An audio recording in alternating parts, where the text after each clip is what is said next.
ആകാശത്തിന് കീഴേ ഭൂമിയിലെ ശാന്തിയുടെ സ്വർണ്ണ മകുടത്തിൽ ലോകനാഥൻ ശ്രീനാരായണ ഗുരുവിന്റെ ദിവ്യ സമാധി.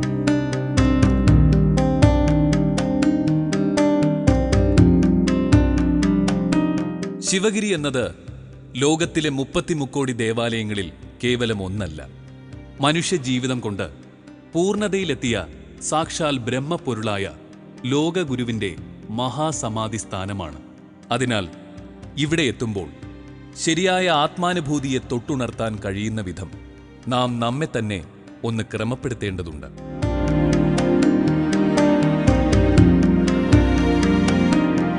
ശിവഗിരി കുന്ന് ഭഗവാന്റെ ദിവ്യമായ ഭൗതിക ദേഹം നിറവാർന്നിരിക്കുന്ന മണ്ണാണ്. അതിനാൽ ഇവിടത്തെ ഓരോ മണൽത്തരി പോലും പവിത്രമാണെന്നറിയുക. പാദസ്പർശത്തിന് ക്ഷമ ചോദിച്ച് നമസ്കരിച്ചുകൊണ്ട് വേണം ശിവഗിരിക്കുന്ന് കയറാൻ. പാദരക്ഷകൾ ഇവിടെ അവശ്യ വസ്തുവല്ല. എന്തെന്നാൽ ഈ മണ്ണ് നിങ്ങളിൽ പരിവർത്തനം വരുത്തും വിധം ദിവ്യമാണ്.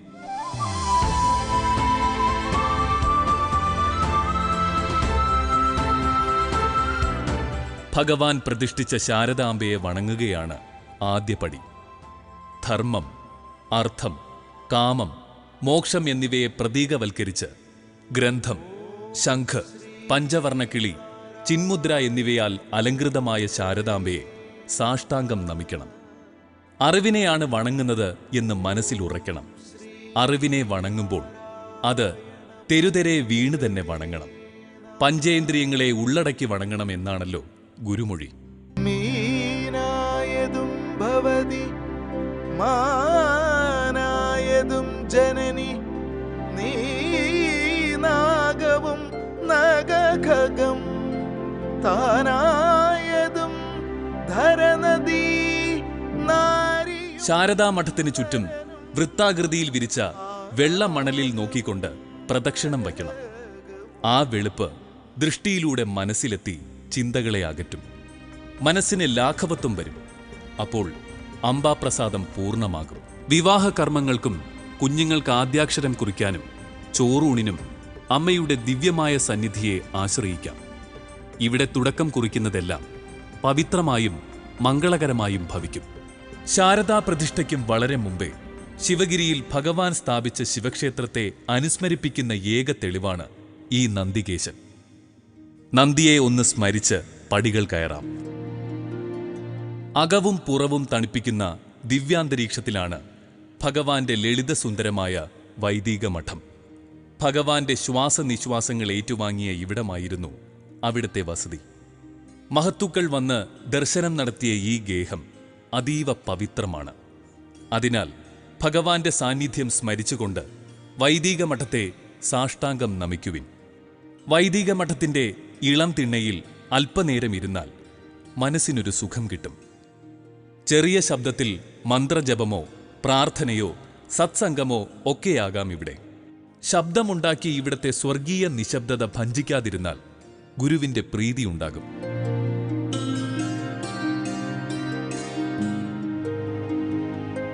റിക്ഷാമണ്ഡപത്തിന്റെ പടികൾ കയറുമ്പോൾ കർമ്മബന്ധമഴിഞ്ഞ് കേവലം ചിത്തസ്മരണ മാത്രമാകണം. ഫലമാഗ്രഹിക്കാതെ സ്വന്തം കർത്തവ്യം നിസ്വാർത്ഥമായി അനുഷ്ഠിക്കുമ്പോഴാണ് കർമ്മബന്ധമഴിഞ്ഞ് ജീവിതരഥം മുന്നോട്ടു പോകുന്നത്. അതാവണം റിക്ഷാമണ്ഡപത്തിലെത്തുമ്പോൾ മനസ്സിലുണ്ടാവേണ്ട ലക്ഷ്യം. മഹാസമാധിയുടെ പടിക്കെട്ട് കയറി തുടങ്ങുമ്പോൾ ഇടത് ഭാഗത്തായി കാണാം ബോധാനന്ദ സ്വാമികളുടെ സമാധി മന്ദിരം. ഗുരുഭക്തിയുടെ നിത്യോദാഹരണമാണ് ബോധാനന്ദ സ്വാമികൾ. രാമന് ഹനുമാനെ പോലെയാണ് ഗുരുവിന് ബോധാനന്ദ സ്വാമികൾ. തീവ്രഭക്തിയുടെ ശക്തി നിറച്ചുവെച്ച ആ പാതാരവിന്ദങ്ങളിൽ പ്രണമിച്ച് മുകളിലേക്ക്.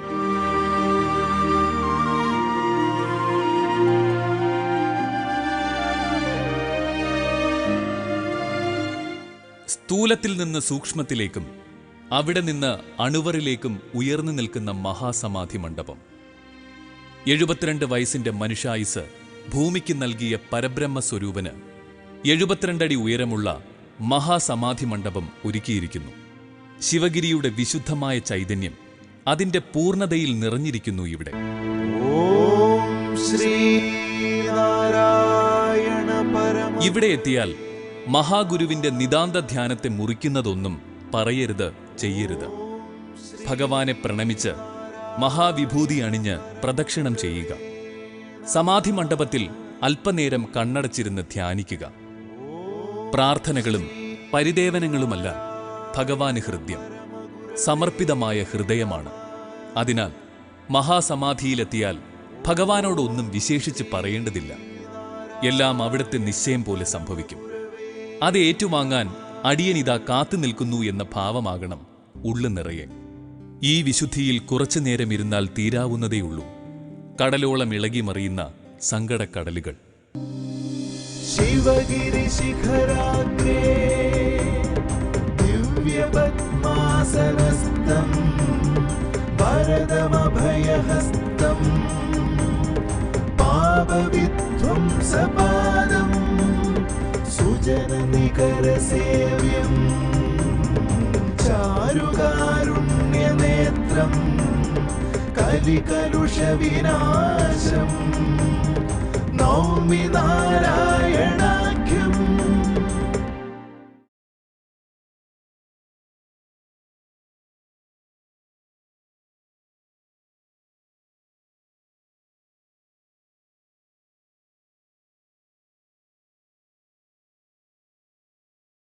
മനോർഭവജനായ ദൈവ്യം ജനം. മനുഷ്യനാവുക, ദിവ്യഗുണശാലിയായ മനുഷ്യരെ സൃഷ്ടിക്കുക. ഇത് ഋഗ്വേദം നടത്തിയ മഹത്തായ ഉദ്ബോധനം. മനുഷ്യത്വത്തിൽ ദൈവീകത ദർശിച്ച് ദിവ്യഗുണശാലികളായ മനുഷ്യരെ സൃഷ്ടിക്കാനായി ഭഗവാൻ ശ്രീനാരായണ ഗുരു പ്രകൃതിയുടെ മടിത്തട്ടിൽ ഒരുക്കിയെടുത്ത മംഗളകാരിയായ ഗിരിയാണ് വർക്കല ശിവഗിരി. ശിവഗിരി ശിഖരാഗ്രേ ദിവ്യപദ്മാസനസ്ഥം വരദമഭയഹസ്തം പാപവിധ്വംസപാദം സുജനനികരസേവ്യം ചാരുകാരുണ്യനേത്രം കലികലുഷവിനാശം നൗമി നാരായണാഖ്യം. അരുവിപ്പുറം പ്രതിഷ്ഠയ്ക്കും SNDP യോഗം രൂപീകരണത്തിനും ശേഷം നടത്തിയ ദീർഘസഞ്ചാരങ്ങൾക്കിടയിലാണ് വർക്കലത്തുരപ്പിന് മുകളിലുള്ള കൈതക്കോണം കുന്നിന്റെ ഒരു ഭാഗത്ത് മഹാഗുരുവിന്റെ അധിവാസമുണ്ടായത്. അക്കാലം സഞ്ചാരികളെ കൊള്ളയടിച്ചും മറ്റും ഉപജീവനം കഴിക്കുന്ന സംഘം വർക്കലയിൽ അധിവസിച്ചിരുന്നു. അന്യന്റെ കണ്ണീരുണ്ട് ജീവിക്കുന്ന ജനവിഭാഗം ഒരു ഭാഗത്ത്, മറുഭാഗത്ത് അധസ്ഥിത ജനത പുറം ലോകത്തെന്തെന്നറിയാതെ ജീവിക്കുന്നു. ഇവരെ സമുദ്ധരിക്കുകയായിരുന്നു ഭഗവാന്റെ ലക്ഷ്യം. കൈതക്കോണം കുന്നിന് ഭഗവാൻ ശിവഗിരി എന്ന് നാമകരണം ചെയ്തു. 1904 അടുപ്പിച്ച് ഭഗവാൻ ഇവിടെ വാസമുറപ്പിച്ചു. രോഗമുള്ളിടത്ത് ചികിത്സാകേന്ദ്രം വേണമെന്നാണ് ശിവഗിരിയിൽ ആശ്രമം തുടങ്ങുന്നതിനെക്കുറിച്ച് മഹാഗുരു കൽപ്പിച്ച വാക്കുകൾ. വർക്കലയുടെ മുഖം തന്നെ മാറ്റി ഭഗവാന്റെ ദിവ്യ സാന്നിധ്യമൂറുന്ന ശിവഗിരിക്കുന്ന് ഇന്ന് ലോകത്തെ വിലമതിക്കാനാവാത്ത അധ്യാത്മ ചൈതന്യത്തിന്റെ നിറകുടമായി പരിലസിക്കുന്നു. വെളുപ്പിന് 4 മണിക്ക് പ്രപഞ്ചമുണർത്തുന്ന ദിവ്യമണിനാദം മുഴക്കി ഭഗവാൻ ശ്രീനാരായണ ഗുരു തൃപ്പാദങ്ങൾ ധ്യാനമുണരുന്ന ശിവഗിരി. 4:30 പ്രാർത്ഥനാ മന്ദിരത്തിലെ യജ്ഞശാലയിൽ അറിവിന്റെ അഗ്നി ഉണർത്തുന്ന ആചാരനിഷ്ഠ, വേദവും വേദാന്തവും സമന്വയിക്കുന്ന സർവാർപ്പണ മന്ത്രം ഹവിസിൽ ജ്വലിച്ചുയരുന്ന ദിവ്യാനുഭൂതിയാണ് ഇവിടെ നിറയുന്നത്. മഹാഗുരുവിന്റെ ഹോമമന്ത്രത്താൽ ജ്വലിച്ചുയരുന്ന അറിവിന്റെ അഗ്നി നമ്മിലെ അജ്ഞതയെ, വിഷയവാസനകളെയൊക്കെ വറുത്തുകളയുന്നു. ത്വയി വിഷയായിതി സമിധോ ജുഹോമി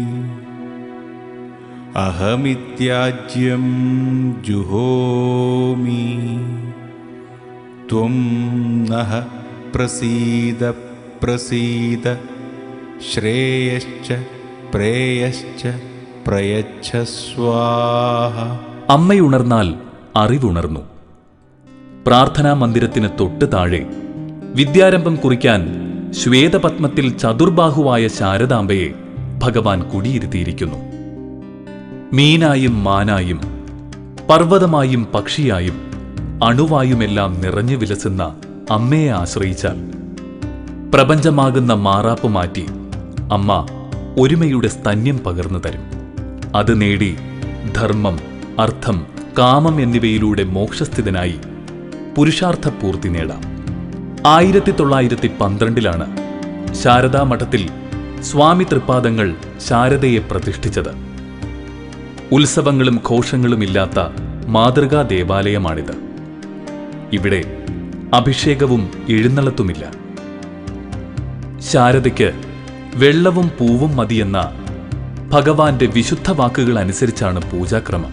മീനായതും ഭവതി മാനായതും ജനനി നീനാഗവും നഗഖഗം താനായതും ധരനദീ നാരിയും നരനും ആനാഗവും നരകവും.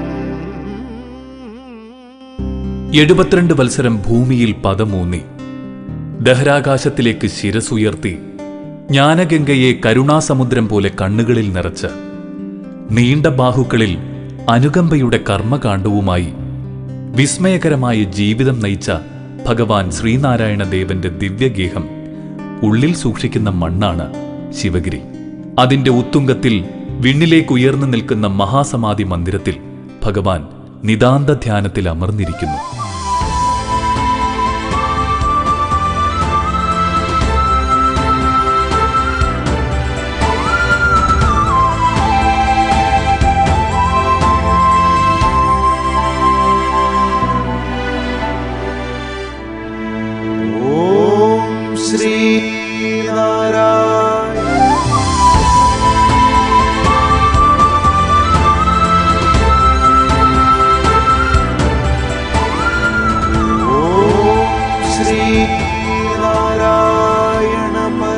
എൺപത്തിയെട്ടാമത് ശിവഗിരി ആഗോള ഓൺലൈൻ തീർത്ഥാടനം presented by federal bank, powered by AVA group of companies, co-powered by KIMS health Trivandrum.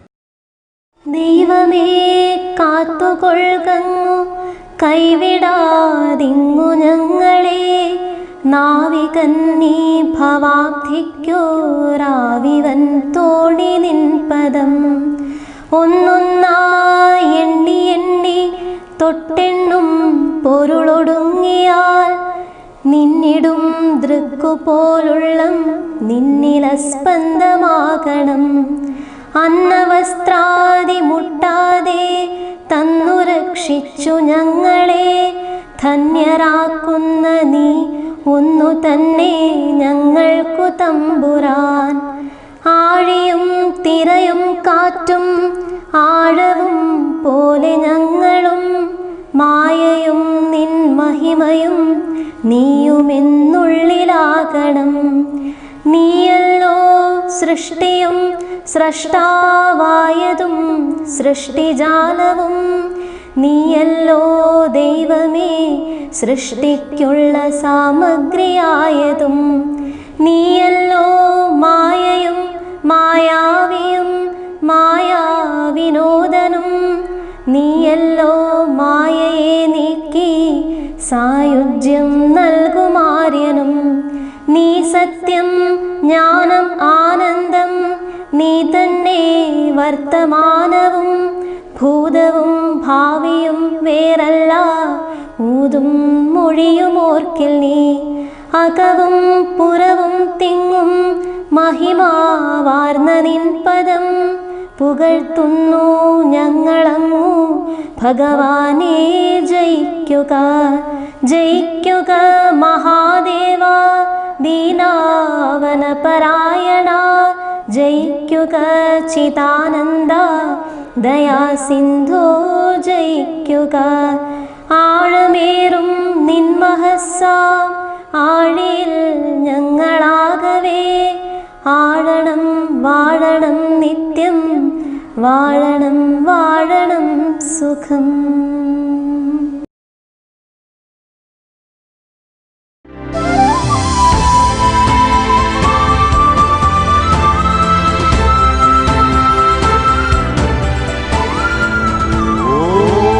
Shri Sreenarayana പരമ 88ാമത് ശിവഗിരി ആഗോള ഓൺലൈൻ തീർത്ഥാടനം presented by federal bank, powered by AVA group of companies, co-powered by KIMS health Trivandrum.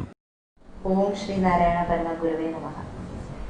ഇന്ന് 88ാമത് ശിവഗിരി തീർത്ഥാടനത്തിന്റെ 6ാം ദിവസമാണ്. ഇന്നത്തെ ചർച്ചാ വിഷയം വ്യവസായമാണ്.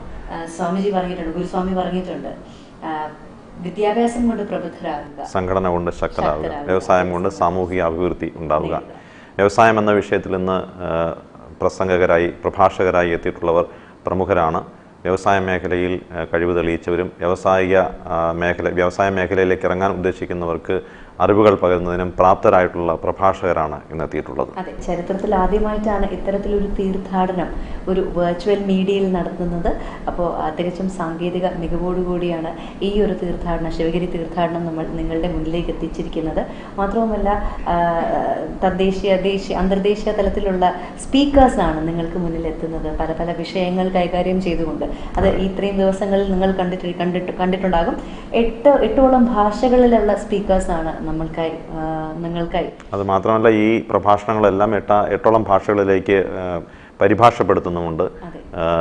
ഇന്ത്യൻ ഭാഷകൾ മാത്രമല്ല, ഇംഗ്ലീഷ് ഉൾപ്പെടെയുള്ള ഭാഷകളിലും, മലയാളം, ഇംഗ്ലീഷ്, ഹിന്ദി, അതുകൂടാതെ മറ്റ് ഇന്ത്യൻ ഭാഷകളിലേക്കും, ഗുജറാത്തി, തെലുങ്ക്, കന്നഡ ഉൾപ്പെടെയുള്ള എട്ടോളം ഭാഷകളിലേക്കും പരിഭാഷപ്പെടുത്തുന്നുണ്ട്. ലോകം മുഴുവനുള്ള ആളുകൾക്ക് ഈ സമ്മേളനത്തിൻ്റെ വിരുന്ന് ലഭ്യമാവുന്ന തരത്തിലാണ് ഇതിനെ വിഭാവനം ചെയ്തിരിക്കുന്നത്. ഇന്നത്തെ ദിവസം ആരംഭിക്കുന്നതിനായി സ്വാഗത ഭാഷണത്തിലേക്ക് നമുക്ക് കടക്കാം.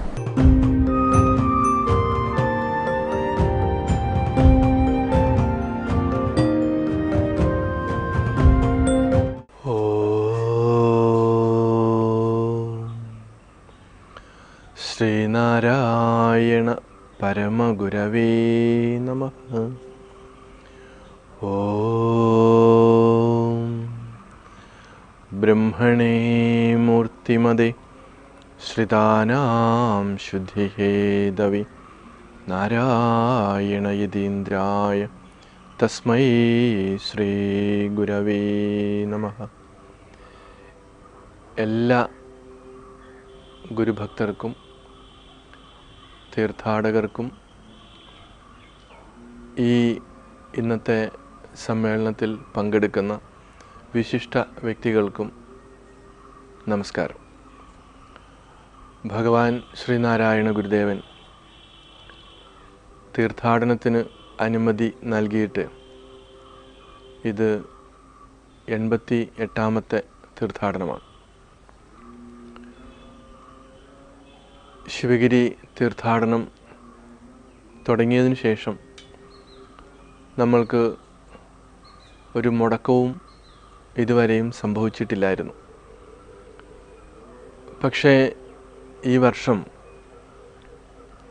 ലോകം മുഴുവനും കൊറോണ വൈറസ് ബാധിച്ച് ആർക്കും ഒന്നിച്ചു കൂടാൻ പറ്റാത്ത ഒരു അവസ്ഥ സംജാതമായതുകൊണ്ടാണ് ഈ വർഷത്തെ തീർത്ഥാടനം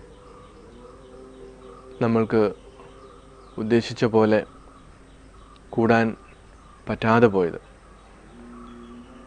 ആ പ്രശ്നം പരിഹരിക്കുന്നതിന് വേണ്ടിയിട്ടാണ് ശിവഗിരി മഠത്തിൻ്റെ ഔപചാരികമായ ചാനലായ ശിവഗിരി TVയിലൂടെ മുടക്കം വരാതെ സമ്മേളനങ്ങൾ, ആ സമ്മേളനത്തിൽ പറയേണ്ട കാര്യങ്ങൾ പ്രഗത്ഭരായിട്ടുള്ള വ്യക്തികളെ ഉൾക്കൊള്ളിച്ചുകൊണ്ട് നിങ്ങളുടെ വീടുകളിലേക്ക് എത്തിക്കുന്നത്. തീർച്ചയായും ഇതൊരു നമ്മളുടെ വലിയൊരു വെല്ലുവിളിയും അതോടൊപ്പം തന്നെ ഭഗവാന്റെ കാഴ്ചപ്പാടിലുള്ള ഒരു തെളിച്ചവും നമുക്ക് കാണാൻ പറ്റുന്നതാണ്. അതായത് ശാസ്ത്ര സാങ്കേതിക വിദ്യ പഠിക്കണമെന്നും പഠിപ്പിക്കണമെന്നും അതിനെ ഉപയോഗപ്പെടുത്തണമെന്നും അന്ന് ഗുരു നമ്മളോട് സൂചിപ്പിച്ചിരുന്നു. 1928 തീർത്ഥാടനത്തിന് അനുമതി കൊടുത്ത ആ വേളയിൽ പക്ഷെ നമ്മൾക്ക് തീർത്ഥാടനം തുടങ്ങുവാനായിട്ട് പിന്നെയും കുറച്ച് വർഷങ്ങൾ കഴിഞ്ഞു. എങ്കിലും ഇന്ന് ഇങ്ങനൊരു മഹാമാരി നമ്മളെ ഗ്രസിക്കുമ്പോൾ ഭഗവാന്റെ ദീർഘവീക്ഷണത്തോടു കൂടിയ ശാസ്ത്ര സാങ്കേതിക വിദ്യയെ നമുക്ക് എത്രമാത്രം പ്രയോജനപ്പെടുത്താൻ പറ്റുന്നുണ്ട് എന്ന് ഇതിലൂടെ നമുക്ക് മനസ്സിലാക്കുവാനും അനുഭവിക്കുവാനും സാധിക്കുന്നു. വീട്ടിലിരുന്നു കൊണ്ട് തന്നെ ഗുരു വിഭാവനം ചെയ്ത അറിവിനെ നമ്മൾക്ക് കേൾക്കുവാനും കാണുവാനും അത് സ്വാംശീകരിക്കുവാനും സാധിക്കുന്നു. അതൊരു വലിയൊരു കാര്യമാണ്.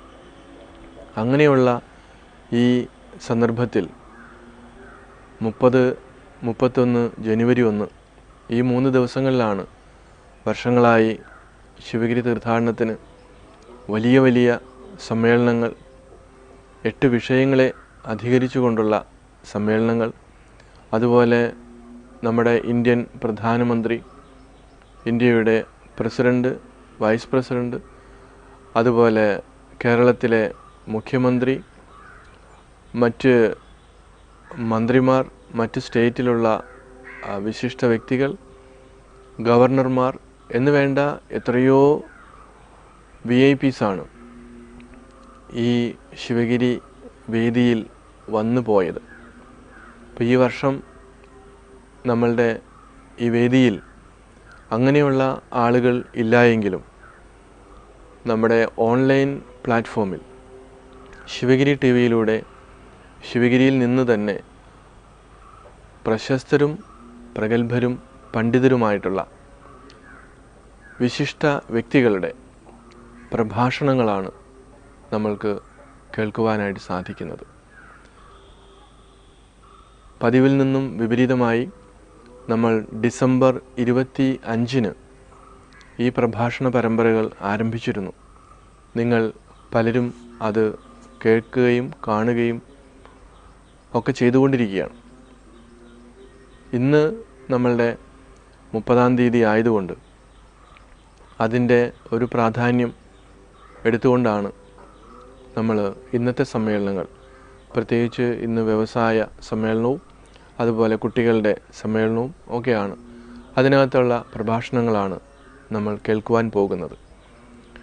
അപ്പോൾ അന്തർദേശീയ നിലവാരമുള്ള അല്ലെങ്കിൽ ആ തലത്തിൽ പ്രവർത്തിക്കുന്ന വ്യവസായികൾ അവരുടെ ജീവിതത്തിൽ അവർ നേടിയ ആ വിജയം അത് വ്യവസായം കൊണ്ട് അഭിവൃദ്ധിപ്പെടാനായിട്ട് ഗുരു നമ്മളോട് ഉപദേശിച്ചിരുന്നു.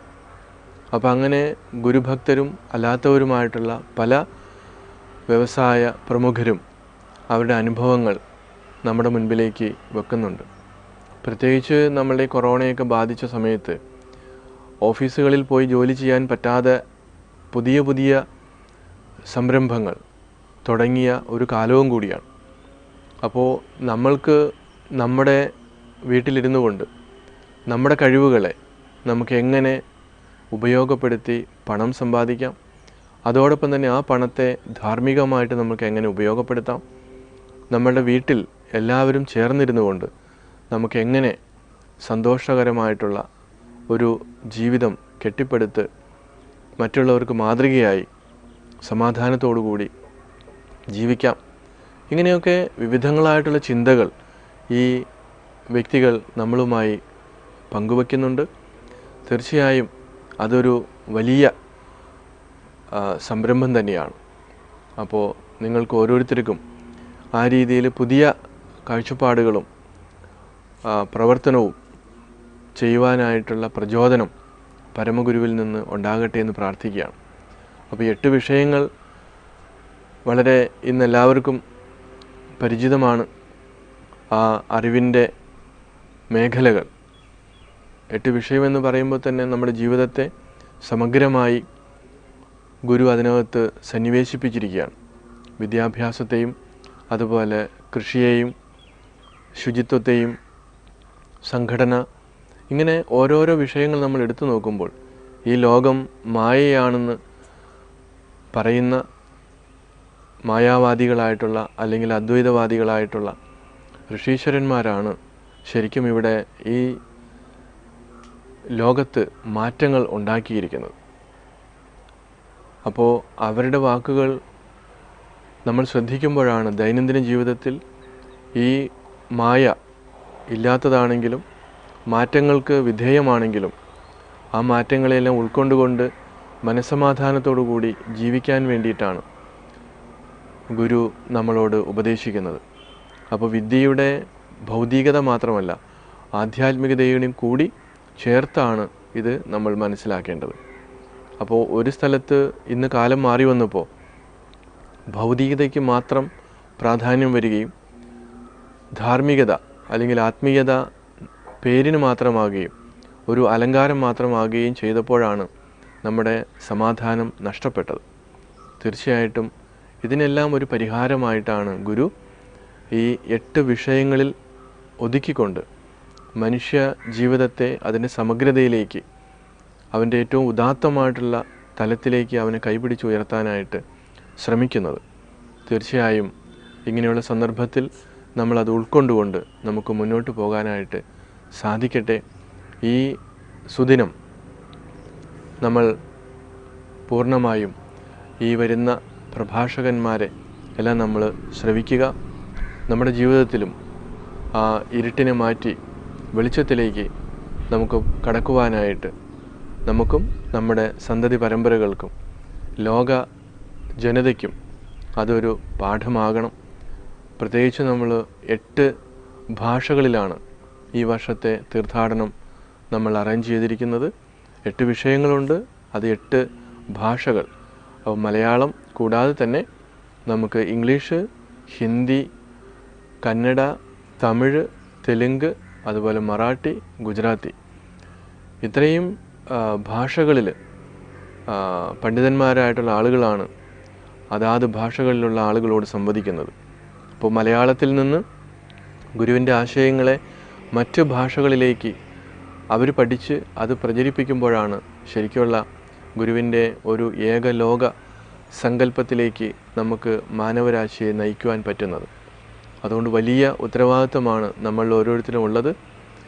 ആ ഉത്തരവാദിത്വത്തെ മനസ്സിലിരുത്തിക്കൊണ്ട് തന്നെ അതിൻ്റെ പ്രാധാന്യം നമ്മൾ ഉൾക്കൊണ്ടുകൊണ്ട് തന്നെ ആയിരിക്കണം നമ്മൾ ഈ വർഷത്തെ ശിവഗിരി തീർത്ഥാടനത്തെ കാണേണ്ടത്, മറ്റുള്ളവരിലേക്ക് പകർന്ന് കൊടുക്കേണ്ടത്.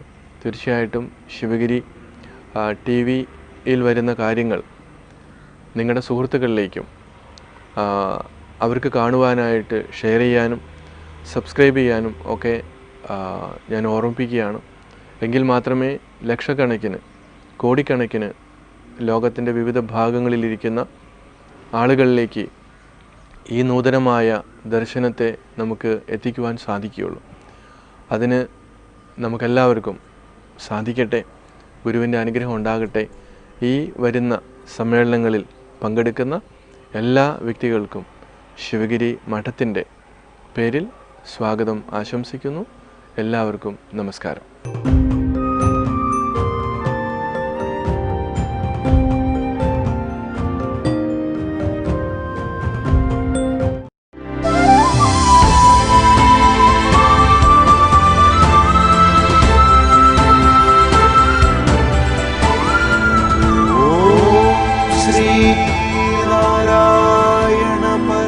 എൺപത്തിയെട്ടാമത് ശിവഗിരി ആഗോള ഓൺലൈൻ തീർത്ഥാടനം presented by federal bank, powered by AVA group of companies, co-powered by KIMS health Trivandrum.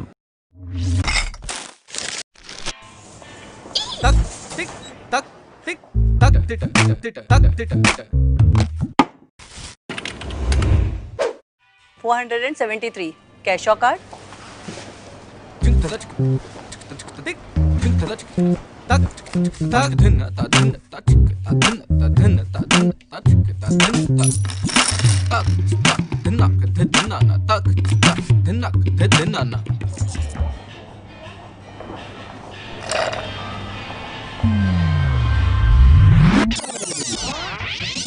$473 cash or card?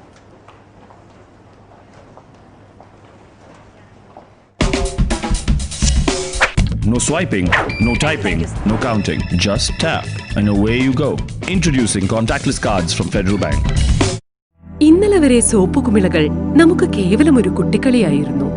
പക്ഷേ ഇന്നതൊരു ആയുധമാണ്. മഹാമാരിക്കെതിരായ ശക്തമായ ആയുധം. മെഡിമിക്സിനോടൊപ്പം കൈകഴുകി നമുക്ക് കൊറോണയെ തടയാം. അന്നും ഇന്നും എന്നും നിങ്ങളുടെ സംരക്ഷണത്തിന് മെഡിമിക്സ്. From AVA.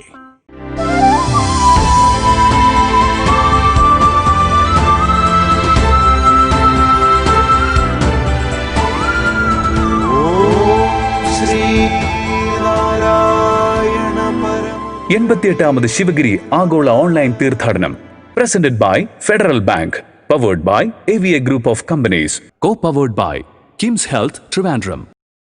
88ാമത് ശിവഗിരി തീർത്ഥാടനത്തിലെ 6ാം ദിവസമായ ഇന്ന് വ്യവസായം എന്ന വിഷയത്തിലുള്ള പ്രഭാഷണങ്ങളാണ് പുരോഗമിക്കുന്നത്. അടുത്ത പ്രഭാഷണത്തിലേക്ക്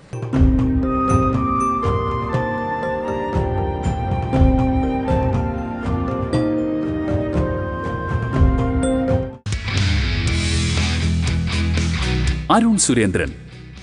സ്കൂൾ കാലം മുതൽ PhD കാലം വരെ മികച്ച വിദ്യാർത്ഥിക്കുള്ള പുരസ്കാരം തുടർച്ചയായി നേടിയ അക്കാഡമിക് വിദഗ്ധൻ.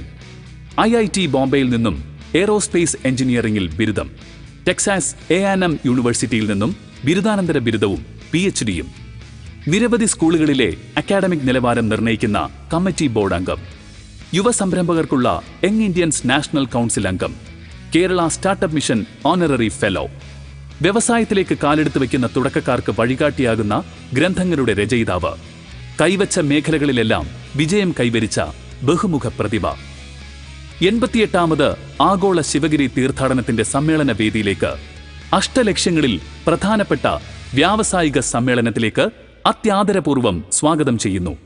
യുവ സംരംഭകനും Trinity college of engineering strategic ഡയറക്ടറും പ്രിൻസിപ്പലുമായ doctor Arun Surendran. The topic that I would like to discuss today is innovation and entrepreneurship. Now, these two words have become very familiar in the vocabulary of India, and especially with the work done by Kerala Startup Mission in Kerala. Now, what is innovation? There are so many definitions available, so many bookish definitions that might be part of a course or something that you can find in the dictionary. But there is a very simple mathematical formulaic definition which I like very much, which comes from MIT, the Massachusetts Institute of Technology, which is known as the hotbed for innovation in our times. Within that 1 square mile of the university, they generate hundreds of patents, hundreds of companies every year. Their Center for Innovation, currently headed by Professor Bill Ollett, has come up with quite an interesting definition for innovation. Now, before him, Ed Roberts was the head, and Ed Roberts defined innovation as innovation is equal to invention plus commercialization. By commercialization, we mean we are able to manufacture the product, or we are able to deliver the service. In return for money, there is a revenue, there is a company formed. But equally importantly, we can also consider it to be like a social impact, right? Invention that can have a social impact. Now, Ed Roberts had used the plus sign. So, innovation was invention plus commercialization. What Bill Ollett does, and he has described it in his wonderful book called Disciplined Entrepreneurship, he says it is invention multiplied by commercialization. So, from the plus sign, you make it into an into sign. What difference does this make? It makes a tremendous difference, right? Because in one sense, if either of the term becomes zero, if it's an addition sign, nothing happens to the sum. Your invention could be nothing, but as long as there is commercialization, you can claim there is innovation. Or at the same time, there could be no commercialization, still your invention need to be considered as an innovation. However, by changing that to a multiplication sign, we are insisting that both these should be there.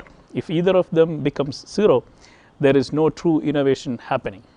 So, given this definition, which means you have to invent something, it could be a product, a service, a business process, there needs to be a commercial impact.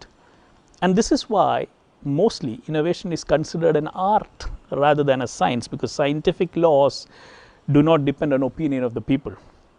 But for art, there should always be an onlooker, an audience who would judge, who will deliver the value for that particular thing that has been created. So with this definition, I would like to look at innovation through the story of perhaps the greatest innovation of 20th century. I'm talking about human powered flight invented by the Wright brothers. Everybody, I think everybody who has gone to school at any point of time, anywhere in the world, would know Wright brothers as the inventors of the aeroplane, the aircraft, the powered, controlled human flight. Because gliders were there before, hot air balloons were there, bigger airships were there, but powered, controlled human flight, that was made possible by them. It's very easy to read this in a sentence and not know the story behind it. Now this is very important, and we know from Gurudevan's own words that to have wisdom there needs to be an effort and there needs to be tremendous amount of reading, right? So when we read more about the brothers, how they worked, their background, the years it took, the pains they took to come up with this, it gives us a better grounding and much more inspiration to undertake such journeys. So these brothers, there were two elder brothers and they also had a younger sister, so family of 5. Their father was Bishop Wright, he was a bishop with the church, and elder 2 brothers, they married, they had their family, their children, and they moved from place to place finding work. And this probably prompted these younger 2 brothers never to get married in life, because they wanted to focus on having missions in life, projects in life. When in school, Bishop Wright never insisted that they have perfect attendance, but he wanted them to take seriously whatever project it is that they undertook. And there's a wonderful sentence about their mother, that she never destroyed anything these 2 boys created. The family knew from early on that they had a particular inkling for tinkering with stuff, making toys. They were particularly fascinated by a toy called the bat, which the father bishop had brought for them, which was a flying device. That was probably their first exposure, but they were too young at that time. And then Wilbur Wright was extremely talented. He was excellent in academics, was also a sportsman, very popular. But in high school, when everybody expected him to go to Yale University and have a great career academically, there was a freak accident in the ice skating ring. He got hit in the face with an ice hockey stick that damaged his jaw, and he needed tremendous amount of isolation and rest, and he probably never psychologically recovered from it. The person who had hit him later on went on to be convicted as a serial killer. So these were times when societies were not so regularly policed as in our times. I'm talking about 1870s, 1880s. So Wilbur Wright, that was the first time he started focusing on writing, being more focused on longer term projects. So the first project, these 2 brothers, they are just 3 years apart. So in their 20s, they actually start a publication, a newsletter, West Side News. So that was the first thing. Remember, none of them are at this point thinking about human powered flight, but they get their taste of how to run a business, how to create something of value to the society for which people will pay. And most importantly, they had this massive library at home, and both the brothers were very avid readers, and their dad, the bishop, always encouraged. Now you can imagine, this is a religious man, a man of the church, but his library at home also had the works of Ingersoll, the famous agnostic. So such philosophies were also exposed to the kids, and he never insisted that they go to church every week and so on. So they were left with their freedom to tinker. So first there was the printing business that they got into, and at that time bicycles were becoming popular. So the second business they got into was the Wright Bicycle Company. So what did the bicycle business teach them? They did a pretty good business, almost $2,000, $3,000 per year profit in that age. The bicycle business taught them, very importantly, the sense for balance and the importance of the rider itself. And now in 1896, in the middle of all this, Orville Wright falls sick and Wilbur decides to take care of him. And in that situation, he started reading to Wilbur. And one of the books that fascinated him was J. Pettigrove's book about animal locomotion. So we know about fish, and man kind of managed to navigate and conquer the seas for a long time with our boats. And on land, automobiles were beginning to come, right? Motor transportation, horses were being changed with more machines. Sky remained a challenge. So from that point onwards, the brothers begin to observe birds, because that's from where we will learn. So keen observation of how exactly flight takes place. History, throughout history, almost every culture has attempted to fly. Even in India, Vaimanika Shastra was there. The fascination with being able to take off, we all remember the mythological stories of Pushpaka Vimana. So they begin to observe which are the animals which have conquered the sky. How do they do it? And Wilbur manages to find out that in a calm sky, no bird soars. So more than the flapping of the wings, his careful observation teaches him that it's the twist of the wings that allow the birds to manipulate the air, make the air support them. And from there, they begin their experiments. And in 1899, at the turn of that century, on May 30th, Wilbur writes the most important letter in his career to the Smithsonian in US. Now, Smithsonian is the custodian of all the knowledge. It's a museum, it's a library, it's an archive, and so on. And this young man writes to the museum asking for everything ever published about history of flight and could be of importance to somebody planning for a human flight. Now, you can imagine the clarity of that vision and the motivation with which he applies, because he carefully says, I'm not a crackpot or somebody without a vision, but I have a very clear idea about how to pull this off. I will dedicate my next 10 years, whatever time it need be, to solve this problem. Now, this letter goes to the Smithsonian. Now, look at the importance of having social organizations and structures which will support a young innovator when such a letter comes. When they see the enthusiasm of this young man, they send him everything. The list of books, journal papers, the other researchers who have been involved with this. And so gradually the brothers begin to study whatever has come before them. They look at the work of Otto Lilienthal in Germany. Again, there were two brothers working together. Lilienthal loses his life in a flight accident. They look at the work of Octave Chanute. They follow the work of Samuel Langley, who is heavily funded by the government and is the head of the Smithsonian. So the confidence that somebody like Langley, head of a government institution, also thinks human-powered flight is possible is very motivating for these young men. So they begin their work in their bicycle shop itself, and they figure out it's the twist of the wings that matters. So they have to start from there, and then they succeed in building a box which they think can be tested with the twist of the wings. So then comes the search of where in United States can they go and test this. So they need two things. They need steady winds, and they need some place where a crash wouldn't kill them, because they anticipate the crash. One of the things which is very important is the brothers decide very early on that they will never fly together. So you can imagine the grounding and that understanding that one of us could die. So they want the other to carry all the knowledge and the skill and the experience. So they decide we'll never fly together, only one of us will fly at any given time. And they find out, they ask the weather bureau, where can we find steady winds in a beach? And they are told there is this place in Carolina called Kitty Hawk. Who is there in Kitty Hawk? 50 families. It's a fisherman village. People hardly have 2-3 change of clothes. But the brothers decide we'll go there and start testing. So look at the effort, the planning, the willingness to suffer and go through. And look at how engineering education these days is, right?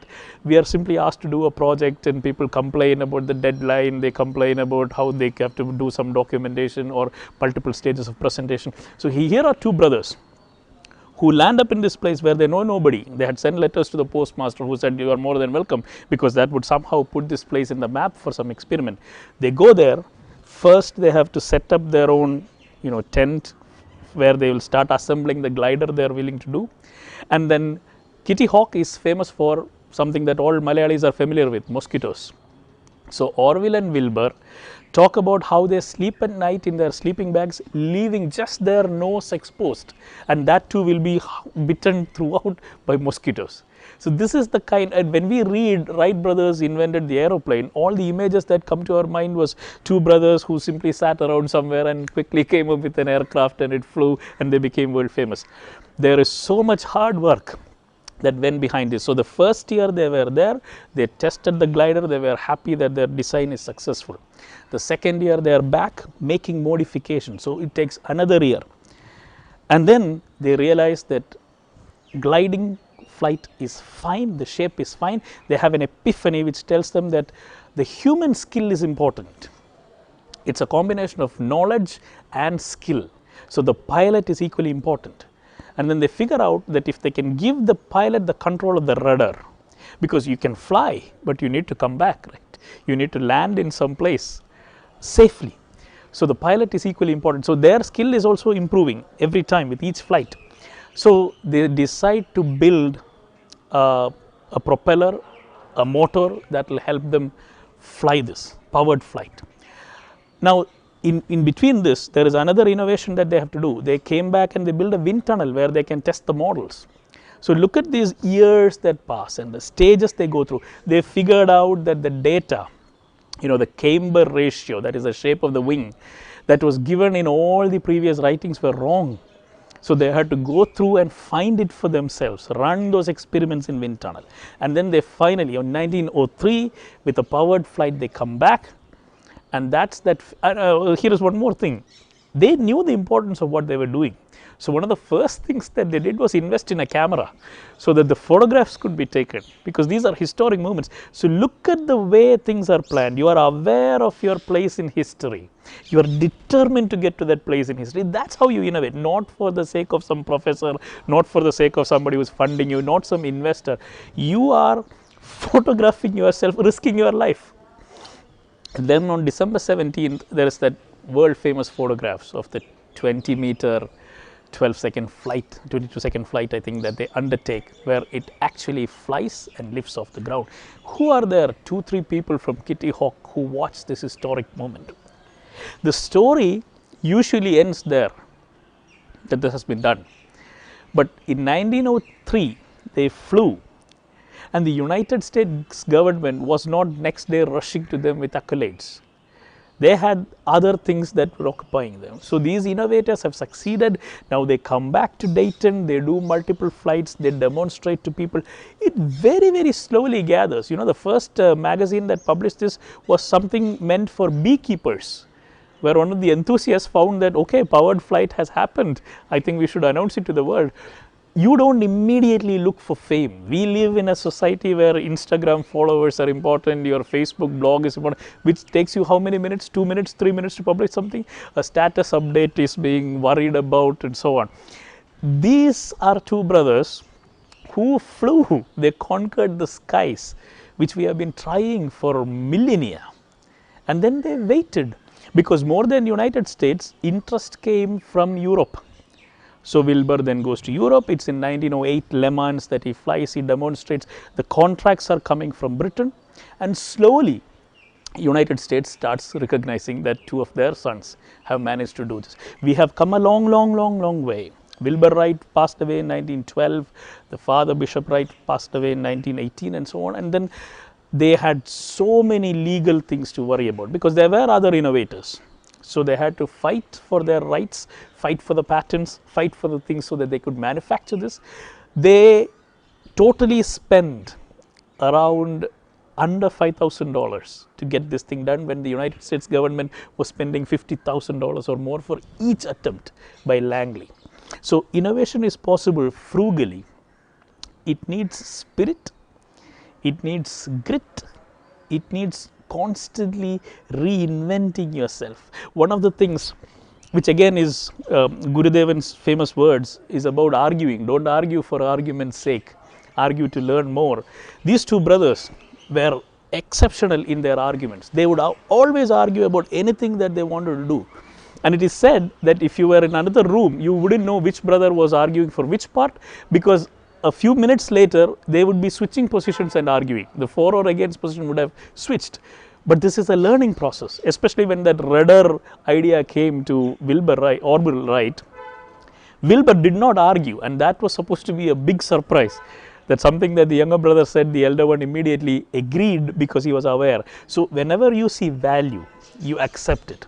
So if we know this story in detail, then it's there all over the internet, it's very, very well documented because this is hardly 120 years old.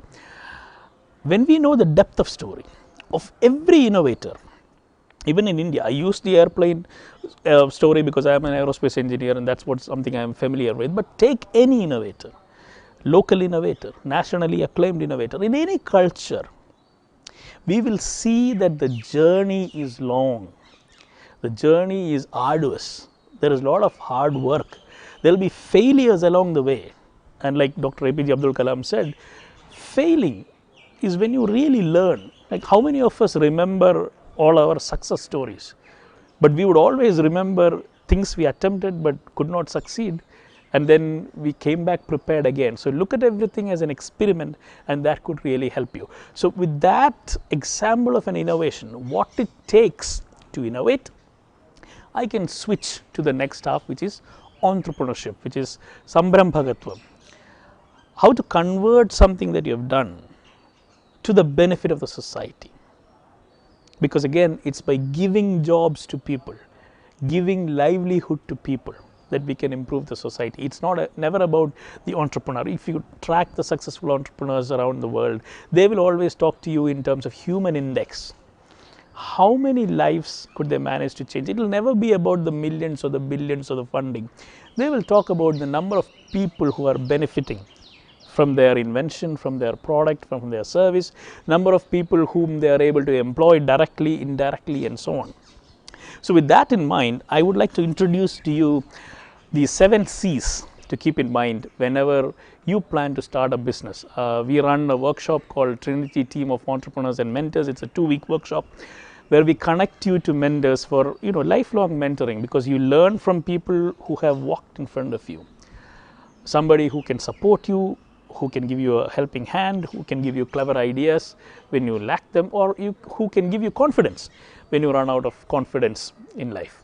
So these are the 7 C's I would like anybody listening to who is thinking about creating a business, creating an enterprise, an entrepreneur is thinking about. The first C is curation. Curate. Curators are the people who run museums, okay? They run the art galleries. They set up which things are worth viewing, which will benefit the viewer, and the arrangement of the paintings and the sculptures and so on. Even film festivals now have curators because they pick and choose. Why is it important to curate in life? Because we live in information abundance, isn't it? Every day if you wake up and you look at your WhatsApp, so many groups, so much information coming to you, which is important. So many courses to do, so many businesses can be done. This news, politics, religion, sports, arts, education. Where do you put the value? Which are the things that you should accept in life? So the first thing is to curate yourself. Recognize that your time is valuable. Your mind space is valuable. Do not allow unworthy things inside. So any information that comes to you, quickly be able to judge or have priorities in life so that you can quickly unprioritize the things that are not important in your path. This is why having goals is important. Having a group of friends, even they have to be curated. We are all average of 5 people we keep closest to yourself. It will be the same culture, the same wealth, the same social attitudes that we have about those 5 people. So please curate. When you are trying to start a business, which area should I? What magazines should I read? Who are the mentors I should listen to? Who are the world leaders I should follow? These could be, the 5 people could be people who passed away, but we are influenced by their thoughts, their wisdom, their books, their autobiographies of how well they did. So you curate, that's the first C. And the second thing about any business, and this is where most of the talk about innovation and a great idea and a next world beating company, this is where mostly the failure happens, because you fall in love with the idea and you forget who will buy this idea, Who is going to take the hard-earned money from their pocket and give you? Who is the client? Who is the customer? Who is going to really benefit from this and who would like to have more of your product?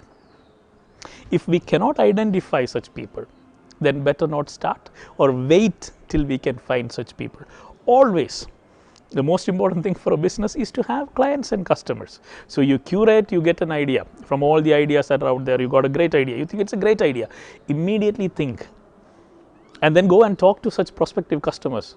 Will you be buying this? Would you like to have this? And so on. So that's the second C. Without a client or a customer base, a population segment of them, do not venture into this. So once you have curated an idea and you have a client fixed and ready, the next C is the concept. What exactly does this business do?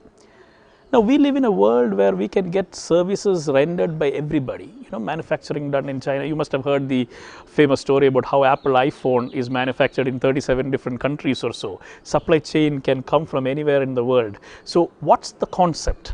What is it that you would do? What is it that your vendors would do? What is it that you can outsource? How much staff would you need? What will your core area be? What are the supplementary areas be? So that's the business concept, and it's very, very important to drive this. For example, Uber. What is the concept of Uber? It's quite simply put, it's connecting drivers with riders, right? That's it. What's the concept of Google? Google says it's to search the information around the world, but the concept is very simple: connect information to those needy. It's a middleman thing, right? So like that, can you define your business concept quite simply? So once you have the concept ready, so you curated the idea, you got the client, you have the concept now. Now is the time to consult. Consult with people who have experience, who have done this before, who might be able to give you services like, for example, the company secretary, the chartered accountant, the lawyer. All these people are required for any business, the financier, the banker. So go to them and talk to them. Consult at this stage. I am going to start this. We are going to start this as a team. You are also curating your team members. Shall we do this? Is it a good idea? They will be able to tell you. Now, quite often people believe somehow their idea must be kept secret. Others are going to steal it. Where does this misunderstanding come? I think it comes from examination writing. People are all afraid of copying somebody else's answer. But that's because there is one answer. And there is a ranking system to which you are rushing. Like I told you about the story of the aircraft, the airplane making, and the years it took and the hard work. Making a successful business is a hard, dedicated work. It's not like copying a PowerPoint presentation, presenting it for some award or judgment or money. That's what most people are afraid of. They think their business idea is that PowerPoint presentation. It's not. Which is why it's important to talk to people, because somebody, it could be anybody, do not consider anybody to be high and low, but somebody who comes to your house, a visitor, he might be able to give you an insight which will prevent a big mistake from you, or which could tell you a big fatal flaw in your plan which you never thought of. So talk to people, tell them what your plan is, what is this that you can do. This consultation you should have. And once you are confident that there is a fairly large amount of experienced people who think your idea is quite worthy enough, you create it. You create the product, you create the company, you create the service, whatever it is. So that brings us to the next C. So curate, then client, then concept, then consult, and then we create. Once we have created, the next C is to customize it. We made something. Take it back to your customer. Ask them, is this what you want? What are the changes that you would prefer in this? So you tweak the thing so that it becomes the perfect market fit, the ideal thing that they will all jump at and buy. So that's the customization. You cannot let your ego come in the middle of this. When I have made something perfect, I wouldn't want to ask anybody anything anymore. Always the customer gives valuable input, so make changes according to that. And from there, we move on to the last C. The 7th C, which is compete. The moment you launch, you will be aware that there are other people, equally good people, maybe brainier people, who have come up with a product that's very similar. So you start with the competition in mind. Compete is the 7th C. So we have looked at the 7 C's to be kept in mind, but there is one C that is crucial, and that's cash. when you get into a business, always be aware that without the cash to pay your employees, without the cash to pay your vendors, the business will very quickly run into trouble. So a clever businessman would always have the cash flow in his mind to make sure that it succeeds. And like I said in the beginning, to be a successful entrepreneur, always measure your business not in terms of cash, not in terms of profit, but in terms of people. The number of people who you employ, who you benefit, and who will in turn make the world a better place through your entrepreneurship. So thank you for listening to me talk about innovation and entrepreneurship. I hope the stories that I mentioned and the framework that I mentioned helps many of you get motivated and start your own business so that India can really be a startup India and stand up India. Thank you very much.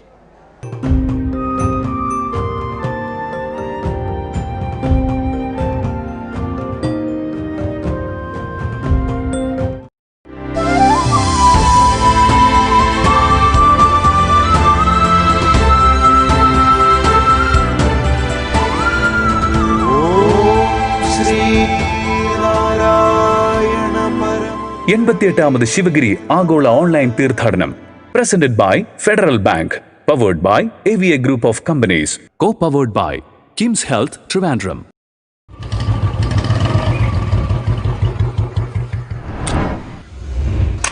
Sir, cashier card.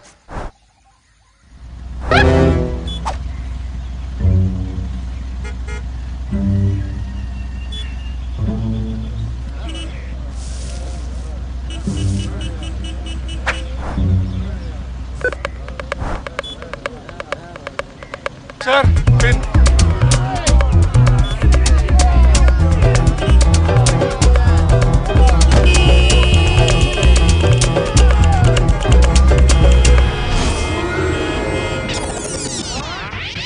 Sir, cashier card.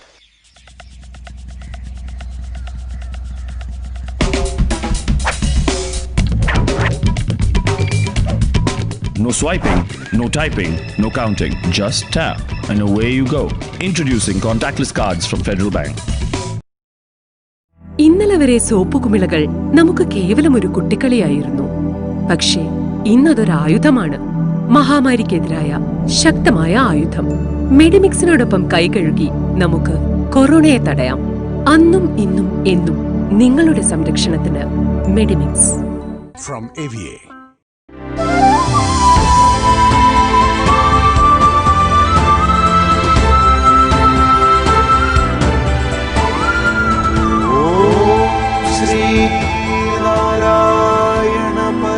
എൺപത്തിയെട്ടാമത് Sivagiri ആഗോള online തീർത്ഥാടനം presented by Federal Bank, powered by AVA Group of Companies, co-powered by Kim's Health Trivandrum.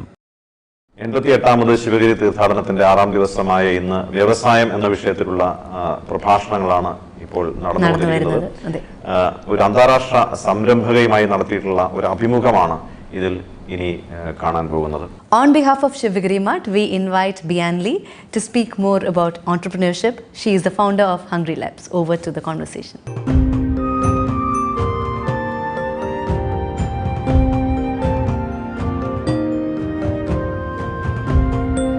Namaskaram. Welcome to this very special edition of Sivagiri Tirthadanam Expert Talk. Today we have with us Bian B. Lee, the founder of Hungry Labs, joining us over Zoom all the way from California. Bian is an entrepreneur, multiple TEDx speaker, a global coach, and a former investment banker who has been working with innovators and entrepreneurs around the world for the last 2 decades. She has her master's from MIT and has been working very closely with institutions like our own very Kerala startup mission. And Bian Lee also has a special connection to Varkala, where the Sivagiri Mutt is situated.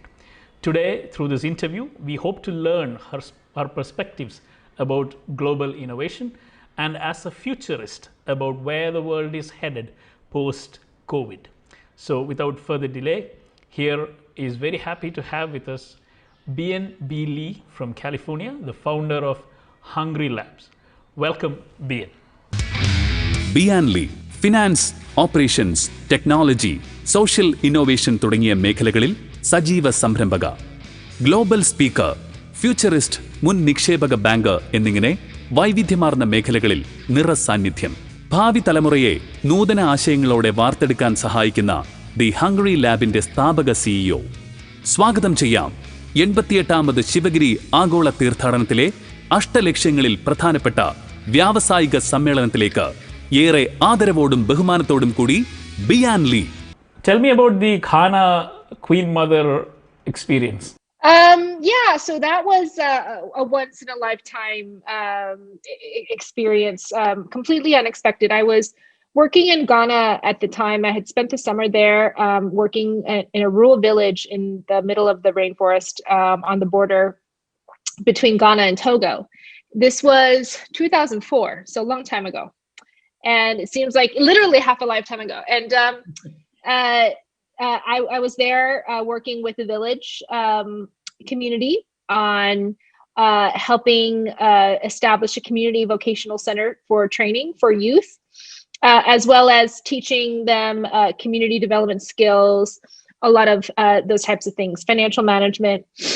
And at the end, I was about a week before I was to leave. And suddenly, you know, we didn't have running water. We had to go get water from the wells. And I was on the way to collect water from the wells with the village women.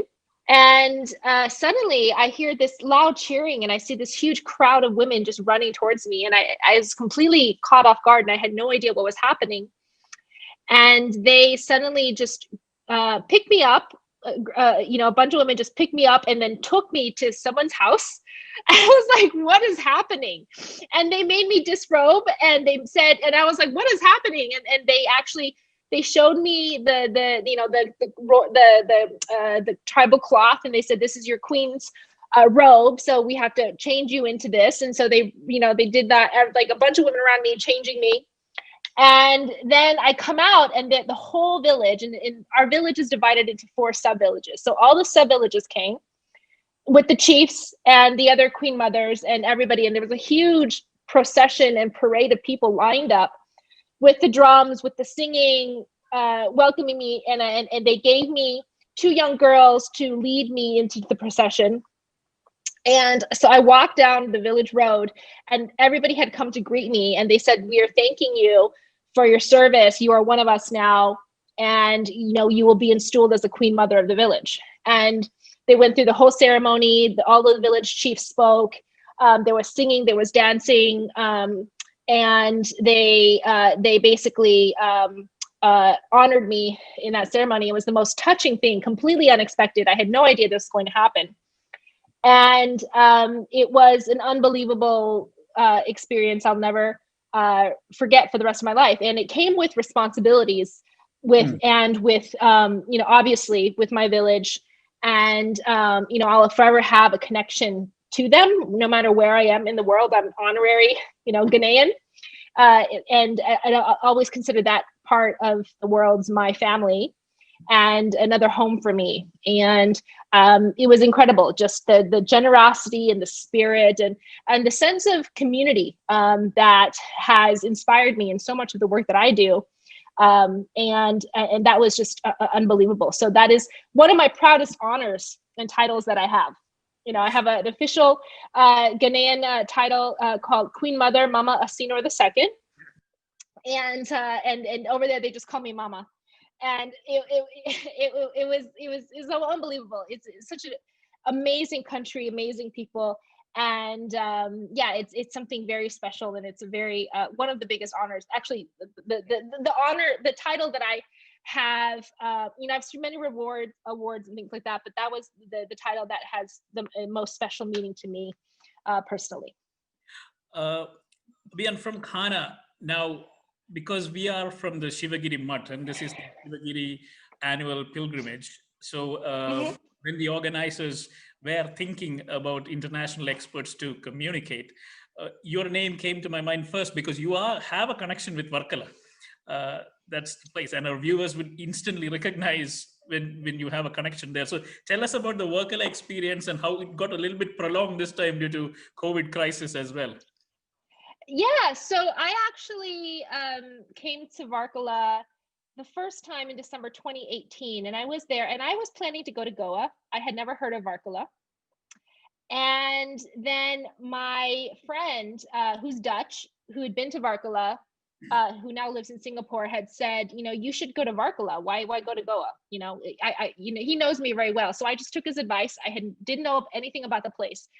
But the minute I got there, I felt just at peace, at calm. There's an energy about the place, and I know it's a very spiritual place. There's a lot of yoga. There's a energy vortex on Papanasam Beach, right? Literally meaning sin crusher, right? So it has some type of enhanced meaning, at least, and so it's a very special place, and I felt it immediately. And so and I met an Ayurvedic doctor there. And so I had been going to her for the past 2 years, ever since I met her. And so last year I did a 21-day Panchakarma treatment. And then we also held retreats, Hungry Lab retreat there. And we also, we did a lot of work with, the yoga there, and a lot of healing workshops, retreats. So last year we did a Hungry Lab Ikigai incubator where we had an international, some of our international folks came from Philippines, Taiwan, and it was just a great experience. And everybody that I recommend or bring to Varkala falls in love with the place, just because it's not just a great way to get away from the hustle and bustle of big city life, but it's a very calm place that you can absorb the ocean, the energy of the place, the spirituality of the place. And, there's a lot of Ayurveda there. And so just the whole general environment is very good. If you want to get away and you want to practice self-care, heal, get your, improve your wellness. And especially in our daily, very busy lives in the city, it's a great place to unwind and detox. Now, since you already mentioned it, tell us more about the holistic hungry philosophy and Hungry Labs. Yeah, so the holistic philosophy comes from principles of Mother Nature, of regenerative ecology, right? If you look at a rainforest, and I like to joke that not half joke, but it's still, that what I learned about designing business ecosystems, I learned collecting soil samples in the African rainforest. And it's because when you are in nature, you are in the rainforest, and you see how Mother Nature has created a space in which everything has a role, everything has a place, and there's all these different symbiotic relationships and the interconnectedness of everything, right? And as humans, we have forgotten that interconnectedness. That's why we've ended up in so much trouble. Environmentally, the exacerbation between inequality and wealth, and COVID has laid bare how much trouble we have put ourselves in by having inherently, unequal systems and systems that are exploitative rather than regenerative. And so the holistic concept comes to how do we develop business, social innovation, and even human capital in a holistic way where we account for not just economic production and financial returns, but the sense of purpose, a sense of meaning, a sense of actual societal contribution. Our Robert F. Kennedy Jr. in a famous speech in the 1960s, he talked about how we have our gross national product measures everything except what it actually truly means to have a great life, right? Absolutely. And I think with COVID has accelerated this shift, this type of thinking. And a lot of what we do is to help accelerate that shift, to create a more purpose-driven life that that encourages systems thinking. So we see our interconnectedness with everything else. And going from an ego system to an ecosystem, right? and going from shareholder capitalism to stakeholder capitalism, looking at things at systems. And so when we think about that, it allows us to think bigger, think farther, to see how our consequences and our actions, economically, financially, all of these things make an impact, generations down the line. And so that is that philosophy of how can we create balance? How can we create long-term thinking versus short-term mentality? How can we create and understand how we connect with everything else? And how can we create win-win-win situations in a system that encourages collaboration versus hyper competition? And that's on the macro level. But ultimately, systems and organizations are comprised of individuals, right? Individual people. So as individuals, how can we cultivate holistic human capital? So we are not ending up miserable, human beings that end up having midlife crises and stressed out with disease and stress and all of this stuff, that because we have forgotten our individual mission on this earth, our individual purpose, our calling, what makes us come alive, what brings us joy. And happier people make happier families, right? We don't take our stress out on the children, right? We don't take it, and we don't project our fears and hurt and trauma to the next generation, right? Absolutely. And happy families make happy societies. Yep. So it's just a very simple concept, and it's something that indigenous communities from around the world practice already. And looking at farsighted, right? There's a concept called the 7th generation principle. Absolutely. Yes. And that is so important, especially now when climate change is so pressing upon us. Like, how do we make decisions that we will that will benefit the 7th generation going forward, and not be so short-sighted, so they have to suffer from our short-sighted mentality? I'm glad you brought up the 7th generation thinking, because we are all caught up in this 7-day thinking where the weekend is what everybody looks forward to after the 5-day hectic work week. There's nothing much beyond that's thought about. You have traveled extensively, 30 countries where the network is. What brought you to the mission? How did the clarity come about this long-term thinking? It's been my life's work in the fact that it is a culmination also of my own life experiences. And I have been blessed to have had diverse and abundant work, career, and study experiences across the globe, from ultra high net worth investment banking to poverty alleviation in various parts of Africa, right? So I've seen the spectrum, and it helps you get a wide and diverse perspective and acceptance and tolerance and understanding of different mindsets, different perspectives, and understand how they all fit together, and how the whole complex spider web of systems work together. And so for me, it was just connecting all the dots and all the lessons that I learned through each experience, and then seeing the patterns, right? Because when you observe enough and you look enough and you are curious enough, you start seeing the patterns, and the patterns present themselves to you, right? And when you work with enough people, you start understanding what makes humans tick, right? It doesn't matter where you are, there's certain universal things about humans, right? And so when you put all of those things together, it becomes very interesting, the kind of maps that you can make, both figuratively and literally, in terms of the connections, the opportunities, and the challenges. And so that's what's always been fascinating to me, just even from a purely personal and academic interest, is understanding how societies and individuals behave, and what drives us in terms of moving forward, and what drives innovation, and what drives humans from not behaving so well, right. And we've seen that, I'm in California right now, and in the US, where a lot of people don't want to wear masks, right? and even though it's for the greater good and for their own good. Absolutely. So it's fascinating, and it's also we have to understand what makes us tick from an individual as well as a macro basis to understand what's the best way to get us all there in the future safely and in a way that benefits and is more inclusive to more people, not just the 1% or the billionaires.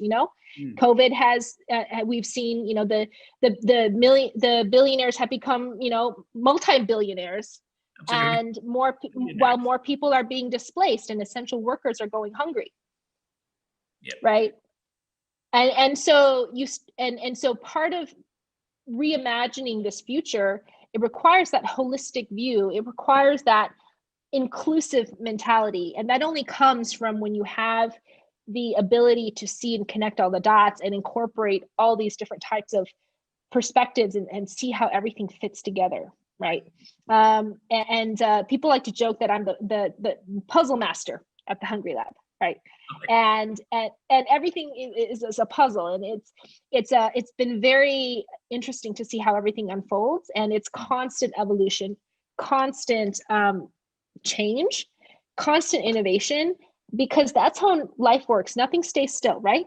Right. Everything changes. And so a key lesson in business, you always have to be able to adapt. A key lesson in life for an individual, always be able to adapt, right? Bruce Lee would say, be water, my friend, right? and that would be, one of the key ethos of how we go about creating this future. There's this comic strip that shows somebody asking an audience, who wants change? And everybody raises their hand, right? Then he asks the next question, who wants to change? And nobody raises their hand. And so that is part of a lot of the work we do, is empowering people to empower themselves to create the future that they want, and the resources and the audacity to dream, right? And the inclusivity to be able to do that. Whether you are, a kid, in India, or a kid in Africa, or a kid in, Mexico, or a kid in Southern California. And so that is what we truly believe. And this digital transformation, especially after COVID, has forced everybody to go online, even the people who are resisting, has really helped us. And we've grown tremendously this year in terms of the students we've been able to reach, because the schools have been so cooperative in this digital transformation. And the hunger and demand for the type of the education and the topics that we teach in terms of future skills, not just the technical skills, but the next generation of self skills, how to learn, right? The future of work is essentially the future of learning. And the future of learning is actually the future of being. How do we want to show up in this post-COVID humanity? And so that is what keeps me, up at night, or actually, no, I make sure I get my 8 hours of sleep. That's something that's non-negotiable. But what drives me, and when I put my mad scientist hat on, those are the questions that I ask, and we're constantly working with our partners, with our members, with our community around the world to evolve and get those answers and adapt. Now, way back in 1928, when they started off on this Sivagiri annual pilgrimage, Sri Narayana Gurudevan had identified 8 goals that should be the purpose of the pilgrimage, which are all connected to learning and self-development. One of them way back then was entrepreneurship. So that's 1928. So with almost a couple of decades of your experience working with innovators and entrepreneurs around the world, tell us how that mindset shift into an entrepreneurial one actually transforms the individual. You would have so many examples of having seen that, right? Oh yeah, absolutely. And it builds not just resilience. I like to say it actually makes us regenerative.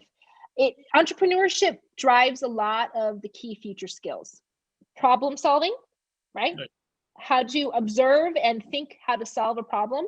Entrepreneurs are problem solvers by heart. right? They just now are able to get people to pay for it, which is good because that's how you actually sustain your idea, right? And they are sometimes they are out of the boxers. A lot of times the most successful entrepreneurs are folks that aren't in the field. They just they are in a separate field, so they apply a new lens, so they're able to innovate versus the people who have been in that field and are stuck in the same thinking, right? And so it's that creative thinking and the sheer grit and determination, because entrepreneurship, it's like an emotional roller coaster. It is. Right? There's highs, there's lows, and it fluctuates, you know, in many times during even a day. You're like, oh my God, this is the best. Oh my God, this is the worst. Oh my God, I remember Ben Horowitz in his Hard Things About Hard Things. He says there are only two emotions for an entrepreneur: ecstasy and terror. So I can... Exactly. And so it helps you get to know yourself. You have to ask the questions when things get hard, like, why am I doing this? There are so many other easy ways to make money, right? So it helps you connect with yourself and evaluate, sometimes through hard lessons, why you're doing something, right? Is the why big enough? Is that, you know, it helps you connect with your mission. If your mission is big enough, you can withstand the hard times because you see the bigger picture, you know why you're doing it, and it's for an important cause, right? And it doesn't have to be big. If your why is you want to open up a mom and pop shop and take care of your family, go do that. That's great, right? So the why is different for each individual, but the why has to be strong enough for you to be able to withstand when times are tough and no one believes in you, and you're not making money, and you're, you know, and you're about to lose your house, right? Can you still keep going? Because a lot of times it's always darkest before the dawn. It always feels like when we're about to give up, that's when the breakthrough happens, right? And if we can only keep on going for one more week, one more month, and so it teaches you a lot of those lessons. Like they say, you know, a relationship is the fastest teacher of how you handle your emotions, right? And so is entrepreneurship, and everything in life. I like to compare to dating and relationships, right? When you're looking for a co-founder, that's like looking for a partner, right? You know, startups last 7 to 13 years, like a lot of marriages. So you always have to deal with a lot of ups and downs, and how conflict resolution, right? How to work in a team. These are all essential life skills. How to bounce back from rejection, right? Customer will say no to you, right? How do you bounce back? You know, an investor will say no to you. How do you bounce back? And so, you know, like, and speaking of Varkala and speaking of rejection, I'm not sure if you know this, you might. I was told that Uber was actually born in Varkala. So the founder, Travis, got his team, and they actually coded the first version of Uber in Varkala. Yeah. And he actually went through, like, I think 800 some investors before he got his first big deal. Right? 800 no's. Yeah. Right. So it not everybody can handle it, and that's totally fine. Right? Not everybody has that risk appetite. Totally fine. Everyone's different. But even if you're not an entrepreneur, learning entrepreneurship skills will help you in anything you do. Correct. Right? Even if you have a regular job, it'll help you, right? Look at things from a different perspective, problem solve, teamwork, resiliency, being able to handle rejection, all of these things. And so that is something that, and being able to be scrappy, right? You can do anything if you have money, but can you do the same thing when you are bootstrapped, right?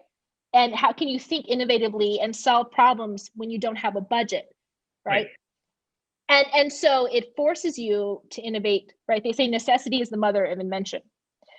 So that is, you know, what a lot of the takeaways from entrepreneurship that can benefit everybody.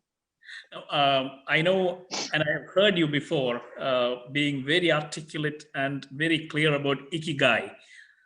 But I would like you to, if you can spare a few minutes to tell us, because you're so passionate about it, about how Ikigai can just be that foundational philosophy for life. Yes. So ikigai, for those that are unfamiliar, it's a Japanese term, and the Japanese have words for a lot of beautiful things that don't exist in English. And ikigai is one of them, and it basically means your reason for being. And it's the bliss point between what you're good at, what you're great at, what you love to do, what the world needs, and how you can get paid. Right. And everyone's ikigai is different, but it fulfills, your passion, your mission, your vocation, and your profession, right? And that is that point where we find the ultimate satisfaction in our journey here, and knowing our why of why we're here, why are we doing what we're doing, using our skills, and being able to sustain it through an income, and making an impact because the world needs it. And that is important and applies on an individual level, so we can get the ultimate fulfillment and meaning that we make for ourselves and do we define for ourselves in this life. And it also works for organizations. Every organization has their own ikigai, right? And so, and at a macro level, even societies have their ikigai. Yeah. The whole economic principle of comparative advantage, right? And it is one macro component of this. So it's important because it helps people assess themselves and figure out the way that they can do what they love and get paid for it while making a difference.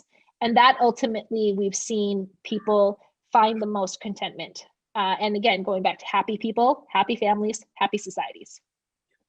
Wonderful. Now, you are an experienced futurist, if I could call that. I mean, that's kind of like an oxymoron, but somebody who keeps looking at the future rather meticulously. So, and you got an unexpected amount of time here in Trivandrum and Kerala when this COVID crisis struck. I'm pretty sure it was very meditative to sit and think about how the world would change post-COVID. So, what are your predictions? Where do you see the world headed once we hopefully will come out of this crisis in the few months down the lane? What are the big changes? You already talked about the digital interface coming in.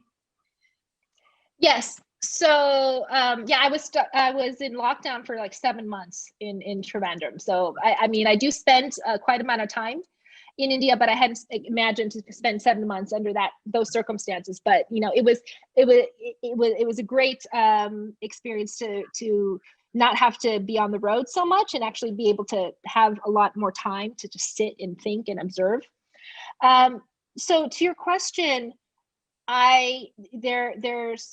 there's no way we will be going back to normal. Right. People want to, but that normal, we need to get that out of their minds. It's not happening. Even if we do have a vaccine, it's going to be changed. Countries will be demanding, COVID passports, right? The documentation to make sure you've been vaccinated before you travel. The businesses that closed, it's going to be a while before we see that significant bounce back, right? The stock market, at least in the US, has not been a good indicator of the actual economy in terms of jobs and livelihoods, right? And so we're going to see a shift more towards finding meaning in people's professions, right? The millennials started driving that trend. Yes. Now it's even more because COVID has forced more people to do that reckoning with themselves, and that general shift in awakening to a greater amount of people.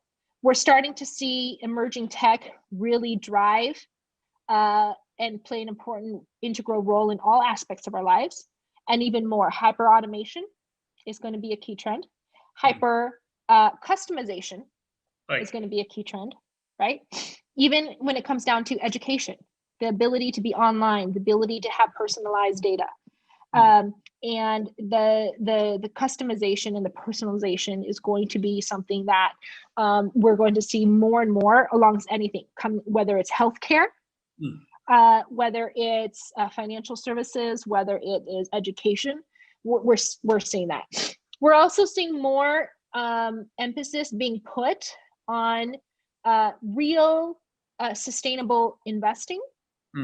In the past, a lot of impact investing, while there was a lot of good, there was also a lot of lip service, especially with CSR and those types of things. Now we're seeing, companies being more genuine in their commitment to these principles, driven by more consumer savviness and demand to hold these companies accountable.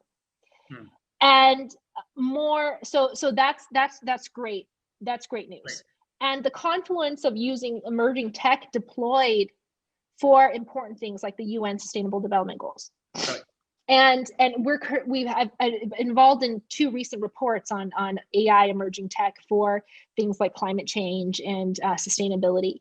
And there's fascinating work there. We're also seeing the shift away from the old Silicon Valley VC model. And I think, you and I have discussed how the VC model has been broken for some time, and a lot of investors will admit that.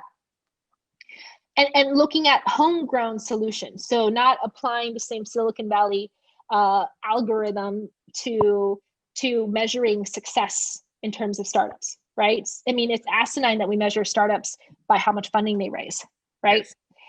And looking at homegrown solutions with homegrown founders, we're going to continue to see more push for diversity and inclusion in terms of female founders, minority founders, and inclusion as a key piece, right? Diversity won't cut it alone anymore. It's really about inclusion. And so those are some of the encouraging things. We are at a critical point in climate change. It's a bit sobering how little time we have left. Right. And so it's to be seen, especially at the government level, how much we're going to be able to achieve, and the continuous exacerbation of issues, social issues, because of fake news, conspiracy theories, and social media driving a lot of that, right? And so that's only going to get worse before it has a chance to get better. Right. And the key thing here is a very painful but necessary shift of mindsets from othering, appointing someone who has a different perspective or political belief as you as the other, as the enemy, right? To more of a sense of understanding that we are each other's keeper. And that sounds very philosophical and very idealistic, but it is going to be this inevitable shift. It's going to get worse before it gets better, but the long-term steady state is going to be better, because we are actively reimagining and rebuilding it for that long-term steady state. That doesn't mean that we're going to see a lot of fluctuation and volatility in between, right? But the long-term steady state is still open for creation, which makes it very exciting, and it has a lot of room for reimagining it for the better. Right. Okay. So I'll have just one last question to connect everything back to India with the 100 initiative, right? The 100 problems, 100 years. Tell us something about the 100 initiatives and how exactly you see the potential of India's youth in the future post-COVID. There's so much potential. It's one of the reasons why I love India. And, I keep returning back to it. Just the energy of the young people, the talent, the amazing amount of talent you have in this amazing country. And one thing I love is that there is that hunger and that drive and that earnestness of wanting to do something, that that energy that is incomparable. And so that's really exciting. And I kudos to India for really stepping up and investing in startups and creating startup ecosystems in all parts, even in like tier 3 cities, tier 4 cities now, right? To encourage youth and to encourage entrepreneurship, because we all know that, you know, globally there aren't enough jobs to go around. We have to create our own opportunities, right? And the sooner we can do that, and the sooner we can also start alleviating a lot of social tension and a lot of social pressure. You know, what happens when you have millions of unemployed young angry men, right? That's a lot of concerns that societies around the world ask, right? And so that is something that is very encouraging. Where, you know, I'm a part of a lot of different social enterprise organizations, advisor to a number of startups, and I see the desire to change, to create a change and a positive impact. Yes, we still see a lot of, you know, typical regular startups, but we're also seeing, and every day I'm getting more and more inquiries regarding social enterprises or deploying startup solutions for critical challenges like ag tech, right? Ag tech is a huge fast growing industry for the startup sector in India. And ed tech now, especially since COVID, this huge ed tech boom. And so it's that's really exciting. Climate tech also.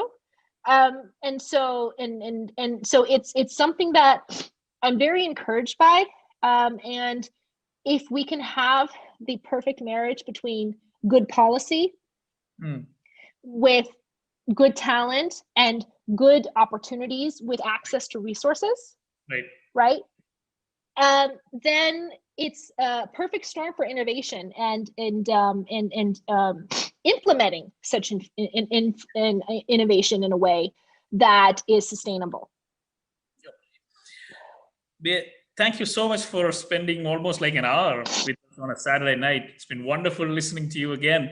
And we covered a wide range of areas, but the passion is visible. I think the COVID meditative Trivandrum period has given you a better resolve, I think much more clarity, because you look absolutely much more committed and much more optimistic about where we are headed.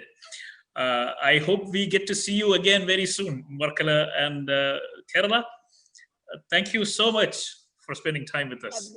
Thank you so much. I hope so. I hope so. We'll see what happens, but I'm keeping my fingers crossed. Right. Okay. Have a wonderful night. Thank you very much. Thank you so much. Okay. Thank you. Take care. Thank you. Bye-bye.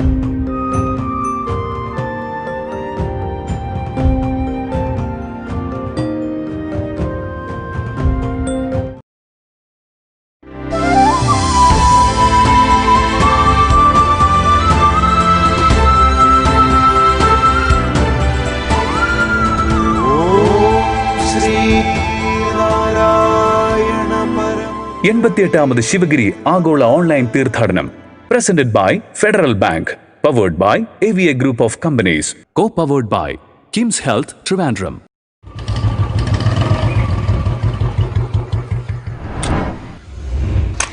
Sir, cashier card.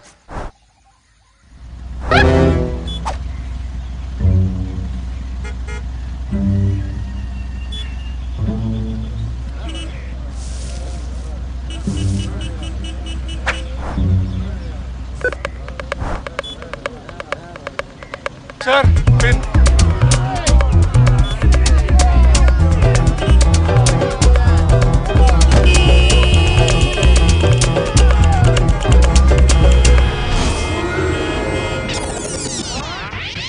Sir, cashier card.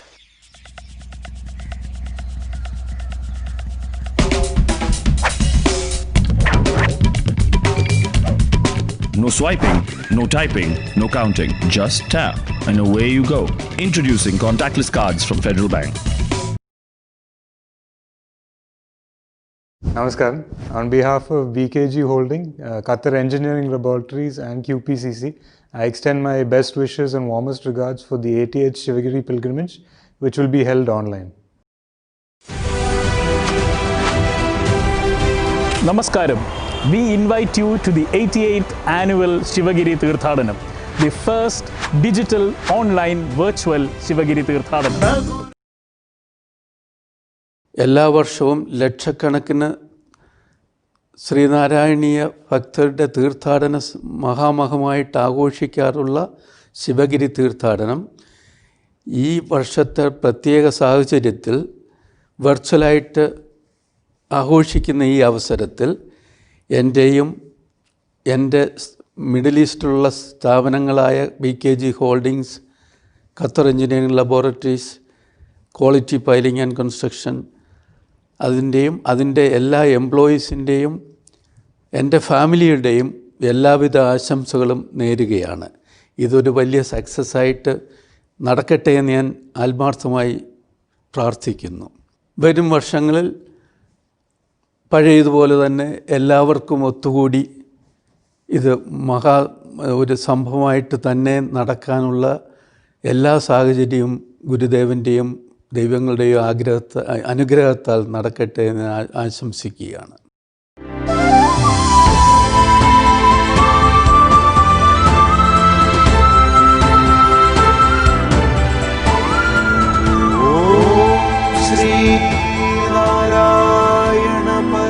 എൺപത്തിയെട്ടാമത് Sivagiri ആഗോള online തീർത്ഥാടനം presented by federal bank, powered by AVA group of companies, co-powered by KIMS health Trivandrum. വ്യവസായ മേഖലയിലെ മാറി വരുന്ന സാഹചര്യങ്ങളെ കുറിച്ചാണ് നമ്മുടെ അടുത്ത പ്രഭാഷണം. നമ്മോടൊപ്പം ഉള്ളത് ടെക്നോ പാർക്ക് CFO ആയിരുന്ന ഡോക്ടർ KCC നായരാണ്.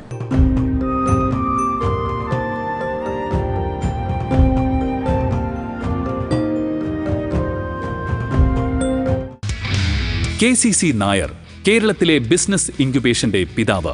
ഇന്ത്യയിലെ ആദ്യത്തെ ടെക്നോളജി ബിസിനസ് ഇൻക്യുബേറ്റർ ടെക്നോ പാർക്കിൽ സ്ഥാപിച്ചു. ടെക്നോ പാർക്ക് മുൻ CFO, technology business incubator MD എന്നീ നിലകളിലും പ്രശസ്തൻ. സ്വാഗതം ചെയ്യാം 88ാമത് ശിവഗിരി ആഗോള തീർത്ഥാടനത്തിലെ അഷ്ടലക്ഷ്യങ്ങളിൽ പ്രധാനപ്പെട്ട വ്യാവസായിക സമ്മേളനത്തിലേക്ക്. വളരെ സ്നേഹത്തോടും ബഹുമാനത്തോടും കൂടി ഡോക്ടർ KC ചന്ദ്രശേഖരൻ നായർ. ഇന്നത്തെ ഈ കോവിഡിൻ്റെ പശ്ചാത്തലത്തിൽ നമ്മളേതാണ്ട് ഒരു വർഷമായിട്ട് നമ്മുടെ ഇൻഡസ്ട്രി ഉൾപ്പെടെയുള്ള കേരളത്തിലെ മാത്രമല്ല ലോകത്തിലെ എല്ലാ ജീവിതക്രമങ്ങളും ഒരു പ്രത്യേക അവസ്ഥയിൽ, ഒരു സന്നിഗ്ധാവസ്ഥയിൽ എത്തി നിൽക്കുന്ന ഒരു സമയമാണ്. ഇത് ഇൻഡസ്ട്രി ഏറ്റവും കൂടുതൽ ബാധിച്ചിട്ടുള്ളത് ഇൻഡസ്ട്രിയെയും എഡ്യൂക്കേഷനെയും അതേപോലുള്ള മേഖലകളെയാണ് ഏറ്റവും കൂടുതലായിട്ട് ഡിസറപ്റ്റ് ചെയ്തിട്ടുള്ളത്. അപ്പം ഡിസറപ്റ്റ് ചെയ്യുക എന്ന് പറഞ്ഞു കഴിഞ്ഞാൽ അപ്പം നമുക്കറിയാവുന്നത് കുട്ടികൾക്ക് സ്കൂളിൽ പോകാൻ പറ്റുന്നില്ല, കോളേജുകൾ അടച്ചു, സ്കൂളുകൾ അടച്ചു. അത് കേരളത്തിലെ മാത്രമല്ല, ഇന്ത്യയിലെ മാത്രം ഒരു പ്രതിഭാസമല്ല. വേൾഡിലെ ഏതാണ്ട് എല്ലാ രാജ്യങ്ങളിലും ഇതേപോലുള്ളൊരു സംഭവം ഉണ്ടായിപ്പോയി. അത് കോവിഡ് ഏതാണ്ട് ഇപ്പോൾ ഒരു വർഷം നമ്മൾ ആകുകയാണ്. 2020 മൊത്തത്തിൽ ആ തരത്തിലേക്കായിപ്പോയി. ഇപ്പോൾ ഇൻഡസ്ട്രിയിൽ പറഞ്ഞു കഴിഞ്ഞാൽ ഇപ്പം കേരളത്തിൽ നമുക്ക് ഏറ്റവും കൂടുതൽ പ്രധാനപ്പെട്ട ഒരു സ്ഥാപനം എന്ന് പറയുന്നത് തിരുവനന്തപുരത്ത് ടെക്നോ പാർക്കാണ്. അപ്പോൾ ടെക്നോ പാർക്കിൽ ആ തുടക്കത്തിൽ നമ്മൾ കോവിഡിന് തൊട്ട് മുമ്പുള്ള ആ ഒരു സിറ്റുവേഷൻ 460ഓളം കമ്പനികളും 75,000-ഓളം എംപ്ലോയീസും ഡയറക്റ്റായിട്ട് വർക്ക് ചെയ്തുകൊണ്ടിരിക്കുന്ന ഒരു വലിയൊരു പ്രസ്ഥാനമാണ്.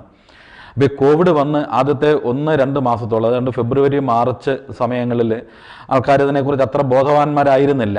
പക്ഷേ ഇത് നമുക്ക് മാർച്ച് 17-20 അടുത്ത് അറൗണ്ട് 20 നമ്മൾ ഗവൺമെൻറ് ഇതിന് സർക്കുലർ ഇറക്കുകയും കേന്ദ്ര ഗവൺമെൻറ്റും വളരെ സ്ട്രിക്റ്റായിട്ട് നമ്മൾ ഈ കോവിഡ് മാനദണ്ഡങ്ങൾ പാലിക്കണം എന്ന് പറഞ്ഞ ഒരു പ്രത്യേക അവസ്ഥയിൽ നമുക്ക് മിക്ക കമ്പനികളും, അത് മൾട്ടിനാഷണൽ കമ്പനികളായിക്കോട്ടെ, നമ്മുടെ കേരളത്തിൽ തന്നെ ഉണ്ടായിരുന്ന ടെക്നോ പാർക്ക് ബേസിട്ടുള്ള ചെറിയ കമ്പനികളായിക്കോട്ടെ, ഈവൻ സ്റ്റാർട്ടപ്പ് കമ്പനികളായിക്കോട്ടെ, ഈ കമ്പനികളെല്ലാം തന്നെ അവർ വർക്ക് ഫ്രം ഹോം എന്നുള്ള ഒരു പുതിയ കൺസെപ്റ്റിലേക്ക് മാറുകയായിരുന്നു.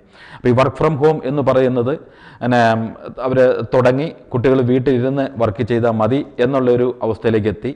അപ്പം ആ ഒരു സിറ്റുവേഷൻ ഇൻഡസ്ട്രിയെ അപ്പാടെ, IT ഇൻഡസ്ട്രി എന്ന് മാത്രമല്ല, ഇതേപോലെ മറ്റ് ഈ എൻജിനീയറിംഗ് ഇൻഡസ്ട്രികളെ, മാനുഫാക്ചറിങ് ഇൻഡസ്ട്രികളെ പോലും ശരിക്കും ബാധിച്ചു. ഇപ്പോൾ മാനുഫാക്ചറിങ് ഇൻഡസ്ട്രിയിൽ ആൾക്കാർക്ക് വർക്ക് ഫ്രം ഹോം ചെയ്യാൻ വളരെ ബുദ്ധിമുട്ടുണ്ടായി. എൻജിനീയറിംഗ് ഇൻഡസ്ട്രിയിലും അങ്ങനെ തന്നെയാണ്. അപ്പം IT ഇൻഡസ്ട്രിയിലാണ് ഏറ്റവും കൂടുതൽ അത് ഒരു പ്രയോജനകരമായ രീതിയിൽ അവർക്ക് ഉപയോഗപ്പെടുത്താൻ പറ്റിയത്. ഈ ടൈം ആൾക്കാർക്ക് കൂടുതലായിട്ട് വീടുകളിലിരുന്ന് വർക്ക് ചെയ്യാൻ പറ്റി. അപ്പം കമ്പനികൾ പറയുന്നത് പ്രൊഡക്ടിവിറ്റി ഇൻക്രീസ് ചെയ്യാൻ പറ്റിയെന്നും ആൾക്കാരുടെ നമ്മളെ ഈ കോവിഡിൻ്റെ ആ ഒരു സിറ്റുവേഷനിൽ കോവിഡ് വ്യാപനം അവർക്ക് കമ്പനിക്ക് ഉള്ളിലും അതുപോലെ പാർക്ക് പോലെയുള്ള വലിയ ഈ ആൾക്കാർ കൂടുന്ന സ്ഥലങ്ങളിലും അതിൻ്റെ വ്യാപനം വളരെ കുറയ്ക്കാൻ പറ്റിയെന്നും അവർ പറയുന്നുണ്ട്. അപ്പോൾ ഈ സിറ്റുവേഷനിൽ ഇതേപോലെ തന്നെ എഡ്യൂക്കേഷനിൽ എന്ത് പറ്റിയെന്ന് ചോദിച്ചു കഴിഞ്ഞാൽ, എഡ്യൂക്കേഷനിൽ അത് ഈ നഴ്സറി ലെവൽ മുതൽ, നഴ്സറി ആയിക്കോട്ടെ, LP, UP, ഹൈസ്കൂൾ, കോളേജ് തലത്തിൽ പോലും കംപ്ലീറ്റ് ഒരു ഡിസ്റപ്റ്റീവ്. ഈ വർഷം ശരിക്കും പറഞ്ഞു കഴിഞ്ഞാൽ കോളേജിലൊന്നും ഫിസിക്കലായിട്ട് ക്ലാസ് നടന്നിട്ടേ ഇല്ല. ക്ലാസ്സുകൾ ശരിക്കും നടക്കുന്നത് വെർച്വലായിട്ടാണ്. അത് സൂമും ഗൂഗിൾ മീറ്റും അതേപോലെയുള്ള മീഡിയകളിൽ കൂടെ കുട്ടികൾ വീട്ടിൽ നിന്ന് പഠിക്കുകയും അതിനെ KDSC പോലുള്ള ഗവൺമെൻറ് അല്ലെങ്കിൽ കൈറ്റ് പോലുള്ള ഗവൺമെൻറ് സ്ഥാപനങ്ങൾ അതിനെ പ്രോത്സാഹിപ്പിക്കുകയും ആ തരത്തിൽ എഡ്യൂക്കേഷൻ സിസ്റ്റം തന്നെ ടോട്ടലി ഒരു ചേഞ്ച് വന്ന ഒരു അവസരമാണിത്. അപ്പോൾ ഈ ഒരു അവസരത്തിൽ നമ്മൾ ഇങ്ങനെ ഇൻഡസ്ട്രി മൊത്തത്തിൽ ഡിസ്റപ്റ്റീവായ അവസ്ഥയിൽ നമുക്ക് ഇന്ന് ഇൻഡസ്ട്രി ഏറ്റവും കൂടുതൽ ചിന്തിച്ചു വന്നിരുന്നത് 2020 എന്ന് പറഞ്ഞാൽ നമ്മൾ ഒരു ഇൻഡസ്ട്രി 4ലേക്ക്, ഇൻഡസ്ട്രി 4.0യിലേക്ക് കടക്കുന്ന വർഷവും 2021, 22, 23 വർഷങ്ങൾ, ഒരു 4 വർഷങ്ങൾ ഇതിങ്ങനെ നിൽക്കുകയും 2025ലേക്ക് ഇൻഡസ്ട്രി 5.0യിലേക്ക് കടക്കുകയും ചെയ്യുമെന്നായിരുന്നു ടോട്ടലി ഗ്ലോബലി ഒരു പ്രഡിക്ഷൻ നിലവിലുണ്ടായിരുന്നത്. അപ്പോൾ ഇന്ന് ഫ്യൂച്ചർ ടെക്നോളജിയിൽ ഇപ്പം IT സർവീസ് കമ്പനികൾ പോലും മാറി അവർ ഈ ഫ്യൂച്ചർ ടെക്നോളജികളിൽ കൂടുതൽ R&D ചെയ്യുകയും കൂടുതൽ പ്രോഡക്റ്റ് ഇറക്കുകയും, ഫ്യൂച്ചർ ടെക്നോളജി എന്ന് ഞാൻ പറയുമ്പോൾ അതിനെക്കുറിച്ച് പറയുന്നത് IoT, artificial intelligence, robotics, machine learning, പിന്നെ ബ്ലോക്ക് ചെയിൻ, ബയോടെക്നോളജി തുടങ്ങിയ മേഖലകളാണ്. അപ്പോൾ ഈ മേഖലകളിൽ കൂടുതൽ കമ്പനികളും R&Dയിലേക്ക് മാറുകയും അവർ സർവീസ് സെക്ടറിലുള്ള സർവീസ് കമ്പനികൾ മാത്രമായിരുന്ന വലിയ കമ്പനികൾ TCSും ഇൻഫോസിസും ഒറക്കിളും പോലെയുള്ള വലിയ കമ്പനികൾ പോലും IBS ഒക്കെ പോലെയുള്ള വലിയ കമ്പനികളും അവർ ഇതിൽ നിന്ന് മാറിയിട്ട് കൂടുതൽ R&D ഓറിയൻറ്റഡ് ആക്കുകയും പുതിയ പുതിയ പ്രോഡക്റ്റുകൾ അവർ പ്രോഡക്റ്റ് ബേസ്ഡായി മാറ്റാൻ വേണ്ടിയുള്ള ഒരു ശ്രമത്തിൻ്റെ ഭാഗമായിട്ട് ഈ 2020 ഡെഡിക്കേറ്റ് ചെയ്തിരുന്ന ഒരു വർഷമായിരുന്നു. പക്ഷേ ഇപ്പം നമുക്ക് അറിയാവുന്ന ഒരു കാര്യമാണ്, നമ്മളെ കണ്ടത് ഒന്നും ചെയ്യാൻ പറ്റാത്ത ഒരു പ്രത്യേക അവസ്ഥയിലേക്ക് നമ്മൾ മാറിപ്പോയി. കോവിഡ് വന്നു, ആൾക്കാർക്ക് ആ ഡിസ്റപ്ഷൻ നമുക്ക് ഫേസ് ചെയ്യേണ്ടി വന്നു. ഇൻഡസ്ട്രിയൽ ഏരിയ തന്നെയല്ലേ എല്ലാ മേഖലകളിലും, ജീവിതത്തിൻ്റെ സമസ്ത മേഖലകളിലും ഈ ഡിസ്റപ്ഷൻ നമുക്ക് നേരിടേണ്ടി വന്നു. അപ്പം മനുഷ്യനാൽ അത് മാറ്റിമറിക്കാൻ പറ്റാത്ത ഒരവസ്ഥയിലേക്ക് മനുഷ്യനെ ഒരു പ്രത്യേക ലോകത്തിലേക്ക് അല്ലെങ്കിൽ വീടുകളിലേക്ക് തളച്ചിടപ്പെടുന്ന ഈ അവസ്ഥയിൽ കമ്പനികൾ അവർ പ്രതികരിക്കുന്ന ഒരവസ്ഥ നമ്മൾ മനസ്സിലാക്കേണ്ടത് വളരെ അത്യാവശ്യമാണ്. അപ്പോൾ നമ്മൾ പറഞ്ഞു വന്നത് ഈ വർക്ക് ഫ്രം ഹോം എന്നുള്ള ഒരു അവസ്ഥയിലേക്ക് കമ്പനികൾ മാറിക്കഴിഞ്ഞപ്പോൾ ഇത് കൂടുതൽ റിക്രൂട്ട്മെൻറ്റ് വരാതെയായി. അപ്പോൾ റിക്രൂട്ട്മെൻറ്റിൻ്റെ കാര്യം അതിന് ഇൻഡസ്ട്രിയിൽ തന്നെ കമ്പനികൾ കുറേ ട്രിം ചെയ്യാനും കുറേ ആൾക്കാർക്ക് ജോലി നഷ്ടപ്പെടാനും പുതിയ റിക്രൂട്ട്മെൻറ്റ് വരാതിരിക്കാനും ഒക്കെ ഈ ഒരവസ്ഥ കാരണമായിട്ടുണ്ട്. അത് കേരളത്തിൽ തന്നെ പറഞ്ഞു കഴിഞ്ഞാൽ ഒരു വർഷം നമ്മൾ അല്ലാതെയുള്ളത് കഴിഞ്ഞ ഒരു 4-5 വർഷമായിട്ട് ടോട്ടലി ഭാഗികമായിട്ടെങ്കിലും റിക്രൂട്ട്മെൻറ്റ് വളരെ കുറഞ്ഞ വർഷങ്ങളായിരുന്നു. പ്രധാനപ്പെട്ട കോളേജുകളിൽ, പ്രത്യേകിച്ച് ഗ്രാജുവേറ്റ് എഞ്ചിനീയറിംഗ് കോളേജുകളിൽ 7th സെമസ്റ്ററിലും 6th സെമസ്റ്ററിൻ്റെ അവസാനവും ഒക്കെ ഈ IT കമ്പനികൾ, IT എഞ്ചിനീയറിംഗ് കമ്പനികൾ ക്യാമ്പസുകൾ വിസിറ്റ് ചെയ്ത് ക്യാമ്പസ് റിക്രൂട്ട്മെൻറ്റിന് പോയിക്കൊണ്ടിരുന്ന ഒരവസ്ഥയുണ്ട്. അപ്പം അവിടെ പോയിട്ട് ഈ വലിയ കമ്പനികൾ ഇൻഫോസിസും IBSും പോലെയുള്ള ഇപ്പം US ടെക്നോളജി ഒക്കെ പോലുള്ള ഇപ്പം തിരുവനന്തപുരത്ത് പറഞ്ഞു കഴിഞ്ഞാൽ ടെക്നോ പാർക്കിലെ അവസ്ഥ. അപ്പോൾ ഈ കമ്പനികൾ ക്യാമ്പസിൽ കൊണ്ട് വലിയ നല്ല കോളേജുകൾ, ഇപ്പം ട്രിവാൻഡ്രത്ത് തന്നെ college of engineering, SCT college, Barton hill തുടങ്ങിയ എഞ്ചിനീയറിംഗ് കോളേജുകൾ, അതുപോലെ ഇവിടെ ട്രിനിറ്റി കോളേജ്, രാജധാനി, മോഹൻദാസ് പോലെയുള്ള പ്രൈവറ്റ് മേഖലയിലുള്ള കോളേജുകൾ, ഇങ്ങനെയുള്ള കോളേജുകളിലൊക്കെ പോയി റിക്രൂട്ട് ചെയ്യുകയും നല്ല രീതിയിൽ ഒരു പ്രാവശ്യത്തെ റിക്രൂട്ട്മെൻറ്റിൽ 100 കുട്ടികളോളം പല സബ്ജക്റ്റിൽ നിന്ന് പല ബ്രാഞ്ചുകളിൽ നിന്ന് അവർ എടുക്കുകയും ചെയ്യുമായിരുന്നു. ഇപ്പോഴേ അത് കുറഞ്ഞിട്ട് 1, 2, 3 കമ്പനികളെ വളരെ ബുദ്ധിമുട്ടിയാണ് കോളേജുകളിൽ ക്യാമ്പസ് റിക്രൂട്ട്മെൻറ്റിന് ആൾക്കാർക്ക് എടുക്കാൻ പറ്റുന്നത്. അപ്പോൾ റിക്രൂട്ട്മെൻറ്റ് വളരെ കുറഞ്ഞു. കുട്ടികളുടെ വിദ്യാഭ്യാസ നിലവാരം തന്നെ ഒരു പരിധി വരെ ഈ ഫിസിക്കലായിട്ട് കോളേജിൽ പോയി അവർക്ക് പഠിക്കാനും ലാബിൽ അറ്റൻഡ് ചെയ്യാനും വയ്യാതെ വന്നപ്പോഴത്തേന് ആ നിലവാരം വളരെ കുറഞ്ഞു വരുന്നു. അപ്പോൾ ഈ ഒരു അവസ്ഥയിൽ നമുക്ക് എന്താണ് ചെയ്യാൻ പറ്റുക, ഈ അവസ്ഥ മറികടക്കാനായിട്ട് നമുക്ക് എന്താണ് ചെയ്യാൻ പറ്റുക. അപ്പം ഇത് ഇൻഡസ്ട്രിക്കും അക്കാഡമിക്കും ഒരേപോലെ പ്രധാനപ്പെട്ട ഒരു വിഷയമാണ്. അപ്പം നമ്മൾ വിചാരിക്കുന്നത് ഒരു പക്ഷേ അടുത്ത ഒരു 4-5 മാസം കൊണ്ട് ഏതാണ്ട് 2021 പകുതി ആകുമ്പോഴത്തേന് വാക്സിനൊക്കെ വന്ന് നമ്മൾ അതിനെ ഇമ്മ്യൂണിറ്റിയൊക്കെ ആയിക്കഴിഞ്ഞാൽ നമുക്ക് കോവിഡിനെ മറികടക്കാൻ പറ്റും എന്നുള്ളൊരു ധാരണ നിലവിലുണ്ട്. അപ്പോൾ ആ ഒരു സമയം വരെ 2021 ഒരു മധ്യത്തോടെ കോവിഡ് മാറി ലൈഫ് പോസ്റ്റ് കോവിഡ് എന്ന് പറയുന്ന ഒരു ന്യൂ നോർമലിലേക്ക് വരുന്ന ആ ഒരു അവസ്ഥയിൽ നമുക്ക് എന്താണ് ചെയ്യാൻ പറ്റുക. അപ്പോൾ ആ ഒരു അവസ്ഥ വരുമ്പോൾ തന്നെ വന്നു കഴിഞ്ഞാലും പെട്ടെന്ന് ഇൻഡസ്ട്രി ഒരേ രീതിയിൽ പഴയ പോലെ അങ്ങോട്ട് വർക്ക് ചെയ്ത് പോകണമെന്ന് യാതൊരു തരത്തിലും നിർബന്ധമില്ല. അങ്ങനെ വരാൻ സാധ്യത വളരെ കുറവുമാണ്.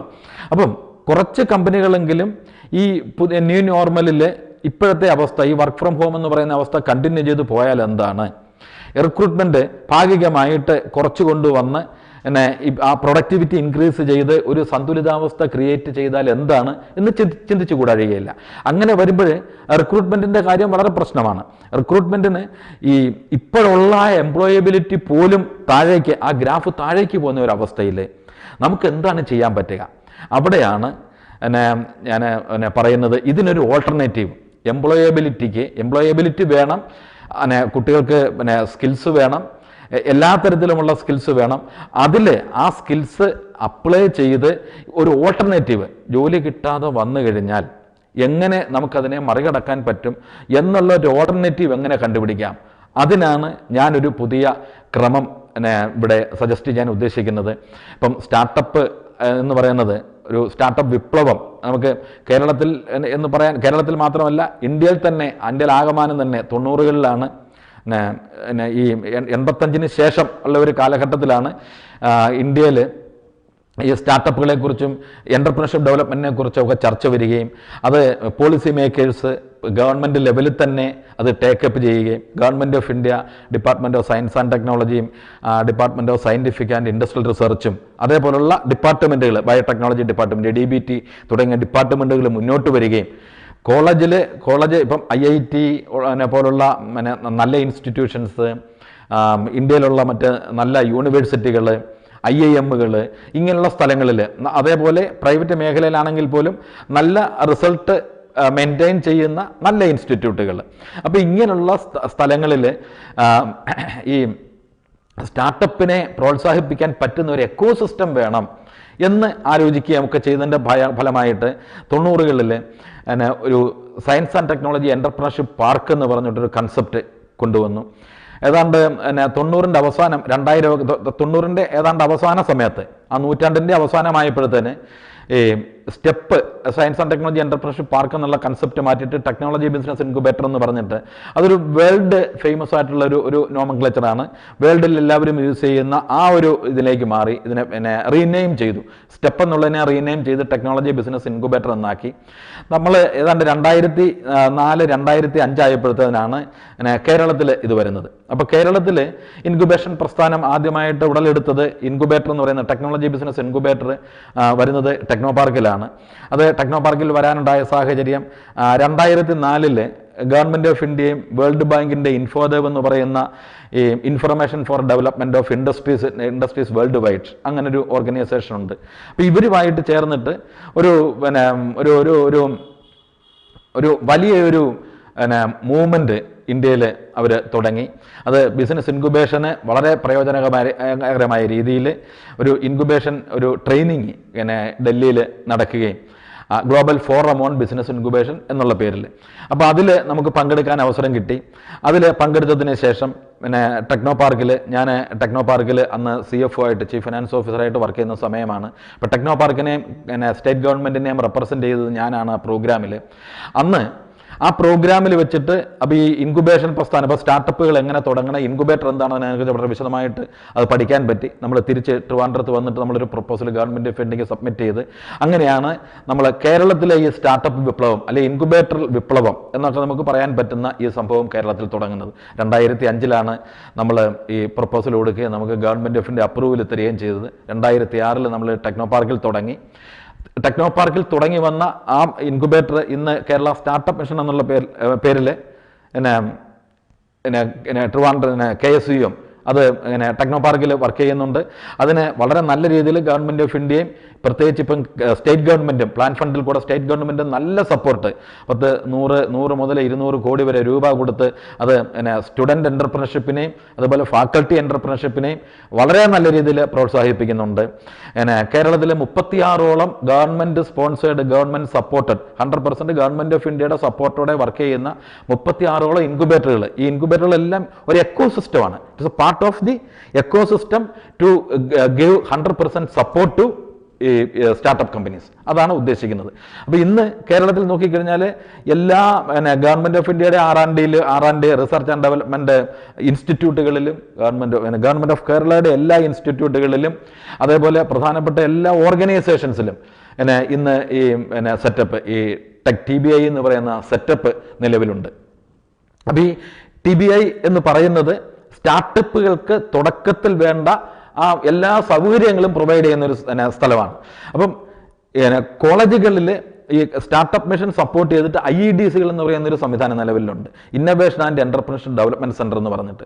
അപ്പോൾ ഈ innovation and entrepreneurship development centre അവരെ സപ്പോർട്ട് ചെയ്യുന്നത് ഈ കുട്ടികൾക്ക് കോളേജിൽ ഇന്നൊവേഷൻ ഈ IEDCകളിൽ മെമ്പർഷിപ്പ് എടുത്തിട്ട് IEDCകളിൽ വർക്ക് ചെയ്ത് തുടങ്ങുക. അവർക്ക് ഏത് ഡൊമൈനും അവർക്കൊരു സ്റ്റാർട്ടപ്പ് തുടങ്ങണമെങ്കിൽ ഒരു നല്ല ഐഡിയ വേണം. അപ്പോൾ അവിടെയാണ് അതിൻ്റെ തുടക്കം. ഐഡിയേഷനാണ് ഇതിന് തുടങ്ങുന്നത്. അപ്പോൾ ഒരു ഐഡിയേഷൻ സ്റ്റേജിൽ നല്ല ഒരു ഐഡിയ കണ്ടുപിടിച്ചിട്ട് അത് ടെക്നോളജി ഐഡിയ തന്നെ വേണം നിർബന്ധമില്ല. അപ്പം നമ്മൾ എൻ്റർപ്രണർഷിപ്പിനെ കുറിച്ച് പറയുമ്പോൾ തന്നെ 4 തരത്തിലുള്ള എൻ്റർപ്രണർഷിപ്പ് ഉണ്ട്. അത് technology entrepreneurship, business entrepreneurship, service entrepreneurship, social entrepreneurship. അപ്പോൾ ഈ 4 കാറ്റഗറിയിലും നമുക്ക് സ്റ്റാർട്ടപ്പ് ചെയ്യാം.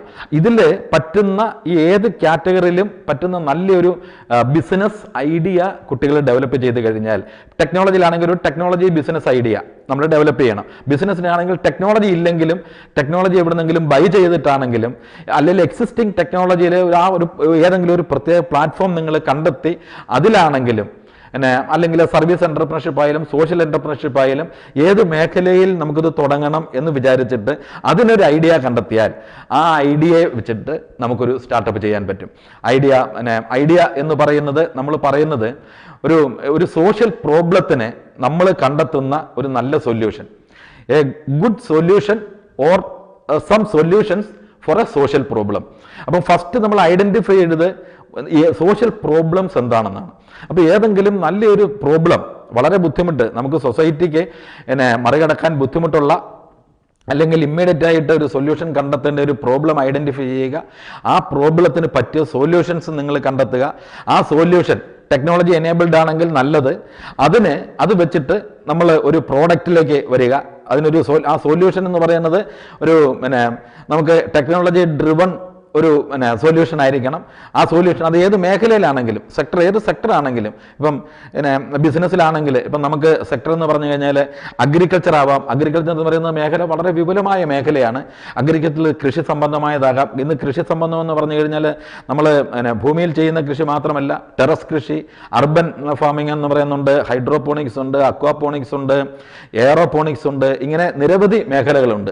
അപ്പോൾ ഇത് ഏത് മേഖലകളിലും അഗ്രികൾച്ചർ ആണെങ്കിൽ അതേപോലെ നമുക്ക് ഇന്ന് കേരളത്തിൽ കണ്ടുപിടിക്കാവുന്ന കേരളത്തിലെ ഒരു പ്രത്യേക കാലാവസ്ഥയിൽ നമുക്ക് 14 ജില്ലകളിലും ഓരോ ജില്ലയ്ക്കും തനതായ ഇൻഡസ്ട്രി ഉണ്ട്.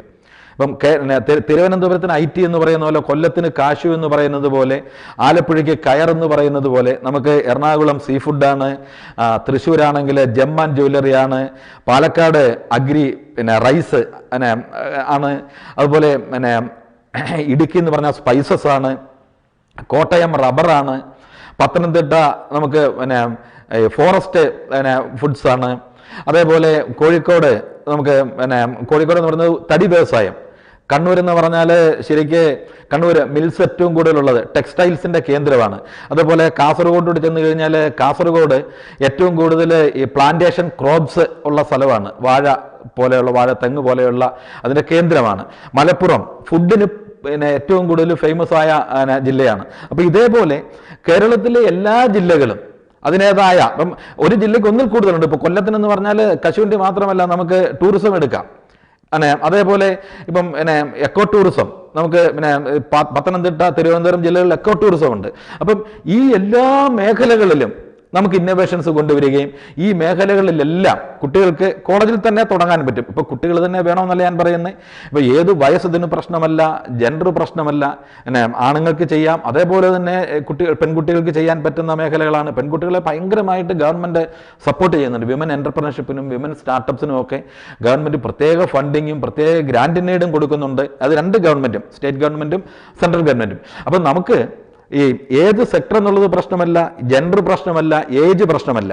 പിന്നെ അത് ഏജിൻ്റെ കാര്യം പറഞ്ഞു കഴിഞ്ഞാൽ പിന്നെ നമുക്ക് കൊച്ചുകുട്ടികൾ ഇപ്പം സ്കൂളുകളിൽ അഡൽട്ട് ടിങ്കറിംഗ് ലാബ് എന്ന് പറയുന്ന ഒരു ATL എന്ന് പറയും, ഗവൺമെൻറ് ഓഫ് ഇന്ത്യ സ്പോൺസർ ചെയ്തിട്ട് പിന്നെ ഓരോ സ്കൂളിനും 10 ലക്ഷം രൂപ മുതൽ 10-20 ലക്ഷം രൂപ വരെ കൊടുക്കുന്നുണ്ട്. ലാബ് തുടങ്ങാനും അത് 3D പ്രിൻറ്റിംഗ് ഉൾപ്പെടെയുള്ള ഫെസിലിറ്റികൾ തുടങ്ങാൻ വേണ്ടി സ്കൂളുകൾക്ക് കൊടുക്കുന്നുണ്ട്. കേരളത്തിൽ ഏതാണ്ട് 1000-ഓളം സ്കൂളുകളിൽ ഇപ്പോൾ അഡൽട്ട് ടിങ്കറിംഗ് ലാബുണ്ട്. ഈ ടിങ്കറിംഗ് ലാബിൽ കൂടെ കുട്ടികൾക്ക് ഇത് പഠിപ്പിച്ചു കൊടുക്കുകയും ഈ കുട്ടികൾ അവർ 7 ക്ലാസ് 8 ക്ലാസ്സിലൊക്കെ പഠിക്കുന്ന സമയത്ത് അവർ ഇന്നോവേറ്റ് ചെയ്യാൻ തുടങ്ങും.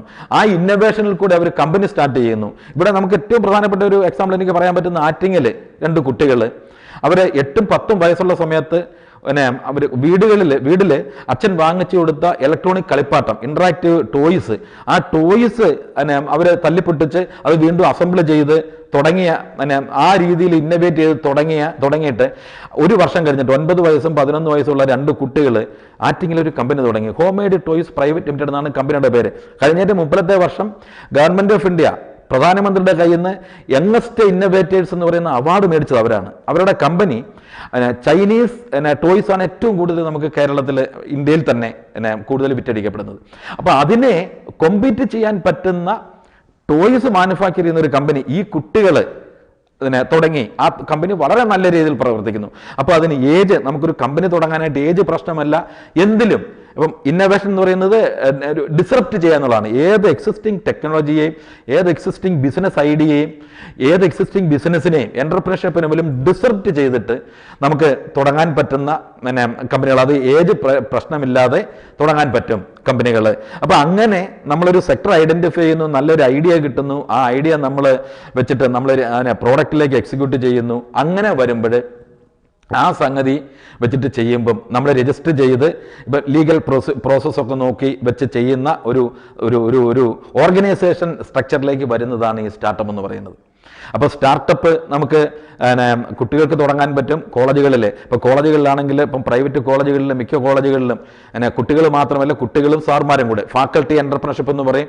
അതുപോലെ സ്റ്റുഡൻറ്റ് എൻ്റർപ്രണർഷിപ്പ്, ഫാക്കൽറ്റി എൻ്റർപ്രണർഷിപ്പും സ്റ്റുഡൻറ്റ് എൻ്റർപ്രണർഷിപ്പും നമുക്ക് ഇന്ത്യയിൽ തന്നെ കേരളത്തിൽ ആദ്യമായിട്ട് നമ്മൾ ഇൻസ്റ്റിറ്റ്യൂഷണലൈസ് ചെയ്തത്. മറ്റ് ഏത് സ്റ്റേറ്റ് എടുത്തു കഴിഞ്ഞാലും ഈ നമ്മൾ എഡ്യൂക്കേഷൻ ഇൻസ്റ്റിറ്റ്യൂഷൻസ് നോക്കി കഴിഞ്ഞാൽ IIT-കൾ പോലും, ബോംബെ IIT ആണ് ഈ കാര്യത്തിൽ, ബോംബെ റൂർക്കി ഒക്കെ തുടങ്ങിയ IIT-കളാണ് ഇതിൽ ഏറ്റവും കൂടുതൽ. അതുപോലെ ചെന്നൈ IIT, മദ്രാസ് IIT, ഇതൊക്കെ വളരെ മുന്നിലാണ്. പക്ഷെ അവിടെ ഫാക്കൽറ്റി തുടങ്ങുമ്പം ഫാക്കൽറ്റി എൻ്റർപ്രണർഷിപ്പ് എന്ന് പറയുന്ന ഒരു ലെവലിലേക്ക് വരുമ്പോഴേ ഫാക്കൽറ്റി കോളേജുമായിട്ട് അല്ലെങ്കിൽ IIT ആയിട്ട് ഡിറ്റാച്ച് ചെയ്തിട്ട് ഒരു സെപ്പറേറ്റ് ഒരു കമ്പനി തുടങ്ങി അവർ ആ രീതിയിൽ പോവാണ്. അവർ പഠിപ്പിക്കുന്നില്ല. അപ്പം പഠിപ്പിക്കുന്നത് കൂട്ടത്തിൽ തന്നെ, കാരണം ഫാക്കൽറ്റി അവരെന്താണ് പഠിപ്പിക്കുന്നത്, ഈ പഠിപ്പിക്കുന്നതിൽ വെറുതെ ഈ കുട്ടികൾക്ക് ഇത് പറഞ്ഞു കൊടുക്കുക മാത്രമല്ല ചെയ്യേണ്ടത്, അവർ മോഡലാകണം, മാതൃകയാണ് അധ്യാപകർ എന്ന് പറഞ്ഞാൽ.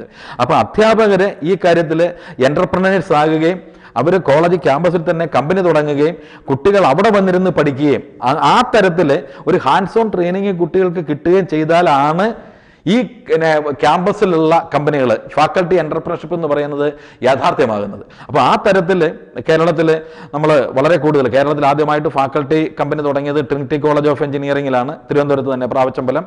അതേപോലെ സ്റ്റുഡൻറ്റ് എൻ്റർപ്രണർഷിപ്പ് നമ്മൾ CET കോളേജ് ഓഫ് എഞ്ചിനീയറിംഗ് ട്രിവാൻഡ്രത്താണ് തുടങ്ങി വന്നത്. അതിന്ന് കേരളത്തിൽ മുഴുവൻ വ്യാപിച്ചിട്ടുണ്ട്. 250-ൽ പരം IEDCകൾ കേരളത്തിൽ നിലവിലുണ്ട്. എഞ്ചിനീയറിംഗ് കോളേജിലും ആർട്സ് ആൻഡ് സയൻസ് കോളേജുകളിലും ഉൾപ്പെടെ കേരളത്തിൽ IIM-ലും IIT-ലും IIIT-ലും IIIT-M-ലും ഒക്കെ ഇത് നിലവിലുണ്ട്. അതുപോലെ ഇപ്പോൾ സ്കൂളുകളിൽ തന്നെ എൻ്റർപ്രണർഷിപ്പ് ആക്ടിവിറ്റി വളരെയധികം മുന്നോട്ട് കടന്നു വരുന്ന ഒരു അവസ്ഥയാണ്. അപ്പം ഫാക്കൽറ്റി എൻ്റർപ്രണർഷിപ്പ് വളരെ നല്ല രീതിയിൽ കേരളത്തിൽ വരുന്നുണ്ട്, സ്റ്റുഡൻറ്റ് എൻ്റർപ്രണർഷിപ്പ് നല്ല രീതിയിൽ വരുന്നുണ്ട്.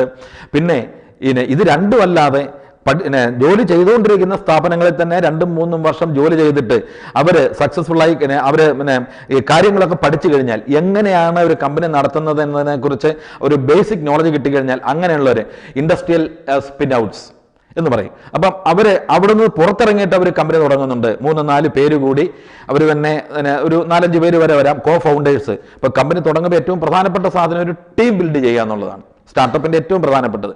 അപ്പോൾ അവർ ജോലി ചെയ്യുന്ന സ്ഥാപനത്തിൽ തന്നെ അവർക്ക് പറ്റിയ രീതിയിൽ, ഇപ്പോൾ 5 പേരെന്ന് പറഞ്ഞു കഴിഞ്ഞാൽ 5 ഏരിയകളിൽ എക്സ്പെർട്ടീസ് ഉള്ളവർ വേണം. ഇപ്പോൾ ടെക്നോളജി എക്സ്പെർട്ടീസ് വേണം, ഫിനാൻഷ്യൽ എക്സ്പെർട്ടീസ് വേണം, മാർക്കറ്റിംഗിൽ എക്സ്പെർട്ടീസ് വേണം, പിന്നെ മാനേജ്മെൻറ്റിൽ എക്സ്പെർട്ടീസ് വേണം, പിന്നെ കമ്പനി മൊത്തത്തിൽ എക്സിക്യൂഷൻ നടത്താനും ആൾക്കാരെ എല്ലാം ഒത്തൊരുമിച്ച് മുന്നോട്ട് കൊണ്ടുപോകാനും പറ്റിയ രീതിയിലുള്ള ഒരു CEO ആവശ്യമാണ്. അപ്പം 5 പേരാണെങ്കിൽ ഈ 5 ഏരിയകളിൽ പ്രാഗൽഭ്യമുള്ള 5 പേര് ഒന്നിച്ച് നിന്ന് അവർ കോ ഫൗണ്ടേഴ്സായിട്ട് ഒരു കമ്പനി തുടങ്ങിയാൽ ആ കമ്പനിക്ക് നല്ലൊരു പ്രോഡക്റ്റും കൂടെ ഉണ്ടെങ്കിൽ ഒരു തരത്തിലും പിന്തിരിഞ്ഞ് നോക്കേണ്ടി വരില്ല. ഇത് സക്സസ്ഫുൾ ആകും എന്നുള്ളതിന് യാതൊരു സംശയമില്ല.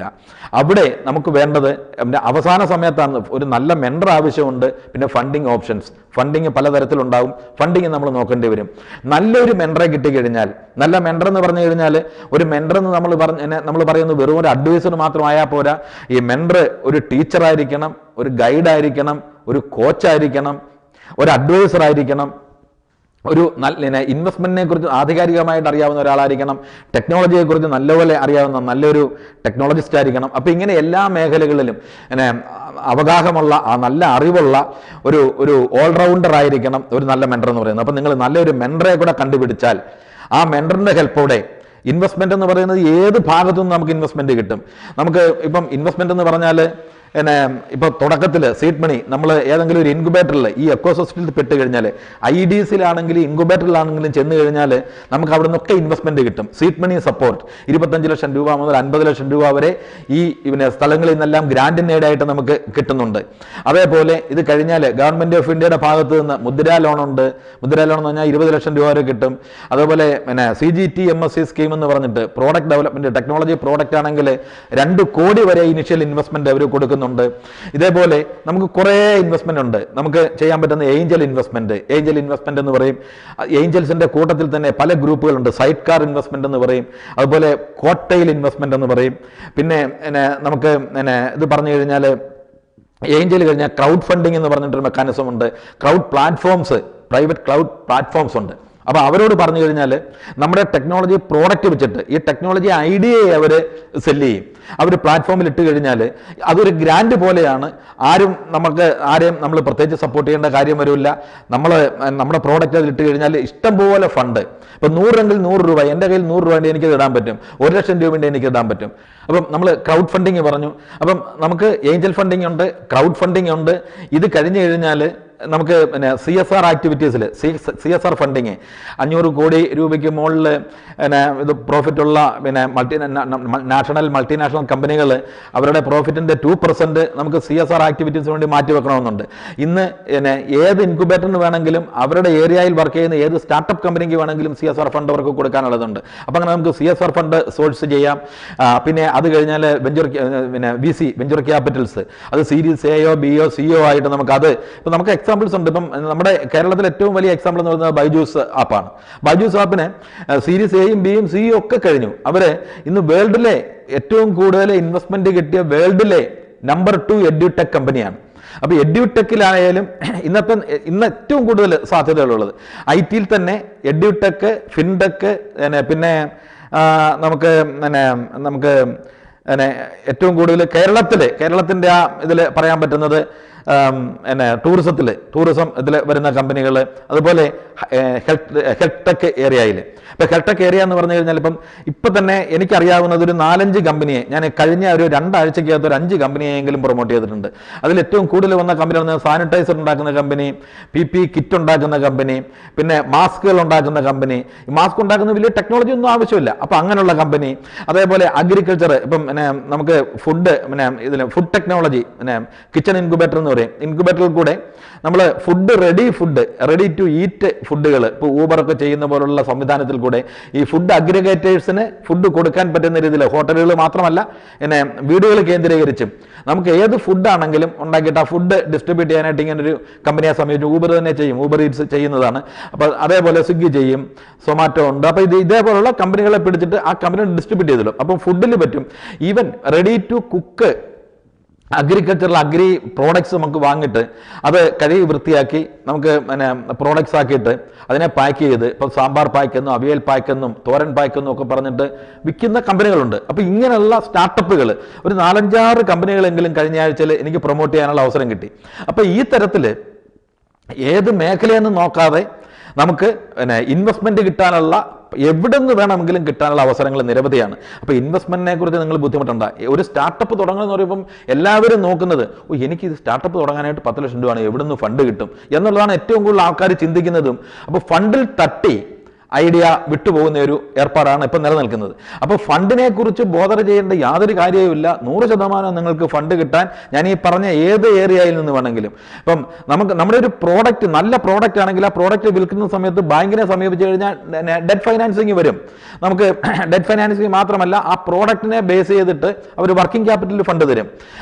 ഈ ഇൻവെസ്റ്റ് ചെയ്യാൻ വേണ്ടി നമുക്ക് ഇപ്പം സ്ഥലം മേടിക്കാനും ബിൽഡിംഗ് കെട്ടാനും അതേപോലെയുള്ള ഇൻഫ്രാസ്ട്രക്ചർ ക്രിയേഷന് വേണ്ടി സെപ്പറേറ്റ് ഫണ്ടിങ് ഉണ്ട്, ഇൻഫ്രാസ്ട്രക്ചർ ഫണ്ടിങ് ഉണ്ട്.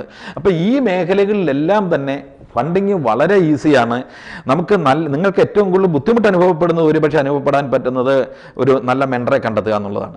നല്ല ബിസിനസ് ഹൗസസിനെ സമീപിച്ച് കഴിഞ്ഞാൽ ഇപ്പോൾ കേരളത്തിൽ ഏറ്റവും കൂടുതൽ സക്സസ്ഫുൾ ആയിട്ടുള്ള ബിസിനസ്സുകാരുണ്ട്. ഈ ബിസിനസ്സുകാരെല്ലാം തന്നെ നമുക്കിപ്പം ബീറ്റ ഗ്രൂപ്പിൻ്റെ ഇപ്പോൾ രാജ്മോഹൻ പിള്ള, അതേപോലെ നമുക്ക് കൊച്ചിയിൽ നമ്മുടെ കൊച്ചിയിൽ കുറേ ആൾക്കാരുണ്ട്. ടൈ കേരളയായിട്ട് ബന്ധപ്പെട്ടിട്ട് ടൈയുടെ മെമ്പേഴ്സ് കുറേ പേര്. അപ്പോൾ കൊച്ചി ജോസഫ് ചിറ്റിലപ്പള്ളി, വി ഗാർഡ് ഇൻഡസ്ട്രീസ് ഒക്കെ ഇഷ്ടംപോലെ ആൾക്കാരെ പ്രൊമോട്ട് ചെയ്യുന്നുണ്ട്. അവരെല്ലാ വർഷവും പ്രോഗ്രാംസ് തന്നെ കണ്ടക്ട് ചെയ്തിട്ട് 10-30 ആൾക്കാരെ വെച്ച് ട്രെയിൻ ചെയ്ത് ആ ട്രെയിനിങ്ങിൽ അവർ മെഡിക്കലായിട്ട് വരുന്നവർക്ക് അവർക്ക് ഐഡിയ കൊടുത്ത് കമ്പനി ഡെവലപ്പ് ചെയ്ത് വളരെ രീതിയിൽ സപ്പോർട്ട് ചെയ്യുന്നു. അവർ തന്നെ ഇൻവെസ്റ്റ് ചെയ്തിട്ട് സപ്പോർട്ട് ചെയ്യുന്നുണ്ട്.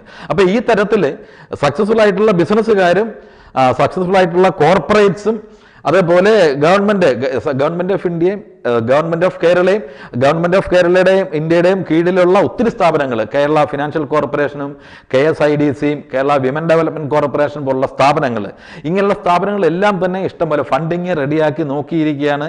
നിങ്ങൾ ചെയ്യേണ്ടത് നിങ്ങൾ നല്ലൊരു ഐഡിയ കണ്ടെത്തുക, ആ ഐഡിയയെ പ്രൊമോട്ട് ചെയ്തിട്ട് എക്സിക്യൂട്ട് ചെയ്ത് നല്ലൊരു പ്രോഡക്റ്റ് ആക്കുക. അത് വിൽക്കാനുള്ള നിങ്ങൾ കോ ഫൗണ്ടേഴ്സിനെ കണ്ടുപിടിച്ച് ഒരു കമ്പനി രജിസ്റ്റർ ചെയ്യുക, ഒരു സ്റ്റാർട്ടപ്പ് രജിസ്റ്റർ ചെയ്യുക.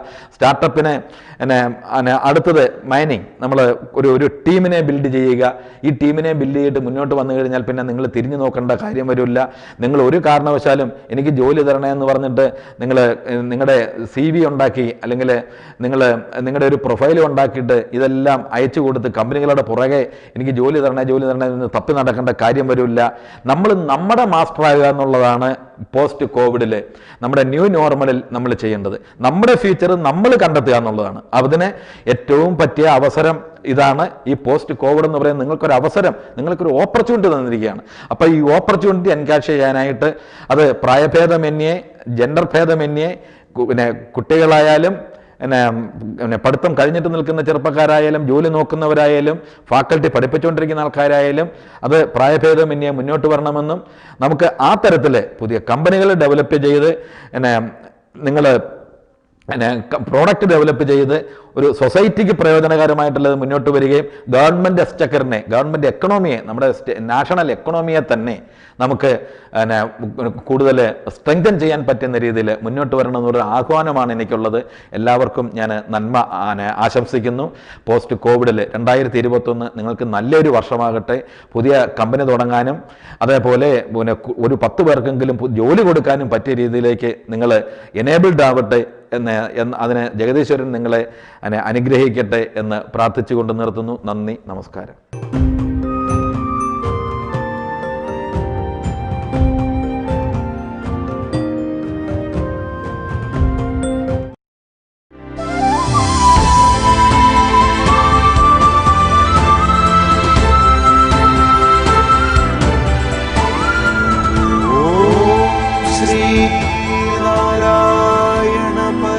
എൺപത്തിയെട്ടാമത് ശിവഗിരി ആഗോള ഓൺലൈൻ തീർത്ഥാടനം presented by federal bank, powered by AVA group of companies, co-powered by KIMS health Trivandrum. Namaskaram. On behalf of VKG Holding, Qatar Engineering Laboratories and QPCC, I extend my best wishes and warmest regards for the 80th Sivagiri pilgrimage, which will be held online.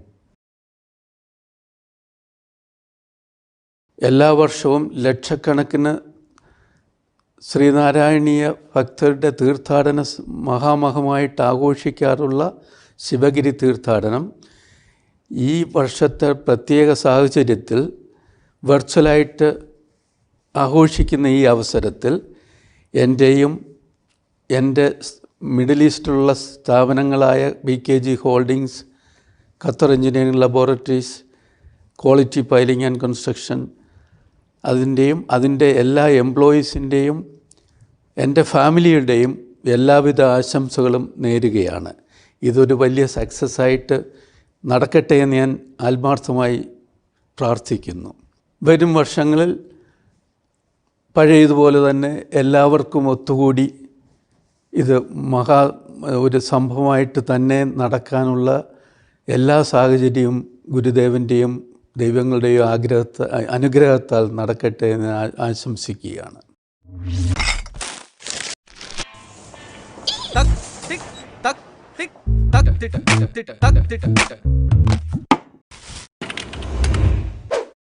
$473 cash or card?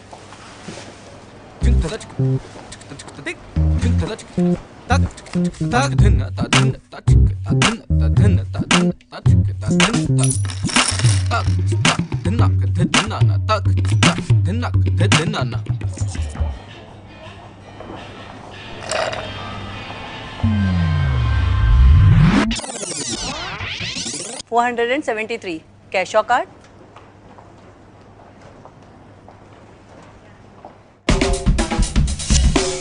No swiping, no typing, no counting. Just tap and away you go. Introducing contactless cards from Federal Bank.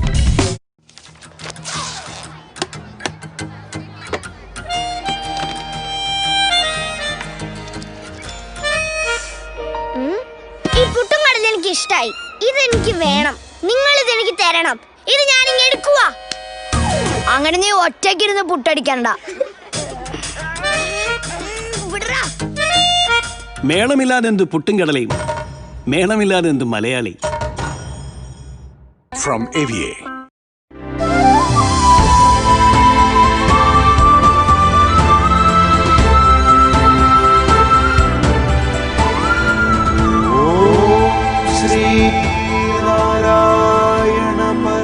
എൺപത്തിയെട്ടാമത് Sivagiri ആഗോള online തീർത്ഥാടനം presented by federal bank, powered by AVA group of companies, co-powered by KIMS health Trivandrum.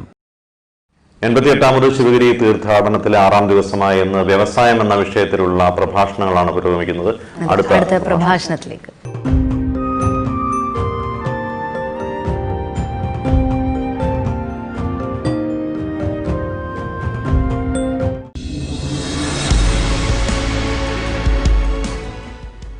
ജീവകാരുണ്യ പ്രവർത്തകൻ, പ്രവാസി, വ്യവസായി. സ്വാഗതം ചെയ്യാം ഏറെ സ്നേഹത്തോടെ 88ാമത് ശിവഗിരി ആഗോള ഓൺലൈൻ തീർത്ഥാടനത്തിലെ വ്യാവസായിക സമ്മേളനത്തിലേക്ക്.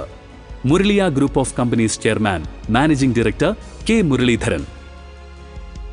ഓം ശ്രീനാരായണ പരമഗുരുവേ നമഃ. സംപൂജ്യരായ സന്യാസി ശ്രേഷ്ഠന്മാരെ, സന്നിഹിതരായിരുന്ന വിശിഷ്ട വ്യക്തികളെ, എൻ്റെ ആത്മസഹോദരങ്ങളെ, എല്ലാവർക്കും എൻ്റെ വിനീതമായ പ്രണാമം. ആത്മീയതയും ഭൗതികതയും സമന്വയിക്കുന്ന ശ്രീനാരായണ ഗുരുദേവ ദർശനങ്ങൾ വാഴ്ത്തപ്പെടുന്ന പരിപാവനമായ ഈ തീർത്ഥാടന വേദിയിൽ വ്യവസായവും ആത്മീയതയും എന്ന ആശയം പങ്കെടുക്കാൻ സാധിച്ചത് ഗുരുദേവ നിയോഗമായി കാണുന്നു. ജീവിതത്തെ സ്പർശിക്കുന്ന എല്ലാ മേഖലയെയും മൂല്യവത്താക്കുന്നിടത്താണ് യഥാർത്ഥ ആത്മീയതയെന്ന് സ്വജീവിതം കൊണ്ട് നമ്മെ പഠിപ്പിച്ച ഗുരുവാണ് ശ്രീനാരായണ ഗുരുദേവൻ. എന്തെങ്കിലും ഉപേക്ഷിച്ച് നേടേണ്ടതല്ല സാക്ഷാത്കാരം, മറിച്ച് എല്ലാറ്റിലും മൂല്യത്തെ ദർശിക്കുന്നതാണ് സാക്ഷാത്കാരം എന്ന് നമ്മെ ഓർമ്മിപ്പിക്കുന്ന തരത്തിലായിരുന്നു ഗുരുവിൻ്റെ ചിന്തയും വാക്കും പ്രവൃത്തിയും നമുക്ക് മുന്നിൽ സംഭവിച്ചത്. ലൗകികം ആത്മീയം എന്ന ജീവിതത്തെ ഗുരു മുറിച്ചു മാറ്റിയില്ല. മുറിഞ്ഞു നിന്നിരുന്ന എല്ലായിടങ്ങളെയും ചേർത്ത് ഒന്നിച്ചു വയ്ക്കുവാൻ ചെയ്യാവുന്നതെല്ലാം ചെയ്യുകയാണ് ഗുരു ചെയ്തത്. അതുകൊണ്ട് തന്നെയാണ് ശിവഗിരി തീർത്ഥാടനം യഥാർത്ഥമാക്കിയപ്പോൾ അതുവരെ ഇല്ലാതിരുന്ന പലതും അവിടെ സംഭവിച്ചത്. മനുഷ്യജീവിതം ഉൾക്കൊള്ളുന്ന സമസ്ത വിഷയങ്ങളിലും വ്യക്തമായ അവബോധം സൃഷ്ടിക്കുക എന്നതാണ് ശിവഗിരി തീർത്ഥാടനത്തിൻ്റെ പരമമായ ലക്ഷ്യം. വിദ്യാഭ്യാസം, ശുചിത്വം, ഈശ്വരഭക്തി, സംഘടന, കൃഷി, കച്ചവടം, കൈത്തൊഴിൽ, സാങ്കേതിക ശാസ്ത്ര പരിശീലനങ്ങൾ തുടങ്ങിയ വിഷയങ്ങളിൽ വൈദഗ്ധ്യമുള്ളവരെ ക്ഷണിച്ചു വരുത്തി പ്രസംഗിപ്പിക്കണം. ജനങ്ങൾ അച്ചടക്കത്തോടെ ഇരുന്ന് ശ്രദ്ധിച്ച് കേൾക്കണം. കേട്ടതെല്ലാം പ്രവൃത്തിയിൽ വരുത്താൻ ശ്രമിക്കണം. അതിൽ വിജയം പ്രാപിക്കണം. അപ്പോൾ ജനങ്ങൾക്കും രാജ്യത്തിനും അഭിവൃദ്ധി ഉണ്ടാകും. ശിവഗിരി തീർത്ഥാടനത്തിൻ്റെ പ്രധാന ഉദ്ദേശം ഇതായിരിക്കണം. തീർത്ഥാടന ലക്ഷ്യത്തെക്കുറിച്ചുള്ള ഗുരുദേവൻ്റെ ദർശനം ഇതാണ്. മനസ്സിനെയും ശരീരത്തെയും ശുദ്ധീകരിക്കുക എന്നതാണ് പൊതുവേ തീർത്ഥാടനം കൊണ്ട് അർത്ഥമാക്കുന്നത്. എന്നാൽ തീർത്ഥാടനത്തിൻ്റെ ചട്ടക്കൂട്ടിനുള്ളിൽ നിന്നുകൊണ്ട് മനുഷ്യനെ ആത്മീയമായും ഭൗതികമായും മികച്ച രീതിയിലേക്ക് ഉയർത്തുക എന്നതാണ് ഇതര തീർത്ഥാടനങ്ങളിൽ നിന്ന് ശിവഗിരി തീർത്ഥാടനത്തെ വ്യത്യസ്തമാക്കുന്നത്. മതാതീതമായ ഏക തീർത്ഥാടനം എന്ന നിലയിലും ശിവഗിരി തീർത്ഥാടനം പ്രാധാന്യമർഹിക്കുന്നു. ശ്രീനാരായണ ഗുരുദേവൻ കേവലം ആത്മീയ ഉപദേശം നൽകുന്ന സന്യാസി ആയിരുന്നില്ല. സാമൂഹ്യ പരിഷ്കർത്താവും സംഘാടകനും ആയിരുന്നു. കർമ്മത്തിന് അദ്ദേഹം വലിയ പ്രാധാന്യം നൽകി. വ്യവസായം കൊണ്ട് അഭിവൃദ്ധിപ്പെടുക എന്നാണ് അദ്ദേഹം ലോകത്തോട് ആഹ്വാനം ചെയ്തത്. ആത്മീയ വളർച്ചയ്ക്ക് ഭൗതികമായ സാഹചര്യങ്ങൾ അനുകൂലമാക്കേണ്ടതുണ്ടെന്നും ഗുരുവിനറിയാമായിരുന്നു. വിദ്യാഭ്യാസം, കൃഷി, വ്യവസായം, സാമ്പത്തികം, വൈദ്യം, പരിസ്ഥിതി, ശുചിത്വം, സംഘടന, കൈത്തൊഴിൽ, സാങ്കേതിക പരിശീലനം തുടങ്ങിയ മേഖലകളെ അവഗണിച്ചുകൊണ്ട് പറയുന്ന ആത്മീയത ഭാഗികമായ ഒരു ദർശനം മാത്രമേ ആകുന്നുള്ളൂ എന്നും ഗുരു നമ്മെ പഠിപ്പിക്കുകയുണ്ടായി. കച്ചവടം, കൈത്തൊഴിൽ എന്നിവ അഭിവൃദ്ധിപ്പെടാൻ അദ്ദേഹം വേണ്ടത് ചെയ്തു. മൈക്രോ ഫൈനാൻസിങ്ങിൻ്റെ തത്വം തന്നെ ഗുരുവിൻ്റെ ആശയമാണെന്ന് കാണാം. ഓരോ വ്യക്തിയിലും അടങ്ങിയിരിക്കുന്ന സവിശേഷമായ തൊഴിൽ ഗുണങ്ങൾ കണ്ടെത്തി അതിനെ കൂടി പരിപോഷിപ്പിക്കുന്ന രീതിയിലായിരിക്കണം വിദ്യാഭ്യാസ സമ്പ്രദായങ്ങൾ രൂപീകരിക്കേണ്ടതെന്ന് ഗുരു പറഞ്ഞിരുന്നു. ഇന്നും നാം ആ വിശാല കാഴ്ചപ്പാടിലേക്ക് നമ്മുടെ വിദ്യാഭ്യാസ സമ്പ്രദായത്തെ പ്രാവർത്തികമാക്കി തുടങ്ങിയിട്ടില്ല എന്നത് സങ്കടകരം തന്നെയാണ്.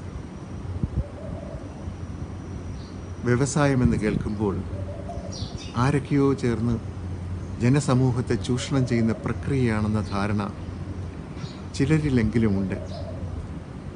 എന്നാൽ ഗുരുവിൻ്റെ ദർശനത്തെ ഹൃദയത്തിലേക്ക് സ്വീകരിച്ചാൽ കച്ചവടത്തിൻ്റെ ആത്മീയത എന്തെന്ന് നമുക്ക് ബോധ്യമാകും.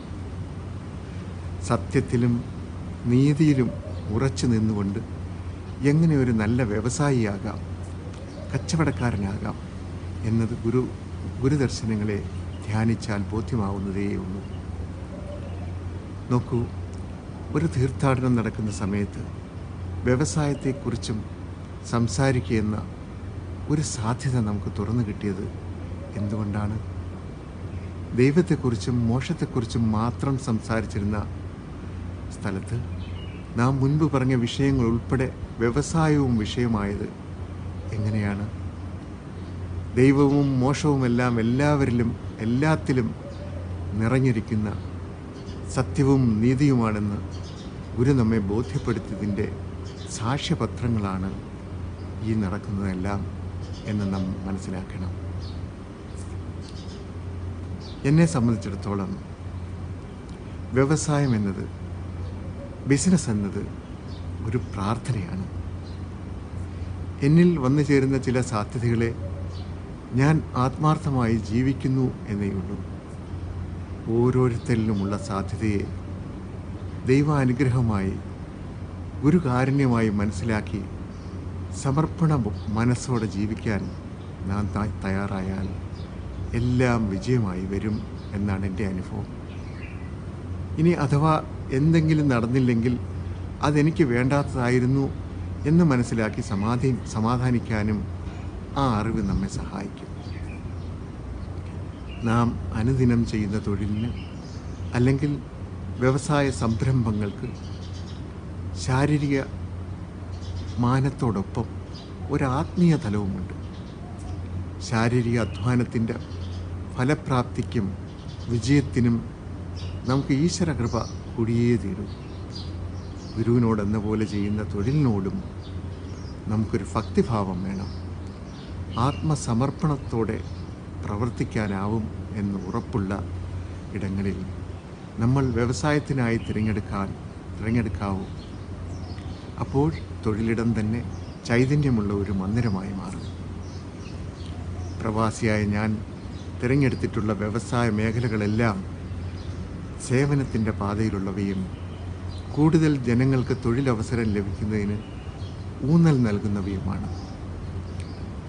അതുകൊണ്ട് തന്നെ കേരളത്തിൽ ക്ഷീരമേഖലയിൽ നിക്ഷേപം നടത്തുന്നതിനും ഭരണസാരഥികളുടെ അഭ്യർത്ഥന വന്നപ്പോൾ അതൊരു അവസരമായാണ് ഞാൻ കണ്ടത്.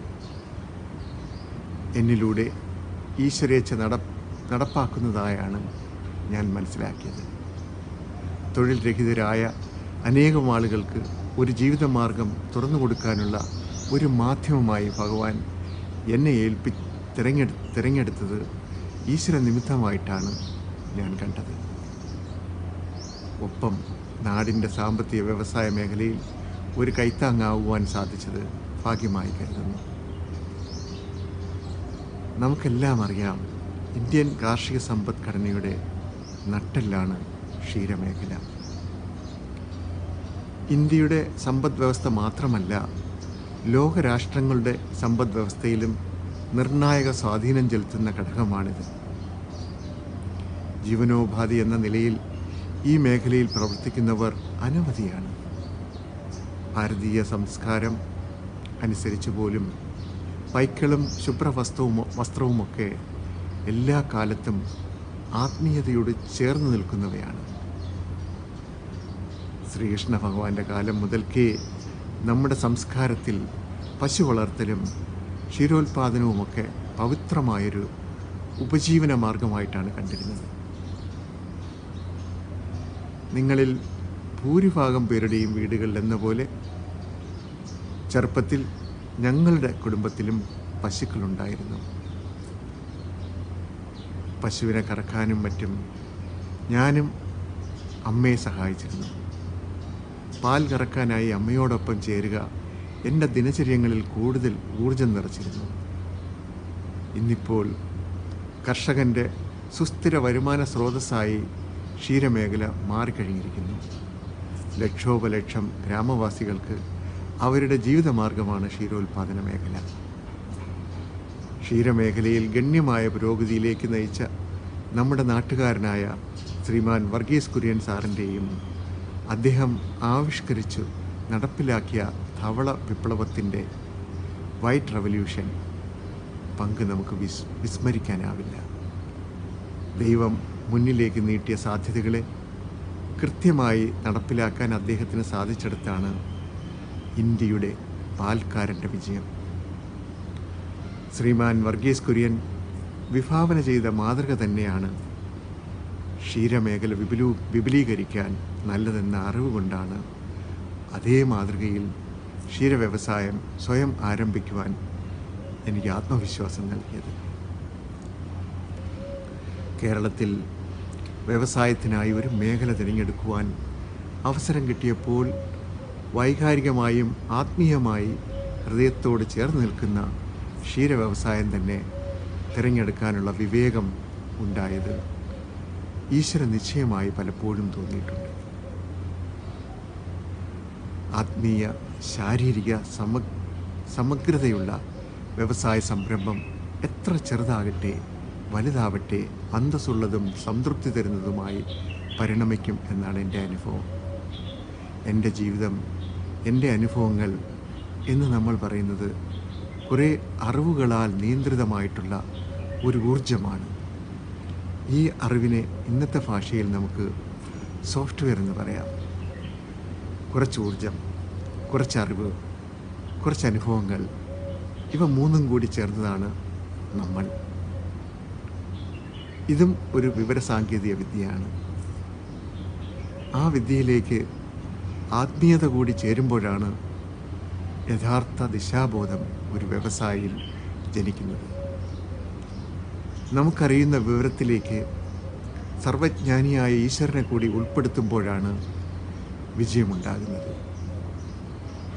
അതിനായി നല്ല മാതൃകകളെയും അനുഭവ സമ്പത്തുള്ളവരെയും നമ്മൾ പിന്തുടരണം.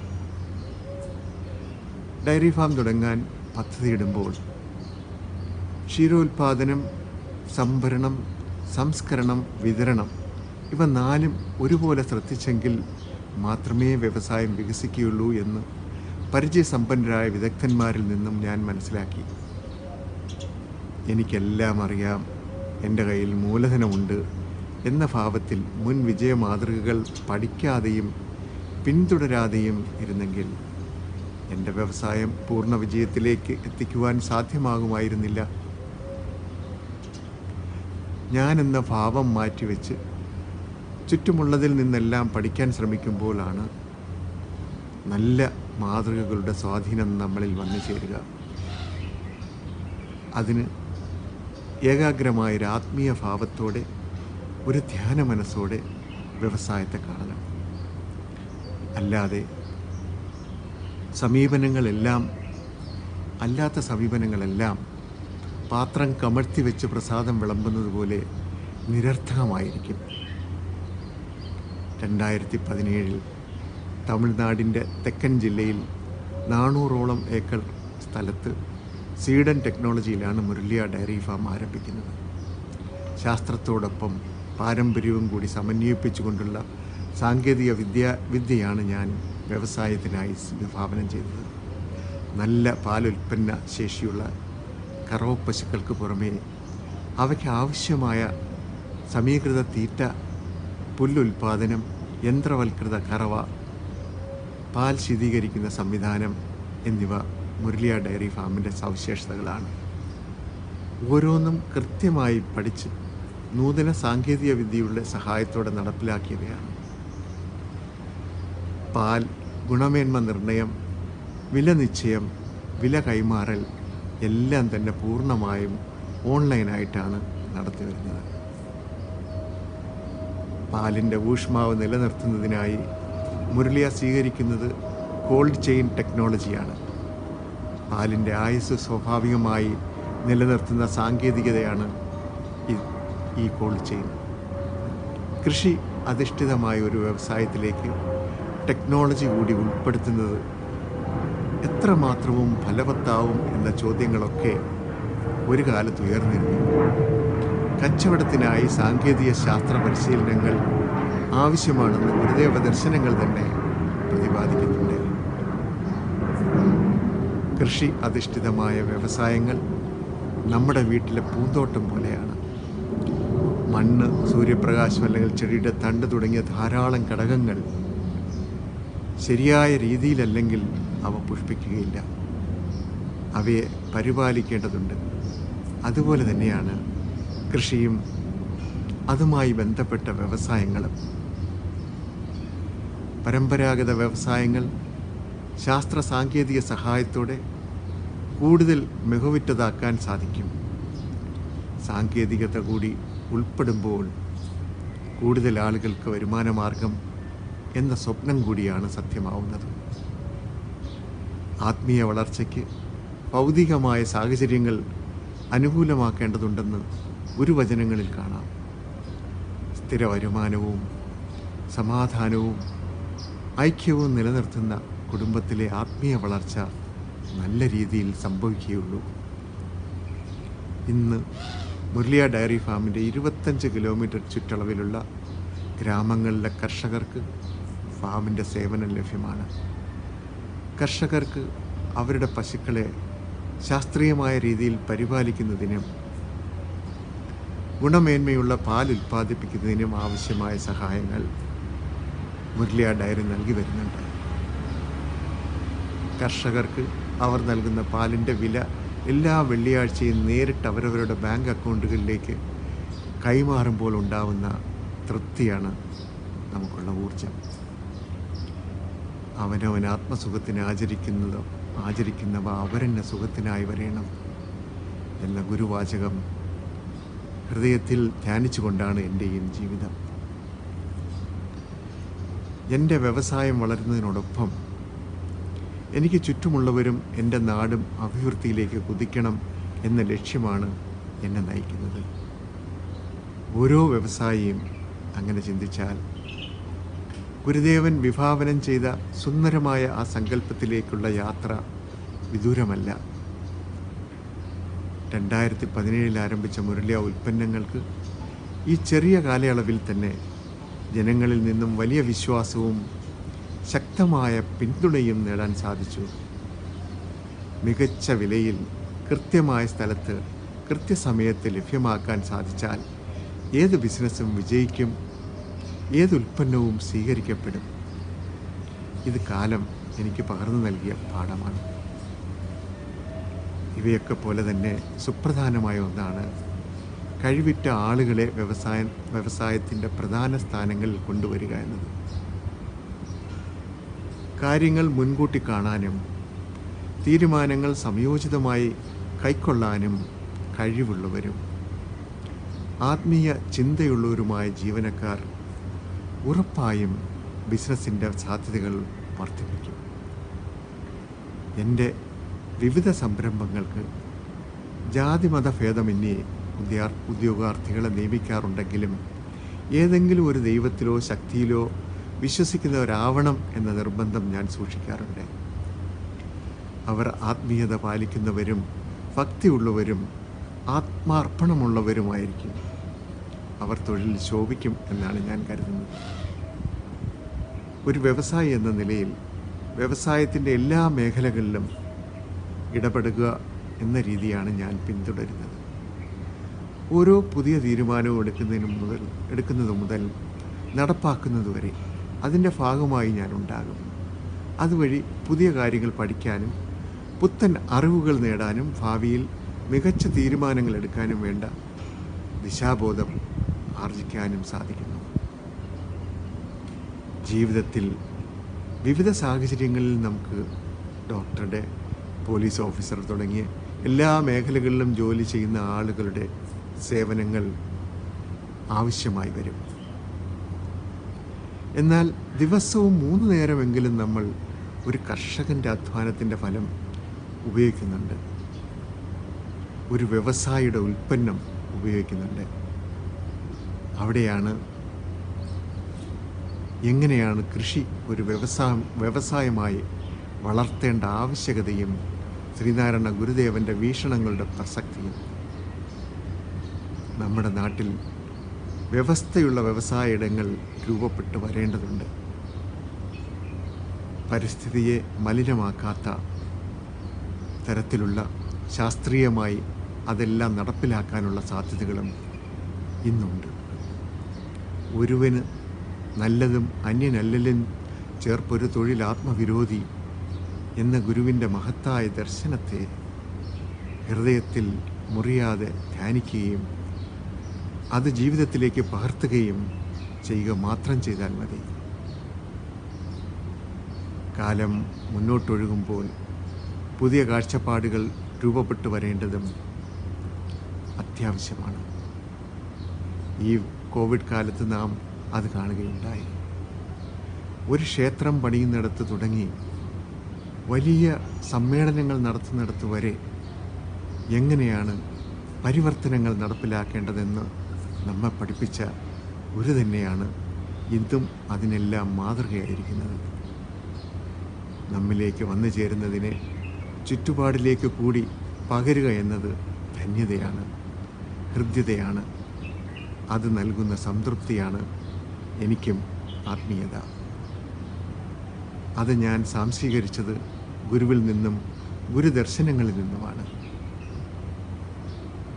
വ്യവസായം അല്ലെങ്കിൽ കച്ചവടം ഒരാത്മീയ സാധനയായി മാറുന്നത് അവിടെയാണ്. ഈ ഉൾക്കാഴ്ച നമ്മിൽ നിറയുമ്പോൾ പിന്നെ എല്ലാം വഴിയാണ്, ഗുരുവിലേക്കുള്ള അറിവിലേക്കുള്ള വഴി.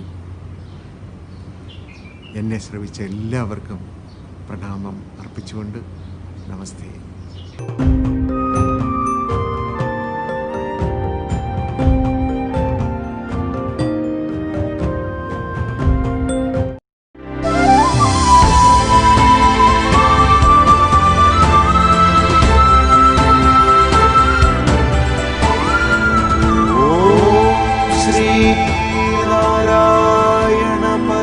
എൺപത്തിയെട്ടാമത് ശിവഗിരി ആഗോള ഓൺലൈൻ തീർത്ഥാടനം presented by federal bank, powered by AVA group of companies, co-powered by KIMS health Trivandrum.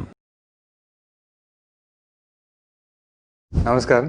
On behalf of BKG Holding, Qatar Engineering Laboratories and QPCC, I extend my best wishes and warmest regards for the 80th Sivagiri pilgrimage, which will be held online.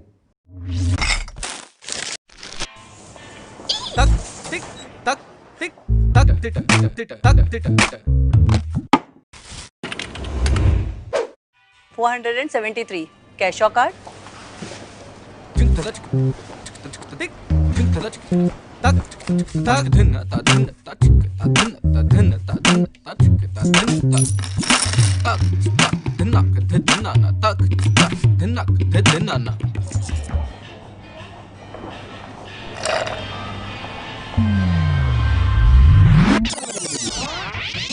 $473 cash or card?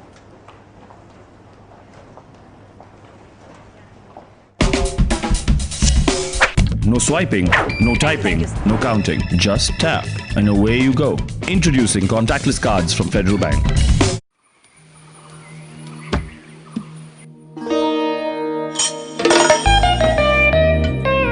എങ്ങനെയുണ്ടായിരുന്നു മേളം? തകർത്തില്ലേ മേളം? പക്ഷേ നിന്റെ മേളത്തിന്റെ അത്ര പോരാ. എന്റെ എന്ത് മേളം? ഈ മേളം നീ മേളം മസാല കൊണ്ടുണ്ടാക്കിയ കിടിലൻ സാമ്പാറും രസവും കൂട്ടി ചോറിനുമ്പോൾ ഉണ്ടാവുന്ന മേളം. അതാണ് എനിക്ക് ഏറ്റവും ഇഷ്ടപ്പെട്ട മേളം. മേളമില്ലാതെ എന്ത് സാമ്പാറും രസവും, മേളമില്ലാതെ എന്ത് മലയാളി. From AVA.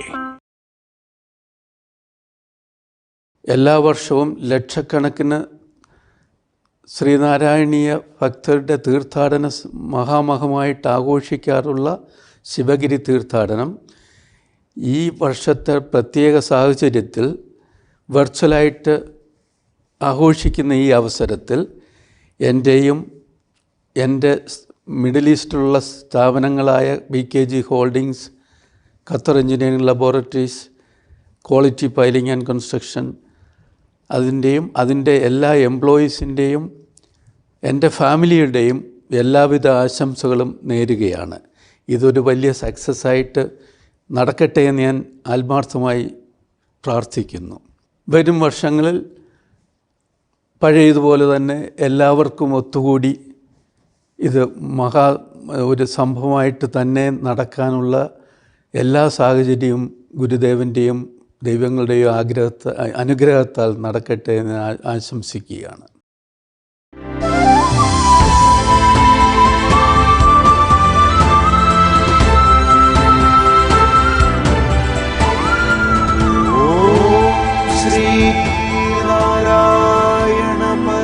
എൺപത്തിയെട്ടാമത് ശിവഗിരി ആഗോള ഓൺലൈൻ തീർത്ഥാടനം presented by federal bank, powered by AVA group of companies, co-powered by KIMS health Trivandrum. വ്യവസായം എന്ന വിഷയത്തെക്കുറിച്ച് സംസാരിക്കുവാനായി അടുത്തതായി ഉള്ളത് സംരംഭകയായ Shri ചന്ദ്രവദനയാണ്.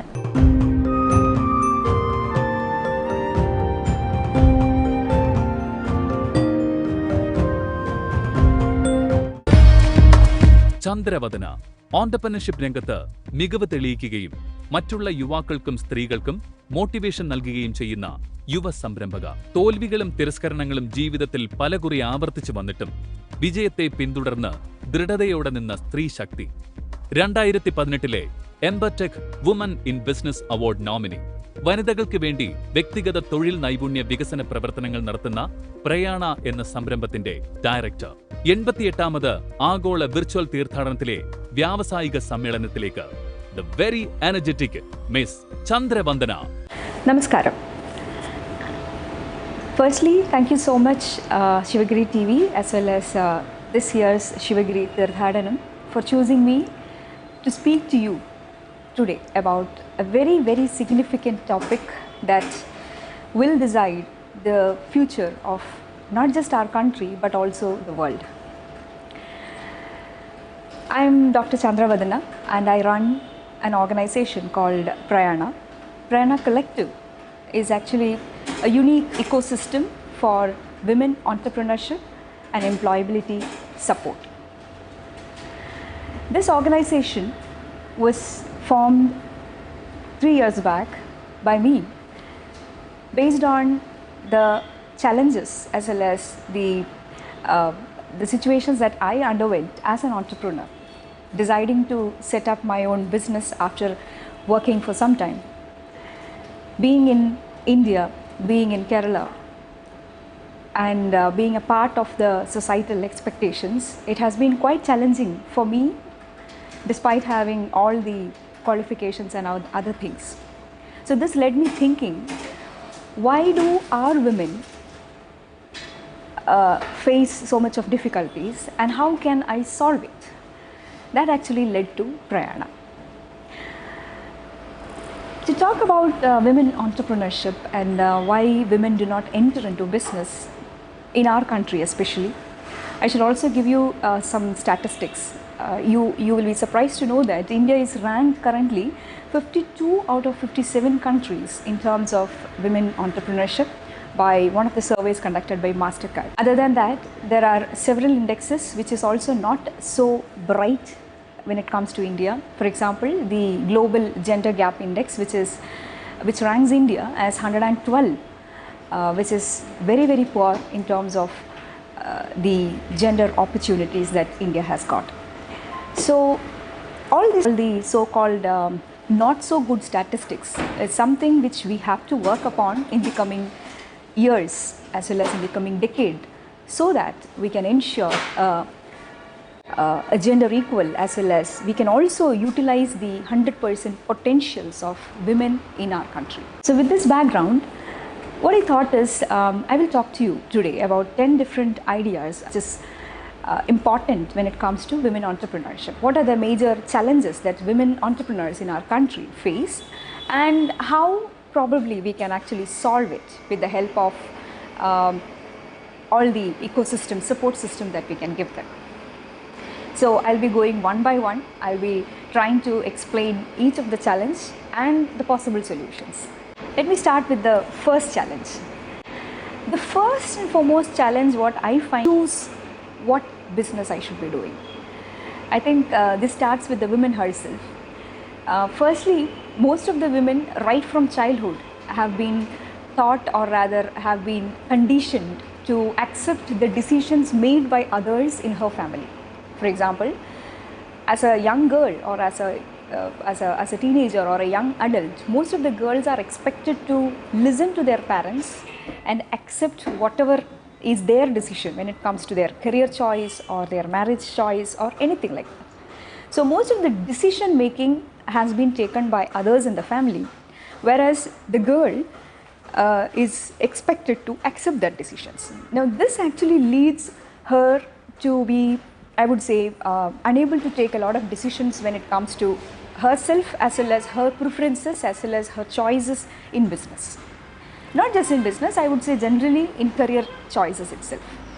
Secondly, this lack of decision making skill actually percolates to a larger extent, and when she actually enters into business, again the difficult situations, whenever there is a difficult situations coming in, she is expected to act or rather take decisions as per everybody else's consent. Now this again is a challenge. So I would say how to overcome these challenges. Number one is to empower the woman in the ability to take decision for herself. Now taking decisions of course comes with a lot of responsibility, and it is not an easy thing. When you take a when you decide this is the business that you want to do, or this is what I want to do in my life, of course there will be a lot of challenges that is associated with it. and a lot of hard work and efforts are required to achieve it. So the solution is definitely equipping yourself to work towards the decisions that you want to make in your life and persisting with it. So that is the number one point.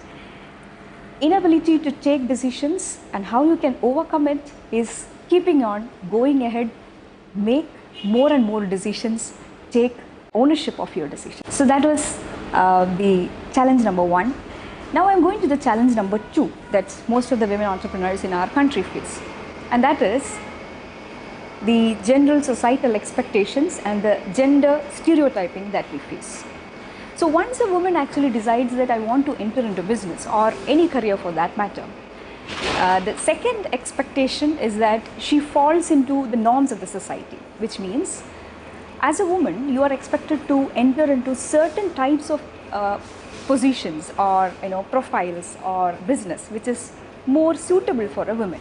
If you are falling out of that bracket, you automatically have to face more and more difficulties. So that is why we don't find too many women entrepreneurs in the so-called male domains or male industry domains. We tend to have more women in the typical women stereotypical domains like food, fashion and beauty and these areas. I think that also needs to be broken. That stereotypes also needs to be broken, and we need more women in all segments of industry and businesses. So how do we overcome that? Of course, this challenge is I would say it's not something which can be overcome in a very easy manner, but it takes years and decades, I would say centuries of gender stereotyping that needs to be unconditioned, or rather it has to be removed, and we have to come out with a lot of societal transformation in order to overcome these stereotypes. But yes, of course, as a woman, what you can do is to understand that whenever you are being subjected to stereotypes, you can raise your voice, or you can even think for yourself whether you are taking a decision based on stereotype or are you really passionate about it. For example, in our organization, there are many women entrepreneurs who come up and say that I want to start a food business. Okay, very commonly, easy to start business, I would say. But the next question is, what type of food business? Then they come out with, I want to start a cake baking business. Now the third question is, do you really like to bake a cake? That is very important. I mean, are you really passionate about baking cake? Because that matters. Most of the time, women actually enter into cake baking because probably their friend does it and they found it, they are making good money out of it. Or maybe they saw that they saw a lot of YouTube videos and they found that making cakes are interesting, so that's why they enter into it. So don't do that. Enter into a particular business if you are really passionate and if you are well knowledgeable in that area, right? You need not conform to general gender stereotypical expectations out of a women entrepreneur. So that is point number 2 which I wanted to convey today. Now that leads to point number 3. Most of the time, after you decide that you want to do a particular business, then you enter into a particular business, you decide that, okay, I want to start a cake baking unit. Excellent, well and good. You chose that because you are passionate about it. You are not, you decided not to, not because everybody else told you to bake cake. You decided that you wanted to do it because you love, baking cakes. Excellent, well and good. Now let's go into the third aspect, which is the skills and the competency development.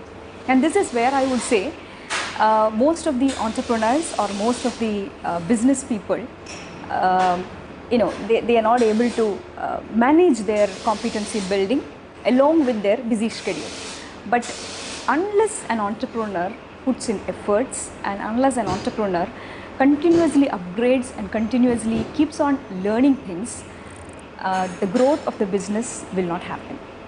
So skill building and competency development, any business, be it baking cakes, be it making garments, be it working on a technology platform or a tech startup, whatever is it, an entrepreneur has to continuously keep on learning things and upgrading her skill sets and competencies. How do we do this? How do we upgrade ourselves? Of course, for which, thankfully, I would say we have a lot of opportunities outside in the click of a button. We have a lot of online platforms. We have a lot of educational platforms which are available, providing free resources and free training and webinars and whatnot. So utilize all of them and try to upgrade your skill sets and competencies.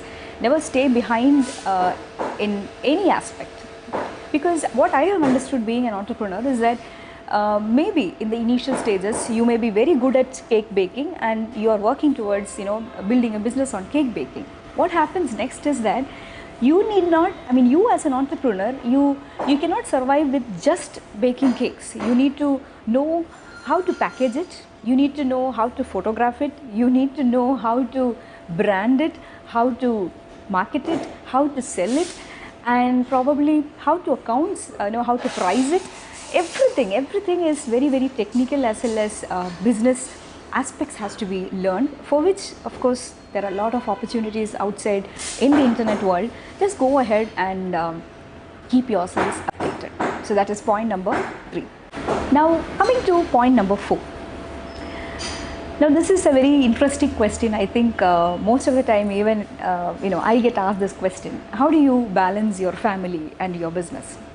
Now this question is not mostly asked to male entrepreneurs, it is mostly asked to women entrepreneurs. Why? Because women even right now tend to, or rather women do manage, or rather I would say keep the first priority for their family when it comes to even the business and managing other things. So as a women entrepreneur, most of the times I find that when I deal with a lot of other entrepreneurs, I find that they have issues when it comes to balancing their family life. When you have small children, when you have ailing parents at home, all this actually are an extra burden on the women, I would say, or extra, I don't want to use the word burden, but an extra it leads to some kind of stress on the women entrepreneur. But I would say these are, I would say, a part of life, and accept it. And you've chosen to become an entrepreneur, and all this aspects has to be managed rather than ignored. So how do we manage it? Number one, I would say you have to equip and empower your family members. You have to equip and empower your kids, your husband, your everybody, people around, that you have chosen this is your career, or this is your life, and you have chosen this particular way of life, and this involves lot of hectic schedules, and you may have to travel, you may have to work or late, and sometimes you may come home late. All this can be can lead to little difficulty among your family members. All this can be little stressful for even the family members, but always communicate and express your long-term visions, your ideas, your why you are doing this, and it's all about communicating with them, and also secondly making them handle their own household chores and other things by themselves. So basically it's all about equipping your family members to support you in your visions and dreams. I know it is never an easy task. It is definitely quite challenging. Sometimes it takes away a lot of our mental resources. When especially women also face something called the career guilt. When you are actually pursuing something which if you are very ambitious and you are pursuing something, people around, including your family members, may create a guilt in your mind. So that is something which I would say even people watching this program should understand, that a girl or a woman, when she is born, and when she is getting educated, and when she is getting exposed, and when she is having her own dreams, let us not boggle her down with the heavyweight burdens of the expectations and the so-called guilt creation. That is something which as a society we have to take care. So that's about point number 4. Now let me take you to point number 5, which I wanted to discuss today. Most of the women entrepreneurs have a difficulty with this point, but the moment they they overcome this one, I would say their business can flourish a lot. And that is nothing other than networking. Networking is a skill which I would say every women entrepreneur must be adept at. And I think women are very generally good at it. Women are generally, they are good at connecting with people and interacting and sharing, or rather, building family networks. They are very good at it. So when it comes to business networking, professional networking, sometimes women do not have that kind of a professional networking skill sets. That is something which you will have to learn and develop for yourself, not just for yourself, but for the longer view or the vision of your company. It is important that you build a large network of people who can not just bring in business but also be well-wishers for your organization. So let's take the case of the cake baking unit by a lady. Of course, you initially maybe you will make some cakes and you sell it across your family and friends, but nobody is going to eat cake every day. So unless if you want to actually grow your cake baking business, obviously you will have to have a wider network. You will have to build a customer base so that whenever there is a birthday party in any of those customer circle, they actually contact you.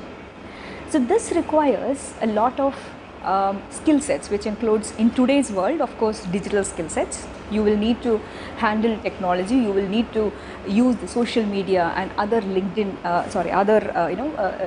technological ways of connecting with people. So networking today, I would say, is quite easy compared to maybe 10 years back. Those days, the only options for networking was going for conferences and events organized by big organizations. And one of the challenges again with those organizing those meets is that most of the time those events and meets were happening in the evening time, which women were very reluctant to even go out of the house after 6, right? So those are the challenges. But right now things have evolved, and thankfully we have social media, we have different kinds of professional networking forums with which I think women can also network with any kind of person at any time.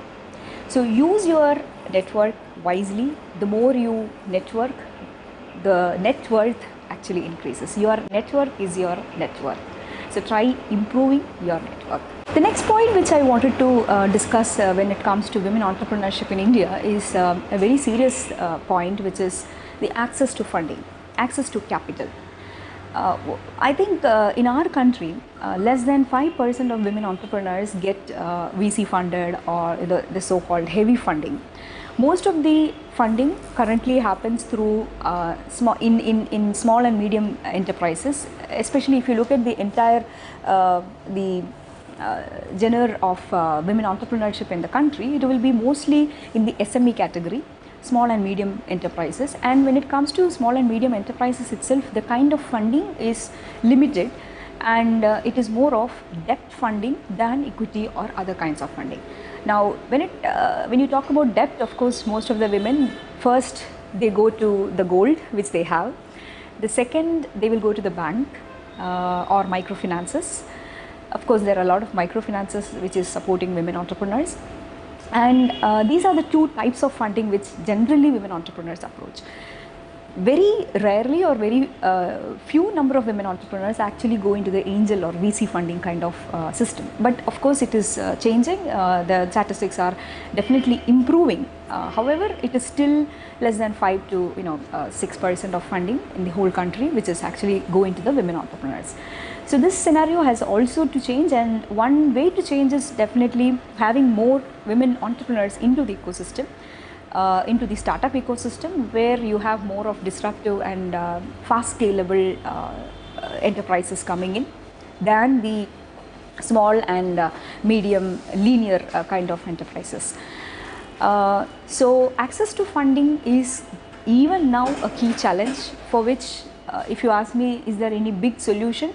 Well, the solution could be different from multifold. In fact, creating more awareness about women entrepreneurship and the need for funding is something which media and everybody needs to talk about this, so that probably we will have more women investors, more women evaluators and other people into the board of these ecosystems. In fact, even right now in many incubators, we don't have that many women leaders or mentors on board, who can actually advise and select more of women startups for getting funded. So that is also another challenge. So it's a comprehensive systemic improvement that we have to do when it comes to access to funding. Of course, despite all that, I have to also mention that there are different funding options right now when it comes to the generic funding, which is the debt funding. For example, as I said, a lot of microfinances are available, a lot of funding, a lot of other funding options like bank loans and various schemes which are announced from government from time to time. However, the issue with all this funding is that many of them ask for collaterals, properties or gold or similar kinds of collaterals, which is even now a difficult proposition because many women do not have property in their names, and even if they have, they are not allowed by the family members to go and pledge it. So collateral free idea-based funding schemes are something which is very important, and I would like to mention the fact that the India government's Mudra scheme is one such scheme which has actually helped a lot of women entrepreneurs in the past couple of years. So definitely that is a good move which was not available maybe a decade back. So that is something of good. Now that brings me to the next point, which is point number 7. The next challenge area that most of the women faces, that women entrepreneurs, even once you set up your business, is the access to market. Of course, once you get the capital, once you get funded, imagine the heroine of our story, who is the cake baking lady. If she wants to scale up her business, she wants to manufacture, let's say, 500 cakes in a day and distribute to the entire city. Could be that is what we call a scaling, right? So let's say she wants to set up a manufacturing unit, and for which she applied for a loan, and she got a loan from a bank, and she has now set up the manufacturing unit.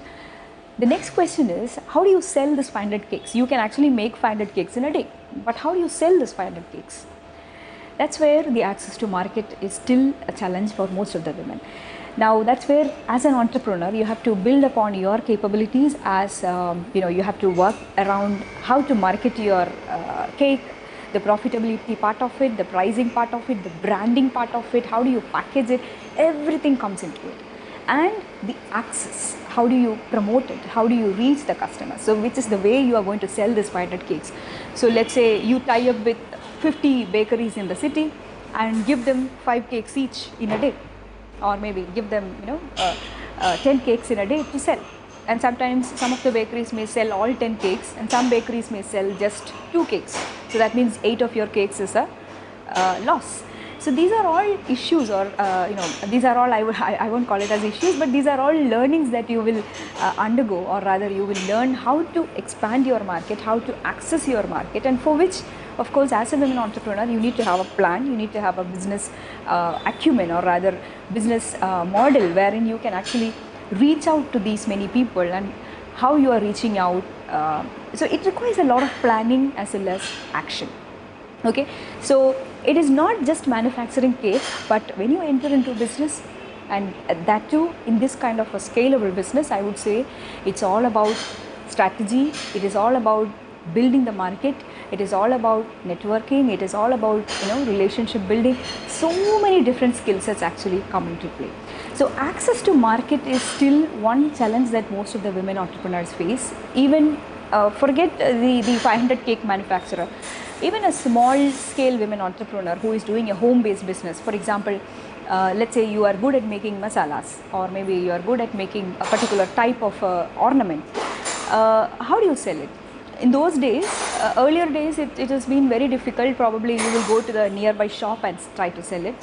So in earlier days, probably you have a particular product made, you will go to the shop and maybe in the nearby shop and try to sell it. But nowadays you have wider options. You can actually sell it online. There are different online e-commerce platforms.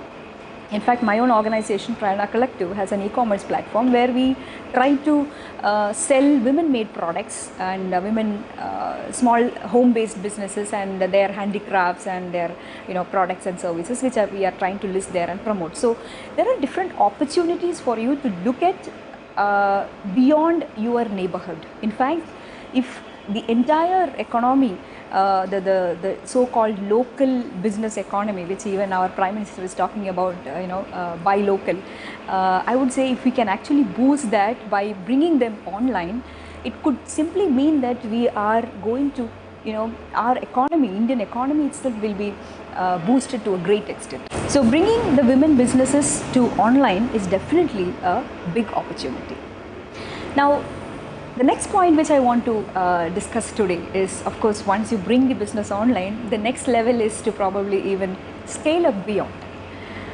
How do you scale up your business? And this is again a challenge as well as an opportunity. Most of the women entrepreneurs I find or I interact over here in our country, local small level business women, many of them are afraid to dream big and set bigger goals and scale up their business. It is like, I still remember a conversation with a woman who is actually doing, a small business of her own. She's running a boutique, and she says, she's quite happy running that because, she is making X amount of money in a month and she's happy doing that. So I was asking her, why don't you, set up more franchisees of your business or more, scale up your business? And she was like, no, I am satisfied with this. So this is the general mindset of many of the women, but again it is changing. As and more educated women are entering into business, they are coming up with a lot of aspirations and they are also trying to scale up their business, not just pan-India but also globally. So scaling, or rather dreaming big, having a long-term vision, these are all aspects that I would say every women entrepreneur should consider. Many of them do not think 10 years ahead. They only think about, okay, let me make some money this month, and if it is failing, then I will stop it next month. But entrepreneurship is not a sprint, it is a marathon, it is a long journey. You will have to actually plan for this long journey. So that is why, again, I will come back to the point which I said some time before, which is choosing the business which makes you alive every single day of your life.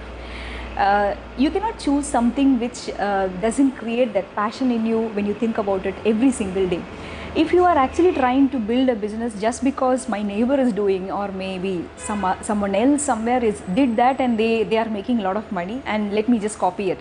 No, you cannot survive or you will not grow as an entrepreneur. So always choose a business which you will fall in love with every single day, and also have a long-term vision, have a scale-up plan, have a dream for yourself which will help you to scale up your business. Now, what are the challenges in scaling up? Basically, the number one challenge would be the access to capital and access to scale-up funds. When you are, for example, let's take the case of the 500 cake manufacturing baking unit itself. Imagine she is quite successful in selling all the 500 cakes per day. What happens to the next level? How does she scale up? Scaling up could be in multiple channels, multiple ways. Either she can have, the similar model of 500 manufacturing unit in different cities. For example, in Kochi she is having, and then maybe she wants to do the same thing in Trivandrum. Maybe she wants to do the same thing in Tamil Nadu, in different places. That is one type of scaling up. The other type of scaling up could be even enhancing her production itself. So maybe instead of 500, in that particular location, she wants to start making 2000 cakes. But she has to again analyze whether 2000 cakes, if I am able to make in my manufacturing unit, am I able to sell 2000 cakes within the city? So it's all a decision whether she is able to handle this kind of scaling. Now, if you are able to scale, let's say, in different cities, each of the city manufacturing 500 cakes, whether the kind of infrastructure, the kind of investment that is needed, how are you able to bring that? How are you able to convince an investor to put money into your business? So these are all, I would say, entrepreneurial competencies or capabilities that is expected in a women entrepreneur as we progress in her business. And there are very few women who actually have this kind of a large vision. And of course, the moment they have that, they grow very big and they successfully scale up their business. So my point to all the women entrepreneurs out there is to start thinking big, start thinking about scaling your business once you are ready for it. I wouldn't say that you just start some business today and tomorrow you want to have a pan India, or maybe you want to have franchisees all over the world. Of course, unless you yourself are a seasoned entrepreneur, nobody will venture into that. So it's always good to start small, establish your foundation, and then scale up your business. So this requires a lot of, I would say, vision setting exercise or goal setting exercise for yourself as well as your team, and building a team which is ready to handle that kind of a scale is also a key aspect. And just to add on to the scale up point, when you want to really scale up, it is very important that you have a right mentor network or a right guidance and expert guidance from different kinds of people who can actually help you with the scale up plans. Because sometimes what we think as an entrepreneur may not be what the reality is. So it is always good to get some expert advices and also have good mentors for your business. Mentoring is a very, very, very, very important function in any business, and even in my business I have a lot of mentors who help me whenever I am in doubt. In fact, the function or the role of a mentor is not when everything is going smooth, but when you actually face some difficulties, or when you face some confusions or doubts or fears. That's when the role of the mentors come into play. So always have a network of mentors who can help you with in your business. The next point, which is the 9th point which I wanted to discuss today, is about the awareness of your own rights. Okay, now why this is important, especially when it comes to a woman, is that women entrepreneurship, it is not just for women entrepreneurship, but as a woman, what are your rights and what are your potentials, and what are your responsibilities, everything. It is very important that you do not succumb to the societal expectations or issues that surround you. And you are also aware, awareness of rights also include awareness of opportunities. Many times, for example, I will share a case of a woman who was running a particular business, a small business, but after some time she when the business actually grew and started making a lot of money, the partners as well as her own family members, they started creating issues and rifts within the business, and finally what happened is that she had to lose her entire business as well as the entire stakes, because she was not aware of her certain rights and privileges as an entrepreneur. So basically, it is not just about setting a business. Be aware of what are your rights, what are your legal formalities that you should be very careful about. Having your own financial backup, having your own financial decision making power, these are very important. In our country, I find that many of the businesses are, at least in paper terms, they are run by women. I mean, many businesses, they are started in the names of the wives or mothers, but actually run by men.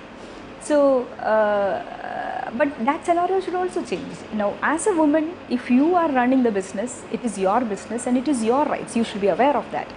Secondly, you should also be aware of what are the opportunities that the government and other, other ecosystems and other organizations provide you. You should always keep yourself updated about all the legal formalities or all the government bodies which are giving you certain privileges. For example, there are a lot of schemes and funding options which are actually floated from time to time by various government organizations. In fact, there are a lot of women-specific startup funds and organizations which are supporting women. So go and try to grab those opportunities. Personally, I am somebody who actually goes and identifies these kinds of opportunities, and I try to also share with the Prayana network, which I have built over the period of time. My organization is also working towards bringing in more of these kinds of women rights.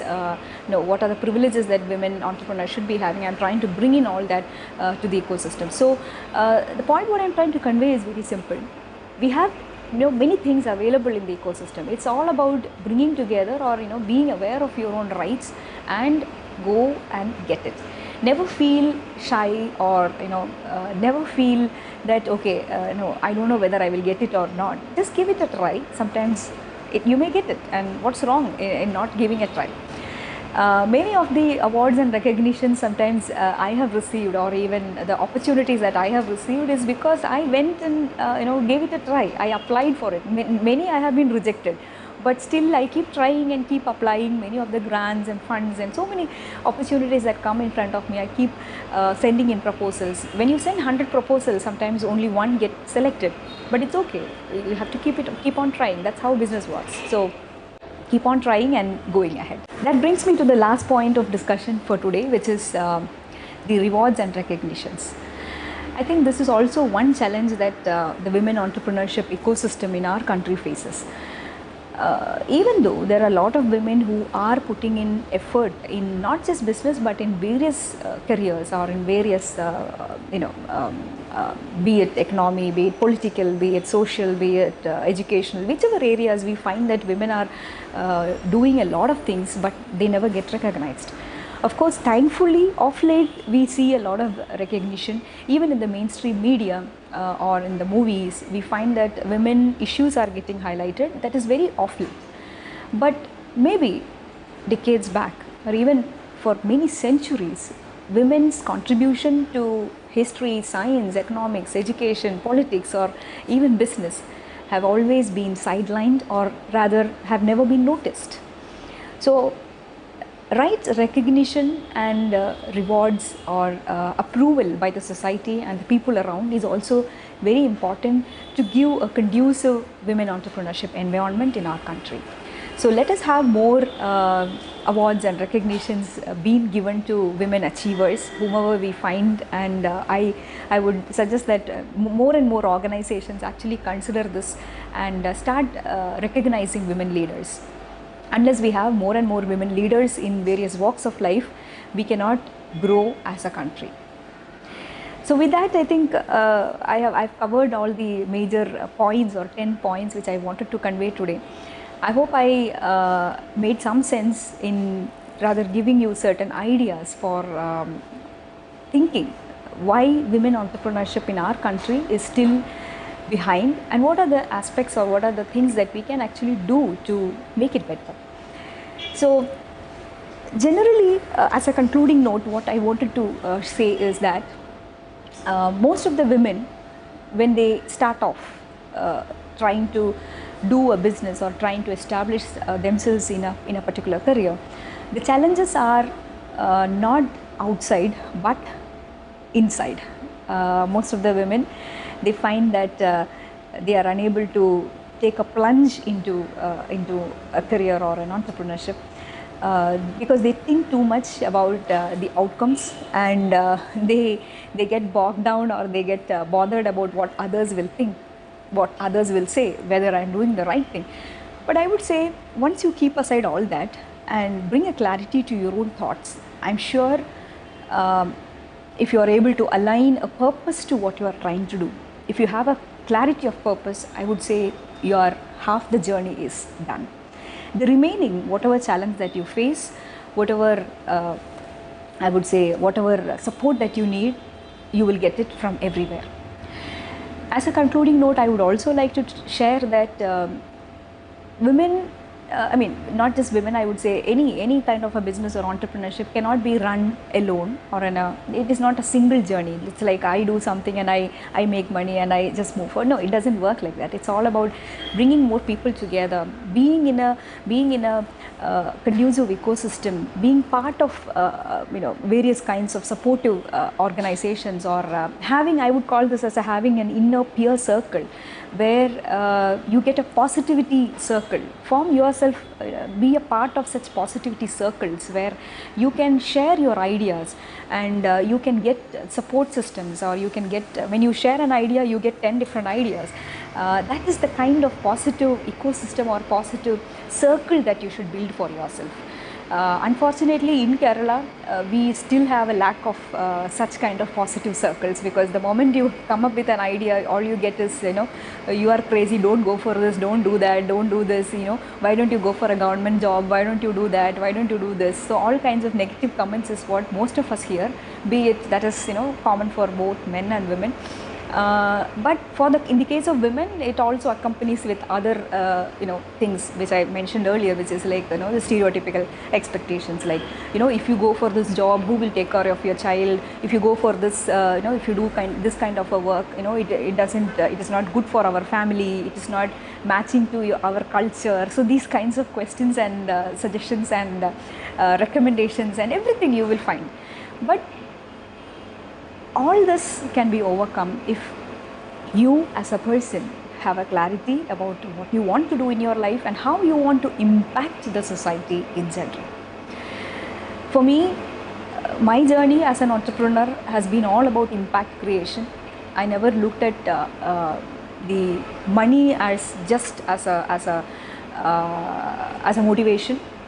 Money, for a real entrepreneur, I would say money just happens or flows in when you are actually working towards a purpose or a cause or something or trying to solve something which you want to really work on. So such people definitely become successful in their life, and not just being successful in their lives, but they also bring an impact and change the world they want to. So with those words, I conclude, and I thank Sivagiri TV once again for taking my insights and inputs for this year's Sivagiri Tirthadanam. I wish the organizers as well as all the audience who have been watching this a great Tirthadanam. And I also would invite, or rather I would like to take your attention to the whole perspectives towards women entrepreneurship and see how you as a person can help a women entrepreneur even if it is a small thing. And the smallest thing that you can do, I would say, is to buy a product or a service from a women entrepreneur. It could be even buying a small thing, but that actually helps her to boost her confidence and helps in promoting more and more women entrepreneurs in our country. Thank you once again. Namaskaram.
എൺപത്തിയെട്ടാമത് Sivagiri ആഗോള online തീർത്ഥാടനം presented by Federal Bank, powered by AVA Group of Companies, co-powered by Kim's Health Trivandrum.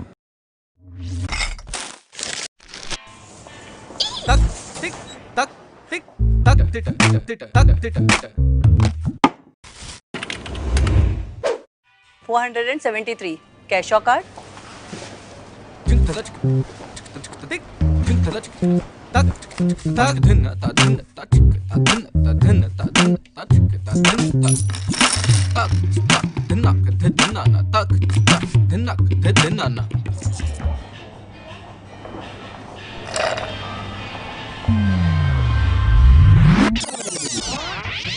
$473. Cash or card?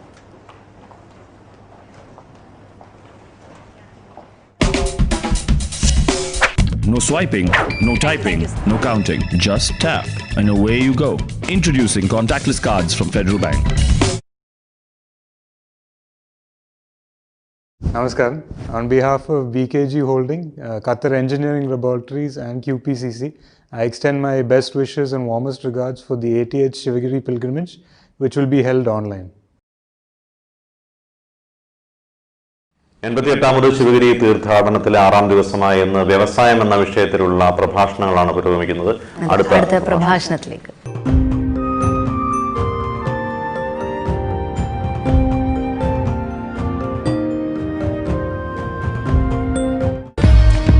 KG Baburaj, Bahrain വ്യവസായി. ശിവഗിരി മഠവുമായി ബന്ധപ്പെട്ട എല്ലാ കാര്യങ്ങൾക്കും മുൻപന്തിയിൽ നിൽക്കുന്ന തികഞ്ഞ ഗുരുഭക്തൻ.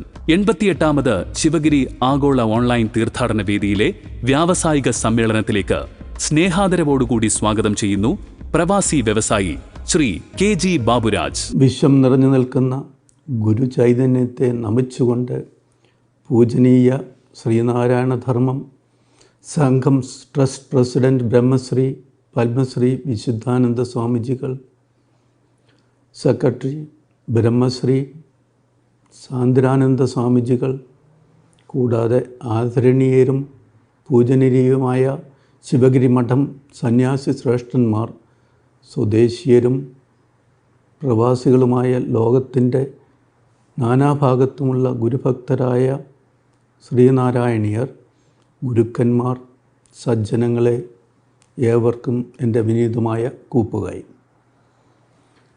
ഇത് കാലം നമ്മെ പഠിപ്പിക്കുന്ന ഒരു പുതിയ അധ്യായമാണ്.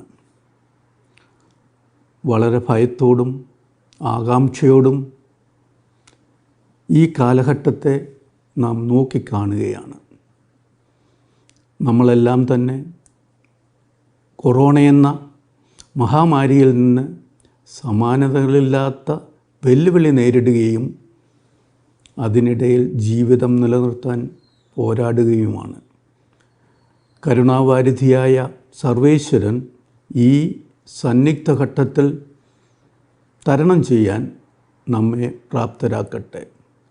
ശ്രീനാരായണ ഗുരുദേവൻ്റെ കടാക്ഷവും അനുഗ്രഹവും അതിനുണ്ടാകട്ടെ എന്നും പ്രാർത്ഥിക്കുന്നു. ശ്രീനാരായണ ഗുരുവിൻ്റെ ചൈതന്യത്താൽ പരിപാവനമായ ശിവഗിരി കുന്നുകളിൽ വർഷം അവസാനിക്കുന്നതും ആരംഭിക്കുന്നതും ലക്ഷക്കണക്കിന് വരുന്ന ഭക്തരുടെ തീർത്ഥാടനവും സംഗമവും സമന്വയിപ്പിച്ചുകൊണ്ടാണ്. ഇക്കുറി ആ പതിവ് മാറിയിരിക്കുകയാണ്. ഒത്തുകൂടലുകൾ അസാധ്യമായ ഈ സാഹചര്യത്തിൽ മനുഷ്യർ തമ്മിൽ സാമൂഹിക അകലം പാലിക്കുക എന്നത് പരമപ്രധാനമാണ്. അതുകൊണ്ട് തന്നെ 88ാമത് ശിവഗിരി തീർത്ഥാടനം ചരിത്രത്തിലാദ്യമായി വെർച്വൽ തീർത്ഥാടനമായി മാറിയിരിക്കുകയാണ്. 2020 ഡിസംബർ 25 തുടങ്ങി 2021 ജനുവരി 1 അവസാനിക്കുന്ന ഈ വെർച്വൽ തീർത്ഥാടനത്തിന് എൻ്റെ ഹൃദയം നിറഞ്ഞ ആശംസകൾ. ഒപ്പം ഈ സാമൂഹിക അകൽച്ച ഇല്ലാതായി നാം ഒത്തുകൂടുന്ന സുദിനത്തിനായി കാത്തിരിക്കുകയും അതിനുവേണ്ടി പ്രാർത്ഥിക്കുകയും ചെയ്യാം. നവോത്ഥാന കേരളം പടുത്തുയർത്തുന്നതിൽ ശ്രീനാരായണ ഗുരുദേവൻ്റെ പങ്കിനെക്കുറിച്ച് നമുക്ക് ഏവർക്കും അറിയാം. മനുഷ്യരാശിയുടെ ഉയർച്ചയ്ക്കായി അദ്ദേഹം അരുളി ചെയ്ത അഷ്ടതീർത്ഥാടന ലക്ഷ്യങ്ങൾ യേശുദേവൻ്റെ 10 കൽപ്പനകൾ പോലെ തന്നെ പരമപ്രധാനമാണ്. വിദ്യാഭ്യാസം, ശുചിത്വം, കൃഷി, കച്ചവടം, സംഘടന, കൈത്തൊഴിൽ, ശാസ്ത്ര സാങ്കേതിക പരിശീലനം, ഈശ്വരഭക്തി എന്നീ അഷ്ടലക്ഷ്യങ്ങളിലൂടെ മനുഷ്യൻ അവൻ്റെ ജീവിതം ഉയർത്തിക്കൊണ്ടുവരണമെന്ന് ഗുരുദേവൻ നമ്മെ ഉപദേശിച്ചു. ഈ 8 തീർത്ഥാടന ലക്ഷ്യങ്ങൾ ഒന്നായ കച്ചവടം അഥവാ വ്യവസായത്തെക്കുറിച്ചാണ് ഞാൻ നിങ്ങളോട് സംസാരിക്കാൻ ആഗ്രഹിക്കുന്നത്. ആരോഗ്യകരമായ ഒരു സ്വതന്ത്ര സമൂഹത്തെ വാർത്തെടുക്കുകയായിരുന്നു ഗുരുദേവൻ്റെ ലക്ഷ്യം. അതിൽ ഗുരു മുൻഗണന നൽകിയത് വിദ്യാഭ്യാസത്തിനായിരുന്നു.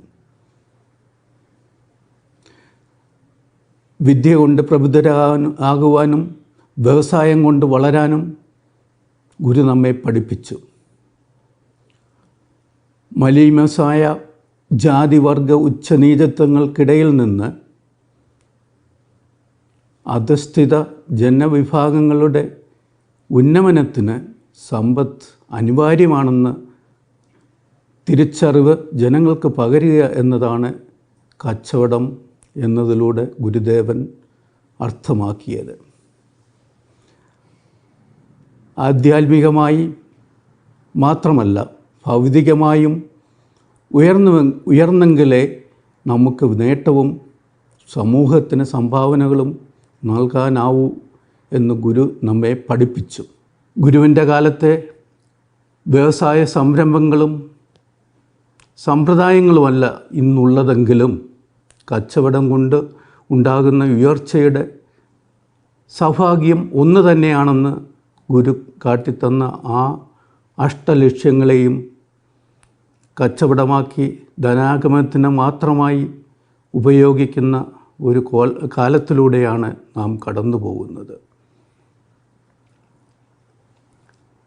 വിദ്യാഭ്യാസമായാലും ആരോഗ്യമായാലും കൃഷിയായാലും എന്തിനു പറയുന്നു, ഈശ്വരഭക്തിയെ തന്നെ കച്ചവടമാക്കുന്ന ഒരു കാലഘട്ടമാണിത്.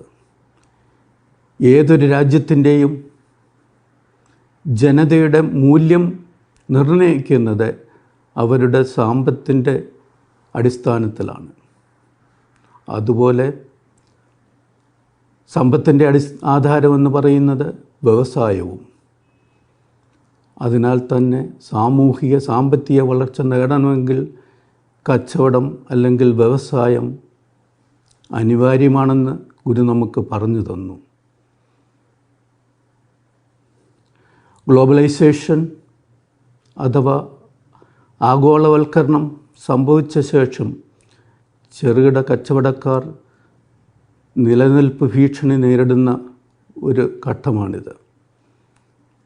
കുത്തക സംരംഭകർ വിപണി കീഴടക്കിയതിൻ്റെ ഭവിഷ്യത്താണിത്. പലപ്പോഴും സബ്സിഡി ഉൾപ്പെടെയുള്ള സർക്കാർ തല സഹായങ്ങൾ ലഭിക്കാതെ വരികയും സാമ്പത്തിക പ്രതിസന്ധികൾ കടക്കെണിയിലാക്കുകയും അവ ആത്മഹത്യയിലേക്ക് നയിക്കുകയും ചെയ്യുന്ന വാർത്തകൾ നമുക്കിന്ന് സുലഭമായി കേൾക്കാൻ കഴിയുന്നുണ്ട്. അതുപോലെ ഗ്രാമീണ സഹകരണ ദേശസാൽകൃത ബാങ്കുകൾ ഈ അവസരം മുതലെടുത്ത് ജപ്തി ഉൾപ്പെടെയുള്ള നടപടികളിലൂടെ വ്യവസായികളെ തകർക്കുന്ന സംഭവങ്ങളും അനവധിയാണ്. ഗൾഫ് തുടങ്ങി മിഡിൽ ഈസ്റ്റിലും മറ്റ് യൂറോപ്യൻ രാജ്യങ്ങളിലും വരെ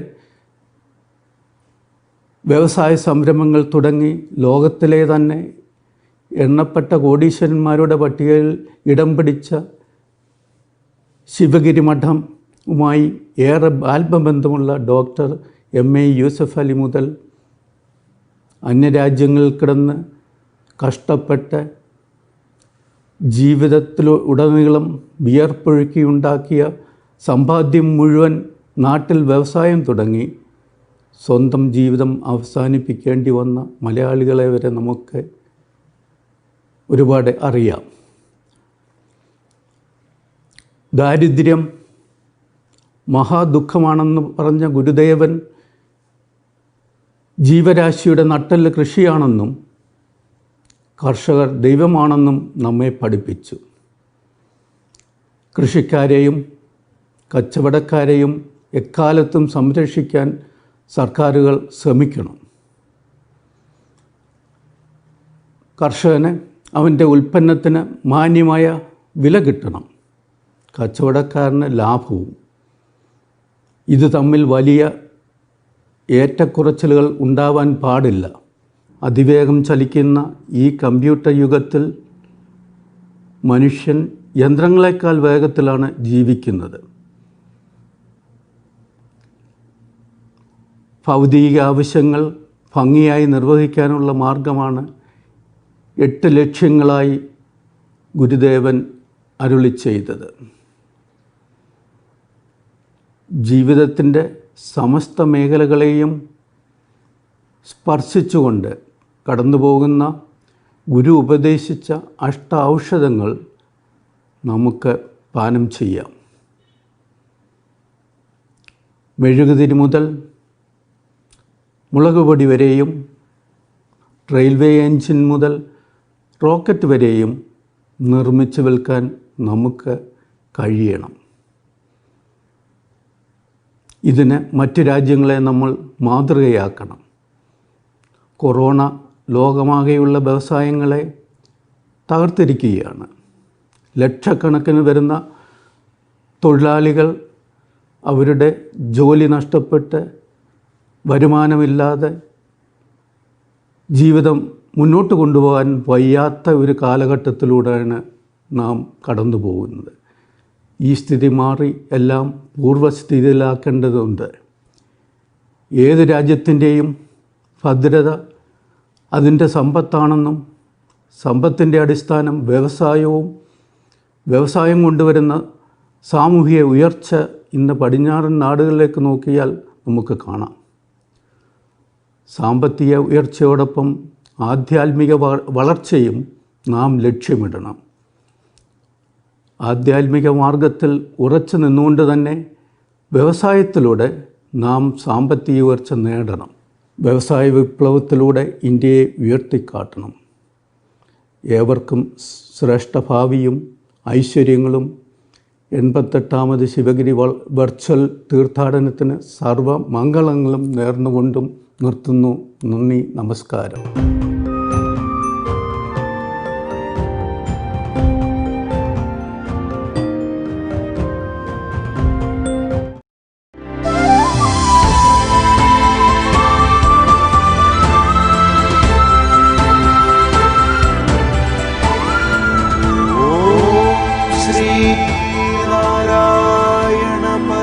എൺപത്തിയെട്ടാമത് ശിവഗിരി ആഗോള ഓൺലൈൻ തീർത്ഥാടനം presented by Federal Bank, powered by AVA Group of Companies, co-powered by Kim's Health Trivandrum.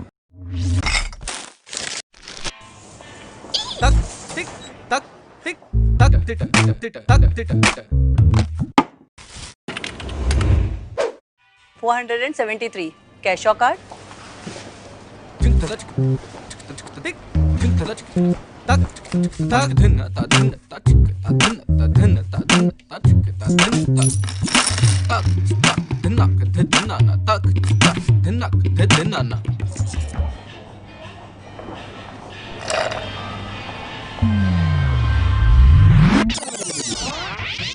$473 cash or card?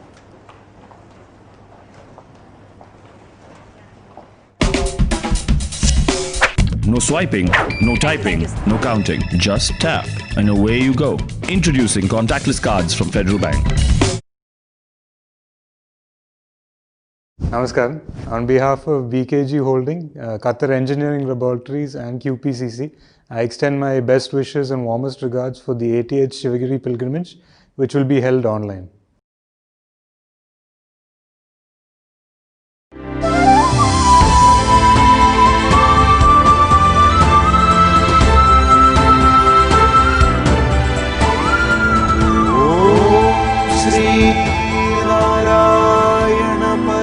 എൺപത്തിയെട്ടാമത് Sivagiri ആഗോള ഓൺലൈൻ തീർത്ഥാടനം Presented by Federal Bank. Powered by AVA Group of Companies. Co-powered by Kim's Health, Trivandrum. വ്യവസായം എന്ന വിഷയത്തിൽ അടുത്ത പ്രഭാഷണത്തിനായി എത്തുന്നത് cinema നിർമ്മാതാവും സംരംഭകനുമായ AVA ഗ്രൂപ്പിന്റെ ചെയർമാനായ Shri AV അനൂപാണ്.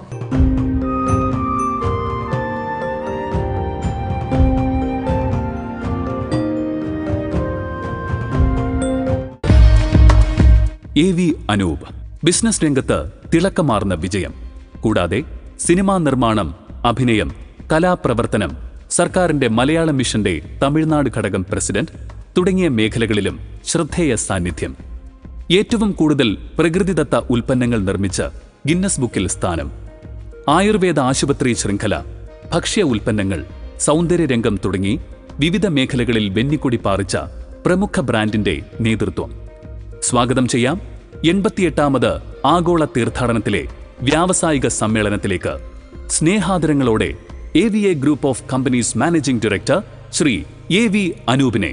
Sivagiri മഠത്തിലെ സംപൂജ്യരായ സ്വാമിമാരെ, വിശിഷ്ടാതിഥികളെ, ലോകത്തിൻ്റെ പല ഭാഗങ്ങളിൽ ഇരുന്നു കൊണ്ട് ഈ സാമൂഹ്യ മാധ്യമങ്ങൾ വഴി ഈ പരിപാടി കണ്ടുകൊണ്ടിരിക്കുന്ന പ്രിയപ്പെട്ട ഗുരുദേവ ഭക്തരെ, എല്ലാവർക്കും എൻ്റെ വിനീതമായ നമസ്കാരം. ശിവഗിരി തീർത്ഥാടനത്തിന് ഇതിനു മുമ്പും പലതവണ പങ്കെടുക്കുവാനും സംസാരിക്കുവാനും ഗുരുദേവൻ്റെ അനുഗ്രഹത്താൽ അവസരം ലഭിച്ചിട്ടുള്ള ഒരാളാണ് ഞാൻ. അതല്ലാതെയും ഇവിടെ വരുവാനും ഇവിടുത്തെ പല കാര്യങ്ങളിൽ പങ്കെടുക്കുവാനും എനിക്ക് അവസരം ലഭിച്ചിട്ടുണ്ട്. പക്ഷെ അന്നൊന്നും തന്നെ തീർത്ഥാടനം ഇങ്ങനെ ഒരു ഓൺലൈൻ മാധ്യമം വഴി നടത്തേണ്ടി വരുമെന്നും അതിൽ എനിക്കും ഒരു പങ്കാളിയാകാൻ സാധിക്കുമെന്നും ഞാൻ ഒരിക്കലും കരുതിയിട്ടില്ല. ഏതായാലും ഈ കൊറോണ വൈറസുമായി ബന്ധപ്പെട്ട് നമ്മൾ അഭിമുഖീകരിച്ചുകൊണ്ടിരിക്കുന്ന പ്രശ്നങ്ങളുടെ ഇടയിലും ഈ വർഷത്തെ തീർത്ഥാടന സമ്മേളനം തടസ്സമില്ലാതെ മുന്നോട്ട് കൊണ്ടുപോകുവാൻ തീരുമാനിച്ചതിന് ശിവഗിരി മഠത്തിലെ സ്വാമിമാരെയും അതിൻ്റെ മറ്റു ഭാരവാഹികളെയും ഞാനിവിടെ അഭിനന്ദിക്കാൻ ആഗ്രഹിക്കുകയാണ്. എനിക്ക് ഇതുപോലെ ഒരു അവസരം നൽകിയതിനും അതിയായ സന്തോഷമുണ്ട്. ഗുരുദേവൻ തീർത്ഥാടനത്തിനെ പറ്റി പറഞ്ഞപ്പോൾ പ്രധാനമായും 8 വിഷയങ്ങളാണ് ഇവിടെ വരുന്ന തീർത്ഥാടകർക്ക് പറഞ്ഞു കൊടുക്കാനായി നിർദ്ദേശിച്ചിട്ടുള്ളത്. അത് കാലാകാലങ്ങളിലായി വളരെ വിപുലമായ രീതിയിൽ പല ചർച്ചകളും പല പ്രസംഗങ്ങളും ഒക്കെ നടന്നു കഴിഞ്ഞതാണ്. വിദ്യാഭ്യാസം, ശുചിത്വം, ഈശ്വരഭക്തി, കച്ചവടം, കൈത്തൊഴിൽ, ശാസ്ത്ര സാങ്കേതിക പരിശീലനം, സംഘടന, കൃഷി, ഇങ്ങനെ 8 വിഷയങ്ങളെക്കുറിച്ചാണ് ഗുരുദേവൻ ഭക്തരോട് പറഞ്ഞു കൊടുക്കാനായിട്ട് നിർദ്ദേശിച്ചിട്ടുള്ളത്. എന്നോട് ഇന്നിവിടെ മുഖ്യമായി സംസാരിക്കുവാൻ ആവശ്യപ്പെട്ടിട്ടുള്ളത് ഞാൻ ഇടപെടുന്ന മേഖല എന്ന നിലയ്ക്ക് കച്ചവടം ആയിട്ടാണ്. നിങ്ങൾക്കറിയാം, ഞാൻ AVA ഗ്രൂപ്പിൻ്റെ ചെയർമാനാണ്. മെഡിമിക്സ്, മേളം എന്നീ ഉൽപ്പന്നങ്ങളാണ് പ്രധാനമായിട്ട് ചെയ്യുന്നത്. അതുപോലെ സഞ്ജീവനം എന്ന പേരിൽ ആയുർവേദ ഹോസ്പിറ്റൽ എറണാകുളത്ത് നടത്തുന്നുണ്ട്. പിന്നെ സിനിമ വ്യവസായവുമായിട്ട്, സിനിമയും ഒരു കച്ചവടം തന്നെയാണ്.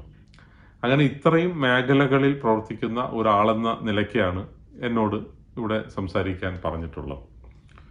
ഇവിടെ ഞാനിപ്പോൾ സൂചിപ്പിച്ച 8 വിഷയങ്ങളും നമ്മളൊന്ന് പരിശോധിക്കുകയാണെങ്കിൽ ഇതിലെല്ലാം തന്നെ കച്ചവടം ബന്ധപ്പെട്ട് കിടക്കുന്നു എന്നുള്ളതാണ്. ഇപ്പോൾ ആദ്യമായി വിദ്യാഭ്യാസം തന്നെ എടുക്കാം. ഗുരുദേവൻ അന്നത്തെ കാലത്ത് വിദ്യ കൊണ്ട് പ്രബുദ്ധരാവുക, അല്ലെങ്കിൽ അന്ന് താഴേക്കിടയിലുള്ളവർക്ക് വിദ്യാഭ്യാസത്തിന് അവസരം കിട്ടാതിരുന്ന കാലത്ത് വിദ്യാഭ്യാസത്തിന് മുൻതൂക്കം കൊടുക്കണം എന്നുള്ള നിർദ്ദേശം പല ആവർത്തി വയ്ക്കുകയുണ്ടായി. പക്ഷെ ഇന്ന് സർക്കാർ തലത്തിൽ ഉള്ളതിനേക്കാൾ കൂടുതൽ സ്വകാര്യ മേഖലയിലുള്ള വിദ്യാഭ്യാസ സ്ഥാപനങ്ങളാണ് മുന്നിട്ട് നിൽക്കുന്നത്. അത് കച്ചവടവുമുണ്ട്. കാരണം അതൊരു ബിസിനസ്സായിട്ട് കാണുകയാണെങ്കിൽ മാത്രമേ നല്ല സ്ഥാപനങ്ങൾ വരികയുള്ളൂ. അതിൽ ഞാൻ തന്നെ ഇപ്പോൾ ചെന്നൈയിലെ ആശാൻ മെമ്മോറിയൽ അസോസിയേഷൻ വലിയൊരു ഗ്രൂപ്പാണ്, വിദ്യാഭ്യാസ രംഗത്ത് പ്രവർത്തിക്കുന്ന കുമാരനാശാന്റെ നാമധേയത്തിലുള്ള ഒരു വിദ്യാഭ്യാസ സ്ഥാപനമാണ്. 8ഓളം സ്ഥാപനങ്ങൾ ഇവിടെ നടത്തുന്നുണ്ട്. അതിൻ്റെ ഭാരവാഹികളിൽ ഒരാളാണ്. അതിനേക്കാളേറെ എനിക്ക് സന്തോഷമുള്ളത് കേരളത്തിൽ ആദ്യമായിട്ട് ഗുരുദേവന്റെ പേരിൽ ഒരു മെഡിക്കൽ കോളേജ് ആരംഭിക്കുകയുണ്ടായി. അതിൻ്റെ പ്രവർത്തകരിൽ ഒരാളാകാൻ, ഒരു എളിയ പങ്കാളിയാകാൻ എനിക്കും സാധിച്ചു എന്നുള്ളത് വളരെ അഭിമാനമുള്ള കാര്യമാണ്. 2 വർഷത്തോളം ഞാൻ അതിൻ്റെ പ്രസിഡൻ്റായിട്ടും അതിൻ്റെ ട്രസ്റ്റിൻ്റെ പ്രസിഡൻ്റായിട്ടും പ്രവർത്തിക്കുവാനുള്ള അവസരം എനിക്ക് ലഭിച്ചു. ഇന്ന് വളരെ നല്ല രീതിയിൽ അത് നടക്കുന്നുണ്ട്. അപ്പോൾ ഞാൻ അതിൻ്റെ വിദ്യാഭ്യാസത്തിനെ പറ്റി കൂടുതൽ പറയുന്നില്ല, പക്ഷേ ഞാൻ ആ കച്ചവടവുമായിട്ടുള്ള ബന്ധമാണ് ഇവിടെ സൂചിപ്പിച്ചത്. അതുപോലെ തന്നെ ശുചിത്വം എന്ന് പറയുമ്പോൾ ഞാൻ ഏറ്റവും കൂടുതൽ ബന്ധപ്പെട്ട് പ്രവർത്തിക്കുന്നത് ശുചിത്വമാണ്. നിങ്ങൾക്കറിയാം, ഇപ്പോൾ മെഡിമിക്സ് എന്ന് പറയുമ്പോൾ അത് സോപ്പായാലും ഹാൻഡ് വാഷ് ആയാലും ശുചിത്വവുമായി ബന്ധപ്പെട്ട് തന്നെയാണ് ഉള്ളത്. ഇന്നിപ്പോൾ ഈ കൊറോണയുടെ കാലത്ത് നമ്മളെല്ലാം ഏറ്റവും കൂടുതൽ സംസാരിക്കുന്നത് ശുചിത്വത്തെക്കുറിച്ച് തന്നെയാണ്. ഗുരുദേവൻ ആ കാലത്ത് എത്രയോ ഉൾക്കാഴ്ചയോട് കൂടിയാണ് അന്ന് ശുചിത്വത്തിനെ പറ്റി പറഞ്ഞിട്ടുള്ളത്. അദ്ദേഹം ശുചിത്വം അടുക്കളയിൽ നിന്ന് ആരംഭിക്കണമെന്നാണ് പറഞ്ഞിട്ടുള്ളത്. അതുപോലെ തന്നെ ശുചിത്വം നമ്മുടെ നിത്യജീവിതത്തിൻ്റെ ജീവിതചര്യയായിക്ക് മാറ്റണം എന്നാണ് പറഞ്ഞിട്ടുള്ളത്. ഗുരുദേവൻ തന്നെ നമ്മൾ അദ്ദേഹത്തിൻ്റെ പുസ്തകങ്ങളൊക്കെ വായിക്കുമ്പോൾ ഞാൻ മനസ്സിലാക്കിയിട്ടുള്ളത് എന്താണെന്ന് വെച്ചാൽ, ദിവസത്തിൽ നിരവധി തവണ കൈകാലുകൾ കഴുകുകയും മുഖം വൃത്തിയാക്കുകയും ചെയ്യുന്ന ഒരു സ്വഭാവം ഗുരുദേവനുണ്ടായിരുന്നു. ആശ്രമത്തിൽ നിന്ന് തന്നെ ഒന്ന് പുറത്തിറങ്ങി മുറ്റത്തൊന്ന് നടന്ന് അകത്ത് കയറുന്നതിന് മുമ്പ് പോലും കാലും കൈയും മുഖമൊക്കെ അദ്ദേഹം കഴുകാറുണ്ട് എന്നുള്ളതാണ്. നമ്മുടെ നാട്ടിൽ ഇപ്പം ഞാൻ ഹാൻഡ് വാഷ് ഇറക്കിയ സമയത്ത് ഏകദേശം ഒരു 7 വർഷമായി ഞാൻ ഹാൻഡ് വാഷ് ഇറക്കിയിട്ട് വളരെ ബുദ്ധിമുട്ടേണ്ടി വന്നു. കാരണം കൈ കഴുകുക എന്നുള്ളത് ജനങ്ങളെ പറഞ്ഞ് മനസ്സിലാക്കിക്കുവാൻ വളരെ ബുദ്ധിമുട്ടിയിരുന്നു. അതുപോലെ തന്നെ നമ്മൾ നോക്കുകയാണെങ്കിൽ ഇപ്പോൾ കല്യാണ മണ്ഡപങ്ങളിലൊക്കെ പോവുകയാണെങ്കിൽ നമ്മൾ അവിടെ കാണുന്ന കാഴ്ച, കല്യാണം കഴിഞ്ഞ് അവിടുത്തെ ഡൈനിങ് ഹാൾ തുറക്കുന്ന ആ സമയത്ത് എല്ലാവരും കൂടെ അകത്തേക്ക് ഇടിച്ചു കയറുന്നതാണ് നമ്മൾ കണ്ടിട്ടുള്ളത്. കൈ കഴുകാനുള്ളൊരു സംവിധാനം പോലും ആ സമയത്ത് അവിടെ ഇല്ല എന്നുള്ളതാണ്. ആരും അതിനെക്കുറിച്ച് ചിന്തിക്കാറില്ല. ഞാനതുകൊണ്ട് കുറെ കാലമായിട്ട് ഈ കല്യാണ മണ്ഡപങ്ങൾ നടത്തുന്നവരുമായിട്ടും കാറ്ററിങ്ങുമായിട്ട് ബന്ധപ്പെട്ട് പ്രവർത്തിക്കുന്നവരോടൊക്കെ ഇതിനെക്കുറിച്ച് പലതവണ സംസാരിച്ചിട്ടുണ്ട്.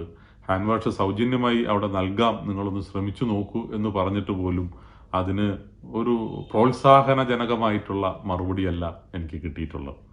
എന്നാലിപ്പോൾ നിങ്ങൾ ആലോചിച്ചു നോക്കണം, ഒരു പാൻഡമിക് സാഹചര്യം വന്നപ്പോൾ ഇന്ന് ആളുകളെല്ലാവരും ഹാൻഡ് വാഷിൻ്റെ പുറകെ ഓടുകയാണ്, ഹാൻഡ് സാനിറ്റൈസറിൻ്റെ പുറകെ ഓടുകയാണ്. ഇതൊരു വലിയ മാറ്റമാണ് സമൂഹത്തിൽ ഉണ്ടാക്കിയിരിക്കുന്നത്. ഇനിയിപ്പോൾ കൊറോണ കഴിഞ്ഞാലും അത് നമുക്ക് നമ്മുടെ ജീവിതത്തിൻ്റെ ഭാഗമായി മാറി എന്നുള്ളതാണ്. അപ്പോൾ ഗുരുദേവൻ അന്ന് പറഞ്ഞിട്ടുള്ള പല കാര്യങ്ങളും ഇന്ന് സാഹചര്യങ്ങളിൽ അത് ആ മാറ്റം വന്നുകൊണ്ടിരിക്കുന്നു എന്നുള്ളതാണ് എനിക്ക് പറയാനുള്ളത്. അതുപോലെ ഈശ്വരഭക്തി ഞാൻ കച്ചവടവുമായിട്ട് കണക്ട് ചെയ്ത് പറയാൻ ആഗ്രഹിക്കുന്നില്ല. എന്നാലും ദേവാലയങ്ങളും അതുമാത്രമല്ല, ദേവാലയങ്ങളുടെ മുന്നിൽ വലിയ കച്ചവട സാധ്യതകളാണ് ഇന്ന് കാണുന്നത്. പലതരത്തിലുള്ള കച്ചവടം ഉയർന്നു വന്നിട്ടുണ്ട്. അതിൻ്റെ കൂടുതൽ അംശങ്ങളിലേക്ക് ഞാൻ കടക്കാൻ ആഗ്രഹിക്കുന്നില്ല. പിന്നീട് ഇപ്പോൾ നമ്മൾ കൈത്തൊഴിലാണ് അദ്ദേഹത്തിൻ്റെ മറ്റൊരു സബ്ജക്റ്റ്. കൈത്തൊഴിൽ തീർച്ചയായിട്ടും കൈത്തൊഴിൽ പഠിക്കുന്നത് തന്നെ കച്ചവടം ചെയ്യാൻ വേണ്ടിയിട്ടാണ്. അപ്പോൾ അവിടെയും കച്ചവടം കണക്റ്റഡാണ്. പിന്നെ ശാസ്ത്ര സാങ്കേതിക പരിശീലനമാണ് ഗുരുദേവൻ പറഞ്ഞിട്ടുള്ള മറ്റൊരു കാര്യം. അതും തീർച്ചയായിട്ടും ഇന്നത്തെ ഈ കോവിഡ് സാഹചര്യത്തിൽ നമ്മൾ നോക്കുകയാണെങ്കിൽ, നമ്മളിപ്പോൾ ഈ പരിപാടി നടത്തുന്നത് തന്നെ സാങ്കേതിക മികവുള്ള ആളുകളുടെ പ്രവർത്തനം മൂലമുണ്ടായിട്ടുള്ള ഇത്തരം ഓൺലൈൻ മാധ്യമങ്ങൾ വഴിയാണ് നമ്മൾ ഇന്ന് സംസാരിക്കുന്നത്. അതിൻ്റെയൊക്കെ പുറകിൽ കച്ചവടമുണ്ട്. അതുപോലെ തന്നെ ഇന്ന് ഏറ്റവും കൂടുതൽ കോമേഴ്സ് എന്ന് പറയുന്ന രീതിയിലാണ് കച്ചവടം കൂടുതൽ നടക്കുന്നത്. അതെല്ലാം ശാസ്ത്ര സാങ്കേതിക പുരോഗതിയിലൂടെയും പരിശീലനങ്ങളിലൂടെയും നേടിയിട്ടുള്ളതാണ്. അപ്പോൾ അതും കച്ചവടവുമായി ബന്ധപ്പെട്ടതാണ്. പിന്നെ അവസാനമായിട്ട് പറയാനുള്ളത് സംഘടനയാണ്. സംഘടന നമ്മൾ ഒരു സാമൂഹിക സംഘടന അല്ലെങ്കിൽ റിലീജിയസ് ആയിട്ടുള്ള ഒരു സംഘടന എന്ന രീതിയിലല്ല ഞാനിവിടെ ഉദ്ദേശിക്കുന്നത്. കച്ചവടം ചെയ്യുന്നവർക്ക് തന്നെ ഇന്ന് സംഘടനയുണ്ട്. അവരുടെ അത്തരം സംഘടനകളിലൂടെയും നമ്മൾ സംസാരിക്കുന്നത് ബിസിനസ് സാധ്യതകളെക്കുറിച്ചാണ്. ചേംബർ ഓഫ് കോമേഴ്സ് പോലെയുള്ള സംഘടനകൾ അതിന് നല്ല ഉദാഹരണമാണ്. പിന്നീട് കൃഷിയും നമ്മുടെ നിത്യജീവിതത്തിൽ ഭക്ഷണം കഴിക്കാതെ ആർക്കും ജീവിക്കാൻ കഴിയില്ല. പ്രധാനമായിട്ട് അതിൻ്റെ പുറകിൽ പ്രവർത്തിക്കുന്നത് കർഷകരാണ്. കാർഷിക ഉൽപ്പന്നങ്ങൾ വലിയൊരു കച്ചവട സാധ്യതയുള്ളതാണ്. അതുകൊണ്ട് അതും കച്ചവടവുമായി ബന്ധപ്പെട്ട് കിടക്കുന്നതാണ്. അപ്പോൾ അതുകൊണ്ട് എനിക്ക് കച്ചവടം എന്ന ഈ സബ്ജക്റ്റിനെ കുറിച്ച് ഇവിടെ സംസാരിക്കുവാൻ അവസരം തന്നത് വലിയ കാര്യമായി ഞാൻ പറയാൻ ആഗ്രഹിക്കുകയാണ്. വ്യവസായം എന്ന് ഗുരുദേവൻ പറഞ്ഞത് എല്ലാവരും മനസ്സിലാക്കിയിട്ടുള്ളത് വ്യവസായം കൊണ്ട് അഭിവൃദ്ധിപ്പെടൂ എന്നാണ് ഗുരുദേവൻ പറഞ്ഞിട്ടുള്ളത്. അതാണ് നമ്മൾ ഗുരുദേവൻ പറഞ്ഞ വാക്കുകളായിട്ട് എല്ലാ സ്ഥലത്തും നമ്മൾ പറയുന്ന ഒരു കാര്യം അതാണ്. അതുപോലെ വ്യവസായം കൊണ്ടല്ലാതെ ധനാഭിവൃദ്ധി ഉണ്ടാക്കാൻ സാധിക്കുകയില്ല എന്ന് ഗുരുദേവൻ അതിന് അടിവരയിട്ട് പറഞ്ഞിട്ടുണ്ട്. കച്ചവടം തുടങ്ങുന്നതിന് മുമ്പ് പരിശീലനം ആവശ്യമാണ് എന്നുകൂടി ഗുരുദേവൻ പറഞ്ഞു വച്ചിട്ടുണ്ട്. അതിന് ധാരാളം ഉദാഹരണങ്ങൾ തന്നെ അദ്ദേഹം പറഞ്ഞിട്ടുണ്ട്.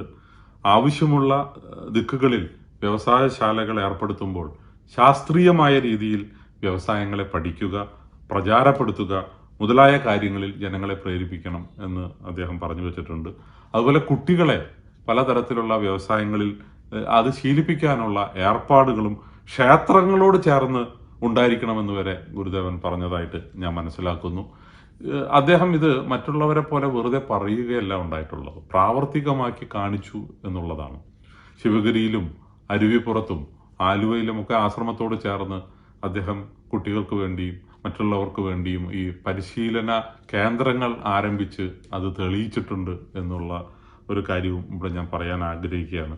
അതുപോലെ പല മാതിരി യന്ത്രങ്ങൾ വരുത്തി പണികൾ നടത്തുന്നതിനും ഒരാളെ കൊണ്ട് ഒരു വ്യവസായം നടത്തിക്കൊണ്ട് പോകുവാൻ സാധിക്കാത്ത ഒരു സാഹചര്യം വരികയാണെങ്കിൽ അത് കൂട്ടായ പങ്കാളിത്തത്തോടു കൂടി നടത്തണം എന്നുള്ള, അതായത് പാർട്ട്ണർഷിപ്പ് എന്നുള്ള രീതിയിൽ ഗുരുദേവൻ പറഞ്ഞിട്ടുണ്ട്. അതും ഇന്നത്തെ സാഹചര്യത്തിൽ നമ്മൾ നോക്കുമ്പോൾ വലിയ ഉൾക്കാഴ്ചയോടുകൂടി തന്നെയാണ് അദ്ദേഹം അത് പറഞ്ഞിട്ടുള്ളത്. അതുപോലെ ഓഹരികൾ വിൽക്കണമെന്നും ഓഹരി മറ്റുള്ളവരുടെ കൂട്ടായ മുതൽ മുടക്കോടുകൂടി വേണം ബിസിനസ് ചെയ്യാൻ എന്നുള്ളത് അദ്ദേഹം പറഞ്ഞിട്ടുണ്ട്. നമ്മൾ ഒന്ന് തിരിഞ്ഞു നോക്കുകയാണെങ്കിൽ ഇന്ത്യയിൽ ആദ്യത്തെ സ്റ്റോക്ക് എക്സ്ചേഞ്ച് വന്നിരിക്കുന്നത് മുംബൈയിലാണ്. 1875 ആണ് ആദ്യത്തെ സ്റ്റോക്ക് എക്സ്ചേഞ്ച് വന്നത്. പക്ഷേ അന്ന് അതിന് വേണ്ടത്ര പ്രചാരം ജനങ്ങളുടെ ഇടയിലേക്ക് എത്തിയിട്ടുണ്ടായിരുന്നില്ല. പക്ഷെ ഗുരുദേവൻ ഈ ഓഹരികളെ പറ്റിയൊക്കെ പറയുന്നത് 1912 അപ്പം 100-ലധികം വർഷങ്ങൾക്ക് മുമ്പേ അത്ര ഉൾക്കാഴ്ചയോടുകൂടി ഗുരുദേവൻ അത് പറഞ്ഞു എന്ന് ആലോചിക്കുമ്പോൾ അത് അത്ഭുതകരമായിട്ടുള്ള ഒരു കാര്യമായിട്ടാണ് എനിക്ക് തോന്നുന്നത്. അതുപോലെ തന്നെ തൊഴിലാളിയും തൊഴിലുമായി ബന്ധപ്പെട്ടുകൊണ്ട് തൊഴിലാളി മുതലാളി ബന്ധത്തെക്കുറിച്ചെല്ലാം വളരെയധികം പ്രാധാന്യം നൽകി ഗുരുദേവൻ പറഞ്ഞതായിട്ട് ഞാൻ ഓർക്കുന്നു. ഇഷ്ടം പോലെ ജോലിയെടുക്കുവാൻ എല്ലാവർക്കും സ്വാതന്ത്ര്യം വേണം, ഒന്ന് മാത്രമേ പഠിക്കാവൂ എന്ന് നിർബന്ധിക്കരുത്, എല്ലാ രംഗത്തും പ്രവർത്തിക്കാനുള്ള സ്വാതന്ത്ര്യം തൊഴിലാളിക്ക് നൽകണം എന്നാണ് ഗുരുദേവൻ പറഞ്ഞിട്ടുള്ള ഒരു കാര്യം. ബുദ്ധിയും സ്വാതന്ത്ര്യവും ഇല്ലാതെ തൊഴിൽ എങ്ങനെ നന്നാവും അദ്ദേഹം പറഞ്ഞിട്ടുള്ള മറ്റൊരു കാര്യമാണ്. ഉടമയും തൊഴിലാളിയും തമ്മിൽ ഐക്യമുണ്ടായിരിക്കണം. ഇവർ ഇരട്ട കാളവണ്ടിയിലെ 2 കാളകൾ പോലെയാണ് എന്നാണ് ഗുരുദേവൻ അന്ന് പറഞ്ഞിട്ടുള്ളത്. രണ്ടുപേരും ഒരേ മനസ്സോടുകൂടി വണ്ടി മുന്നോട്ട് നയിച്ചിട്ടില്ലെങ്കിൽ ലക്ഷ്യത്തിലെത്താൻ ബുദ്ധിമുട്ടാണ് എന്ന് അദ്ദേഹം പറഞ്ഞിട്ടുണ്ട്. ഇവിടെയെല്ലാം ഞാൻ ഇപ്പം എൻ്റെ ബിസിനസ് തന്നെ ഞാൻ ആലോചിക്കുമ്പോൾ ഞാൻ ഓർക്കുകയാണ്. അപ്പോൾ ഈ കാളവണ്ടിയുടെ കാര്യം ഗുരുദേവൻ പറഞ്ഞത് എറണാകുളം ജില്ലയിലെ നോർത്ത് പറവൂരിൽ അദ്ദേഹം സന്ദർശിച്ച സമയത്താണ്. യാദൃച്ഛിക എന്ന പോലെ എനിക്കിപ്പോൾ ഓർമ്മയിൽ വരുന്നത്, ഞങ്ങൾ മെഡിമിക്സിൻ്റെ ആദ്യത്തെ ഒരു വ്യവസായശാല കേരളത്തിൽ ആരംഭിക്കുന്നത് നോർത്ത് പറവൂരിലാണ്. വളരെ വർഷങ്ങൾക്ക് മുമ്പാണ്. അന്ന് മെഡിമിക്സിൽ ഉപയോഗിക്കുന്ന ഈ 18 ആയുർവേദ പച്ചമരുന്നുകളുടെ ഒരു ആയുർവേദ തൈലം ഉണ്ടാക്കിയിട്ട് അതാണ് ഞങ്ങൾ സോപ്പിലേക്ക് ഉപയോഗിക്കുന്നത്. അപ്പോൾ ആ തൈലം ഉണ്ടാക്കുവാനുള്ള തൊഴിൽശാലയാണ് നോർത്ത് പറവൂരിൽ ഞങ്ങൾ ആരംഭിച്ചത്. പക്ഷേ എന്തുകൊണ്ടോ ആ വണ്ടി നേരായി പോയില്ല എന്നുള്ളതാണ്. പല കാരണങ്ങളെ കൊണ്ടാണ് അതുകൊണ്ട് പിന്നീട് ഞങ്ങളത് അടച്ചുപൂട്ടേണ്ടി വന്നു എന്നുള്ളത് ഞാനിവിടെ ഓർക്കുകയാണ്. പക്ഷേ ഈ തൊഴിലാളിയും തൊഴിലുടമയും തമ്മിലുള്ള ആ ബന്ധം എന്നെ സംബന്ധിച്ചിടത്തോളം വളരെ നല്ല രീതിയിൽ അത് കൊണ്ടുപോകുവാൻ സാധിച്ചിട്ടുണ്ട് എന്ന് എനിക്ക് അഭിമാനത്തോടുകൂടെ പറയാൻ കഴിയും. ഞാൻ മെഡിമിക്സിൽ വരാൻ തന്നെ ഉണ്ടായ സാഹചര്യം, ഞാൻ തിരുവനന്തപുരത്ത് പഠിക്കുന്ന കാലത്താണ്. എൻ്റെ അച്ഛൻ ഇവിടെ ഫിഷറീസ് വകുപ്പിൻ്റെ ഡയറക്ടറായിരുന്നു. ഒരു സർക്കാർ ഉദ്യോഗസ്ഥനാകുക എന്നുള്ളത് മാത്രമായിരുന്നു എൻ്റെ ഉദ്ദേശം. പക്ഷെ പല കാരണങ്ങളെ കൊണ്ടും ആ തീരുമാനം പിന്നീട് മാറ്റേണ്ടി വന്നു. അന്ന് മെഡിമിക്സ് വളരെ ചെറിയ രീതിയിൽ പക്ഷെ ഒരുവിധം നല്ല പ്രചാരത്തോടു കൂടി ഉണ്ടായിരുന്ന ആ കാലഘട്ടത്തിൽ 1982 ഒരു തൊഴിലാളി സമരം വന്നിട്ട് ഫാക്ടറി മൂടേണ്ട ഒരവസ്ഥ വന്നു. അപ്പോൾ ആ ഒരു അവസരത്തിലാണ് അമ്മാവൻ എന്നോട് കമ്പനിയിൽ വരണമെന്നും കമ്പനിയുടെ സുഗമമായ പ്രവർത്തനത്തിൽ സഹായിക്കാൻ ആൾ വേണമെന്നും എന്നോട് അത് ഏറ്റെടുക്കുകയാണെങ്കിൽ ഭാവിയിൽ നല്ല അഭിവൃദ്ധി ഉണ്ടാക്കാൻ സാധിക്കുമെന്നൊക്കെയുള്ള കാര്യങ്ങൾ എനിക്ക് പറഞ്ഞു തന്നത്. അപ്പോൾ അന്ന് ലേബർ സ്ട്രൈക്ക് മൂലം ലേബർ കോർട്ടിലായിരുന്നു കേസ് ഉണ്ടായിരുന്നത്. അതൊക്കെ സോൾവ് ചെയ്യേണ്ട ഒരു ഉത്തരവാദിത്വം എനിക്കുണ്ടായിരുന്നു. പക്ഷേ ഏതായാലും 1983 ഞാൻ ചെന്നൈയിൽ വരികയും പുതിയ തൊഴിലാളികളുമായിട്ടാണ് പിന്നീട് മുന്നോട്ട് പോയത്. അപ്പോൾ ഈ പുതിയതായിട്ട് വന്ന തൊഴിലാളികളോട് നമ്മൾ കാര്യങ്ങൾ വളരെ കൃത്യമായിട്ട് പറഞ്ഞ് മനസ്സിലാക്കുകയും അവരുടെ ഉത്തരവാദിത്വ ബോധത്തെക്കുറിച്ച് അവരെ പൂർണ്ണമായിട്ട് മനസ്സിലാക്കി കൊടുക്കുവാനൊക്കെ സാധിച്ചിട്ടുണ്ട്. ഒരുപക്ഷെ മെഡിമിക്സ് നിങ്ങൾക്കെല്ലാം അറിയാം, അതൊരു കൈകൊണ്ടുണ്ടാക്കുന്ന ഉൽപ്പന്നമാണ്. കൈകൊണ്ട് ഉണ്ടാക്കുക എന്നതുകൊണ്ട് ഞാൻ ഉദ്ദേശിച്ചത് ഇലക്ട്രിക് പവർ ഉപയോഗിക്കാത്ത മെഷീനറീസാണ്. എല്ലാം കൈകൊണ്ടാണ് അത്തരം യന്ത്രങ്ങൾ പ്രവർത്തിപ്പിക്കുന്നത്. അപ്പോൾ യാതൊരു വിധത്തിലുള്ള മെഡിമിക്സ് ഉണ്ടാക്കുവാനുള്ള യന്ത്രങ്ങളിൽ പവർ ഉപയോഗിക്കുന്നില്ല, യാതൊരു തരത്തിലുള്ള പവറും ഉപയോഗിക്കുന്നില്ല. അപ്പോൾ അങ്ങനെയുള്ള കൈത്തൊഴിലായിട്ടാണ് മെഡിമിക്സ് ആരംഭിച്ചത്. ആദ്യകാലങ്ങളിൽ മെഡിമിക്സിന് ടാക്സ് ബെനിഫിറ്റ്സ് ഒക്കെ ഉണ്ടായിരുന്നു. സെൻട്രൽ എക്സൈസും സെയിൽ ടാക്സും ഒക്കെ ഇളവ് നൽകിയിരുന്നു ഗവൺമെൻറ്. ഇന്ന് അങ്ങനെയൊന്നുമില്ല. എത്രയോ വർഷങ്ങളായിട്ട് അത്തരം ഇളവുകളൊക്കെ എടുത്തു കളഞ്ഞു. പക്ഷേ തൊഴിലാളികളുമായിട്ടുള്ള ബന്ധം, തൊഴിലാളികൾക്ക് ജോലി നഷ്ടപ്പെടാതിരിക്കുവാനൊക്കെ ആയിട്ട് ഞങ്ങളിപ്പോഴും സോപ്പ് ഉണ്ടാക്കുന്നത് കൈകൊണ്ട് തന്നെയാണ്. അപ്പോൾ അന്ന് ഞാൻ ഓർക്കുകയാണ്, ഇങ്ങനെ ഒരു തീരുമാനം ഉണ്ടായ കാലത്ത് ഞാൻ ഉത്തരവാദിത്വം ഏറ്റെടുത്തതിന് ശേഷം എൻ്റെ മുന്നിൽ വന്നിട്ടുള്ള ഏറ്റവും വലിയ ഒരു ചലഞ്ച് എന്ന് പറയുന്നത്, നമ്മളൊരു ഹാൻഡ് മെയ്ഡ് സോപ്പായിട്ട് ഇതിനെ മുന്നോട്ട് കൊണ്ടുപോകുമ്പോൾ ഇതിൻ്റെ നമ്പർ, അതായത് അന്നിപ്പോൾ ഒരു ദിവസം ഒരു 5000 സോപ്പ് ഉണ്ടാക്കാൻ സാധിച്ചിരുന്നെങ്കിൽ അത് 15000 20,000 ഒക്കെ ആയി കൂട്ടണമെങ്കിൽ എന്ത് ചെയ്യാം എന്നുള്ളതായിരുന്നു ഞങ്ങളുടെ മുന്നിൽ വന്ന ഏറ്റവും വലിയ ചലഞ്ച്. അപ്പോൾ അന്ന് പല എൻജിനീയറിംഗ് കൺസൾട്ടൻസും ഒക്കെ ഞങ്ങളുടെ ഫാക്ടറിയിൽ വന്ന് ഇത് പഠിച്ചിട്ട്, അവിടുത്തെ പ്രവർത്തന രീതികളെല്ലാം പഠിച്ചിട്ട് ഒരിക്കലും അത്തരം വലിയ തോതിൽ സോപ്പ് കൈകൊണ്ട് ഉണ്ടാക്കാൻ സാധിക്കുകയില്ല എന്ന ഒരു മറുപടിയാണ് അവരിൽ നിന്ന് ഞങ്ങൾക്ക് കിട്ടിയത്. പക്ഷേ ഞങ്ങളെ സംബന്ധിച്ചിടത്തോളം അങ്ങനെ മെക്കനൈസ് ചെയ്യാനുള്ള ഒരു ഐഡിയ ഉണ്ടായിരുന്നില്ല. അപ്പോൾ ഞാൻ ആ സമയത്ത് തൊഴിലാളികളുമായിട്ട് നല്ല ബന്ധം അതിനിടെ ഉണ്ടായിട്ടുണ്ടായിരുന്നു. അപ്പോൾ ഇത്തരം കാര്യങ്ങൾ അവരുമായിട്ട് ചർച്ച ചെയ്യുവാനും അവരുടെ അഭിപ്രായങ്ങൾ ആരായുവാനും ഈ അവസരം ഉപയോഗിച്ചു എന്നുള്ളതാണ്. അതുകൊണ്ട് നല്ല ഫലം കിട്ടിയെന്നാണ് എനിക്ക് പറയാനുള്ളത്. അവർ നിത്യേന പ്രവർത്തിക്കുന്ന മേഖലയായതുകൊണ്ട് എങ്ങനെ കൈകൊണ്ട് തന്നെ ഉണ്ടാക്കി, പക്ഷെ മെഷീനറിയിൽ കൊണ്ടുവരുന്ന ചെറിയ മാറ്റങ്ങളിലൂടെ എങ്ങനെ നമുക്ക് കൂടുതൽ ഉൽപ്പത്തി നേടാൻ കഴിയുമെന്നുള്ള ആശയങ്ങൾ അവരിൽ നിന്നാണ് ലഭിച്ചത്. പലരും വിദ്യാഭ്യാസ യോഗ്യത ഇല്ലാത്തവരായിരുന്നു, പക്ഷെ അവരുടെ എല്ലാ ആശയങ്ങൾക്ക് ഞാൻ ഇന്നും പ്രാധാന്യം കൊടുക്കുന്നുണ്ട്. അങ്ങനെ ഒരു ടീമായിട്ട് പ്രവർത്തിക്കുവാനും ഇന്ന് ലക്ഷക്കണക്കിന് സോപ്പ് ഒരു ദിവസം ഉണ്ടാക്കാൻ സാധിക്കുന്നത് ഇത്തരം ആശയങ്ങൾ അവരിൽ നിന്ന് കടമെടുത്തുകൊണ്ടാണ്.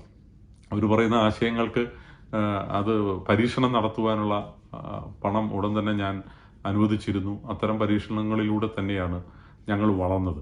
അപ്പോൾ അങ്ങനെ ഒരു കാളവണ്ടിയിലെ 2 കാളകളാണെങ്കിലും ഒന്നിച്ച് ഒരേ മനസ്സോടുകൂടി മുന്നോട്ട് പോകുവാൻ സാധിച്ചു എന്നുള്ളത് ഞങ്ങളെ സംബന്ധിച്ചിടത്തോളം ഒരു വലിയ വിജയമായി ഞാനിപ്പോൾ തിരിഞ്ഞു നോക്കുമ്പോൾ മനസ്സിലാക്കുകയാണ്.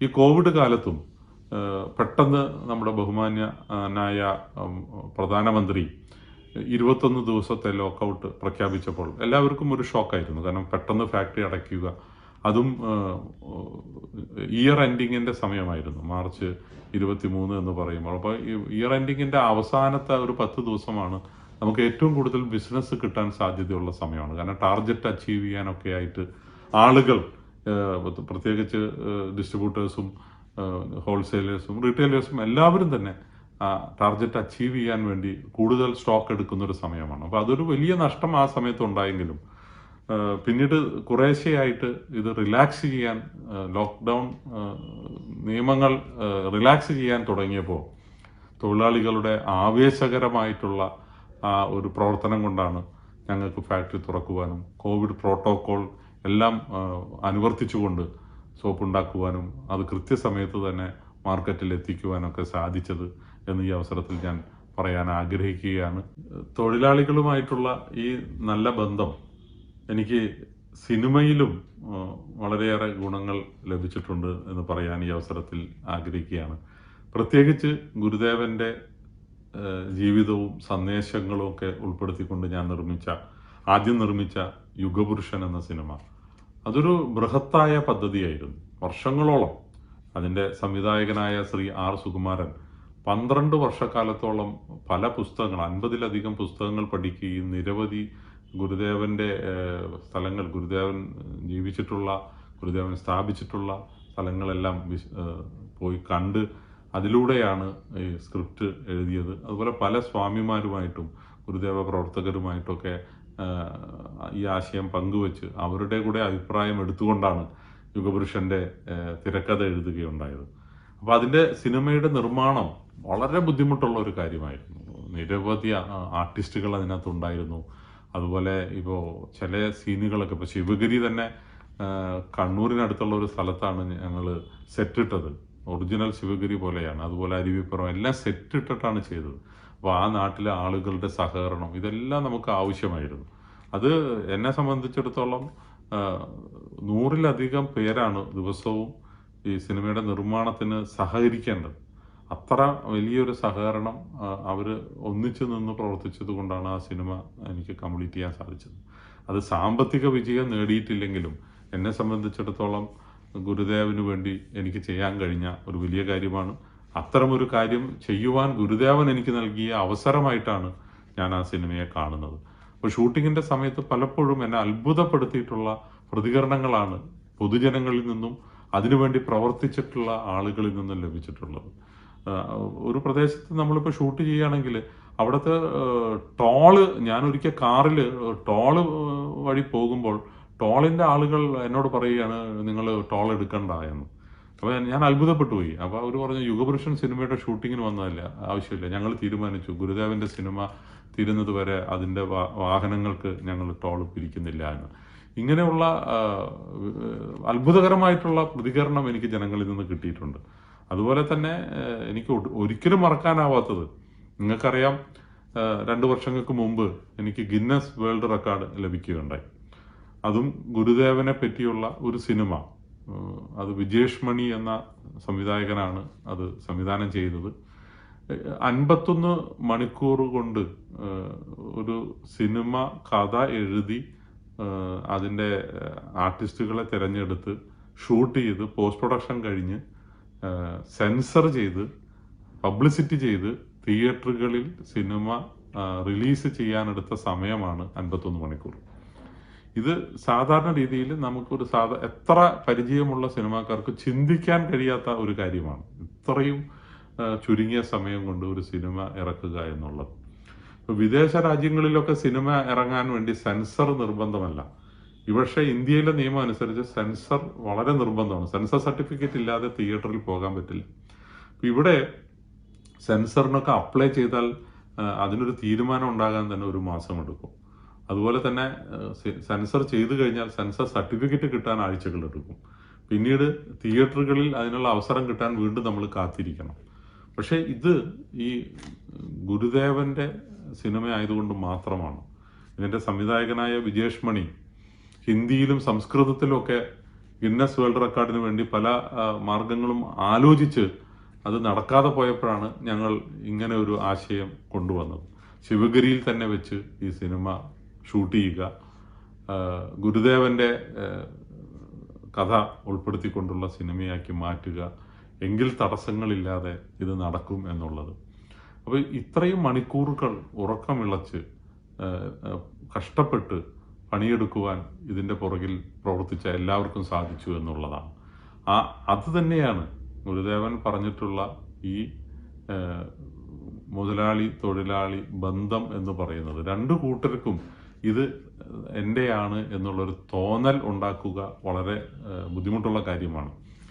ഇപ്പം മുതലാളി എത്ര പണമുണ്ടെങ്കിലും ഒരു തൊഴിൽശാല ആരംഭിക്കുകയാണെങ്കിൽ അത് പരിശീലനം ലഭിച്ച തൊഴിലാളികളില്ലാതെ എങ്ങനെയാണ് അത് പ്രാവർത്തികമാക്കുക എന്ന് മുതലാളിമാരോട് ഗുരുദേവൻ ചോദിച്ചിട്ടുണ്ട്. ഇതേ ചോദ്യം തന്നെ തൊഴിലാളികളോടും ചോദിച്ചിട്ടുണ്ട്. നിങ്ങൾക്ക് എത്ര പരിശീലനം ലഭിച്ചാലും ഒരു തൊഴിൽശാല തുടങ്ങുവാനുള്ള സാമ്പത്തിക ശേഷി നിങ്ങൾക്കില്ല, നിങ്ങൾക്ക് ഒരിക്കലും സാധിക്കില്ല. അപ്പം മറ്റുള്ളവർ ഇത്തരം സ്ഥാപനങ്ങൾ തുടങ്ങിയാൽ മാത്രമേ നിങ്ങൾക്ക് അവിടെ പ്രവർത്തിക്കുവാനും അത് നിങ്ങളുടെ നിത്യജീവിതത്തിലേക്ക് സാമ്പത്തിക നേട്ടം ഉണ്ടാക്കുവാൻ ഉപകരിക്കുകയുമുള്ളൂ എന്ന് ഗുരുദേവൻ പറഞ്ഞിട്ടുണ്ട്. അതുതന്നെയാണ് ഇവിടെ എനിക്ക് പറയാനുള്ളത്. ഈ കാര്യങ്ങളെല്ലാം തന്നെ ചെറുപ്പകാലത്ത് തന്നെ മനസ്സിലാക്കിയിട്ടാണ് ഞാൻ പ്രവർത്തിച്ചിട്ടുള്ളത്. അതുപോലെ തന്നെ ഗുരുദേവൻ ഈ ഉദ്യോഗസ്ഥരും ബിസിനസ്സും, ഉദ്യോഗസ്ഥനാകണമോ അതോ ബിസിനസ്സുകാരനാകണോ എന്ന കാര്യത്തിനും ഗുരുദേവൻ്റെതായ കാഴ്ചപ്പാടുണ്ടായിരുന്നു. അദ്ദേഹം പറഞ്ഞത്, നമ്മളിപ്പോൾ ഒരു ഉദ്യോഗസ്ഥനെ സംബന്ധിച്ചിടത്തോളം അദ്ദേഹം ഇന്നിരിക്കുന്ന ഒരു പൊസിഷൻ, ഇപ്പോൾ ഒരു കളക്ടറായിട്ട് ഇരിക്കുന്ന ഒരാൾ പെട്ടെന്ന് അദ്ദേഹത്തിന് അസുഖം വരികയോ അല്ലെങ്കിൽ മരണപ്പെടുകയോ ചെയ്തു കഴിഞ്ഞാൽ അനന്തരാവകാശിക്ക് ആ ജോലി നൽകാൻ സാധിക്കില്ല. അനന്തരാവകാശിക്ക് ജോലി കിട്ടാനുള്ള അർഹത ഉണ്ടെങ്കിലും അത് ഏറ്റവും താഴേക്കിടയിലുള്ള ഏതെങ്കിലും ഒരു ഉദ്യോഗം, ഒരു LD ക്ലർക്കിൻ്റെ സ്ഥാനത്തിൽ മേലെ നമുക്കൊരു ഉദ്യോഗം ലഭിക്കാനുള്ള അവസരമില്ല എന്നുള്ളതാണ്. അപ്പോൾ പെട്ടെന്നൊരു പിന്തുടർച്ച അവകാശം അവിടെ നമുക്ക് ഉണ്ടാകുന്നില്ല. അപ്പോൾ സാമ്പത്തികമായും അത് കുടുംബത്തിനെ വളരെയേറെ ബാധിക്കും എന്നുള്ളതാണ്. ഇതിൻ്റെ ശരിയായ അനുഭവസ്ഥനാണ് ഞാൻ നേരത്തെ സൂചിപ്പിച്ചു, എൻ്റെ അച്ഛൻ ഒരു ഫിഷറീസ് വകുപ്പിലെ തലവനായിരുന്നു, സർക്കാർ ഉദ്യോഗസ്ഥനായിരുന്നു. ഞാൻ ഇവിടെ ചെന്നൈയിലേക്ക് വരുന്നതിന് മുമ്പ് 2ാം വർഷ ഡിഗ്രി വിദ്യാർത്ഥിയായിരുന്ന കാലത്ത് പെട്ടെന്ന് ഒരു ദിവസം ഒരു കടുത്ത നെഞ്ചുവേദനയോടുകൂടി അച്ഛനെ ആശുപത്രിയിലാക്കേണ്ടി വന്നു. 2 ദിവസം കഴിഞ്ഞപ്പോൾ അദ്ദേഹം മരണപ്പെടുകയാണ് ഉണ്ടായത്. ഹൃദ്രോഗം മൂലം മരണപ്പെടുകയാണ് ഉണ്ടായത്. അന്നത്തെ കാലത്ത് ഇന്നുള്ള അത്ര ഒരു പുരോഗതി ഈ രംഗത്ത്, ഹൃദയ സംബന്ധമായ അസുഖങ്ങളെ കൈകാര്യം ചെയ്യുവാനുള്ള ഒരു പുരോഗതി അന്നും ഉണ്ടായിരുന്നില്ല. അപ്പോൾ അതുകൊണ്ട് കൂടി ആകാം ഞങ്ങൾക്ക് അച്ഛനെ നഷ്ടപ്പെട്ടു. വലിയ ഒരു ആഘാതമായിരുന്നു എൻ്റെ കുടുംബത്തിനെ സംബന്ധിച്ചിടത്തോളം ഉണ്ടായത്. ഇതിൽ നിന്ന് കരകയറുക എന്നുള്ളത് എന്നെ സംബന്ധിച്ചിടത്തോളം വലിയ, കാരണം അതുവരെ വളരെ ഫ്രീ ആയിട്ട് ഇതൊന്നും ചിന്തിക്കാതെ, വിവിധ ഭാരങ്ങളെക്കുറിച്ച് ഒന്നും ചിന്തിക്കാതെ നടന്നിരുന്ന ഒരു വിദ്യാർത്ഥിയായിരുന്നു ഞാൻ. അന്നാണ് പെട്ടെന്ന് ഞാൻ മനസ്സിലാക്കുന്നത് ഇനി കുടുംബത്തിൻ്റെ ചുമതല ഏറ്റെടുക്കേണ്ട ഉത്തരവാദിത്വം എനിക്കാണ് എന്നുള്ളത്. അപ്പോൾ എനിക്ക് 2 പെങ്ങന്മാരാണ്. ഒരാൾ കല്യാണം കഴിഞ്ഞിരുന്നു, ഒരാൾ പ്രീ ഡിഗ്രിക്ക് പഠിക്കുന്ന കാലമാണ്. അപ്പോൾ ആ അനിയത്തിയുടെ വിവാഹം ഞാൻ നടത്തണം, കുടുംബത്തിൻ്റെ നിത്യ ചെലവിനുള്ള മാർഗം കണ്ടെത്തണം, അങ്ങനെയൊക്കെയായിരുന്നു.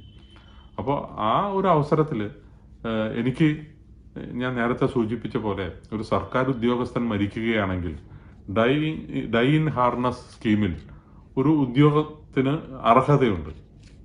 അത് നേരത്തെ സൂചിപ്പിച്ച പോലെ ഒരു LD ക്ലർക്കായിട്ട് ഏതെങ്കിലും ഒരു സർക്കാർ സ്ഥാപനത്തിൽ എനിക്ക് ജോലി ലഭിക്കും, ഒരു ഡിപ്പാർട്ട്മെൻറ്റിൽ ജോലി ലഭിക്കും. അപ്പം ഞാൻ അന്ന് ഉടൻ തന്നെ അതിൻ്റെ അപ്ലിക്കേഷൻസൊക്കെ ആക്കി എൻ്റെ വിദ്യാഭ്യാസം പൂർത്തീകരിക്കണം ഒന്ന്. അപ്പോൾ ഞാൻ വിദ്യാഭ്യാസം പൂർത്തീകരിച്ചിട്ടും ഈ ഡെത്ത് സർട്ടിഫിക്കറ്റിന് വേണ്ടിയും ലീഗൽ ഹാർഷി സർട്ടിഫിക്കറ്റിന് വേണ്ടിയും ഇതിനോടനുബന്ധിച്ചിട്ടുള്ള ഉദ്യോഗം ലഭിക്കാൻ വേണ്ടി ആവശ്യമായ പേപ്പറുകളുടെയൊക്കെ പുറകെ 2 വർഷത്തോളം നടന്നു. എന്നിട്ടും അത് തീരുമാനമായിരുന്നില്ല അന്നത്തെ കാലത്ത്. കിട്ടുമായിരുന്നു, യാതൊരു സംശയവുമില്ല, പക്ഷേ അത്രയും നീണ്ട പ്രോസസ്സായിരുന്നു. അതാണ് ഗുരുദേവൻ അവിടെ സൂചിപ്പിച്ചത് ഞാൻ മനസ്സിലാക്കുന്നത്.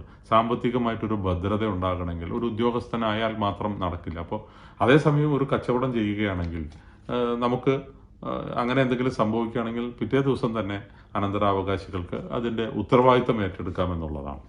അപ്പം ഞാൻ അതിൽ നിന്ന് കരകയറിയത് അന്ന് എൻ്റെ സഹോദരി ഭർത്താവിന് ഒരു മെറ്റഡോർ വാൻ സ്വന്തമായിട്ടുണ്ടായിരുന്നു. അപ്പോൾ വളരെ ആലോചിച്ച് അദ്ദേഹവുമായി സംസാരിച്ചിട്ടാണ് ഞാൻ അത് ഒരു ടാക്സി ആയിട്ട് ഉപയോഗിക്കുക എന്നൊരു തീരുമാനമെടുക്കുകയും അതിൻ്റെ ഡ്രൈവിംഗ് ഉത്തരവാദിത്വം ഞാൻ തന്നെ ഏറ്റെടുക്കുകയായിരുന്നു. അങ്ങനെ ആ സമയത്ത് പഠനത്തോടൊപ്പം തന്നെ ഈ ഒരു തൊഴിലും കൂടെ ചെയ്തിട്ടാണ് ഞാൻ മുന്നോട്ട് പോയത്. പിന്നെ അത് ഒരു ട്രാവൽ ഏജൻസി ബിസിനസ് ആക്കാനുള്ള സാധ്യത ഞാൻ മനസ്സിലാക്കി അതിനുവേണ്ടി പ്രവർത്തിക്കാൻ എനിക്ക് സാധിച്ചു എന്നുള്ളതാണ്. അങ്ങനെയാണ് ഞാൻ കച്ചവടത്തെക്കുറിച്ച് ആദ്യ പാഠം പഠിക്കുന്നത്. ആ അവസരത്തിലാണ് അമ്മാവൻ്റെ നിർദ്ദേശപ്രകാരം പിന്നീട് ഞാനത് വേണ്ടെന്ന് വയ്ക്കുകയും സർക്കാർ ജോലിയും വേണ്ട എന്ന് വെച്ച് വലിയ ഒരു തീരുമാനമായിരുന്നു. ഒരു ജീവിതത്തിലെ എന്നെ സംബന്ധിച്ചിടത്തോളം ഏറ്റവും വലിയ ഒരു തീരുമാനമായിരുന്നു അത്. അങ്ങനെയാണ് സർക്കാർ ഉദ്യോഗസ്ഥവും അന്ന് ഞാൻ ചെയ്തുകൊണ്ടിരുന്ന ആ ബിസിനസ്സും വേണ്ട എന്ന് വെച്ച് ചെന്നൈയിലേക്ക് വരുവാൻ സാധിച്ചത്. ഇന്നിപ്പോൾ ആയിരക്കണക്കിന് തൊഴിലാളികളുമായിട്ട് നല്ല ബന്ധം പുലർത്തിക്കൊണ്ട് മുന്നോട്ട് പോകുവാൻ എനിക്ക് സാധിച്ചത് ഈ അനുഭവങ്ങളിലൂടെയാണ്. അപ്പോൾ ഓരോ അവസരത്തിലും കുട്ടിക്കാലത്ത് തന്നെ ഗുരുദേവനെ കുറിച്ച് കേട്ടറിഞ്ഞ് വളർന്നിട്ടുള്ള, ഗുരുദേവൻ നേരിട്ട് ബന്ധപ്പെട്ടിട്ടുള്ള ഒരു കുടുംബത്തിൽ ജനിച്ച ആളെന്ന നിലയ്ക്ക് പല കാര്യങ്ങളും ചെറുപ്പകാലത്ത് തന്നെ മനസ്സിലാക്കുവാൻ സാധിച്ചത് കൊണ്ടാണ് എൻ്റെ ജീവിതത്തിൻ്റെ ഓരോ പടവുകൾ ചവിട്ടിക്കയറുമ്പോഴും ഗുരുദേവനെ ഓർക്കുവാനും ഗുരുദേവൻ പറഞ്ഞിട്ടുള്ള സന്ദേശങ്ങൾ അറിഞ്ഞോ അറിയാതെയോ എൻ്റെ ഉള്ളിലേക്ക് വരികയും അത് ജീവിതത്തിൽ പ്രാവർത്തികമാക്കുവാനൊക്കെ എനിക്ക് സാധിച്ചിട്ടുണ്ട്. അതിനുള്ള അവസരം ഗുരുദേവൻ തന്നെയാണ് തന്നിട്ടുള്ളത് എന്ന് ഞാൻ വിശ്വസിക്കുകയാണ്. കൂടുതലായിട്ട് ഈ വിഷയത്തിൽ ഇപ്പോൾ ഒന്നും പറയാൻ ഞാൻ ആഗ്രഹിക്കുന്നില്ല. ഏകദേശം എൻ്റെ മനസ്സിൽ ഉള്ള കാര്യങ്ങൾ തുറന്നു പറയാനുള്ളൊരു ശ്രമമാണ് ഞാനിവിടെ നടത്തിയത്. ഗുരുദേവൻ്റെ വാക്കുകൾ എന്നെ എത്രത്തോളം സ്വാധീനിച്ചിട്ടുണ്ടെന്നും അത് എൻ്റെ പ്രവർത്തനത്തിൽ എത്രത്തോളം കാണുവാൻ സാധിച്ചിട്ടുണ്ട് എന്നുള്ളതും ഒരു പക്ഷേ ഇപ്പം നിങ്ങൾക്ക് മനസ്സിലായി കാണും എന്ന് ഞാൻ മനസ്സിലാക്കുന്നു. ഞാൻ ഈ അവസരത്തിൽ നിങ്ങളോട് പറയാൻ ആഗ്രഹിക്കുന്നത് കച്ചവടം ചെയ്യുന്നത് ലാഭമുണ്ടാക്കാനാണ്, അതിൽ യാതൊരു സംശയമില്ല. പക്ഷെ അതോടൊപ്പം തന്നെ നമുക്ക് സാമൂഹിക പ്രതിബദ്ധത ഉണ്ടായിരിക്കണം. മറ്റുള്ളവരെ ചൂഷണം ചെയ്തുകൊണ്ടായിരിക്കരുത് നമ്മൾ ലാഭം ഉണ്ടാക്കേണ്ടത്. നമ്മൾ സർക്കാർ പറയുന്ന എല്ലാ നിയമങ്ങളും അനുസരിച്ചുകൊണ്ട് എല്ലാ ടാക്സുകളും കൃത്യമായി അടച്ചുകൊണ്ട് പ്രവർത്തിക്കുകയാണെങ്കിൽ നമുക്ക് യാതൊന്നിനെയും പേടിക്കേണ്ട ആവശ്യമില്ല. കച്ചവടം അഭിവൃദ്ധിപ്പെടും. അത് നമുക്ക് ജീവിതത്തിൽ വലിയ മാറ്റങ്ങൾ കൊണ്ടുവരാൻ, അഭിവൃദ്ധി കൊണ്ടുവരാൻ സാധിക്കും എന്ന് മാത്രമാണ് എനിക്ക് പറയാനുള്ളത്. ഇവിടെ ഇരിക്കുന്നവരിൽ അല്ലെങ്കിൽ ഈ പരിപാടി കാണുന്നവരിൽ നിരവധി പേർ എന്നെക്കാൾ വലിയ ബിസിനസ് ചെയ്യുന്നവരായിരിക്കാം. അതുപോലെ വിദ്യാർത്ഥികളായ പലരും ഈ മേഖലയിലേക്ക് കടന്നു വരാൻ ആഗ്രഹിക്കുന്നവരായിരിക്കും. അവർക്കെല്ലാം ഇത് എന്തെങ്കിലും പ്രയോജനകരമായി തോന്നിയിട്ടുണ്ട് എന്ന് ഞാൻ വിശ്വസിക്കുകയാണ്. എന്തെങ്കിലും തെറ്റ് ഞാൻ പറഞ്ഞിട്ടുണ്ടെങ്കിൽ അതിന് എന്നോട് ക്ഷമിക്കുക. എനിക്ക് ഈ അവസരം തന്ന എല്ലാ സ്വാമിമാരോടും ഇതിൻ്റെ ഭാരവാഹികളോടൊക്കെയുള്ള നന്ദി ഞാനിവിടെ പ്രകാശിപ്പിക്കുകയാണ്. ഗുരുദേവൻ പറഞ്ഞിട്ടുള്ള ഒരു വലിയ കാര്യം, വചനങ്ങൾ ഇവിടെ ഉദ്ധരിച്ചുകൊണ്ട് ഞാൻ അവസാനിപ്പിക്കാൻ ആഗ്രഹിക്കുകയാണ്. അവനവൻ ആത്മസുഖത്തിനായി ആചരിക്കുന്നവ അപരന് സുഖത്തിനായി വരണം എന്നാണ് ഗുരുദേവൻ പറഞ്ഞിട്ടുള്ളത്. അപ്പോൾ നമ്മളുടെ കച്ചവടത്തിലും ഇത് വളരെയേറെ നമ്മൾ ശ്രദ്ധിക്കേണ്ട കാര്യങ്ങളാണ്. നമ്മളിലൂടെ മറ്റുള്ളവർക്ക്, നമ്മൾ ചെയ്യുന്ന ബിസിനസ്സിലൂടെ മറ്റുള്ളവർക്ക് നന്മയുണ്ടാവുകയാണെങ്കിൽ, ഗുണങ്ങൾ ഉണ്ടാവുകയാണെങ്കിൽ, അവരുടെ ജീവിതത്തിൽ അത് ഒരു സ്വാധീനമാക്കുവാൻ സാധിച്ചിട്ടുണ്ടെങ്കിൽ അതിനേക്കാളേറെ നമുക്ക് എന്താണ് ലഭിക്കുക? മനുഷ്യൻ്റെ ജീവിതം എന്ന് പറയുന്നത് നമുക്കറിയാം, ഒരു കുറഞ്ഞ കാലത്ത് നമുക്ക് ചെയ്തു തീർക്കാനുള്ള പല കാര്യങ്ങളിൽ ഒന്നാണ് നമ്മുടെ വിദ്യാഭ്യാസത്തിന് ശേഷം നമ്മൾ ഏർപ്പെടാൻ പോകുന്ന തൊഴിൽ അല്ലെങ്കിൽ കച്ചവടം. അപ്പോൾ ആ കാലത്ത് നമ്മൾ നന്മയുള്ളവരായി പ്രവർത്തിക്കണം. എങ്കിൽ മാത്രമേ അവസാന കാലത്ത് നമുക്ക് അതിൻ്റെ ഫലം ലഭിക്കുകയുള്ളൂ, ഗുരുദേവൻ്റെ അനുഗ്രഹം ലഭിക്കുകയുള്ളൂ എന്നാണ് എനിക്ക് പറയാനുള്ളത്. നമ്മൾ നൽകുന്ന തൊഴിലിലൂടെ എത്രയോ കുടുംബങ്ങളാണ് അതിലൂടെ ജീവിക്കുന്നത്. അതുപോലെ നമ്മൾ തൊഴിൽ നൽകുന്നത് കൊണ്ട് അവരുടെ കുട്ടികൾ ഇന്ന് നല്ല വിദ്യാഭ്യാസം ഉള്ളവരായി വളരുന്നു. അവർ തൊഴിലാളികളാകാതെ വലിയ വലിയ ഉദ്യോഗസ്ഥരായി മാറുവാൻ സാധിക്കുന്നു. അങ്ങനെയുള്ളൊരു സാമൂഹിക വിപ്ലവം നമ്മൾ നടത്തുന്ന ബിസിനസ്സുകളിലൂടെ നമുക്കിവിടെ ചെയ്യാൻ സാധിച്ചിട്ടുണ്ട്. നിരവധി പേർ, നമ്മുടെ ഗുരുദേവ ഭക്തരായിട്ടുള്ള നിരവധി ആളുകളുടെ ബിസിനസ്, ലക്ഷക്കണക്കിന് ആളുകളാണ് ലോകത്തിൻ്റെ പല ഭാഗത്തും നമുക്ക് ജോലി കൊടുക്കുവാൻ സാധിച്ചിട്ടുള്ളത്. അവരിലൂടെ നാട്ടിൽ വലിയ മാറ്റങ്ങൾ കൊണ്ടുവരാൻ സാധിച്ചത്. അപ്പോൾ അങ്ങനെയുള്ളവരെല്ലാം തന്നെ തീർച്ചയായിട്ടും ഈ ഗുരുദേവൻ്റെ നല്ല ആശയങ്ങൾ ഉൾക്കൊണ്ട് ജീവിക്കണം എന്ന് മാത്രം ഒരിക്കൽ കൂടി പറഞ്ഞിട്ടുണ്ട്. എനിക്ക് ഈ അവസരം നൽകിയതിനുള്ള നന്ദി ഒരിക്കൽ കൂടി പ്രകാശിപ്പിച്ചുകൊണ്ട് നിർത്തുന്നു. നന്ദി.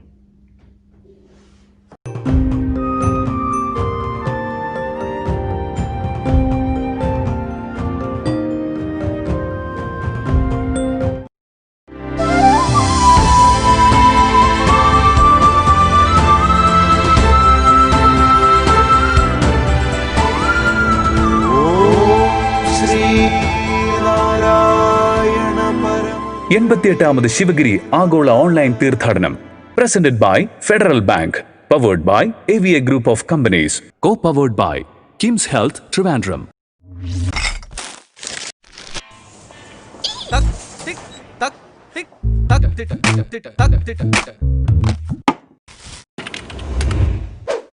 $473 cash or card?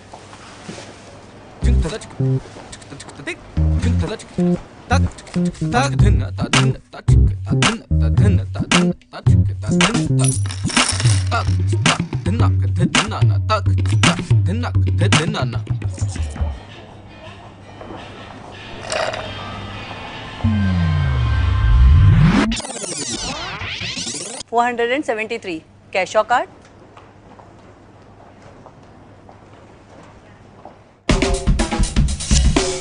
No swiping, no typing, no counting. Just tap and away you go. Introducing contactless cards from Federal Bank.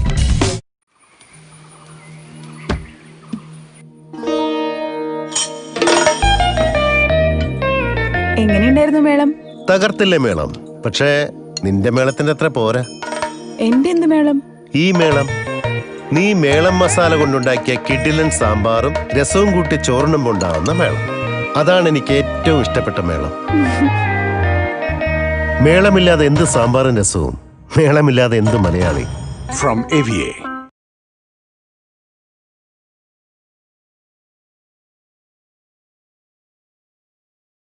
Namaskaram. On behalf of VKG Holding, Qatar Engineering Laboratories and QPCC, I extend my best wishes and warmest regards for the 80th Sivagiri pilgrimage, which will be held online.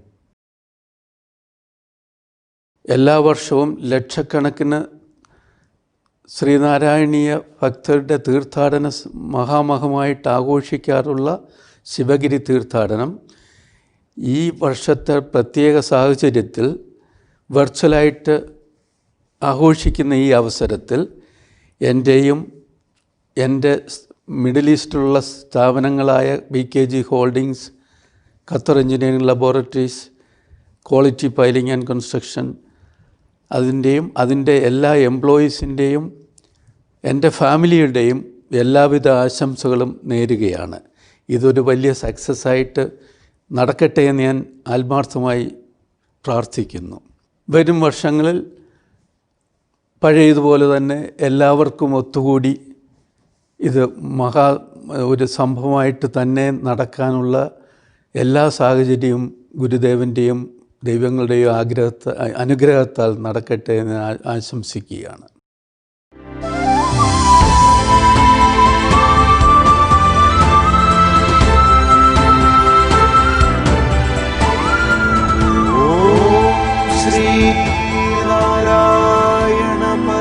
എൺപത്തിയെട്ടാമത് Sivagiri ആഗോള online തീർത്ഥാടനം presented by federal bank, powered by AVA group of companies, co-powered by KIMS health Trivandrum. 88ാമത് ശിവഗിരി ആഗോള online സമ്മേളനത്തിൽ ഇനി സംസാരിക്കാനെത്തുന്നത് പ്രഗത്ഭനായ architect Sree Mahesh ആണ്.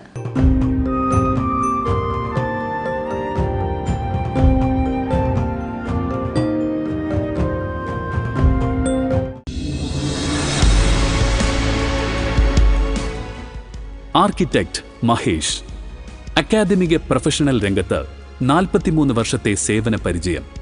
രാജ്യത്തെ ഏറ്റവും മികച്ച ആർക്കിടെക്റ്റുകളിൽ ഒരാൾ. സുസ്ഥിര വാസ്തുവിദ്യാ രംഗത്തെ നിറസാന്നിധ്യം. സ്വാഗതം ചെയ്യാം ഏറെ ആദരവോടെയും സ്നേഹത്തോടെയും 88ാമത് ശിവഗിരി ആഗോള ഓൺലൈൻ തീർത്ഥാടനത്തിലെ വ്യാവസായിക സമ്മേളനത്തിലേക്ക് architect Sree Mahesh.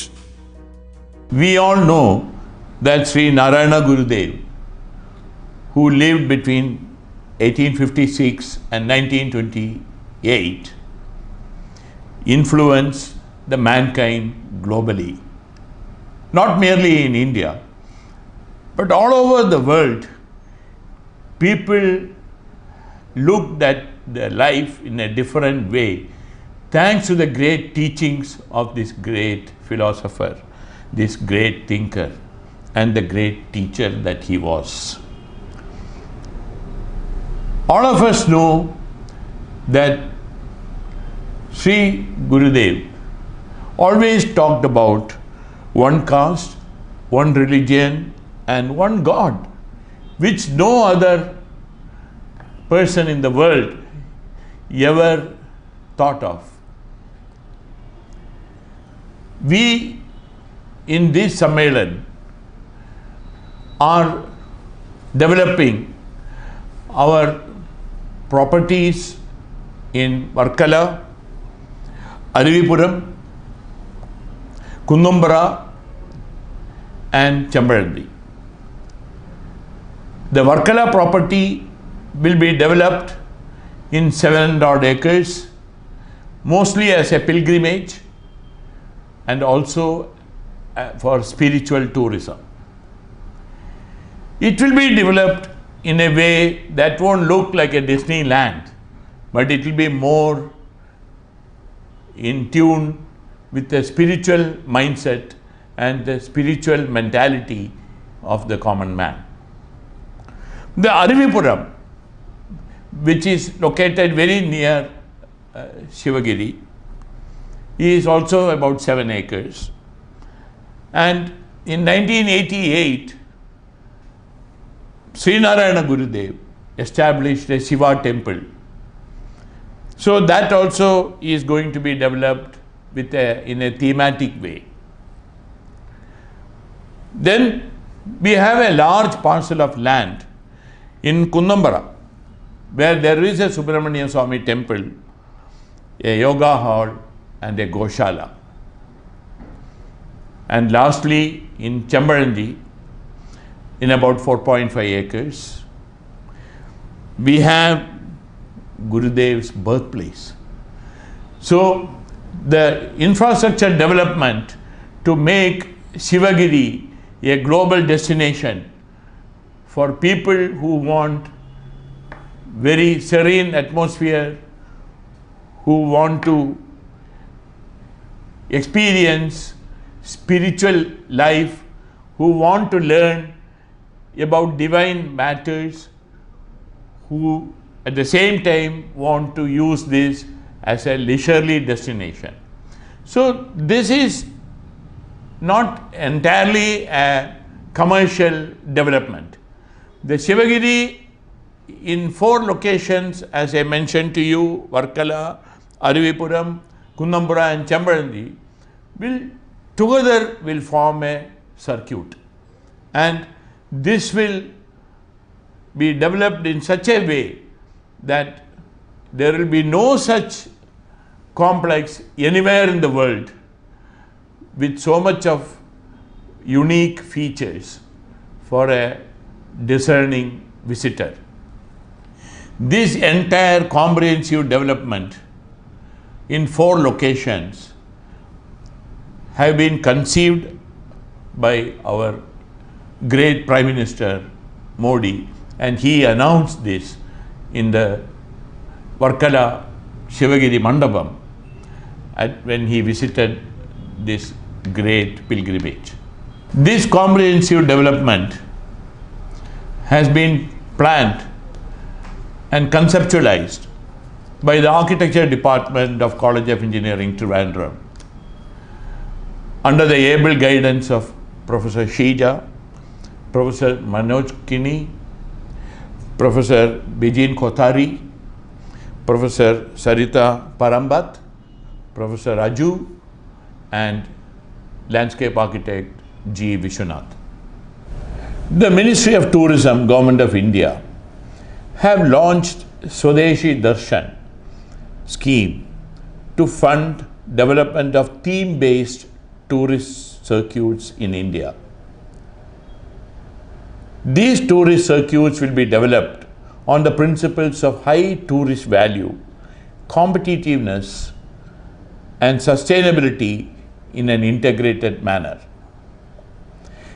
The entire project is being designed by architects from the College of Engineering and in private sector, but executed by the ITDC, Government of India.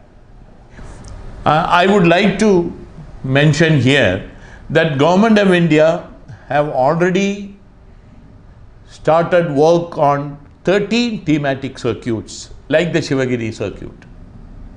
They are the Buddhist circuit, the North Indian circuit, the coastal circuit, the Himalayan circuit, the Krishna circuit, the desert circuit, the eco circuit, the wildlife circuit, the tribal circuit, the rural circuit, the spiritual circuit, the Ramayana circuit, and the heritage circuit. So the Sivagiri development will come under the spiritual circuit. This scheme is intended to strengthen with other schemes of the Government of India, such as Swachh Bharat Abhiyan, Skill India, Make in India, and other initiatives of our great Prime Minister. This is done with the intention of portraying tourism sector as a major driver of job creation, a driver of economic growth, and a driver of building synergy between different sectors of the country. To enable a holistic development of the aforesaid 4 mutts in 4 locations, so that the vision of Guru to improve the society through spiritual, educational, and vocational endeavors is realized. To conserve the building heritage, to develop landscape scheme, to plan on a conservation and eco-friendly methodology, and to use native species. The landscape and the environmental plan will encompass all the 4 sectors. Also, it is the objective of this project to uplift the daily ritual of Guru Puja to an experience that will enrich the body, mind, and soul of the devotee. The land in Sivagiri Mutt is divided into 7 major zones, which will include the entry zone for the visitors, the spiritual area, the public zone, the administrative area, the green zone, the parking and ancillary buildings. The project will have an open auditorium, a Panchajanyam hall, the Sharada Madam, the residence of the Guru called Vaidiga Madam, and the famous and the iconic Guru Samadhi. The ancillary buildings in this project are the Brahma Vidyalaya and the hostels of the sannyasis. Other structures are Parnashala, Panchajanyam hall, and other back of the house facilities. I will now dwell upon the vision for development of Sivagiri. As I told earlier, it is the idea to develop Sivagiri Madam as a spiritual center upholding the values of the great Guruji. The goals are primarily as envisaged and conceptualized by the Architecture Department of College of Engineering, Trivandrum, under eminent professors, are to develop the architectural guidelines and controls for future constructions, to conserve the hillock so that landslides and disasters don't happen, and to conserve and identify heritage buildings at Sivagiri so that they are readapted.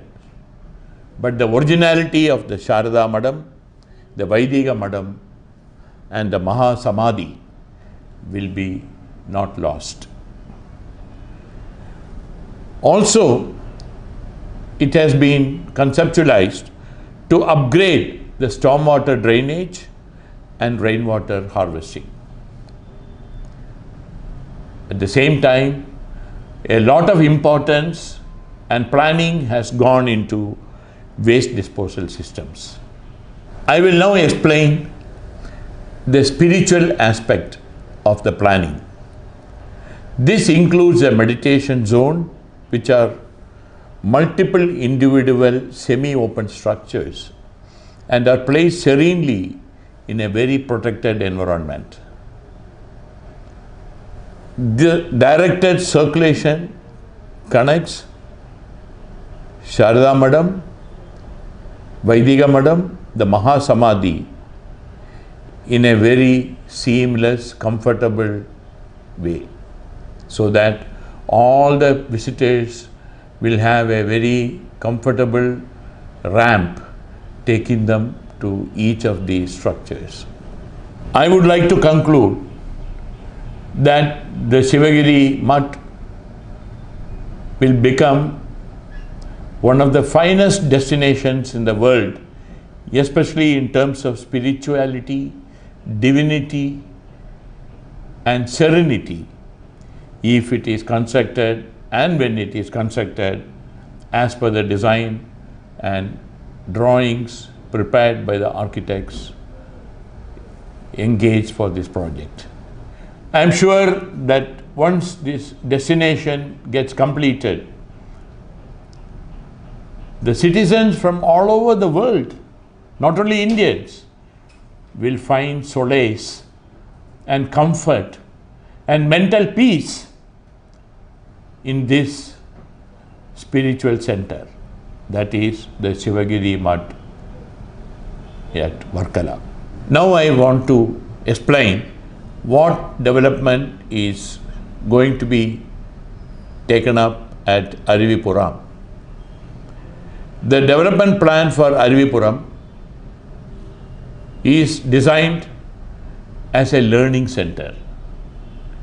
The Sivagiri Mutt in Varkala will be a spiritual center. So this will be a learning center with allied facilities. This also includes renovating and conserving the existing conditions of the site as well as the small buildings. And the nature of development that is planned to be taken up here is very unique. Arivipuram is a village in the southern district of Trivandrum, and it is famous for the Shiva temple established by the great Sri Narayana Guru.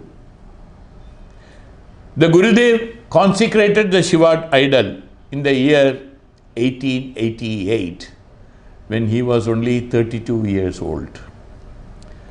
Arivipuram Sivarathri, even now, is a very popular event attended by a large number of devotees, especially the followers of Guruji. Sivaratri also marks the anniversary of the Arivipuram Shiva temple. There is a huge rock near the Shiva temple, popularly called the Kodiduki Mala. Mala means mountain. And there was a cave on top of this rock where Gurudev used to visit very often to take rest, to have a solace, to have solitariness, and to undertake tapas. Therefore, Arivipuram will have two components. The one component is the Arivipuram temple. The other component is the ashram, which is situated at the top of the hill, where the great Gurudev used to meditate. After having explained the development that is proposed, planned and conceptualized in Varkala and Arivipuram, I now dwell upon the development of Kundumbara, which is also located between Varkala and Trivandrum. The great Sri Narayana Guru believed more in actions than speeches, which is a rarity among the great human beings of this Mother Earth. He consecrated several temples in Kerala, and one of the most important is located in Kundumbara, called the Subramaniam Temple at Muttakkad. The temple is well known as Kundumbara, as it is built on a hill of rocks, was donated by owner to Swami in 1898. This great place, nestled atop the Kovalam hills south of Trivandrum, overlooking the beautiful Arabian Sea below, is a 50-acre property and an excellent location for yoga, meditation, and for looking into oneself, while the Mother Nature as your background. The site covers a beautiful palm fringed topography and is a perfect setting for a serene holiday, while also learning yoga and meditation. The last destination in this circuit is the land at Chambaranji, very near Trivandrum city. The importance of Chambaranji is that this is a birthplace of Sri Narayana Guru. In fact, there is a holy hut called the Vayalvaram, which is now protected by a master roof above, because it was a humble thatch building. As you all know, Gurudev had a very humble living and a very simple thought process. This Vayalvaram, where Guru was born, was situated beside the Manakkal temple. This house and land were later purchased by the Sivagiri Mutt, and this house known to everybody as Vayalvaram because the house was situated on the banks of a vayal, which is a paddy field. In order to protect this structure, which is more than 120 years old, a master roof had been put to protect it from the vagaries of climate and weather. The purpose of this video is to let the common man of this country and the citizens all over the world that there is going to be a great spiritual and pilgrim destination for the discerning tourist, because it is expected that this great center in 4 locations, as explained earlier, will be developed in the next 2 to 3 years and will really be one of the finest destinations for anybody from anywhere in the world. With this, I conclude my presentation on the infrastructure of Sivagiri Mutt in 4 locations and hope that you have enjoyed this presentation. Thank you. Jai Hind.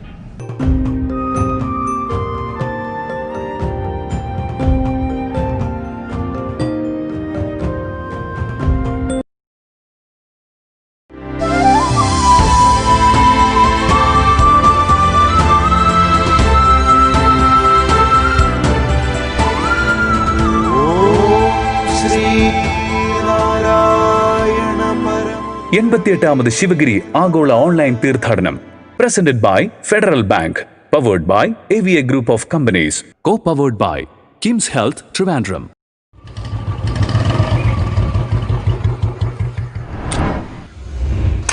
Sir, cashier card.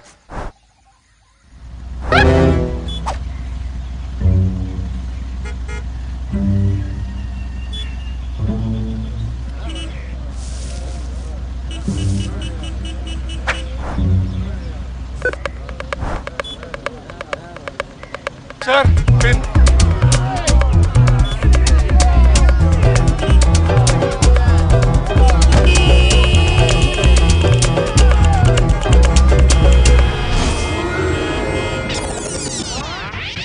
Sir, cashier card.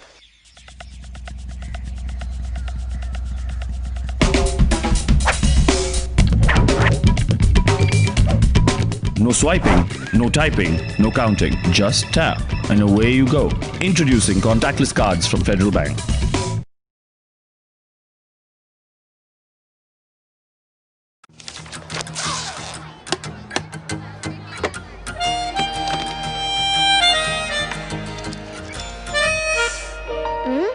ഈ പുട്ടും കടല എനിക്ക് ഇഷ്ടായി.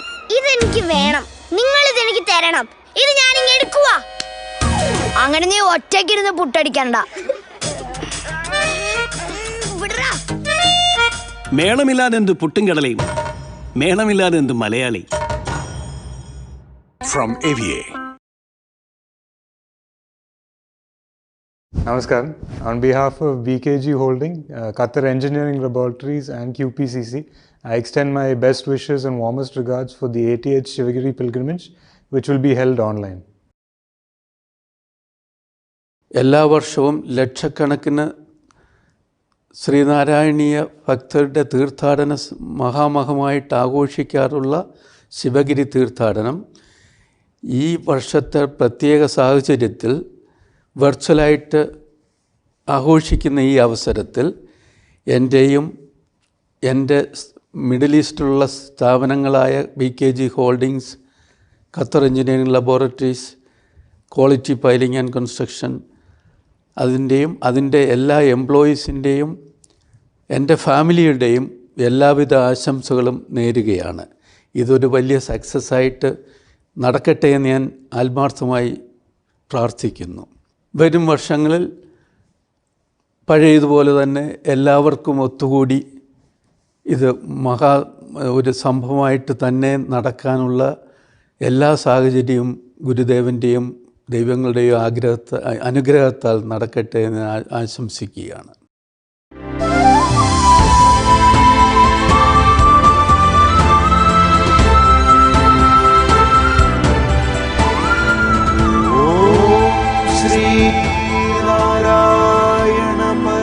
എൺപത്തിയെട്ടാമത് ശിവഗിരി ആഗോള online തീർത്ഥാടനം presented by federal bank, powered by AVA group of companies, co-powered by KIMS health Trivandrum. 88ാമത് ശിവഗിരി തീർത്ഥാടനത്തിലെ 6ാം ദിവസമായ ഇന്ന് വ്യവസായം എന്ന വിഷയത്തിലുള്ള പ്രഭാഷണങ്ങളാണ് പുരോഗമിക്കുന്നത്. അടുത്ത പ്രഭാഷണത്തിലേക്ക്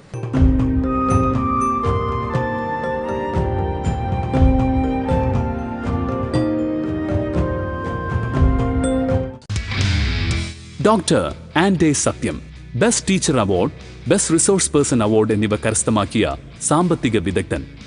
സ്വാഗതം ചെയ്യാം ഏറെ ആദരവോടും അഭിമാനത്തോടും സ്നേഹത്തോടും കൂടി 88ാമത് ശിവഗിരി ആഗോള ഓൺലൈൻ തീർത്ഥാടനത്തിലെ വ്യാവസായിക സമ്മേളനത്തിലേക്ക് ഡോക്ടർ ആൻഡേ సత్యం. శ్రీనారాయణ గురుధర్మ ప్రచార సభ ఆంధ్రప్రదేశ్ మరియు తెలంగాణ 2020 సంవత్సరానికి ప్రతి ఏటా కేరళలోని శివగిరి తీర్థయాత్రను జరుపుతున్న క్రమంలో నిర్వహించే మహాసభలకు ప్రపంచం దేశ నలుమూలల నుండి కూడా అనేక మంది వక్తలు అనేక రంగాలపై ప్రసంగిస్తూ వస్తున్న సంగతి మనందరికీ తెలిసిందే. కానీ ఈ 2020 సంవత్సరంకు గాను ఈ కరోనా వల్ల ఈ సభల్ని వాయిదా వేయడం జరిగింది. అయితే శ్రీ నారాయణ ధర్మసంఘం ట్రస్టు కేరళ వారు ప్రతి రాష్ట్రంలో ఉన్న గురుధర్మ ప్రచన్న సభ అనుబంధ సంస్థల్ని ఆయా రాష్ట్రంలో ఆయా రాష్ట్ర భాషల్లో ప్రాంతీయ భాషల్లో శ్రీ నారాయణ గురు గురించి మరియు వివిధ అంశాల గురించి ప్రసంగాలని ఆయా వక్తల ద్వారా మాట్లాడించి పంపమని చెప్పడం జరిగింది. అయితే ఇప్పుడు డాక్టర్ అందే సత్యం గారు, ఈయన జన విజ్ఞాన వేదిక రాష్ట్ర అధ్యక్షుడిగా, అలాగే ఈయన ఒక ప్రభుత్వ ఉపాధ్యాయునిగా అనేక రాష్ట్ర స్థాయి జిల్లా స్థాయి అవార్డులు అందుకున్నారు. దాదాపుగా 3000 సెమినార్లలో పాల్గొన్నారు. ఆయన 50 ఆర్టికల్స్ని ఆయన ప్రచురించారు. అలాగే 15 రీసెర్చ్ పేపర్లను కూడా ఆయన ప్రచురించారు. 6 పుస్తకాలను రచించారు. అలాగే కొన్నిటికి ఆయన మళ్ళీ కో ఆథర్గా రచయితగా కూడా ఆయన కొనసాగారు. ఈ సందర్భంగా డాక్టర్ అందే సత్యం గారు వ్యవసాయ పరిశ్రమలు మరియు వాణిజ్యం గురించి మాట్లాడవలసిందిగా వారిని కోరుతున్నాను. మిత్రులందరికీ నమస్కారం. మన కేరళలో ఉత్సవాలు జరుగుతున్న సందర్భంగా మన కరోనా ప్రభావం తర్వాత ప్రపంచ ఆర్థిక వ్యవస్థలు ఎలా ఉన్నాయి, భారతదేశ ఆర్థిక వ్యవస్థ ఎలా ఉంది, ప్రజల పాత్ర ఎలా ఉందని మనం చర్చించుకోవాల్సినటువంటి అవసరం ఉంది. వైరస్లు ఈ ప్రపంచ పరిణామ క్రమంలో అనేక రకాల వైరస్లు వస్తున్నాయి. సార్స్ వైరస్ వచ్చింది, ఇంకా ఇతర వైరస్లు వచ్చాయి. ఇప్పుడు సార్స్ ఫ్యామిలీకి సంబంధించినటువంటి కరోనా వైరస్ వచ్చింది. సరే, ఇది చైనాలో పుట్టిందని చెప్పేసి, చైనా నుంచి వరల్డ్ వైడ్ ఎక్స్పోర్ట్ అయిందని చెప్పేసి అమెరికా ఆరోపిస్తుంది. చైనా వచ్చింది వాస్తవమే, కానీ ఇతర దేశాల నుంచి ఫుడ్ ప్రొడక్ట్స్ మేము ఇంపోర్ట్ చేసుకుంటున్నాం, వాటి ద్వారానే వచ్చిందని చెప్పేసి చైనా కౌంటర్ జవాబు ఇస్తూ ఉంది. మొత్తం మీద ఏది ఏమైనా ఈ వైరస్ వచ్చింది వాస్తవం. ఇది ప్రపంచవ్యాప్తంగా దీని ప్రభావం గత ఈ 100 సంవత్సరాలు, ఈ శతాబ్దంలో ఏ కారణం ప్రభావితం అంత చేయనంత ప్రభావం ఇవాళ కరోనా వైరస్ ప్రభావం చూపింది. దీనివలన ప్రపంచ ఆర్థిక వ్యవస్థలన్నీ స్తంభించిపోయాయి. ఎందుకంటే అన్ని దేశాలు ఎక్సెప్ట్ యుఎస్, కరోనా ఎరప్ట్ అయినటువంటి అన్ని దేశాలు కూడా లాక్డౌన్ ప్రకటించి కంట్రోల్ చేయడానికి ప్రయత్నం చేశాయి. దీనికి ఇప్పటికీ ఇంకా వ్యాక్సినేషన్ లేనప్పటికీ సోషల్ డిస్టెన్స్ పాటించి, ఫిజికల్ డిస్టెన్స్ పాటించి, దీన్ని తర్వాత అందుబాటులో ఉన్నటువంటి కొన్ని యాంటీబయాటిక్స్ ఇతర వాడుతూ సాధ్యమైనంత మేరకు కంట్రోల్ చేయడానికి ప్రయత్నం చేస్తూ ఉన్నాయి. ఏదేమైనా దీనివలన దరిదాపు 5 లక్షల మంది చనిపోయారు. ఒక్క అమెరికాలోనే 2 లక్షలు క్రాస్ అయింది. తర్వాత దరిదాపు ఇప్పటికి కూడా చాలా దేశాల్లో ఇది ఒక సమస్యగా ఉంది. సెకండ్ వేవ్ కూడా వస్తుందని చెప్పేసి మనం అక్కడక్కడ యూరోప్ దేశాల్లో వచ్చినటువంటి ఎరప్షన్ తోటి మళ్ళీ ప్రమాదం పొంచి ఉందని చెప్తున్నాం. ఈవెన్ టుడే అమెరికాలో రోజుకు 2 లక్షల మంది ఈ కరోనా ఎఫెక్ట్ అవుతూనే ఉన్నారు. సరే, భారతదేశంలో ఈ మధ్యకాలంలో ఇది 25-30 వేలకు తగ్గింది. ఇక్కడ కూడా మరణాలు 1,00,000కు చేరుకుంటున్నాయి. ఈ పరిస్థితి ప్రపంచవ్యాప్తంగా ఉంది. దీనివలన లాక్డౌన్ ప్రకటించడంతో ఆర్థిక వ్యవస్థలు స్తంభించిపోయాయి. ఇలా స్తంభించిపోవడం వల్ల మానవుల జీవితం అస్తవ్యస్తమైంది. ఇవాళ ప్రపంచ జీడిపి $87 ట్రిలియన్. అందులో America stood first with $21 trillion, and second China with $14 trillion, and third is the Germany and Japan. Hours is fourth economy, $2.8 trillion economy. ఇట్లా ప్రపంచవ్యాప్తంగా అన్ని దేశాలు లాక్డౌన్ ప్రకటించి ఇవాళ ఎదుర్కొంటా ఉన్నాయి. అయినప్పటికీ ఈ కరోనా రాకముందే అంటే డిసెంబర్ 19కు ముందే ప్రపంచవ్యాప్తంగా ఎకానమీస్ మొత్తం రెసెషన్లోకి లాగబడ్డాయి. దాదాపు world GDP growth rate around 1 to 2% ఉంది.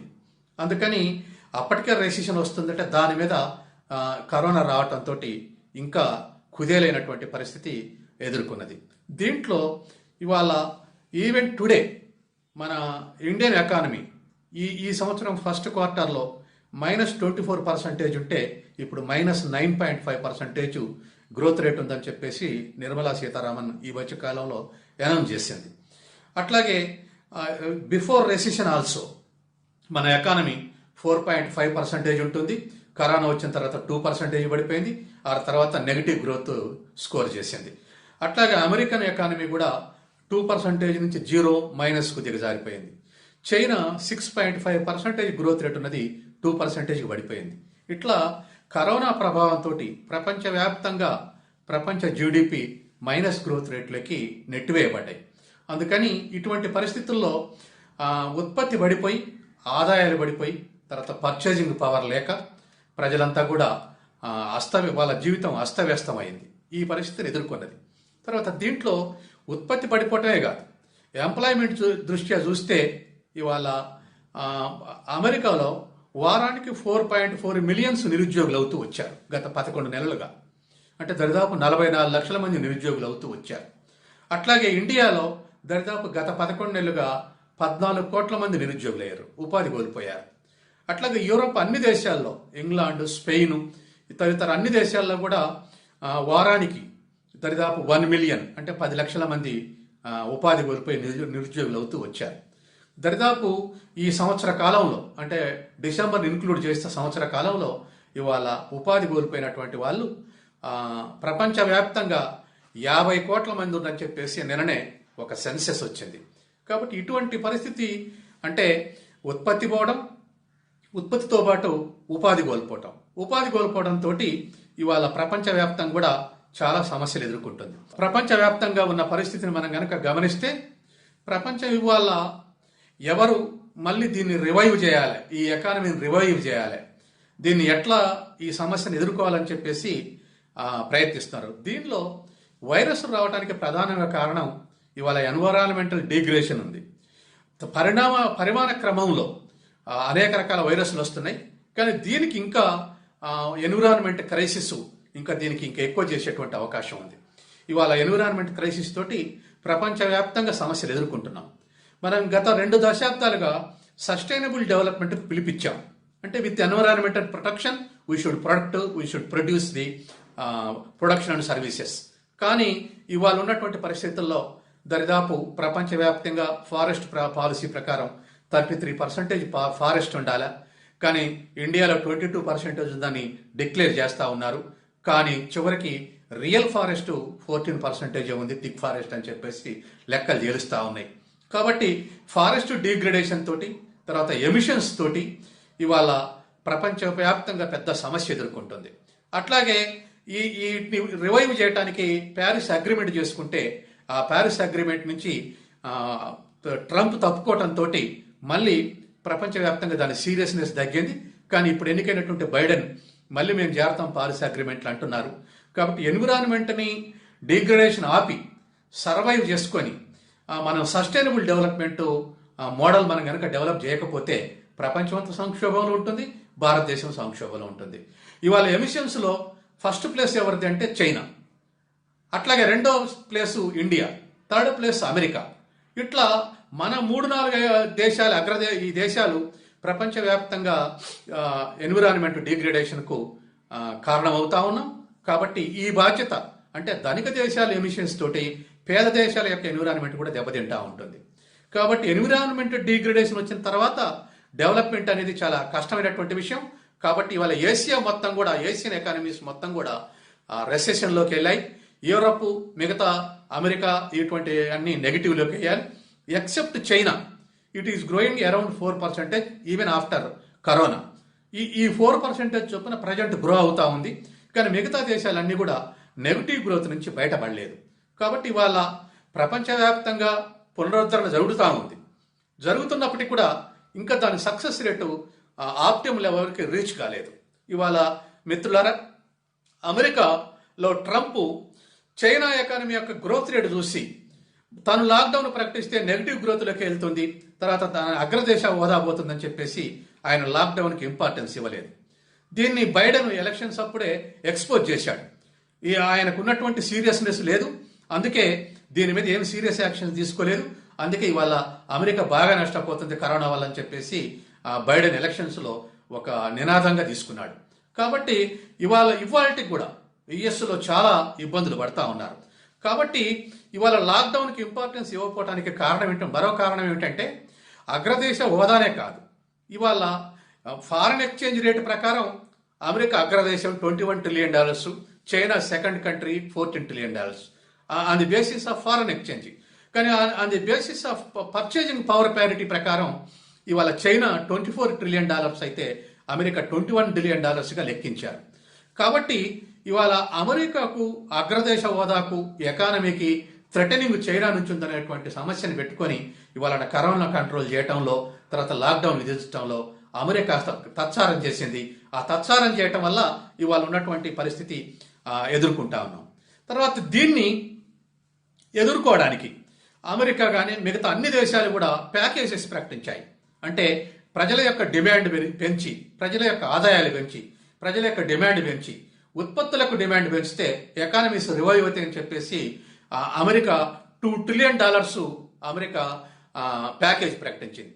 అట్లాగే యూరోప్, ఇంగ్లాండ్ $350 మిలియన్ ప్యాకేజ్ ప్రకటించింది. అట్లాగే ఇండియా 20 లక్షల కోట్ల రూపాయలు ప్యాకేజీగా ప్రకటించాయి. ఈ ప్రకటించినటువంటి ప్రభావం ఏ విధంగా ఉన్నా, ఖర్చు ఏ విధంగా ఉన్నా, ఈ ప్రభావం అంతా కూడా కొంతమేరకైనా అగ్రిగేట్ డిమాండ్ పెంచుతాయనేటువంటి ఆశతోటి ఇవాళ ప్రపంచవ్యాప్తంగా దేశాలు ప్యాకేజ్ ప్రకటించి తక్షణమే ప్రజల ఆదాయాలను సృష్టించి ప్రజలు డిమాండ్ పెంచుకుంటే అప్పుడు మాత్రమే మనకు ఇది రివైవ్ చేయడానికి ఉపయోగపడుతుందని చెప్పేసి ఇవాళ ప్రపంచ దేశాలు కూడా ప్యాకేజెస్ ప్రకటించి ఇంప్లిమెంట్ చేస్తూ ఉన్నాయి. ఈ ఇంప్లిమెంట్ చేస్తున్నటువంటి క్రమంలోనే ఇవాళ మనం గనక చూస్తే మైగ్రేట్ అయినటువంటి ఇండియా నుంచి బయటకు పోయినటువంటి వాళ్ళందరూ కూడా తిరిగి రావాల్సినటువంటి పరిస్థితి ఏర్పడింది. ఆ ప్రెజర్ వాళ్ళ మీద పడింది. కానీ ఎక్కడికక్కడ లాక్డౌన్ ప్రకటించడంతో ఎక్కడోళ్ళు అక్కడే ఉండి పని చేసుకోవాల్సినటువంటి పరిస్థితి ఏర్పడింది. ఇతర దేశాల్లో మన ప్రజలు పోయి చాలా సమస్యలు ఎదుర్కొన్నారు. అయినా ఇప్పుడిప్పుడే అవి రివవుతా ఉన్నాయి. కానీ మన దేశంలో 20 lakhs crores ప్రకటించి దీంట్లో రివైవ్ చేద్దాం. దాంట్లో చాలా మంది విమర్శకులు, మేజర్ ఎకనామిస్టులు ఈ 20 lakhs crores సరిపోదు, ఇందులో ప్రభుత్వం అప్పుడప్పుడు ప్రకటించేటువంటి 6 to 7 lakh crores డిఫరెంట్ ప్రోగ్రామ్స్కి అనౌన్స్ చేసినవి కూడా ఇందులో మెర్జ్ చేశారు. తర్వాత దీంట్లో ఉన్నటువంటి మిగతా 13 lakhs crores కూడా డిఫరెంట్ ప్రోగ్రామ్స్ కింద ఉంచేటువంటి కలిపారు. కాబట్టి ఇది పరోక్షంగా ప్రజలకు వచ్చేటువంటి ఆదాయం, వీటి వల్ల ప్రజలకు వచ్చేటువంటి ఆదాయాల కన్నా కార్పొరేట్లకు, ఇండస్ట్రియలిస్టుకు ఎక్కువ బెనిఫిట్ అవుతుందని చెప్పేసి అనేటువంటి క్రమంలో కొన్ని విమర్శలు కూడా వచ్చాయి. ఇదే సందర్భంలో ప్రభుత్వం కూడా ఈ కరోనా మీద జరిగేటువంటి ఎక్స్పెండిచర్ని మీట్ కావడానికి ఉద్యోగస్తుల వేజ్ కట్టు, డిఏ కట్టు ఇటువంటి కట్ చేశారు. సెంట్రల్ గవర్నమెంట్ అయితే 18 months డిఏ కట్ చేసింది. 18 months డిఏ కట్ చేసి ఇవి మొత్తం కూడా కరోనాని డీల్ చేయడానికి ఆ పూల్లోకి తీసుకెళ్తున్నామని చెప్పేసి ఉద్యోగస్తుల మీద భారం మోపారు. కానీ ఇది కరెక్ట్ కాదు. ఎందుకంటే ఇతర దేశాల్లో ఇవాళ ఇతర కార్పొరేట్ సెక్టార్, ఇండస్ట్రియల్ సెక్టార్ చెల్లించే జీతాల్లో కూడా, గవర్నమెంట్ చెల్లించే జీతాల్లో కూడా యుఎస్లోనైతే 80% వేజెస్ని యుఎస్ గవర్నమెంటే భరించింది. తర్వాత యూకే గవర్నమెంట్ 75% శాలరీస్ గవర్నమెంటే భరించింది. అది whether it is private sector or government sector, public sector. కాబట్టి మన దేశంలో కూడా ఈ ఎంఎస్ఈస్ అంటే MSMEs, micro level industries, small industries, medium industries, వీటిలలో పనిచేసేటువంటి వర్కర్స్ మొత్తం ఉపాధి కోల్పోయారు. కాబట్టి వాళ్లకు వేతనాలు, ఈ ఇండస్ట్రీస్ నడవకున్నా వాళ్ళకు వేతనాలు ఇవ్వడానికి ప్రభుత్వం ముందుకు వచ్చి చెల్లించాల్సింది పోయి వీళ్ళేం వలసబాట పట్టారు. రెగ్యులర్ ఎంప్లాయీస్, రెగ్యులర్ వర్కర్స్కి వేజ్ కట్ అయింది, లేకపోతే డిఏ కట్ అయింది. ఒకవైపు వాళ్ళ యొక్క శాలరీని కట్ చేసి మరొక వైపు ప్యాకేజ్ ప్రకటించడం వల్ల అగ్రిగేట్ డిమాండ్ రివైవ్ కాదు. కాబట్టి ఇండియన్ ఎకానమీ కోలుకోవడం కష్టం అని చెప్పేసి క్రిటిక్స్ చాలా విమర్శలు చేశారు. అయినప్పటికీ దరిదాపు ఇవాళ మీరు తెలుగు స్టేట్స్ కనుక చూస్తే, ఇవాళ తెలంగాణ ఆంధ్రప్రదేశ్ కనుక చూస్తే వర్కర్స్ మొత్తం కూడా బీహార్, ఉత్తరప్రదేశ్, ఒరిస్సా మొత్తం వెనక్కిపోయారు. ఇవాళ సర్వీస్ సెక్టార్లో మేజర్ కాంపోనెంట్ ఏమిటంటే కన్స్ట్రక్షన్ ఇండస్ట్రీ. దీంట్లో పనిచేసే వాళ్ళందరూ వెళ్ళిపోవడంతో కన్స్ట్రక్షన్ యాక్టివిటీ కూడా స్టాండ్ స్టిల్ అయిపోయింది. అంటే దరిదాపు జీరో గ్రోత్కు నెట్టివేయబడింది. అందువల్ల ఇవాళ కరోనా నుంచి బయటపడటానికి అన్ని దేశాలు కృషి చేస్తున్నావే, కానీ ఇంకా ఏ దేశం కూడా పాజిటివ్ గ్రోత్ రేటుకు రాలేదు. అవి నెగిటివ్ గ్రోత్ రేటుకే ఉన్నాయి తప్ప ఇంకా పాజిటివ్ రేటు గ్రోత్ రాలేదు. మన సీతారామన్ అయితే ఇంకా ఒక క్వార్టర్ దాటితే గానీ మనం జీరో గ్రోత్ రేటుకు రాము. నెగిటివ్ గ్రోత్ నుంచి జీరో గ్రోత్కి వచ్చేటువంటి అవకాశం ఉందని చెప్పేసి చెప్తా ఉంది. అయితే మనకున్నటువంటి ఇండియన్ ఎకానమీలో agriculture component, industrial component, service component కనుక మనం పరిశీలిస్తే అగ్రికల్చర్ కాంపోనెంట్ అంతగా ఎఫెక్ట్ కాలేదు. రూరల్ ఏరియా కాబట్టి ఎఫెక్ట్ కాలేదు. అది దరిదాపు యాజ్ యూజువల్ ఈ సంవత్సరం కూడా 3 to 4% గ్రోత్ రేట్ ఉంటుందని ఎస్టిమేషన్ చేస్తున్నారు. మన 250 మిలియన్ టన్ నుంచి 295 మిలియన్ టన్స్కు ఆహార ధాన్యాలు, ఫుడ్ గ్రెయిన్స్ రీచ్ కావచ్చు అని చెప్పేసి ఒక ఎస్టిమేషన్ తోటి మన వాళ్ళు ముందుకు వెళ్తున్నారు. కానీ ఇండస్ట్రియల్ గ్రోత్ రేటు మైనస్ అయింది. సర్వీస్ గ్రోత్ రేటు కూడా దరిదాపు 0 to 2% మధ్యనే ఉంది.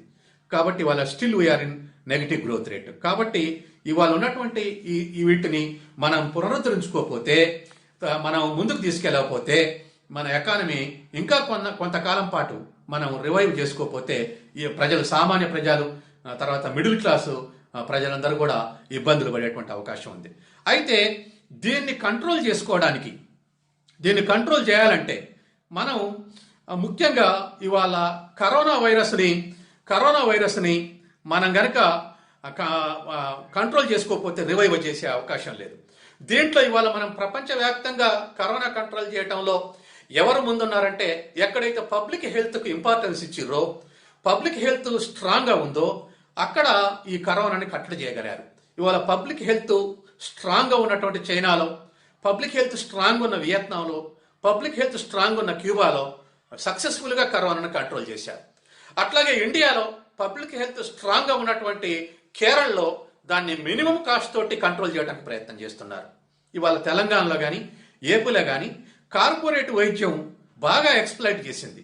నియర్లీ ఒక కరోనా పేషెంట్ ఒక కార్పొరేట్ హాస్పిటల్లో 28 lakhs బిల్ పే చేశాడు. Minimum 10 lakhs to 28 lakhs bill pay చేయడంతో ఇవాళ కరోనాని కట్టడి చేయడంలో పబ్లిక్ హెల్త్ విఫలమైంది. కాబట్టి మనం ఇవాళ కేరళ మోడల్ను చూసుకుంటే అక్కడ గవర్నమెంట్ ప్రకటించేది ఏంటంటే మ్యాక్సిమం అరౌండ్ 10,000 to 20,000 ఖర్చు అవుతుంది కరోనాని ఒక కరోనా పేషెంట్ని ట్రీట్ చేయడానికి పబ్లిక్ హెల్త్ అని అక్కడ గవర్నమెంట్ ప్రకటిస్తే మన దగ్గర 10 to 28 lakhs ఖర్చు చేశారు. ఇది హైకోర్టులో ఫైల్ చేశారు. ఈ బిల్లు తీసుకొచ్చి హైకోర్టులో ఫైల్ చేశారు. ఇలా ఇంత బిల్లు అన్యాయం అని చెప్పేసి ఫైల్ చేశారు. సరే, హైకోర్టు సూచన మేరకు గవర్నమెంట్ కంట్రోల్ చేయడానికి పబ్లిక్ హెల్త్ సెక్టరే టేకప్ చేస్తుందని చెప్పేసి ఇప్పుడు మేలుకుంటున్నారు. కానీ ఇన్ఫ్రాస్ట్రక్చర్ కానీ, డాక్టర్లు కానీ, నర్సులు కానీ ఇప్పటికే ఎస్టాబ్లిష్ అయి ఉండాలి. ఎస్టాబ్లిష్ అయినటువంటి పరిస్థితుల్లో మాత్రం దీన్ని మనం సక్సెస్ఫుల్గా మినిమం కాస్ట్ తోటి కంట్రోల్ చేయగలం. ఇవాళ వరల్డ్ వైడ్ ఎగ్జాంపుల్ కాదు, ఇండియన్ ఎగ్జాంపుల్లోనే కేరళలో కరోనా వచ్చిన తర్వాత కూడా 6,000 డాక్టర్స్, 9,000 నర్సెస్ వీళ్ళంతా కూడా ఇవాళ బయట దేశాల్లో పోయి పనిచేస్తా ఉన్నారు. అంటే అటువంటి చైతన్యం, అటువంటి పరిస్థితి ఎందుకు వచ్చింది కేరళ నుంచి, ఎందుకు అట్లా సాధ్యమైంది అంటే అక్కడ ఉన్నటువంటి పబ్లిక్ పార్టిసిపేషన్, డాక్టర్లే కాదు, తర్వాత వైద్య ఆరోగ్య శాఖే కాదు, గవర్నమెంటే కాదు, ప్రజల యొక్క పార్టిసిపేషన్, ప్రజలతోటి కమిటీలు ఉండటం వల్ల ప్రజల్ని మోటివేట్ చేసి, తర్వాత ప్రతి 100కు ఒక వాలంటీర్ని పెట్టి ట్రేస్ అవుట్ చేసి వాళ్ళకు ట్రీట్మెంట్ పబ్లిక్ హెల్త్ డిపార్ట్మెంట్లో ఇవ్వటంతో మినిమం కాస్ట్ తోటి కంట్రోల్ చేస్తున్నటువంటి ప్రయత్నం ఇవాళ దేశం మొత్తానికి కేరళ ఆదర్శంగా ఉన్నది. కాబట్టి ఇవాళ దీనికి కారణం ఏమిటి అంటే, ఇవాళ మనకు 2 గ్రోత్ మోడల్స్ ఉన్నాయి ఇండియన్ ఎకానమీలో. ఏమిటా 2 గ్రోత్ మోడల్స్ అంటే, పబ్లిక్లో చర్చ జరుగుతున్నటువంటిది ఒకటి గుజరాత్ గ్రోత్ మోడల్, రెండోది Kerala growth model. Gujarat growth model అంటే క్యాపిటల్ ఇంటెన్సివ్ టెక్ కావాలి, capital is scares in India, అంటే ఇతర దేశాల నుంచి క్యాపిటల్ ఇన్వైట్ చేయాలి, ఇతర దేశాల నుంచి క్యాపిటల్ ఇన్వైట్ చేసినప్పుడు మనం అగ్రిమెంట్స్కు సరెండర్ కావాలి. కానీ Kerala growth model with human resources it is growing. Amartya Sen India వచ్చినప్పుడల్లా more than China I'm appreciating Kerala model అని చెప్పేసి అమర్త్య సేన్ స్టేట్మెంట్ ఇస్తా ఉన్నాడు. ఎందుకు ఆయన అంత లైక్ చేస్తున్నాడంటే it is growing with public participation, it is growing with human resources, it is growing with literacy and education. కాబట్టి ఇవాళ ఇన్క్లూజివ్ డెవలప్మెంట్ అంటే it is model for Kerala. కాబట్టి ఆ విధంగా అమర్త్య సేన్ కోట్ చేస్తున్నటువంటి విషయాన్ని మనం ఇక్కడ గుర్తు చేసుకోవాల్సి ఉంది. అంటే ఇవాళ వైరస్ కొత్త కాదు, రేపు రాకుండా ఉండదు. ఇంకా కొత్త వైరస్లు ఈ వైరసే మళ్ళీ రావచ్చు, అనేక సెకండ్ వేవ్, థర్డ్ వేవ్ రావచ్చు, ఏదైనా రావచ్చు. కానీ దీన్ని ట్రీట్ చేయడానికి, ప్రజల్ని ప్రొటెక్షన్ చేయడానికి ఖచ్చితంగా పబ్లిక్ హెల్త్ స్ట్రాంగ్గా ఉండాలి అనేటువంటి విషయం ఇవాళ ఇంటర్నేషనల్గా క్యూబా, వియత్నాం రుజువు చేస్తుంది, చైనా రుజువు చేస్తుంది. అదేవిధంగా ఎన్విరాన్మెంట్ ఉంటే ప్రొటెక్ట్ చేయొచ్చు. న్యూజిలాండ్ ప్రధానమంత్రికి అప్రిషియేషన్స్ వస్తున్నాయి. ఎన్విరాన్మెంట్ ప్రొటెక్షన్ చేస్తే కరోనాను కంట్రోల్ చేయొచ్చు అని న్యూజిలాండ్ ఒక ఎగ్జాంపుల్గా మన ముందు నిలబడింది. అట్లాగే కేరళ పబ్లిక్ హెల్త్ స్ట్రాంగ్ ఉంటే మన దేశంలో కేరళ ఒక మోడల్గా నిలబడింది. కాబట్టి ఇవాళ మనం ఈ హ్యూమన్ రిసోర్స్ మోడల్ తోటి ఇవాళ క్యాపిటల్ స్కేర్స్ ఉన్నటువంటి ఇండియాలో, సర్ప్లస్ పాపులేషన్ ఉన్నటువంటి ఇండియాలో స్కిల్స్ నేర్పుకొని సైన్స్ అండ్ టెక్నాలజీని ఇంప్రూవ్ చేసుకొని సైంటిఫిక్ టెంపర్మెంట్ తోటి ఇవాళ మనం ముందుకు పోతే మనం డెవలప్ అయ్యేటువంటి అవకాశం ఉంది. తర్వాత హ్యూమన్ రిసోర్స్కి ఇండికేషన్ ఏమిటంటే ప్రపంచవ్యాప్తంగా ఇవాళ ఉన్న హాస్పిటల్స్లో నర్సెస్గా కేరళ నర్సెస్ ఒక ఆదర్శవంతమైన కృషి చేస్తున్నారు. అట్లాగే ప్రపంచవ్యాప్తంగా స్కూల్ టీచర్స్గా కేరళ టీచర్స్ అమోఘంగా పనిచేస్తున్నారు. కాబట్టి ఎక్కడైనా it is nothing but mobility is nothing but development. Mobility ఎవరిలో ఎక్కువ ఉందంటే కేరళలో ఎక్కువ ఉంది. వై? Because education, literacy. ఈ మొబిలిటీ ఉంటే డెవలప్మెంట్ అవుతుంది. కాబట్టి మొబిలిటీ అన్ని రాష్ట్రాల కింద కేరళ ఎక్కువ ఉందని తేలుస్తా ఉన్నారు. కాబట్టి ఇవాళ Kerala human resources on par with Europe ఆ స్థాయిలో ఉంది. ఇవాళ ఇన్ఫాంట్ మోర్టాలిటీ దేశవ్యాప్తంగా 30 ఉంటే కేరళ 7% తగ్గించగలిగారు. It is almost all equal to Europe. అంత డెవలప్ అయినటువంటి యూరోప్ స్థాయికి ఇలా ఎలా చేరుకోగలిగింది? ఆర్గనైజ్డ్ డెలివరీ రేట్ కానీ, తర్వాత ప్రెగ్నెన్సీ రేట్ కానీ, తర్వాత యావరేజ్ ఏజ్ కానీ, తర్వాత మ్యారేజ్ ఏజ్ కానీ దేంట్లో చూసినా ప్రోగ్రెసివ్ ఉంది. Why? Because of women literacy. Women literacy is the playing key role in Kerala model development. కాబట్టి ఇవాళ మనం భారతదేశంలో కరోనాని కంట్రోల్ చేసుకొని ముందుకు పోవాలంటే ఇవాళ ఉన్నటువంటి పరిస్థితుల్లో మనం ఏదో ఒక పబ్లిక్ హెల్త్ని పటిష్టం చేసుకొని సైన్స్ అండ్ టెక్నాలజీకి ఇంప్రూవ్ చేసుకొని మనం ముందుకు పోవాల్సినటువంటి అవసరం ఉంది. కాబట్టి ఇవాళ జరిగేటువంటి ప్రోగ్రాములు కూడా అంటే ముందు ఇంకా గ్రోయింగ్ అవుతున్నటువంటి ఇండియన్ ఎకానమీలో ఖచ్చితంగా మీరు చూడండి science and development key role play చేస్తుంది. మిలిటరీ ఇన్వేజన్స్ రోజులు పోయినాయి. ఇప్పుడు టెక్నాలజికల్ ఇన్వేజన్స్ జరుగుతూ ఉన్నాయి. ఫారెన్ ప్రొడక్ట్స్ మొత్తం ఇండియన్ మార్కెట్లో డంప్ అవుతున్నాయి. అంటే మన వెల్త్ అంతా కూడా ఫారెన్ ఎక్స్పోర్ట్ అవుతా ఉంది.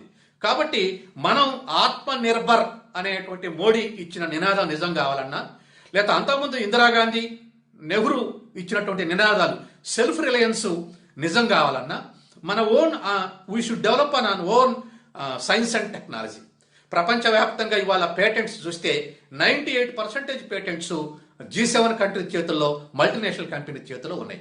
ఓన్లీ 2% పేటెంట్స్ మన దేశాల లాంటి వర్ధమాన దేశాల్లో ఉన్నాయి. ఇవాళ ప్రొడక్ట్ పేటెంట్, ప్రాసెస్ పేటెంట్ వచ్చిన తర్వాత మనం రీప్రొడ్యూస్ చేసుకోవాలంటే రాయల్టీ ఇవ్వాలి. అంటే మన సావరెంటిటీకి థ్రెటనింగ్ ఇది.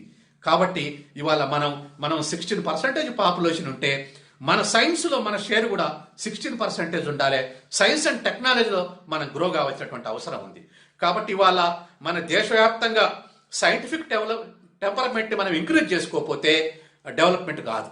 ఇవాళ ఏజ్ ఓల్డ్ ఇప్పుడు మీరు గమనిస్తే ఇండస్ట్రియల్ రెవల్యూషన్ కాలంలో ఇంగ్లాండ్ ఇంపీరియలిస్ట్ కంట్రీగా వరల్డ్ లీడర్గా తయారైంది because of industrial revolution. Electronic revolution వచ్చిన తర్వాత జపాన్, తర్వాత ఈస్ట్ ఏషియన్ కంట్రీస్ బాగా డెవలప్ అయ్యి వాళ్ళు లీడింగ్ చేస్తున్నారు. ఏషియన్ టైగర్స్గా పిలుస్తున్నారు. కానీ మనం పాకిస్తాన్, బంగ్లాదేశ్ మనం మాత్రం ఇలానే ఉండిపోయాం. మన పక్కన ఉన్న China, Thailand, Japan, south Korea ఇవన్నీ డెవలప్డ్ కంట్రీస్గా మారిపోయాయి. కాబట్టి మనం ఇవాళ మనకున్నటువంటి నమ్మకాల్ని వాటిని పర్సనలైజ్ చేసి మనం సైన్స్ అండ్ డెవలప్మెంట్ని ముందుకు తీసుకుపోయి మన భారతదేశ వృద్ధిని ముందుకు తీసుకుపోవాల్సినటువంటి అవసరం ఉంది. ఇవాళ ఉమెన్ లిటరసీ, ఉమెన్ ఎడ్యుకేషన్ వల్ల, వాళ్ళ పార్టిసిపేషన్ వల్ల ఇవాళ సెల్ఫ్ హెల్ప్ గ్రూప్స్ ఫార్మేషన్ అయినాయి. దేశవ్యాప్తంగా సెల్ఫ్ హెల్ప్ గ్రూప్స్ ఇవాళ కీ రోల్ ప్లే చేస్తున్నాయి. అట్లాగే women empowerment key role play చేస్తుంది. Without women empowerment their participation is around 50% in work force. వాళ్ళ పార్టిసిపేషన్ లేకుండా, వాళ్ళ ఎంపవర్మెంట్ లేకుండా ఇవాళ ఇన్క్లూజివ్ గ్రోత్ ఉండదు, డెవలప్మెంట్ ఉండదు. కాబట్టి ఇవాళ ఉన్నటువంటి పరిస్థితుల్లో మనం ఈ కరోనా తదనంతరం మన ఇండియన్ ఎకానమీని రివైవ్ చేసుకోవాలంటే, మన యాక్టివిటీని ముందుకు తీసుకోవాలంటే, మన లేబర్ ఫోర్స్ని స్కిల్డ్గా తయారు చేసుకోవాలి, మన ప్రజల్ని నిపుణులుగా తయారు చేసుకోవాలి. అలా నిపుణులుగా తయారు చేసుకుంటేనే మన భారతదేశం ముందుకు పోయేటువంటి అవకాశం ఉంది. లేకపోతే ఇవాళ ఉన్నటువంటి పరిస్థితుల్లో ఏమిటి అంటే, మనకు ఇవాళ వ్యాక్సిన్ తయారవుతుంది, కానీ వ్యాక్సిన్ని కూడా కార్పొరేటైజ్ చేయడానికి ప్రయత్నం చేస్తూ ఉన్నాయి కంట్రీస్. మల్టీనేషనల్ కంపెనీస్ కానీ, లేకపోతే ఇతర డెవలప్డ్ కంట్రీస్ కానీ వాళ్ళ చేతుల్లో పెట్టుకుని ట్రంప్ ఒక ప్రయత్నం చేశాడు. German multinational company vaccine prepare చేస్తుంటే ఎన్ని కోట్లైనా మేము ఖర్చు చేస్తాం, ఎన్ని కోట్ల డాలర్లైనా ఇస్తాం, కానీ వ్యాక్సిన్ మాకు ఇవ్వాలని బెదిరించారు. ఫస్ట్ వస్తుంది అనుకొని వాళ్ళ దేశంలోనే. వరల్డ్ వైడ్ వ్యాక్సిన్స్ని మల్టీనేషనల్ కంపెనీస్ గ్రిప్లో పెట్టుకొని అది కూడా ట్రేడ్ చేయాలని చూస్తున్నాయి. కానీ అన్ని దేశాలు విత్ ఇన్క్లూడింగ్ WHO, తర్వాత all economies, peoples organisations, other organisations should play key role to develop the vaccine and to distribute the vaccine, free vaccine to the people. అలా వ్యాక్సినేషన్ జరగకపోతే, ప్రజలందరికీ అందకపోతే దరిదాపు 750 కోట్ల మందికి వ్యాక్సినేషన్ మనం పంచాల్సి ఉంది. దీంట్లో ప్రజల కీలక పాత్ర వహించాలి. ప్రజల కీలక పాత్ర వహిస్తే ఇది ఇంప్లిమెంటేషన్ కావటం కష్టం. తర్వాత వ్యాక్సినేషన్ని ఫ్రీ వ్యాక్సినేషన్గా కొంతమంది $1000 అంటారు, కొంతమంది $750 అంటున్నారు, కొంతమంది $250 అంటున్నారు. కానీ ఈ మొత్తాన్ని కూడా సెంట్రల్ గవర్నమెంట్, స్టేట్ గవర్నమెంట్స్ భరించి, ఏదైనా ఎక్స్పెండిచర్ ఉంటే భరించి ప్రజలకు మాత్రం ఫ్రీ వ్యాక్సినేషన్ తోటి ప్రజల్ని మనం తయారు చేసుకుంటే వీళ్ళే మన ఎకానమీలో కానీ, మన ఇండియన్ గ్రోత్లో కానీ, మన సెల్ఫ్ సఫిషియెంట్ మోడల్లో కానీ కీలక పాత్ర వహించేటువంటి అవకాశం ఉంది. కాబట్టి ప్రజల్ని మానసికంగా సిద్ధం చేసి మోటివేట్ చేసుకొని మన ఆర్థిక వ్యవస్థని ముందుకు తీసుకోవాల్సినటువంటి అవసరం ఉంది. ఇవాళ భారతదేశ వ్యాప్తంగా మీరు చూడండి, పాపులేషన్ గ్రోత్ ఎక్కడ ఎక్కువ ఉంది. ఈ సోషల్ సైంటిస్టు పేరు పెట్టారు బీమారో కంట్రీస్ అని. Bimaru countries, Bimaru, BI Bihar, MA Madhya Pradesh, Rajasthan, Orissa, Bimaru countries. Population is growing at 2.52%, highest growth rate in Bimaru states. అదే కొంత చదువుకున్నటువంటి తెలంగాణ, ఆంధ్రప్రదేశ్లో it is growing around 1%, Tamil Nadu 0.8%, Kerala almost all 0.34%. అంటే ఆల్మోస్ట్ ఆల్ దరిదాపు ఇవాళ జీరో గ్రోత్ రేట్ దగ్గరికి వస్తుంది కేరళ. అంటే బర్త్ రేటు, డెత్ రేట్ సమానంగా ఉండేటువంటి అచీవ్ అవుతా ఉంది. అంతేకాదు జెండర్ ఇష్యూ చూస్తే కూడా 1000 పాపులేషన్ దరిదాపు 1050 to 1100 ఉమెన్ ఉన్నారు. ఇది ఒక ఇండికేషన్ డెవలప్మెంట్. ఇంటర్నేషనల్గా హ్యూమన్ రిసోర్స్లో ఇది ఒక డెవలప్ ఇండికేటర్గా కన్సిడర్ చేస్తున్నారు. Women is more than men అనేటువంటిది డెవలప్మెంట్ ఇండికేటర్గా కన్సిడర్ చేస్తున్నారు. కాబట్టి ఇవాళ అది ఒక progressive indicator, women is more than men అనేది. కాబట్టి అటువంటి అన్నీ కూడా కేరళ అచీవ్ చేస్తుంది. కాబట్టి దేశవ్యాప్తంగా కూడా ఈ ఉమెన్ ఎడ్యుకేషన్, ఉమెన్ లిటరసీని ఇంకా ఇంప్రూవ్ చేయాల్సినటువంటి అవసరం ఉంది. తర్వాత దేశవ్యాప్తంగా స్కిల్స్ పెంచాల్సినటువంటి అవకాశం ఉంది. ప్రజల్లో మొబిలిటీ పెంచాల్సినటువంటి అవసరం ఉంది. ఆ తర్వాత హ్యూమన్ క్యాపిటల్ ఫార్మేషన్. మనకు క్యాపిటల్ ఇంపోర్ట్ చేసుకొని వరల్డ్ బ్యాంక్ తోటి, అమెరికా తోటి సరెండర్ అయ్యేటువంటి అగ్రిమెంట్స్ చేసుకున్న దానికన్నా హ్యూమన్ రిసోర్సెస్ని డెవలప్ చేసుకొని, హ్యూమన్ క్యాపిటల్ ఫార్మేషన్ చేసుకొని డెవలప్ అయితే మన దేశంలో ఎక్సెస్ పాపులేషన్ ఉన్నటువంటి ఈ దేశంలో మనం ముందుకు పోయేటువంటి అవకాశం ఉంది. కాబట్టి మనం ఒక్కొక్క కొన్ని రాష్ట్రాల్లో కొన్ని ఇంప్రూవ్మెంట్స్ ఉన్నాయి. అట్లాగే మనం కూడా ఆ విధంగా ఇంప్రూవ్ చేసుకోవాల్సినటువంటి అవసరం ఉంది. దీంట్లో కీలక పాత్ర పోషించాల్సినటువంటిది ప్రజలే. కాబట్టి ఇవాళ ఏ నమ్మకం ఉన్నా, ఇవాళ కేరళలో నారాయణ గురు గొప్ప సోషల్ రిఫార్మర్, అట్లాగే తమిళనాడులో పెరియార్ రామస్వామి గొప్ప సోషల్ రిఫార్మర్, ఆంధ్రాలో గురజాడ, తర్వాత గిడుగు రామ్మూర్తి ఇటువంటి వాళ్ళు గొప్ప సోషల్ రిఫార్మర్స్, ఆల్ ఇండియాలో రాజా రామ్మోహన్ రాయ్ ఇటువంటి వాళ్ళు గొప్ప సోషల్ రిఫార్మర్స్. నారాయణ గురు అనేకమైనటువంటి థాట్ ప్రొవోకింగ్ థాట్స్ కేరళలో పెనట్రేట్ చేశాడు. దరిదాపు కేరళ ప్రజ మొత్తాన్ని ఆయన ఇన్ఫ్లుయెన్స్ చేశారు, ఆయన థాట్స్ ఇన్ఫ్లుయెన్స్ చేసినాయి.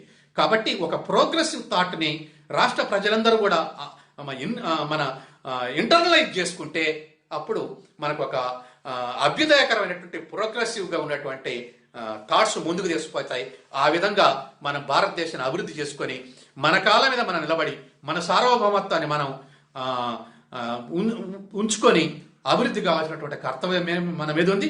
ఈ సందర్భంగా ప్రజలందరూ కూడా, తెలుగు మాట్లాడే ప్రజలందరూ కూడా నారాయణ గురు థాట్స్ని మనం ఇంటర్నలైజ్ చేసుకొని ఒక ప్రోగ్రెసివ్ ఎలిమెంట్గా ఈ దేశంలో తయారై ఈ దేశాన్ని ముందుకు తీసుకోవాల్సిన కర్తవ్యం మనందరం నిర్వర్తించవలసిందిగా గుర్తిస్తారని నేను భావిస్తా ఉన్నాను. ఈ అవకాశం ఇచ్చినటువంటి మీరందరికీ కూడా ధన్యవాదాలు తెలియజేస్తూ సెలవు తీసుకుంటాను. Thank you.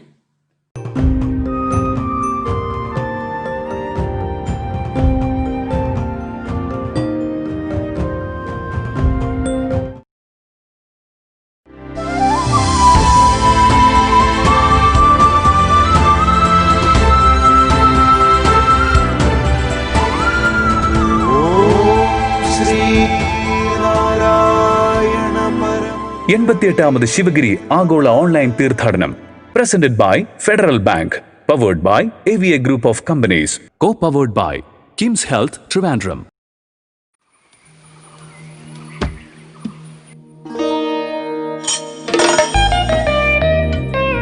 എങ്ങനെയുണ്ടായിരുന്നു മേളം? തകർത്തില്ലേ മേളം? പക്ഷേ നിന്റെ മേളത്തിന്റെ അത്ര പോരാ. എന്റെ എന്ത് മേളം? ഈ മേളം നീ മേളം മസാല കൊണ്ടുണ്ടാക്കിയ കിഡിലൻ സാമ്പാറും രസവും കൂട്ടി ചോറിനുമ്പോൾ ഉണ്ടാവുന്ന മേളം. അതാണ് എനിക്ക് ഏറ്റവും ഇഷ്ടപ്പെട്ട മേളം. മേളമില്ലാതെ എന്ത് സാമ്പാറും രസവും, മേളമില്ലാതെ എന്ത് Malayali. From AVA.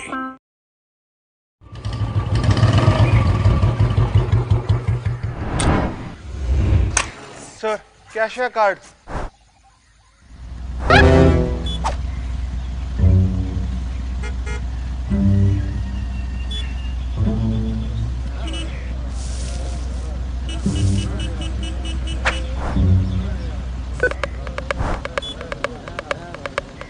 Sir, pin.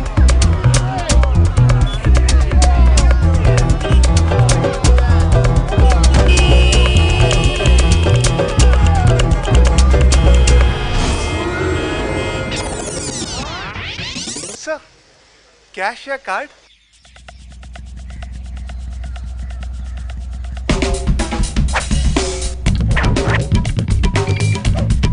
No swiping, no typing, no counting. Just tap and away you go. Introducing contactless cards from Federal Bank. Namaskaram. On behalf of BKG Holding, Qatar Engineering Laboratories and QPCC, I extend my best wishes and warmest regards for the 80th Sivagiri pilgrimage, which will be held online. എല്ലാ വർഷവും ലക്ഷക്കണക്കിന് ശ്രീനാരായണീയ ഭക്തരുടെ തീർത്ഥാടന മഹാമഹമായിട്ട് ആഘോഷിക്കാറുള്ള ശിവഗിരി തീർത്ഥാടനം ഈ വർഷത്തെ പ്രത്യേക സാഹചര്യത്തിൽ വെർച്വലായിട്ട് ആഘോഷിക്കുന്ന ഈ അവസരത്തിൽ എൻ്റെയും എൻ്റെ മിഡിൽ ഈസ്റ്റിലുള്ള സ്ഥാപനങ്ങളായ BKG holdings, Qatar engineering laboratories, quality piling and construction, അതിൻ്റെ എല്ലാ എംപ്ലോയീസിൻ്റെയും എൻ്റെ ഫാമിലിയുടെയും എല്ലാവിധ ആശംസകളും നേരുകയാണ്. ഇതൊരു വലിയ സക്സസ്സായിട്ട് നടക്കട്ടെ എന്ന് ഞാൻ ആത്മാർത്ഥമായി പ്രാർത്ഥിക്കുന്നു. വരും വർഷങ്ങളിൽ പഴയതുപോലെ തന്നെ എല്ലാവർക്കും ഒത്തുകൂടി ഇത് ഒരു സംഭവമായിട്ട് തന്നെ നടക്കാനുള്ള എല്ലാ സാഹചര്യവും ഗുരുദേവൻ്റെയും ദൈവങ്ങളുടെയും അനുഗ്രഹത്താൽ നടക്കട്ടെ എന്ന് ആശംസിക്കുകയാണ്.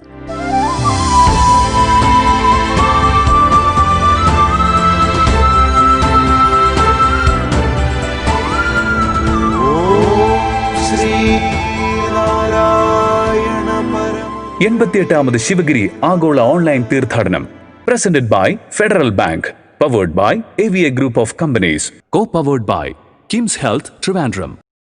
88ാമത് ശിവഗിരി തീർത്ഥാടനത്തിലെ 6ാം ദിവസമായ ഇന്ന് വ്യവസായം എന്ന വിഷയത്തിലുള്ള പ്രഭാഷണങ്ങളാണ് പുരോഗമിക്കുന്നത്. അടുത്ത പ്രഭാഷണത്തിലേക്ക്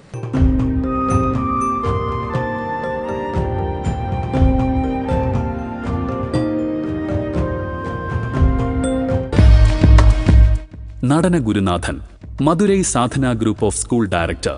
സ്വാഗതം ചെയ്യാം സ്നേഹത്തോടുകൂടി 88ാമത് ശിവഗിരി ആഗോള ഓൺലൈൻ തീർത്ഥാടനത്തിലെ വ്യാവസായിക സമ്മേളനത്തിലേക്ക് ഡോക്ടർ പി നടന ഗുരുനാഥൻ.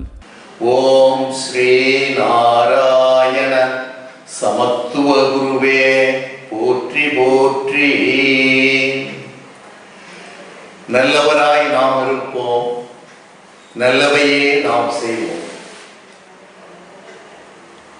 கடவுளின் தேசமாக கருதப்படக்கூடிய கேரளத்தில் மனித குலத்தின் கடவுளாக மதிக்கப்படக்கூடிய சத்திய குரு, சமத்துவ குரு, நாராயண குரு அவதரித்தார். அவருடைய வாழ்க்கையை, அவருடைய ஞானத்தை, அவருடைய சமூக தொண்டை, அவருடைய யோக கலை நிபுணத்துவத்தை அனைத்தையும் நாம் எண்ணி பார்க்கின்ற போது அவர் ஒரு நிறைந்த குருவாக, ஒரு நிறை குடமாக, குன்றிலிட்ட விளக்காக, ஒரு சமுதாய சிற்பியாக, ஒரு தனிமனித யோகியாக, அறிஞராக திகழ்ந்த பெருந்தகை ஸ்ரீ நாராயண குருதேவன். சில அவதார புருஷர்கள் யோகத்தில் மட்டுமே, தவத்தில் மட்டுமே தலைத்திருப்பார்கள். இறைவனை அறிவதில் மட்டுமே வாழ்க்கையை அர்ப்பணித்திருப்பார்கள்.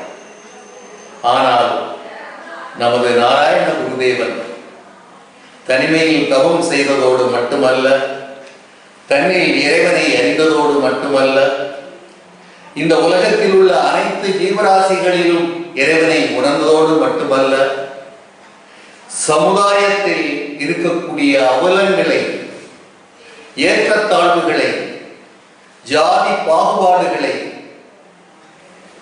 தீர்க்க வேண்டும் என்பதற்காக தன்னுடைய வாழ்க்கையை அர்ப்பணித்த பெருந்தகை.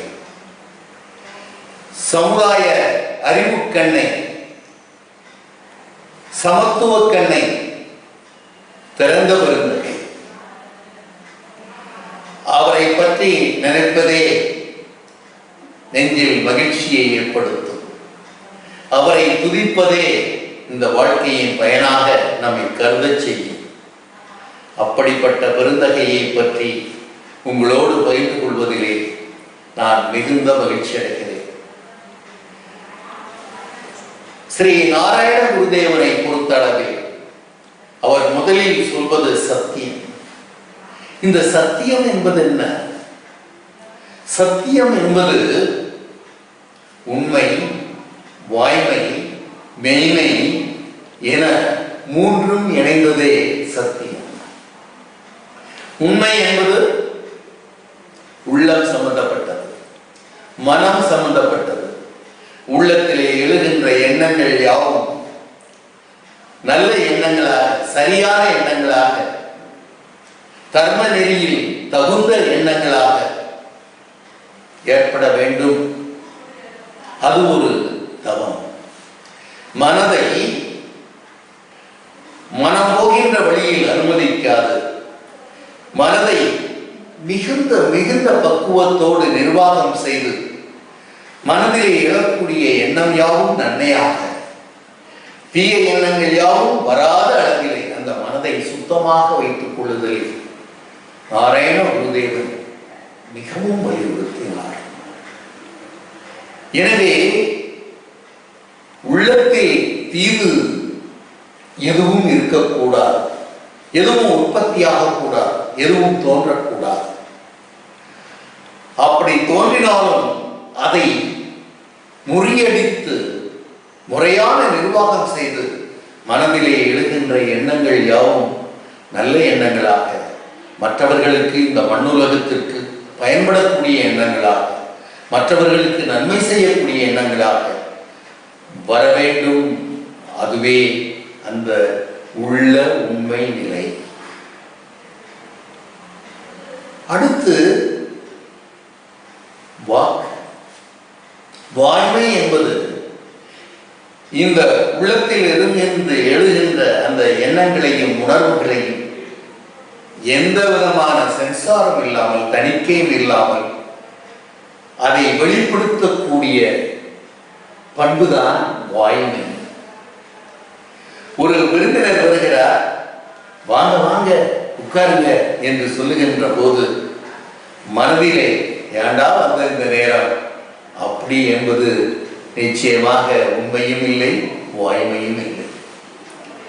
முகம் மலர்கின்ற போது அந்த மலர்ச்சி அகத்தின் மலர்ச்சியை பிரதிபலிக்க வேண்டும்.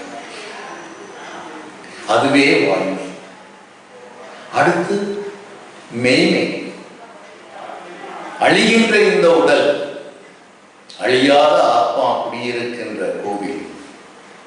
இந்த அழிகின்ற இந்த உடலுக்கு ரொம்ப விசித்திரமாக பெயர் வைத்திருக்கிறார்கள், மெய்யன். மெய்மை. இந்த உடலாலே நாம் மாற்றக்கூடிய அத்தனை செயல்பாடுகளும் உண்மையை அடிப்படையாக கொண்டு, வாய்மையை அடிப்படையாக கொண்டு அமைய வேண்டும். அந்த செயல்பாடுகள் தான் மெய்மை. உண்மையும் வாய்மையும் மெய்மையும் நிறைந்ததே, இணைந்ததே, நிலை பெறுவதே சத்தியம். அப்படி உண்மையாகவும் வாய்மையாகவும் மெய்மையாகவும் வாழ்ந்த பெருந்தகை ஸ்ரீ நாராயண குருதேவன். அவர் வாழ்ந்த வாழ்வு சத்திய வாழ்வு, சரித்திர வாழ்வு, சமத்துவ வாழ்வு. மனிதர்களிடையே அந்த நேரத்திலே இருந்த சமூக பொருளாதார ஏற்றத்தாழ்வுகளை பார்த்து மனம் நொந்த குருதேவர் விழிப்புணர்ச்சியை ஏற்படுத்த விரும்பினார். ஒரு அருமையான உலகமயமாதலை அன்றே தீர்க்க தரிசனத்தோடு தன்னுடைய தத்துவமாக வெளிப்படுத்தினார். ஏதோ உலகமயமாதல் என்பது, குளோபலைசேஷன் என்பது இந்த 21ஆம் நூற்றாண்டு தத்துவம் அல்ல. அதற்கு ஆதியாக இருப்பவர், மூலமாக இருப்பவர் நாராயண குருதேவர். ஆம், மனித குலம் ஒன்று, ஜாதி ஒன்று, மதம் ஒன்று, கடவுள் ஒன்று. மனிதன் எந்த ஊரில் இருந்தாலும், எந்த நாட்டில் இருந்தாலும், எந்த கண்டத்தில் இருந்தாலும், என்ன மொழி பேசினாலும், என்ன இனத்தை சேர்ந்தவனாக பார்க்கப்பட்டாலும் மனிதன் ஒன்று, ஜாதி ஒன்று. ஒரே ஜாதி, மனித ஜாதி. இதில் வேறு எந்த பேதத்துக்கும் இடமில்லை, எந்த உயர்வு தாழ்வுக்கும் இடமில்லை. எல்லோரும் மனிதர்கள் என்கின்ற ஒரு மனித சமத்துவத்தை வெளிப்படுத்திய, பிரகடனப்படுத்திய பெரும் மகான் நாராயண குருதேவன். ஆக ஜாதி பாகுபாடு இல்லாத இந்த மனிதனுக்கு ஒரே மதம். என்ன மதம்? மானுடம், மனிதனே மதம். இந்த உலகத்தில் மனித குலத்துக்கு இருக்கக்கூடிய மதத்தின் பெயர் மனிதம். மனிதநேயமும், மனிதன் ஒவ்வொரு மனிதன் பேரிலும் அனுபவிக்கக்கூடிய அல்லது காட்டக்கூடிய அன்பை, நேயத்தை, அக்கறையை, தொண்டு மனப்பான்மையை, பிறநலம் பேணுதலை அடிப்படையாக கொண்ட மனிதம், அதுவே மனித குலத்தின் மதம் என்றார். அடுத்து இறைவன், கடவுள் ஒன்றென்றார். கடவுள் ஒன்றே.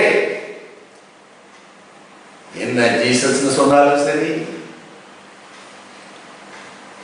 முகமது நபி, இஸ்லாம், இந்து மதத்தில் இருக்கக்கூடிய எத்தனையோ இறை பெயர்கள் அத்தனை எடுத்தாலும் சரி, names and forms are many, but God is one.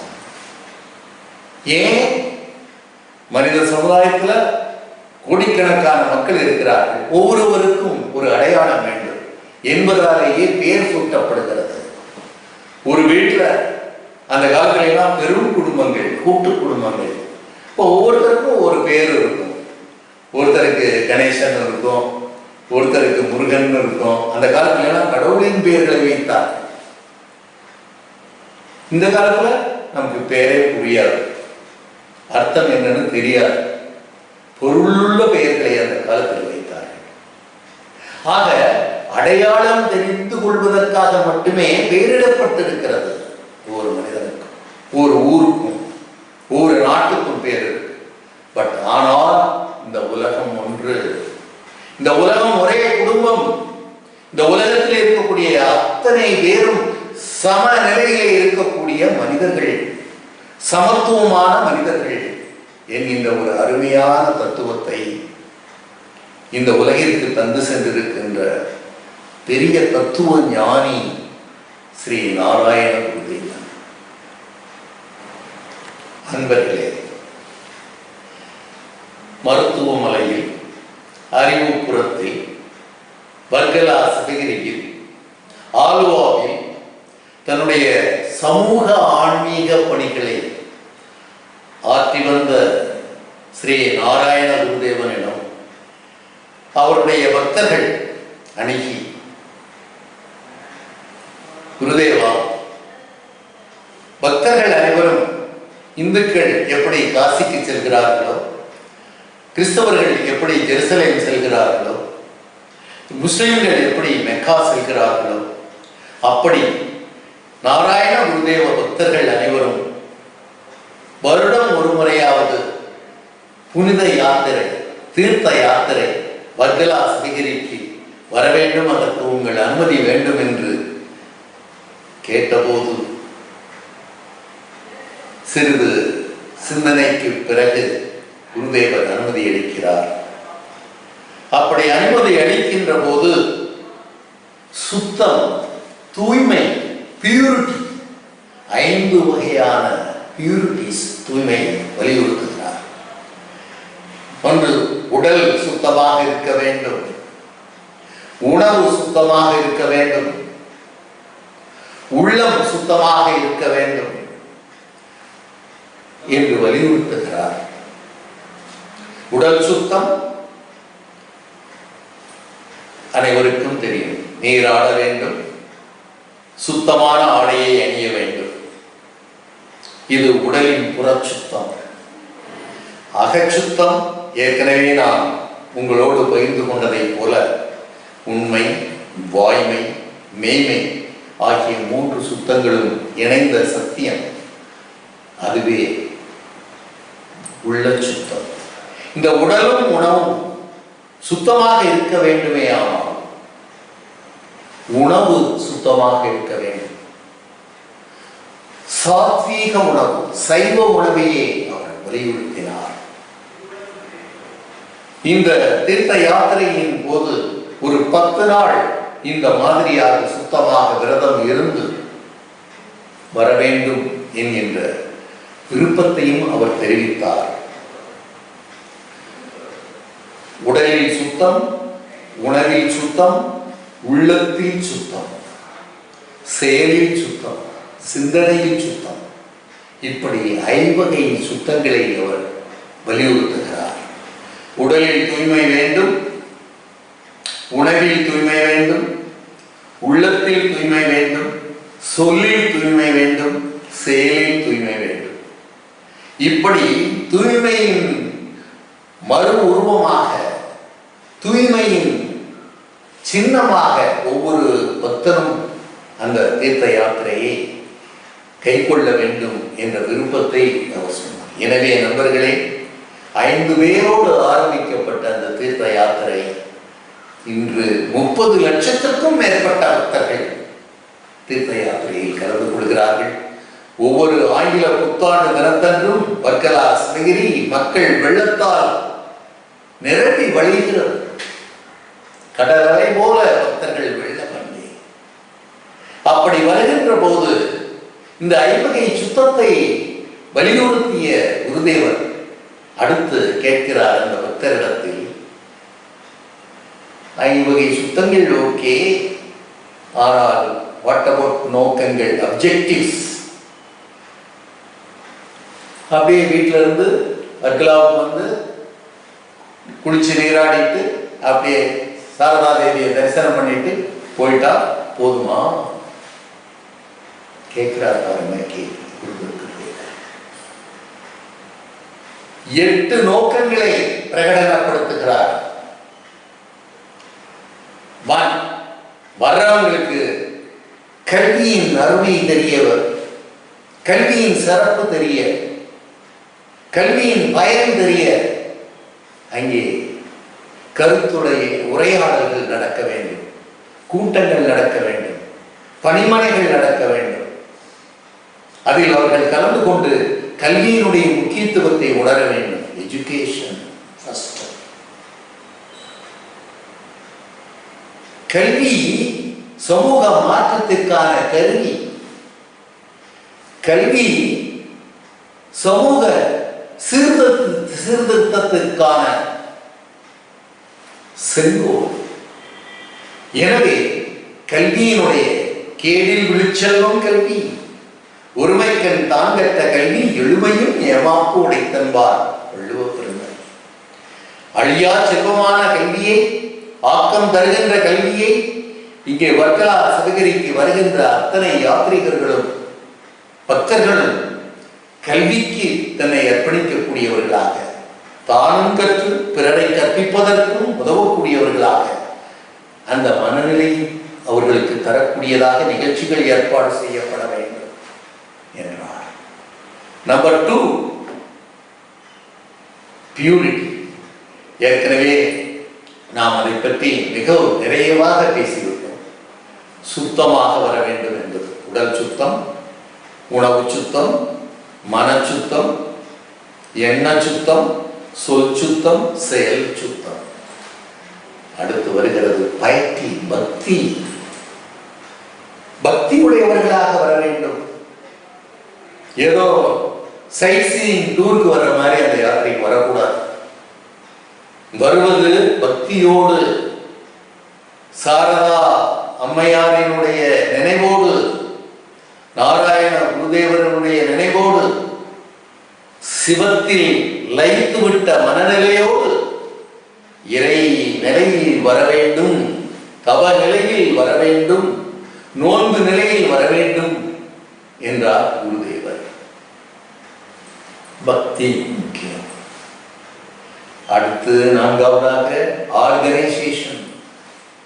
ஒரு அமைப்பு வேண்டும் என்றார். இது 2 வகையில் இதை நான் பார்க்கிறேன். தனி மனிதனாக ஒருவன் ஒரு ஆர்கனைஸ்டு ஹியூமன் பீயிங்காக, ஒழுங்குபடுத்தப்பட்ட, வரையறுக்கப்பட்ட, நெறிக்கு உட்படுத்தப்பட்ட, சீர்படுத்தப்பட்ட, செம்மைப்படுத்தப்பட்ட ஒரு மனிதனாக ஒவ்வொருவரும் வர வேண்டும் என்றார். அதோடு அனைவரும் ஒற்றுமையோடு ஒரு அமைப்பின் ரீதியாக அவர்கள் ஒரு ஊர்ல இருந்து வர்றாங்கன்னா அந்த ஊர்ல இருக்கக்கூடிய அந்த இயக்கத்தின், நாராயண குருதேவனுடைய அந்த பக்தி இயக்கத்தின், நாராயண குருதர்மத்தினுடைய இயக்கத்தின் பிரதிபலிப்பாக, அங்கடிப்பாக அவர்கள் வர வேண்டும், ஒற்றுமையோடு வர வேண்டும், நாராயண குடும்பமாக வர வேண்டும் என்பதிலே அவர் மிகுந்த அக்கறை கொண்டிருந்தார். அடுத்து விவசாயம்.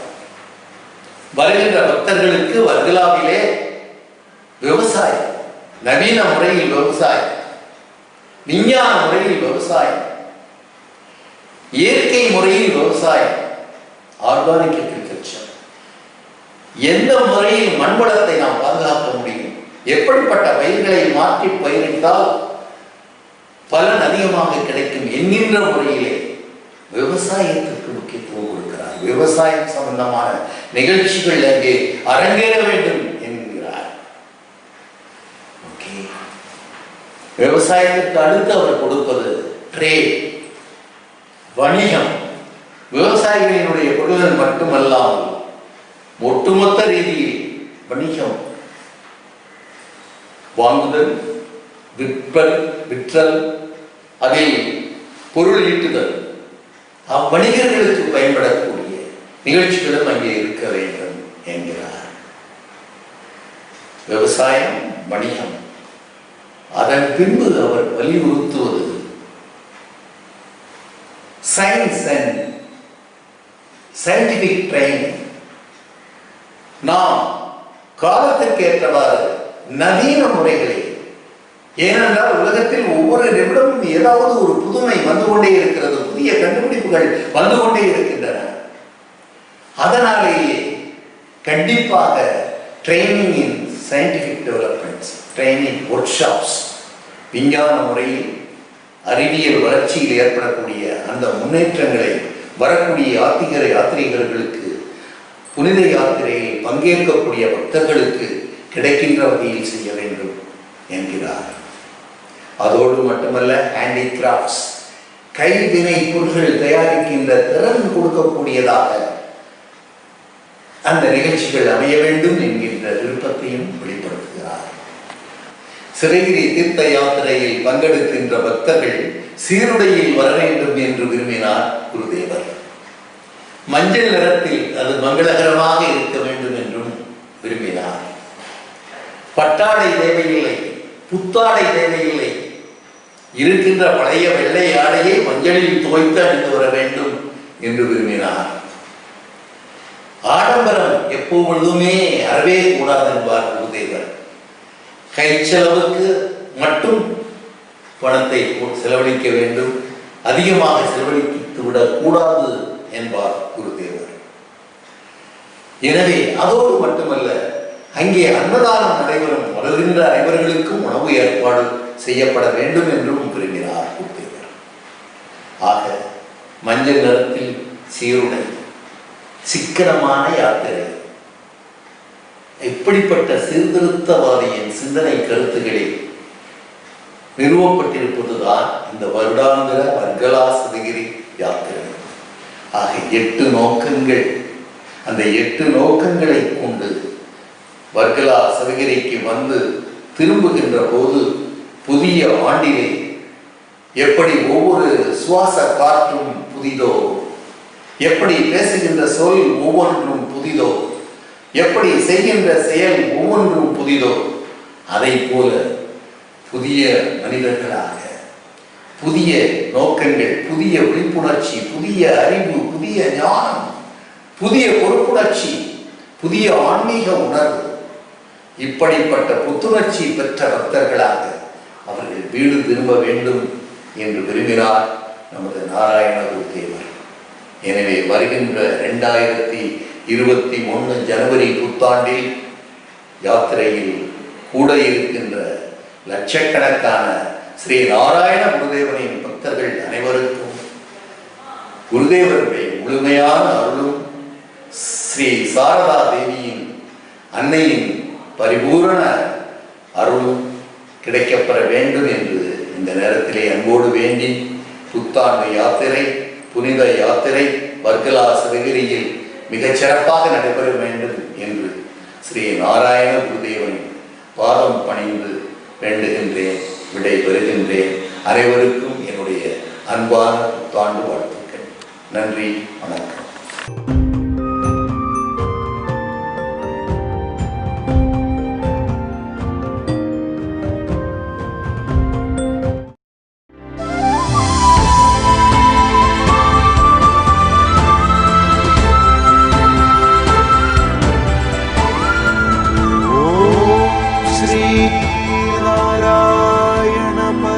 എൺപത്തിയെട്ടാമത് ശിവഗിരി ആഗോള ഓൺലൈൻ തീർത്ഥാടനം presented by Federal Bank, powered by AVA Group of Companies, co-powered by Kim's Health Trivandrum.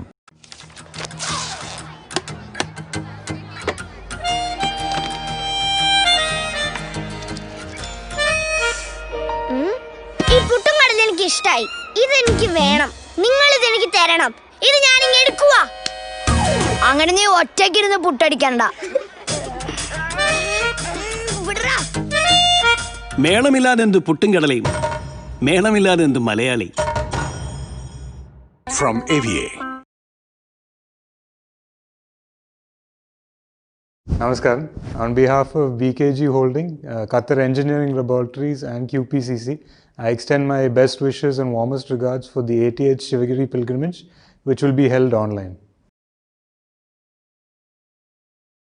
എല്ലാ വർഷവും ലക്ഷക്കണക്കിന് ശ്രീനാരായണീയ ഭക്തരുടെ തീർത്ഥാടന മഹാമഹമായിട്ട് ആഘോഷിക്കാറുള്ള ശിവഗിരി തീർത്ഥാടനം ഈ വർഷത്തെ പ്രത്യേക സാഹചര്യത്തിൽ വെർച്വലായിട്ട് ആഘോഷിക്കുന്ന ഈ അവസരത്തിൽ എൻ്റെയും എൻ്റെ മിഡിൽ ഈസ്റ്റിലുള്ള സ്ഥാപനങ്ങളായ BKG holdings, Qatar engineering laboratories, quality piling and construction, അതിൻ്റെ എല്ലാ എംപ്ലോയീസിൻ്റെയും എൻ്റെ ഫാമിലിയുടെയും എല്ലാവിധ ആശംസകളും നേരുകയാണ്. ഇതൊരു വലിയ സക്സസ്സായിട്ട് നടക്കട്ടെ എന്ന് ഞാൻ ആത്മാർത്ഥമായി പ്രാർത്ഥിക്കുന്നു. വരും വർഷങ്ങളിൽ പഴയതുപോലെ തന്നെ എല്ലാവർക്കും ഒത്തുകൂടി ഇത് ഒരു സംഭവമായിട്ട് തന്നെ നടക്കാനുള്ള എല്ലാ സാഹചര്യവും ഗുരുദേവൻ്റെയും ദൈവങ്ങളുടെയും അനുഗ്രഹത്താൽ നടക്കട്ടെ എന്ന് ആശംസിക്കുകയാണ്.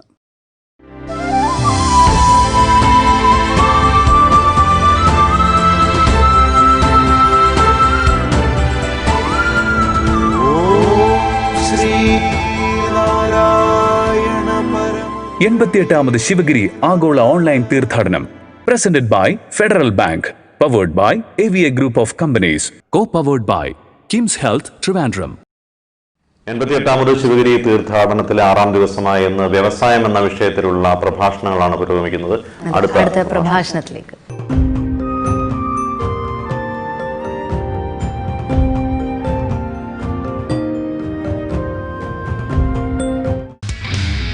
പ്രൊഫസർ കരുണാനന്ദൻ.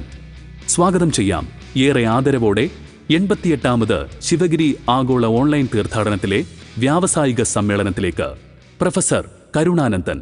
சிவகிரி மடத்தின் சந்நியாசி சகோதரர்களுக்கும் நாராயண குருவின் வழி நடக்கின்ற தோழர்களுக்கும் எனது வணக்கத்தை தெரிவித்துக் கொள்கிறேன். ஆண்டுதோறும் நடக்கின்ற அந்த சிவகிரி தீர்த்தாடனம் என்று சொல்லப்படுகின்ற புனித யாத்திரை இந்த ஆண்டு கொரோனா என்னும் கொடுந்தொற்றின் காரணமாக நேரடி பங்கேற்பிற்கு வழியில்லாமல் போகின்றது. இது ஒரு வருந்த வேண்டிய விஷயம் என்றாலும் தவிர்க்க முடியாத ஒன்றாக இருக்கின்றது. ஆயினும் இந்த தருணத்தில் அந்த சிவகிரி தீர்த்தாடனம் என்ற நிகழ்வின் போது டிசம்பர் 31, ஜனவரி 1 ஆகிய நாட்களில் நாராயணகுரு எதற்காக இந்த புனித யாத்திரையை ஏற்றுக்கொண்டார், அந்த சிவகிரி யாத்திரைக்கு அவர் கொடுத்த வழிகாட்டுதல் என்ன, அந்த யாத்திரையின் நோக்கங்களாக அவர் கூறியது என்ன, அதை பற்றிய ஒரு தெளிவை தோழர்களிடையே சகோதரர்களிடையே ஏற்படுத்துவதற்காக சிலரது உரைகளை பதிவு செய்ய விரும்பினார்கள். எனது சார்பில் நானும் எனது ஒரு சில கருத்துக்களை உங்கள் முன்னால் பகிர்ந்து கொள்ள இந்த வாய்ப்பை பயன்படுத்த விரும்புகின்றேன்.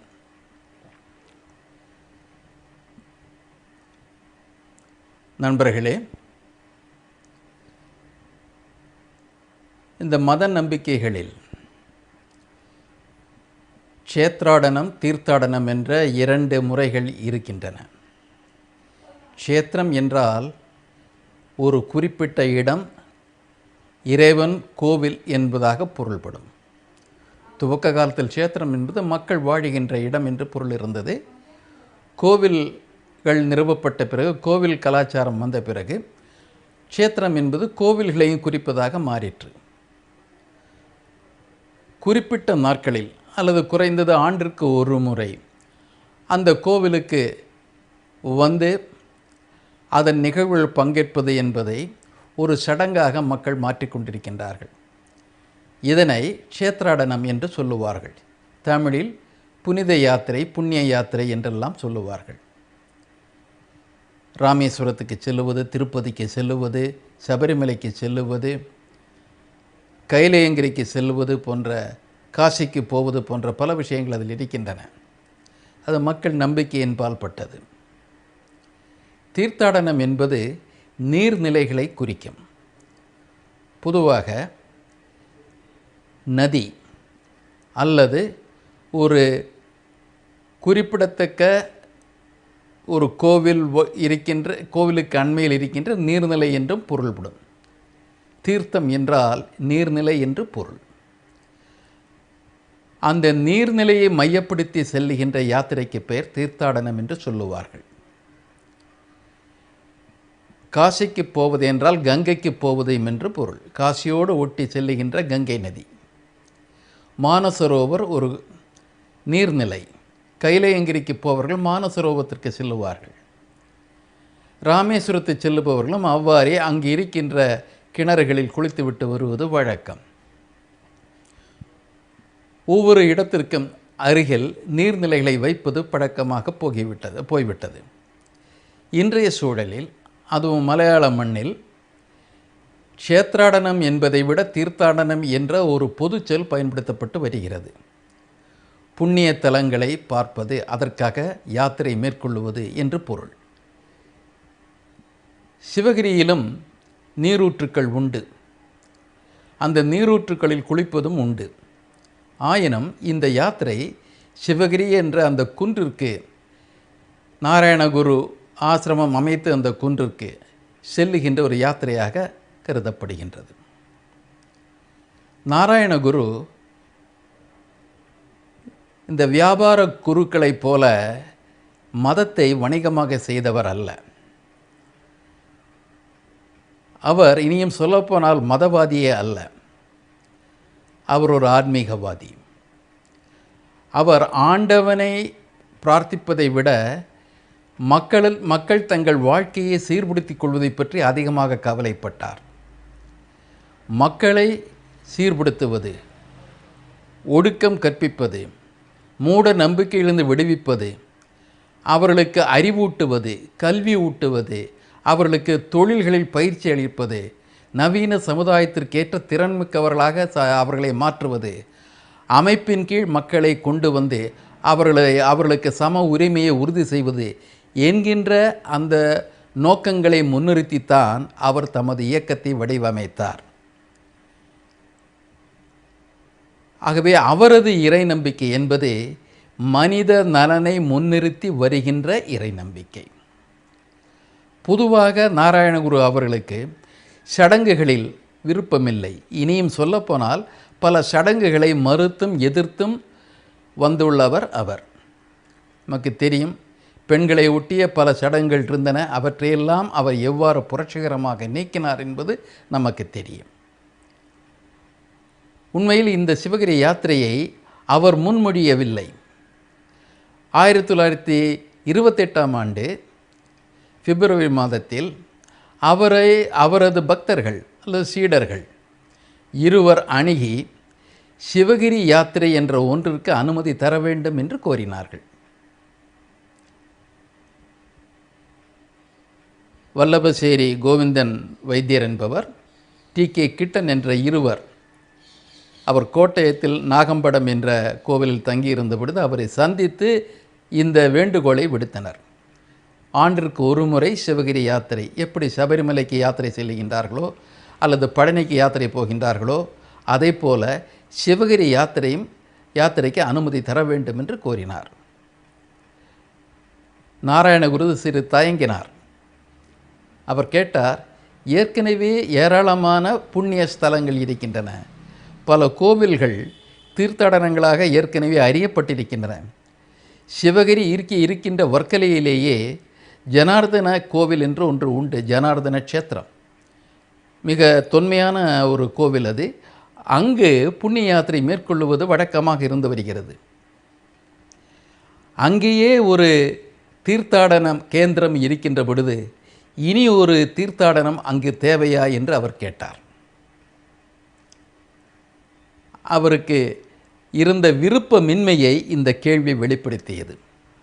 அப்பொழுது அவரது பக்தர்கள் கூறிய அந்த விளக்கம், பதில் என்பது அவரை இந்த தீர்த்தாடனத்துக்கு இணங்க வைத்தது.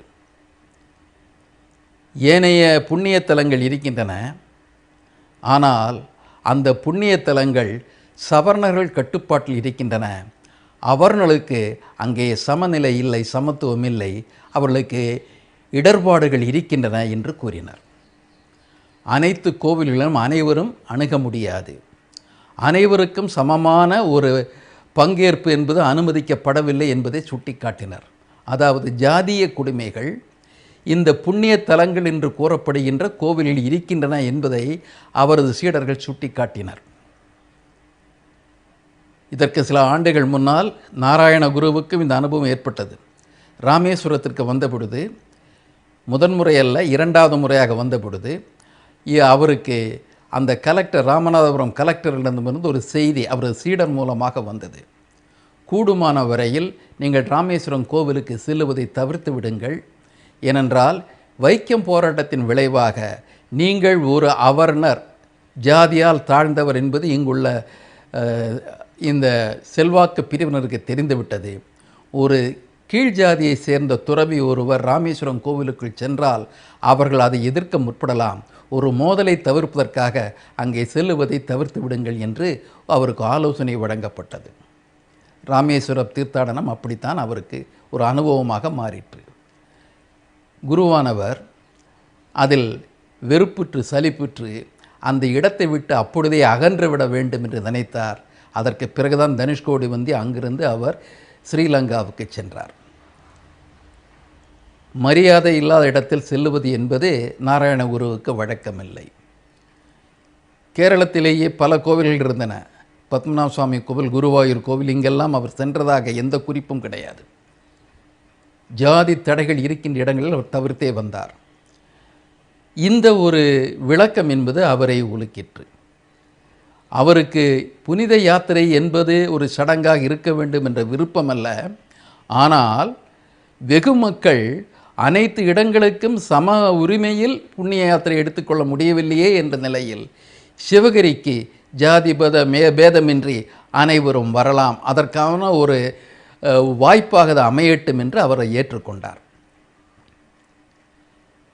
அப்பொழுதுதான் அவர்கள் சீடர்கள் கேட்டார்கள், இந்த புனித யாத்திரைக்கு எந்த விதமான கட்டுப்பாடுகள், விரதங்கள் தேவை என்பதை நீங்களே சொல்லிவிடுங்கள். எந்த நாளில் அதை மேற்கொள்ள வேண்டும் என்பதையும் நீங்களே கூறிவிடுங்கள் என்ற அனைத்து பொறுப்புகளையும் குருவிடமே கொடுத்து விட்டார்கள். குரு பஞ்சாங்கத்தை புரட்டவில்லை, கிரகங்களை தேடவில்லை. அவர் மிக தெளிவாக சொன்னார், ஆண்டின் முதல் நாள், ஆங்கில ஆண்டின் முதல் நாள் ஜனவரி 1 அன்று கூடலாமே, அனைவரும் அந்த யாத்திரையை மேற்கொள்ளலாமே. இதில் அவர் அந்த மரபுகளை எந்த அளவிற்கு புரட்சிகரமாக மீறுகிறார் என்பதை மனதில் கொள்ள வேண்டும். ஆங்கில ஆண்டின் முதல் தேதியில் அந்த சிவகிரி யாத்திரைக்கான நாளாக அவர் குறித்தார். 2வது, என்ன உடை உடுக்க வேண்டும். ஏனென்றால் சிலருக்கு பழனிக்கு செல்வதற்கு ஒரு பச்சை ஆடை அல்லது சபரிமலைக்கு செல்வது கருப்பு ஆடை என்ற ஒரு சூழல், ஒரு யூனிஃபார்ம் என்பதாக ஒரு கட்டுப்பாடுகள் இருந்த பொழுது என்ன உடை உடுத்துவது, இந்த தீர்த்த யாத்திரை மேற்கொள்பவர்கள் என்ன உடை உடுத்த வேண்டும் என்ற கேள்வி எழுந்த பொழுது குரு அவர்கள் சொன்னார்கள், ஆடம்பரமாக இருக்கக்கூடாது, எளிமையாக இருக்க வேண்டும். இதற்காக நீங்கள் பணத்தை விரயம் செய்யக்கூடாது. பளபளப்பான பட்டாடைகள் கூடாது. சாதாரணமான பருத்தி ஆடை, வெள்ளை ஆடை போதும். அதில் உங்களுக்கு நிறம் வேண்டுமென்றால் புத்தரையும் கிருஷ்ணரையும் குறிப்பிடுகின்ற அந்த மஞ்சள் வண்ணம் போதும். அந்த மஞ்சள் வண்ண துணிக்காக தேடிக்கொண்டிருக்காதீர்கள். சாதாரணமான வெள்ளை ஆடையை மஞ்சளில் தோய்த்து எடுத்து உடுத்து கொண்டு வாருங்கள். இந்த நிகழ்ச்சி முடிந்த பிறகு நீங்கள் அதை துவைத்து பழைய நிறத்திற்கு கொண்டு வர முடியும். இதற்கென தனி ஆடைக்காக பணத்தை செலவு செய்யாதீர்கள் என்று சொன்னார்கள். என்ன கட்டுப்பாடு என்று கேட்டார். விரதம் என்று, 40 நாள் விரதம் என்றெல்லாம் சபரிமலைக்கு செல்பவர்கள் சொல்வது உண்டல்லவா, அதே போல என்ன விரதம் என்றும் கேட்டார்கள். செயற்கையான எந்த கட்டுப்பாடும் தேவையில்லை. உங்களை நீங்கள் வருத்தி கொள்ள வேண்டியதில்லை. கட்டுப்பாடு என்றால் சில ஒடுக்கங்களை கடைபிடிப்பது என்றால் புத்தர் கூறிய பஞ்ச சுத்தி என்ற 5 தூய்மைகளை கடைபிடித்தால் போதும் என்று சொன்னார். 5 தூய்மைகள். என்ன 5 தூய்மை? உடல் தூய்மை, உணவு தூய்மை, மன தூய்மை, சொல் தூய்மை, பிறகு அவர் சொல்லுவது செயல் தூய்மை. இந்த 5 தூய்மைகள். இவற்றை தூய்மையாக வைத்துக் கொள்ளுங்கள். தூய்மை என்றால் பிறர் மீது அழுக்காறு கொள்ளாமல் இருப்பது, பிறர் மீது காழ்ப்பை காட்டாமல் இருப்பது, நட்பை பற்றிய சகோதரத்தை பற்றி சிந்திப்பது, ஆடம்பரங்களை தவிர்ப்பது, இது போன்ற ஒடுக்கங்களை அவர் வலியுறுத்தினார். 5 தூய்மைகள், பஞ்ச சுத்தி, இவற்றை முதலில் கூறியவர் புத்தர் என்பதை இவர் சுட்டிக்காட்டுகின்றார். அந்த பஞ்ச சுத்தி என்ற 5 தூய்மைகளை இங்கே வருபொருள் கடைபிடித்தால் போதும் என்று கூறினார்கள். மற்றபடி காலையில் எழ வேண்டும், விடியலுக்கு முன்னால் எழ வேண்டும், குளிர்ந்த நீரில் குளிக்க வேண்டும் என்பதை போன்ற அந்த எந்த விதமான ஒரு செயற்கைத்தனமான கட்டுப்பாடுகளையும் குரு அவர்கள் பரிந்துரைக்கவில்லை. அதற்கு பிறகு சொன்னார், ஆர்ப்பாட்டமின்றி வர வேண்டும், படாடோவமின்றி வர வேண்டும், இறைப்பாடலுடன் பாடிக்கொண்டு வாருங்கள், பிறருக்கு இடைஞ்சல் இல்லாமல் வர வேண்டும் என்பதாக சொன்னார்.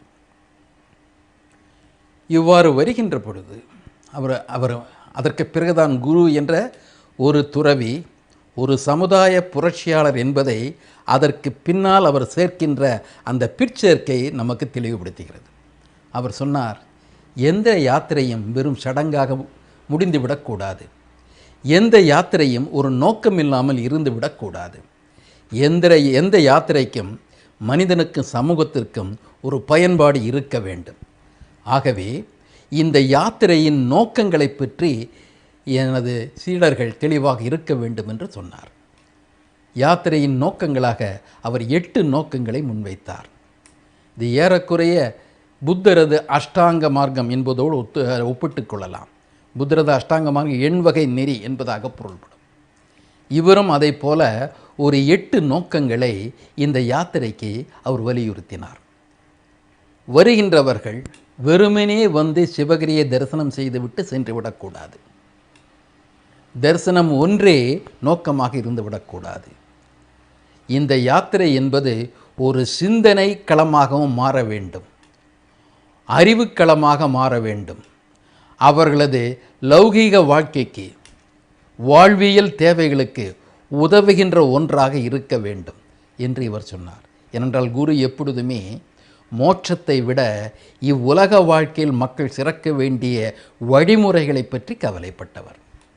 ஆகவே அவர் சொன்னார், 8 நோக்கங்களை பற்றி நீங்கள் விரிவான விவாதங்களை ஏற்பாடு செய்யுங்கள், சொற்பொழிவுகளை நடத்துங்கள், நேர்மையான அறிவார்ந்த மக்களை கொண்டு இந்த 8 நோக்கங்களை பற்றி விளக்கங்களை மக்களுக்கு கொடுங்கள். மக்கள் இதை பற்றி சிந்திக்கட்டும், அவர்கள் சிந்தனையில் ஒரு மாற்றம் ஏற்படட்டும், அந்த சிந்தனை மாற்றம் செயலில் மாற்றமாக மாறட்டும், அவர்கள் சமூக முன்னேற்றம் பெறட்டும் என்பதாக சொன்னார்.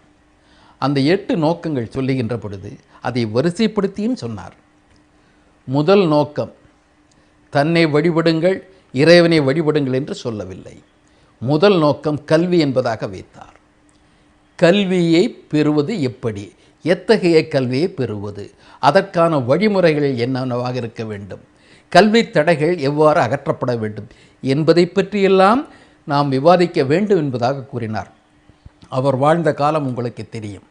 அனைவருக்கும் கல்வி என்பது ஏறக்குறைய எட்டாக்கனியாக இருந்த காலத்தில் அவர் ஏற்கனவே தனது இயக்கங்கள் மூலமாக கல்வியை வெகு மக்களிடம் பரப்பிக் கொண்டிருந்தார், ஜாதி தடைகளை அகற்றி கொண்டிருந்தார். ஆனாலும் அதை நிறைவு பெற செய்ய வேண்டுமென்றால் கல்வி என்பது அனைவருக்குமாக விஸ்தரிக்கப்பட வேண்டும். கல்வியை பற்றிய முழுமையான தெளிவு, புரிதல், கல்வியை அடைவதற்கான வழிமுறைகளை பற்றி மக்களுக்குள் விவாதம் நடைபெற வேண்டும் என்று விரும்பினார். ஆகவே அவர் தந்த முதல் முக்கியத்துவம் என்பது கல்விக்கு தரப்பட்டது. இரண்டாவதாக அவர் நோக்கம் கற்பித்தது சுகாதாரம் என்பதை பற்றி. இன்றும் கூட உலக அமைப்புகளில் கல்வியும் சுகாதாரமும் 2 பெரும் விஷயங்களாக பேசப்படுகின்றன. யுனெஸ்கோவிலும் அவை 2 தான் முன்னிறுத்தப்படுகின்றன. நாமும் அதைத்தான் கூறுகின்றோம். பெரியாரிய அமைப்புகளும் மற்றவர்களும் கூறுவதும் கல்வி, உடல் நலம் இவற்றை முன்னுரிமை கொடுத்து நாம் பேசுகின்றோம். அதைத்தான் நாராயணகுருவும் சொன்னார். சுகாதாரமான வாழ்க்கை, ஆரோக்கியமான வாழ்க்கைக்கு தேவையான வழிமுறைகள், உணவு முறைகள், நடைமுறைகள், மருத்துவ வசதிகள், அதை அனைவரும் கிடைப்பதற்கான வழிமுறைகள், இவைகளை பற்றி விவாதங்களுக்கு ஏற்பாடு செய்ய வேண்டும் என்று சொன்னார். மூன்றாவதாக அவர் சொன்னார், இறை பற்று, இறைவனை பற்றி சிந்தியுங்கள், இறை பொருளை பற்றி சிந்தியுங்கள். எந்த ஒரு குறிப்பிட்ட உருவக் கடவுளரையும் அவர் குறிப்பிடவில்லை. இறை வழிபாடு என்பது ஏறக்குறைய அவரது தத்துவார்த்த நோக்கில் பார்த்தால், அத்வைத நோக்கில் பார்த்தால், அனைவருக்குமான இறைவன், எங்குமாக இருக்கின்ற இறைவன், எதற்குமான இறைவன் என்பதாக பொருள்படும். அந்த இறை நம்பிக்கையை அவர் வலியுறுத்துகின்றார். அவரது பல படைப்புகள், குறிப்பாக 1900 ஆண்டுகளுக்கு பின்னால் 1928 வரை அவரால் உருவாக்கப்பட்ட படைப்புகள், ஒற்றை கடவுள், ஒரே கடவுள் என்ற ஒரு தத்துவத்தையும், அந்த கடவுள் எங்குமாக இருக்கின்ற ஒரு தத்துவத்தையும், அதைத்தான் அவர் அத்வைதம் என்று சொன்னார், அதையும் வலியுறுத்துவதாக இருந்தது. அந்த இறைப்பற்றை பற்றி அவர் 3ஆவதாக வைக்கின்றார். 4ஆவதாக வருகின்ற பொழுது அவர் சொன்னார், அமைப்பின் மூலமாக வலிமை அடைய வேண்டும். மக்கள் நெல்லிக்காய் மூட்டைகளைப் போல சிதறி கிடந்தால் வலிமை பெற முடியாது. குறிப்பாக இதுகாரம் ஒடுக்கப்பட்டு கிடந்த மக்கள், புறக்கணிக்கப்பட்டிருந்த மக்கள் தனித்தியானையாக இருப்பதால் வலிமை பெற முடியாது. அமைப்புகள் மூலமாக அவர்கள் உரிமையை கோரி பெறுகின்ற நிலையை அடைய வேண்டும். ஆகவே அமைப்புகளை உருவாக்குவது, வலுப்படுத்துவது என்பதை பற்றி விவாதம் வேண்டும் என்று கூறினார். 4ஆவதாக அவர் 5ஆவதாக அவர் சொன்னது, இந்த அவர் பொருளாதார வாழ்க்கைக்கு வருகின்றார். பொருளாதார வாழ்க்கையை பற்றி அவர் பேசுகின்ற பொழுது இந்த வணிகம் என்பதை பற்றி, விவசாயம் என்பதை பற்றி சொல்லுகின்றார், வேளாண்மையை பற்றி பேசுகின்றார். நாராயண குருவின் அந்த கண்ணோட்டம் எப்படி இருக்கிறது என்றால், நமது விவசாயம், நமது வியாபாரம், நமது கைத்தொழில் இவையெல்லாம் நலிந்து கிடப்பதற்கு காரணம் ஜாதிய அந்த பிடிக்குள் அவை ஒடுக்கப்பட்டு விட்டதனால், புதிய நுட்பங்களை பெற முடியாமல் போய்விட்டதனால் மக்கள் அந்த முன்னேற முடியாமல் ஏறக்குறைய பிற்போக்கு நிலையிலே இருக்கின்றார்கள். இதை மாற்ற வேண்டும். ஆகவே விவசாயம் என்பதில், வேளாண்மை என்பதில் புதிய நுட்பங்களை புகுத்துவதை பற்றி சிந்திக்க வேண்டும். அவர் இதற்காக அதற்கு முன்னரேயே அவர் கண்காட்சிகளை கூட நடத்தியிருக்கிறார். புதிய உத்திகளை வைத்துக்கொண்டு விவசாயத்தை மேம்படுத்துவது, வணிகத்தை மேம்படுத்துவது பற்றி அவர் பல நிகழ்வுகளை நடத்தியிருக்கின்றார். அவர் சொல்லுகின்றார், இந்த வேளாண்மையை சிறக்கச் செய்ய வேண்டும். இன்றைய சூழலில் எண்ணி பாருங்கள், இன்று டெல்லியிலே மக்கள் லட்சக்கணக்கில் கூடி வேளாண் உரிமைக்காக போராடி கொண்டிருக்கின்றார்கள். வேளாண்மை பெருகுவதற்கு உள்ள தடைகளை பற்றி பேசிக்கொண்டிருக்கின்றார்கள். 1928 ஏறக்குறைய 92 ஆண்டுகளுக்கு முன்னால் நாராயணகுரு அவர்கள் வேளாண்மையை முன்னிலைப்படுத்திய நோக்கத்தை அவர் வலியுறுத்தியிருக்கின்றார். அதிலும் குறிப்பாக வேளாண்மையை நவீனப்படுத்துவதை பற்றி அவர் கூறியிருக்கின்றார். இதை பற்றி விவாதத்தை துவக்க வேண்டும் என்று சொல்லியிருக்கின்றார். அதற்கு அடுத்தபடியாக வியாபாரம் என்று சொல்கின்ற தொழில்கள் என்று பொதுவாக பொருள், தொழில்கள், வணிகம் இவையெல்லாம் வரும். இதிலும் கூட அவர் சொன்னது, பழைய முறைகள் தேக்க நிலைக்கு கொண்டு செல்லப்பட்டு விட்டன. பழைய தொழில் முறைகள், பழைய வணிக முறைகள் இவை இப்பொழுது நமக்கு பயன்படுவது இல்லை. இவை ஒரு செல்வத்தை பெருக்குவதாக இல்லை, நம்மை ஒரு உயர்நிலைக்கு கொண்டு செல்வதாக இல்லை. ஆகவே இவற்றின் வழிமுறைகளையும் நவீன காலத்திற்கு ஏற்ப நாம் மாற்றி அமைக்க வேண்டும் என்று சொன்னார். தொழில்கள், வணிகம் எல்லாம் நவீனமயப்படுத்த வேண்டும் என்ற நோக்கத்தை வைத்துக்கொண்டு அதற்கான வழிமுறைகளை அந்த துறை வித்தகர்களை கொண்டு விவாதிக்கப்பட வேண்டும் என்று அவர் வலியுறுத்தினார். தனக்கு எல்லாம் தெரியும், தானே எல்லாம் அனைத்தையும் சொல்வேன் என்பதாக குரு எந்த காலத்திலும் கூறியது கிடையாது. மக்களை சிந்திக்க சொன்னார், சிந்தித்தவற்றை பிறருடன் பகிர்ந்து கொள்ள சொன்னார். அதன் மூலமாக ஒவ்வொருவரையும் அதை பற்றி விழிப்புணர்வு ஏற்படுத்துமாறு அவர் கேட்டுக்கொண்டார். இதற்கு அடுத்தபடியாக அவர் சொல்லுவது கைத்தொழில். இதுதான் மிக முக்கியமாக நான் சிறிது அடிக்கோடிட்டு கூற விரும்புகின்ற தலைப்பு, கைத்தொழில். குரு கைத்தொழிலை பற்றி மிக அக்கறையோடு பேசியிருக்கின்றார். இந்த கைத்தொழில் அவர் சொல்லுவது, ஒவ்வொரு நபரும் ஏட்டுப்படிப்புடன் நின்றுவிடக்கூடாது என்பதாக. ஏட்டுப்படிப்பை வலியுறுத்தியவர், உண்மையில் அனைவருக்கும் ஏட்டுப்படிப்பு வேண்டும் என்று கூறியவர் நாராயணகுரு. அந்த படிப்பும் கூட நவீன கால கல்வியாக இருக்க வேண்டும் என்று கூறியவர் நாராயணகுரு.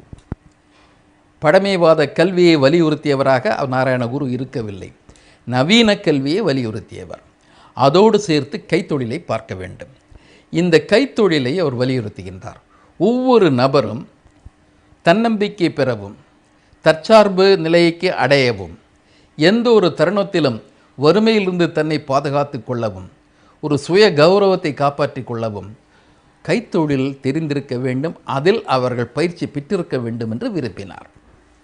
இப்பொழுது நமது கேள்வியெல்லாம், இந்த கைத்தொழில் என்றால் என்ன?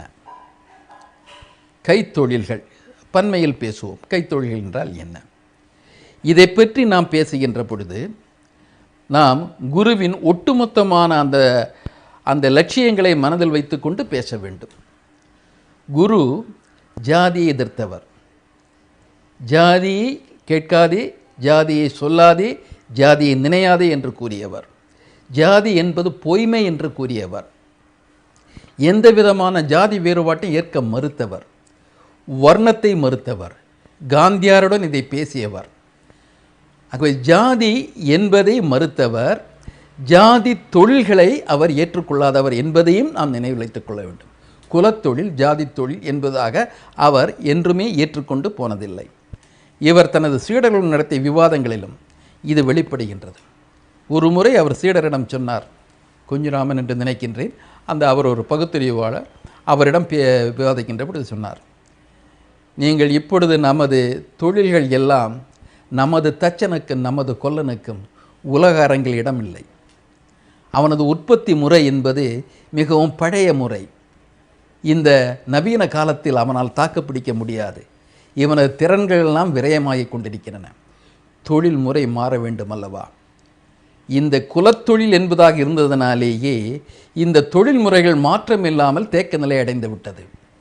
ஆகவே குலத்தொழில் ஜாதி தொழில் என்பது தொழில்நுட்ப முன்னேற்றத்திற்கு தடையாக இருக்கிறது என்று அவர் சொன்னார்.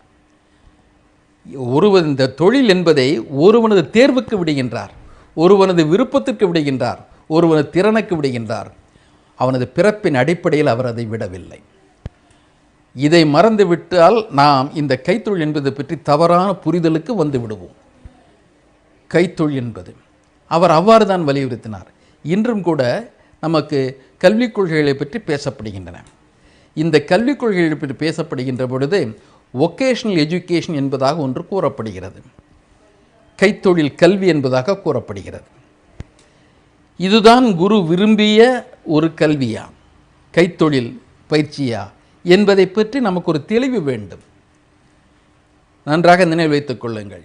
இன்றைய சூழலில், இன்றைய கல்விக் கொள்கையில் வொகேஷனல் எஜுகேஷன் என்பது 5ஆம் வகுப்புக்கு பிறகு கட்டாயமாக வருகிறது. அந்த வொகேஷனல் எஜுகேஷன் என்பது கல்விக்கூடங்கள் தரப்படுவது அல்ல. மாணவர்கள் வெளியே அவர்களுக்கு தகுந்த தெரிந்த வசதியான இடங்களில் கிடைக்கின்ற தொழில்களை பற்றி அவர்கள் தங்கள் திறனை வளர்த்து கொள்வது என்று பொருளாகும். அவர் வயலில் சென்று வேலை செய்கின்றார், அல்லது பட்டறையில் சென்று வேலை செய்கின்றார், செங்கற்சூளையில் சென்று வேலை செய்கின்றார். பெரும்பாலும் பெற்றோர்கள் இருக்கின்ற இடங்களில் அத்தகைய தொழிலை தெரிந்து கொள்வது எளிதாக இருக்கும். அவ்வாறு செய்தால் அந்த வசதியும் இல்லாதவர்கள் ஆடு மாடு மேய்ப்பதற்கு கூட செல்லலாம், அல்லது சுள்ளிகளை பொறுக்குவதற்காக கூட அவர்கள் சென்று விடலாம். கைத்தொழில் என்பது மலினப்படுத்தப்பட்டு விடுவதாக ஆகிவிடக்கூடாது. குரு என்பவர் இதற்கு பின்னால் 8ஆவதாக வருகின்ற அந்த தொழில்நுட்பம் என்பதுடன் இந்த கைத்தொழிலை இணைத்து பார்க்க வேண்டும். குரு என்பவர் கைத்தொழிலை கல்விக்கு மாற்றாக சொல்லவில்லை என்பதை நினைவில் கொள்ள வேண்டும். இன்று கூறப்படுகின்ற வொகேஷனல் எஜுகேஷன் என்பது கல்வி திட்டத்தை சிதைத்து ஒரு பகுதியை அவரவர்களே வேண்டிய ஒரு தங்களுக்கு விருப்பமான அல்ல வசதியான கிடைக்கின்ற வேலையை கற்றுக்கொள்வது, பயிற்சி பெறுவது என்று பொருள். அது எந்த அளவிற்கு வருகிறது? அந்த பள்ளி கல்வியை முடிக்க முடியாத இடைநிற்றல் ஏற்பட்டால் இந்த தொழில் பயிற்சிக்காக ஒரு சான்றிதழை இந்த கல்விக்கூடங்கள் வழங்கும் என்பதான ஒரு நிலையை இந்த புதிய கல்விக் கொள்கை ஏற்படுத்தியிருக்கிறது. அதாவது கல்வியை சிதைப்பதற்கும் கல்விக்கூடத்தின் வெளியேறுவதற்கும் ஒரு மாற்றாக தொழிற்கல்வி தரப்படுகிறது. இந்த தொழில் பயிற்சியைத்தான் கல்லூரி கல்வி வரையில், இன்னும் சொல்லப்போனால் பல்கலைக்கழக கல்வி வரையில் இந்த புதிய கல்விக் கொள்கை கொண்டு வந்திருக்கிறது. குருவானவர் கல்விக்கு மாற்றாக தொழிற்கல்வியை கூறவில்லை என்பதை நினைவில் வைத்துக் கொள்ளுங்கள். கைத்தொழிலை கூறவில்லை. குரு என்பவர் கல்வி என்பது முழுமையாக அனைவருக்கும் கிடைக்க வேண்டும் என்ற கோரிக்கையை ஏற்கனவே அவர் வலிமையாக கூறிவிட்டார். கூடுதலாக கைத்தொழில் என்பதாக சொன்னாரே தவிர இந்த முறை சார்ந்த கல்விக்கு மாற்றாக அல்லது அதை சிதைப்பதற்காக குறைப்பதற்காக கைத்தொழில் பயிற்சியை கொடுக்கவில்லை. மாணவர்களை எடுபிடிகளாக ஆக்குவதற்காக கைத்தொழில் பயிற்சியை கொடுக்கவில்லை. அவர் விரும்பிய கைத்தொழில் என்பது நவீன காலத்திற்கு ஏற்ற கைத்தொழில். இன்றைய சூழலில் பார்ப்போம் என்றால் ஒரு எலக்ட்ரானிக்ஸ் இந்த துறைகளில் உள்ள சிறு தொழில் நுணுக்கங்கள் அல்லது இப்போ நம்ம சொல்லப்போனால் குளிர் சாதனங்களை நீங்கள் அதை ரிப்பேர் செய்வதற்கான வசதிகள் பல தொழில்கள் இருக்கின்றன. இன்றும் கூட நாம் பார்ப்போம் என்றால் இந்த கொல்லன் தொழில் கூட மாறிக்கொண்டு வருகிறது. இந்த தச்சு வேலை கூட மாறிக்கொண்டு வருகிறது. புதுமைகள் வருகின்றன. ஆகவே சிறு சிறு தொழில்களுக்கான வாய்ப்புகள் ஏராளமாக இருக்கின்றன, நவீனமயப்படுத்திருக்கின்றன. நாராயணகுருவின் நோக்கத்தில் பார்த்தால் இந்த கைத்தொழில் கல்விக்கூடங்களில் அந்த வசதி இருக்க வேண்டும். கைத்தொழிலுக்கான பட்டறைகள் அங்கே இருக்க வேண்டும், சாதனங்கள் அங்கே இருக்க வேண்டும், பயிற்சியாளர்கள் இருக்க வேண்டும். கல்வியின் ஒரு பகுதியாக ஜாதி பேதங்களை உருவாக்காத ஒரு பகுதியாக கைத்தொழில் பயிற்சி இருக்க வேண்டும் என்பதாக குரு விரும்பினார். ஒரு மின்சாதன உதவியாளராக இருக்கின்றார், ஒரு எலக்ட்ரிக்கல் ஒர்க் என்பதாக இருக்கின்றார், எலக்ட்ரானிக் ஒர்க்ஸ், கம்ப்யூட்டர், ரெஃப்ரிஜரேட்டர் போன்றவற்றை பழுது பார்க்கும் பணி, இவையெல்லாம் கைத்தொழில் தான். ஆகவே நவீன காலத்திற்கேற்ற கைத்தொழில் பரவ வேண்டுமென்றால், பயிற்சி அதில் பெற வேண்டுமென்றால், அத்தகைய பயிற்சி தான் இந்த பழமையான ஜாதி தலைகளை நீக்கிவிட்டு ஒரு சமத்துவ அடிப்படையில் மாணவர்களை ஒன்று சேர்க்கின்ற ஒன்றாக இருக்க வேண்டும். குரு விரும்பிய கல்வி என்பது சமுதாய இடைவெளிகளை நீக்குகின்ற கல்வியை தவிர சமுதாய இடைவெளிகளை பெருக்குகின்ற அல்லது அவற்றை பாதுகாக்கின்ற எந்த கல்வியை கைத்தொழிலையோ குரு கூறிவிடவில்லை என்பதனையும் நாம் நினைவில் கொள்ள வேண்டும். கைத்தொழிலுக்கு 1000 வாய்ப்புகள் இருக்கின்றன, கல்விக்கும் 1000 வாய்ப்புகள் இருக்கின்றன. ஆனால் குருவின் நோக்கமான அந்த கைத்தொழில் அவரது 8வது நோமாக கூறப்படுகின்ற நவீன தொழில்நுட்பம் என்பதோடு இணைத்து பார்க்கின்ற பொழுது இந்த குரு நாராயண குரு என்பவர் ஏனைய குருக்களைப் போல பழமையை போற்றுபவராக இருக்கவில்லை.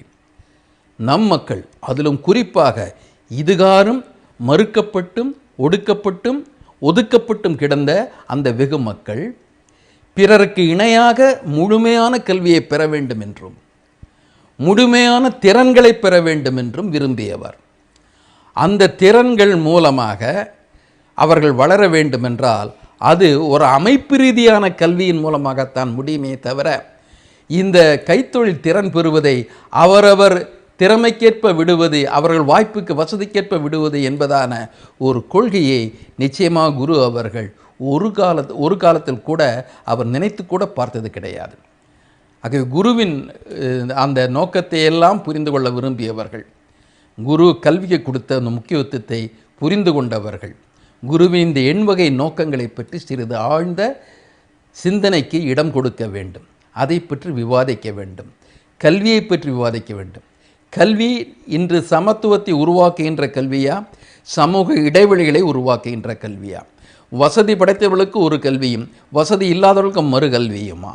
இந்த கல்வி என்பது மூட நம்பிக்கைகளை உருவாக்குகின்ற கல்வியா, மூட நம்பிக்கைகளை மாற்றி பகுத்தறிவை வளர்க்கின்ற கல்வியா என்பதை பற்றியெல்லாம் சிந்திப்பதற்காகத்தான் குரு அவர்கள் இந்த எண்வகை நோக்கங்களை நமக்கு முன்னால் வைத்தார்கள். இறைப்பற்று இறை மறுப்பு என்பதெல்லாம் அது ஒவ்வொருவரது தனி விருப்பம். ஆனால் குருவின் சீடர்கள் பலர் இறை மறுப்பாளர்களாக இருந்திருக்கின்றார்கள் என்பதை புரிந்து கொள்ளுங்கள். இறை ஏற்புவதோ இறை மறுப்பதுவோ குருவுக்கு சிக்கலாக இருக்கவில்லை. குரு அதை மீறி ஒரு சமூக அக்கறையை வைத்திருந்தார், சமூக பார்வை வைத்திருந்தார். ஒரு ஒடுக்கம், ஒரு சீரான அமைப்பிற்கு இந்த தெய்வப்பற்று உதவக்கூடும் என்றும் நினைத்திருக்கலாம். ஆனால் எந்த தருணத்திலும் குரு அவர்கள் செக்டேரியன் என்று கூறப்படுகின்ற ஒரு குழு மத நம்பிக்கையாளராக அவர் இருந்தது கிடையாது. இந்த எண்வகை நோக்கங்களை நீங்கள் அதோடு இணைத்து பாருங்கள். குருவின் முழுமையான நோக்கங்களோடு பாருங்கள். அவர் என்ன சொன்னார்? ஒரு ஜாதி, ஒரு மதம், ஒரு தெய்வம் மனிதருக்கு என்று சொன்னார். குருவின் தாரக மந்திரம் அது. ஒரு ஜாதி, ஒரு மதம், ஒரு தெய்வம் என்பதாக சொன்னார். இந்த அனைத்து மனிதருக்கும் இந்த எண்வகை நோக்கங்கள் பொருந்தும். எந்த மனிதருக்கு தனிப்பட்ட பிரிவினருக்காக தனிப்பட்ட அஜெண்டா அந்த செயல் திட்டங்களை அவர் வைக்கவில்லை. அனைவருக்குமாக சமத்துவமான செயல் திட்டத்தை வைத்தார்.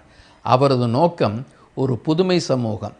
இதுகாரும் பிரிந்து கிடந்த, பிளந்து கிடந்த, ஒடுங்கி கிடந்த இந்த ஒரு சமூகத்தை நவீன சமூகமாக மாற்றுவது. சமத்துவத்தின் அடிப்படையில் வருகின்ற ஒற்றுமைதான் நிலையான ஒரு ஒற்றுமையாக இருக்க முடியும்.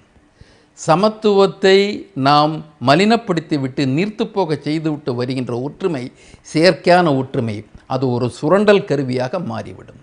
இந்த சுரண்டலை தவிர்ப்பதற்காகவும் ஒவ்வொருவருக்கும் அந்த தனி அவரது சுய அந்தஸ்தை ஏற்றுக்கொள்வதற்காகவும் தான் இந்த எண்வகை நோக்கங்களை ஒரு புனித யாத்திரையுடன் சேர்த்து சொல்லுகின்றார். புனித யாத்திரை என்றால் சந்தனம் இடுவதுவா, விபூதி போடுவதுவா, நாமம் இடுவதுவா என்பதை பற்றியெல்லாம் பேசியது கிடையாது. அவர் எந்த சோஸ்திரத்தை பேச வேண்டும் என்று சொல்லியது கிடையாது. கற்பூர ஆராதனை செய்ய வேண்டுமா என்று சொல்லியது கிடையாது. எந்த சிலை எந்த வடிவத்தில் வழிபட வேண்டும் என்பதை பற்றி அவர் அக்கறைப்படவில்லை.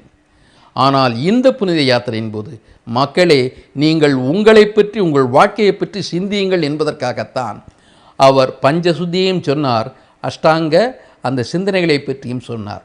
ஆகவே நாம் இந்த தருணத்தில் நினைவில் கொள்ள வேண்டியது, குருவின் லட்சியத்தை நாம் சிறிது புரிந்து கொள்ள வேண்டும். அந்த லட்சியம் நமக்கு நவீன சமூகம் அதற்கு உதவுகின்ற ஒரு லட்சியம் என்பதை புரிந்து கொள்ள வேண்டும். அதற்கு இணக்கமான சூழ்நிலை இன்று இருக்கிறதா என்பதை பற்றி நீங்கள் விவாதிக்க வேண்டும். இணக்கமாக இல்லாவிட்டால் எவ்வாறு அந்த குருவின் லட்சியங்களை அடைவது என்பதை பற்றியும் பேச வேண்டும். இதில் வேறு அந்நிய நோக்கங்கள் உங்களுக்கு தடையாக இருந்துவிடக்கூடாது. ஒரு கட்சி சார்போ, ஒரு மத சார்போ, ஒரு ஜாதி சார்போ உங்களது சிந்தனையை மழுங்கடித்து விடக்கூடாது. நாராயணகுரு அனைத்து பிரிவினையும் மக்களாகத்தான் கண்டார், மதங்களாக பார்க்கவில்லை. ஆகவே அத்தகைய ஒரு புரட்சிகரமான துறவி அவர்.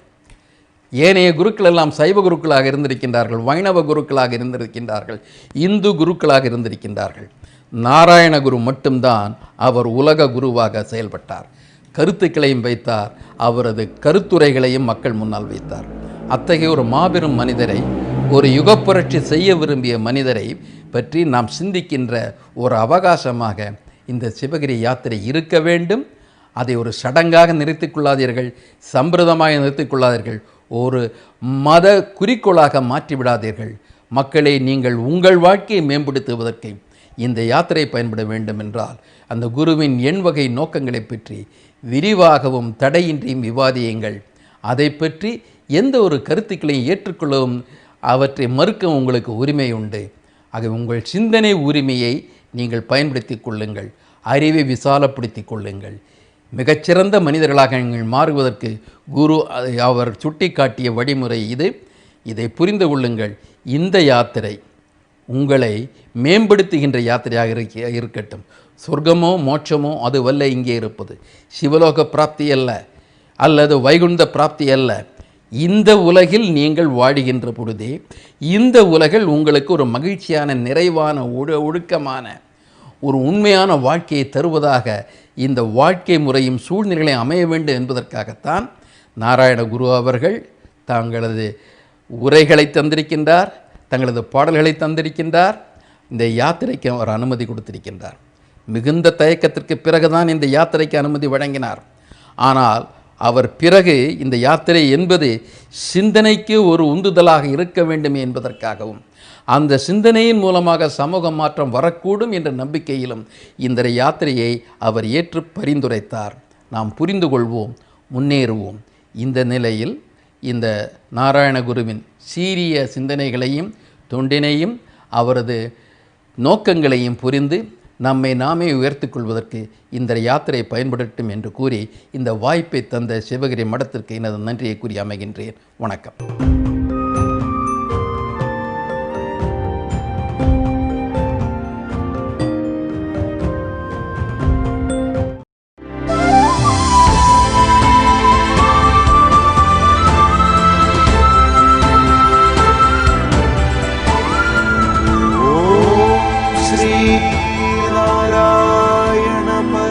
88ാമത് ശിവഗിരി ആഗോള ഓൺലൈൻ തീർത്ഥാടനം presented by federal bank, powered by AVA group of companies, co-powered by KIMS health Trivandrum.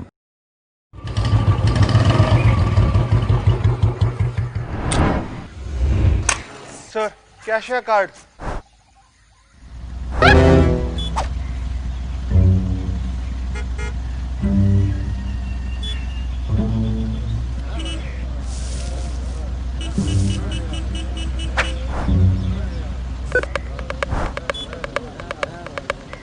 Sir, pin.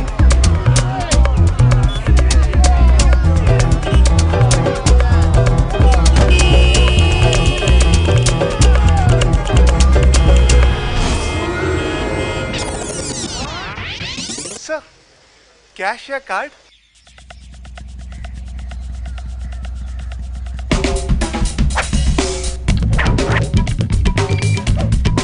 No swiping, no typing, no counting. Just tap and away you go. Introducing contactless cards from Federal Bank.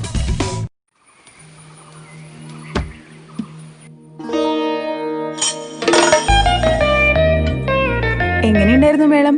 തകർത്തില്ലേ മേളം? പക്ഷേ നിന്റെ മേളത്തിന്റെ അത്ര പോരാ. എന്റെ എന്ത് മേളം? ഈ മേളം നീ മേളം മസാല കൊണ്ടുണ്ടാക്കിയ കിടിലൻ സാമ്പാറും രസവും കൂട്ടി ചോറുണ്ണുമ്പോൾ ഉണ്ടാവുന്ന മേളം. അതാണ് എനിക്ക് ഏറ്റവും ഇഷ്ടപ്പെട്ട മേളം. മേളമില്ലാതെ എന്ത് സാമ്പാറും രസവും, മേളമില്ലാതെ എന്ത് മലയാളി. From AVA.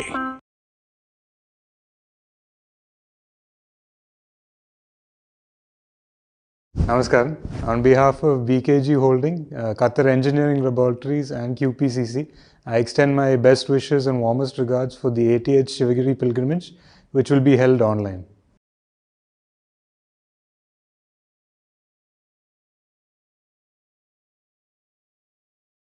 എല്ലാ വർഷവും ലക്ഷക്കണക്കിന് ശ്രീനാരായണീയ ഭക്തരുടെ തീർത്ഥാടന മഹാമഹമായിട്ട് ആഘോഷിക്കാറുള്ള ശിവഗിരി തീർത്ഥാടനം ഈ വർഷത്തെ പ്രത്യേക സാഹചര്യത്തിൽ വെർച്വലായിട്ട് ആഘോഷിക്കുന്ന ഈ അവസരത്തിൽ എൻ്റെയും എൻ്റെ മിഡിൽ ഈസ്റ്റിലുള്ള സ്ഥാപനങ്ങളായ BKG holdings, Qatar engineering laboratories, quality piling and construction, അതിൻ്റെ എല്ലാ എംപ്ലോയീസിൻ്റെയും എൻ്റെ ഫാമിലിയുടെയും എല്ലാവിധ ആശംസകളും നേരുകയാണ്.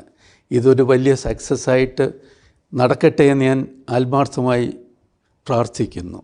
വരും വർഷങ്ങളിൽ പഴയതുപോലെ തന്നെ എല്ലാവർക്കും ഒത്തുകൂടി ഇത് ഒരു സംഭവമായിട്ട് തന്നെ നടക്കാനുള്ള എല്ലാ സാഹചര്യവും ഗുരുദേവൻ്റെയും ദൈവങ്ങളുടെയും അനുഗ്രഹത്താൽ നടക്കട്ടെ എന്ന് ആശംസിക്കുകയാണ്.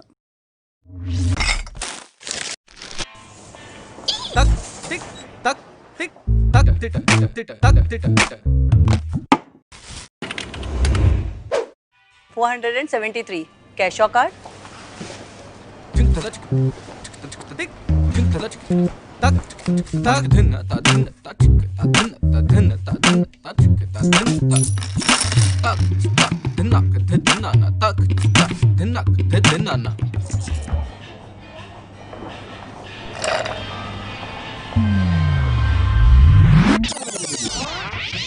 $473 cash or card?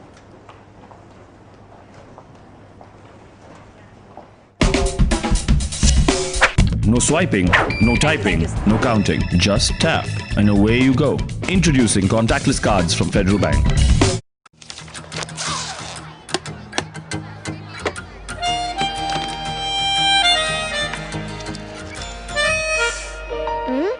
ഈ പുട്ടും കടലും എനിക്ക് ഇഷ്ടായി. ഇതെനിക്ക് വേണം. നിങ്ങൾ ഇതെനിക്ക് തരണം. ഇത് ഞാൻ ഇങ്ങ് എടുക്കുവാ. അങ്ങനെ നീ ഒറ്റയ്ക്കിരുന്ന് പുട്ടടിക്കണ്ട. മേളമില്ലാതെ എന്ത് പുട്ടും കടലയും, മേളമില്ലാതെ എന്ത് മലയാളി. From എല്ലാ വർഷവും ലക്ഷക്കണക്കിന് ശ്രീനാരായണീയ ഭക്തരുടെ തീർത്ഥാടന മഹാമഹമായിട്ട് ആഘോഷിക്കാറുള്ള ശിവഗിരി തീർത്ഥാടനം ഈ വർഷത്തെ പ്രത്യേക സാഹചര്യത്തിൽ വെർച്വലായിട്ട് ആഘോഷിക്കുന്ന ഈ അവസരത്തിൽ എൻ്റെയും എൻ്റെ മിഡിൽ ഈസ്റ്റിലുള്ള സ്ഥാപനങ്ങളായ BKG holdings, Qatar engineering laboratories, quality piling and construction, അതിൻ്റെ എല്ലാ എംപ്ലോയീസിൻ്റെയും എൻ്റെ ഫാമിലിയുടെയും എല്ലാവിധ ആശംസകളും നേരുകയാണ്. ഇതൊരു വലിയ സക്സസ്സായിട്ട് നടക്കട്ടെ എന്ന് ഞാൻ ആത്മാർത്ഥമായി പ്രാർത്ഥിക്കുന്നു. വരും വർഷങ്ങളിൽ പഴയതുപോലെ തന്നെ എല്ലാവർക്കും ഒത്തുകൂടി ഇത് ഒരു സംഭവമായിട്ട് തന്നെ നടക്കാനുള്ള എല്ലാ സാഹചര്യവും ഗുരുദേവൻ്റെയും ദൈവങ്ങളുടെയും അനുഗ്രഹത്താൽ നടക്കട്ടെ എന്ന് ആശംസിക്കുകയാണ്. Namaskaram. On behalf of BKG Holding, Qatar Engineering Laboratories and QPCC, I extend my best wishes and warmest regards for the 80th Sivagiri pilgrimage, which will be held online.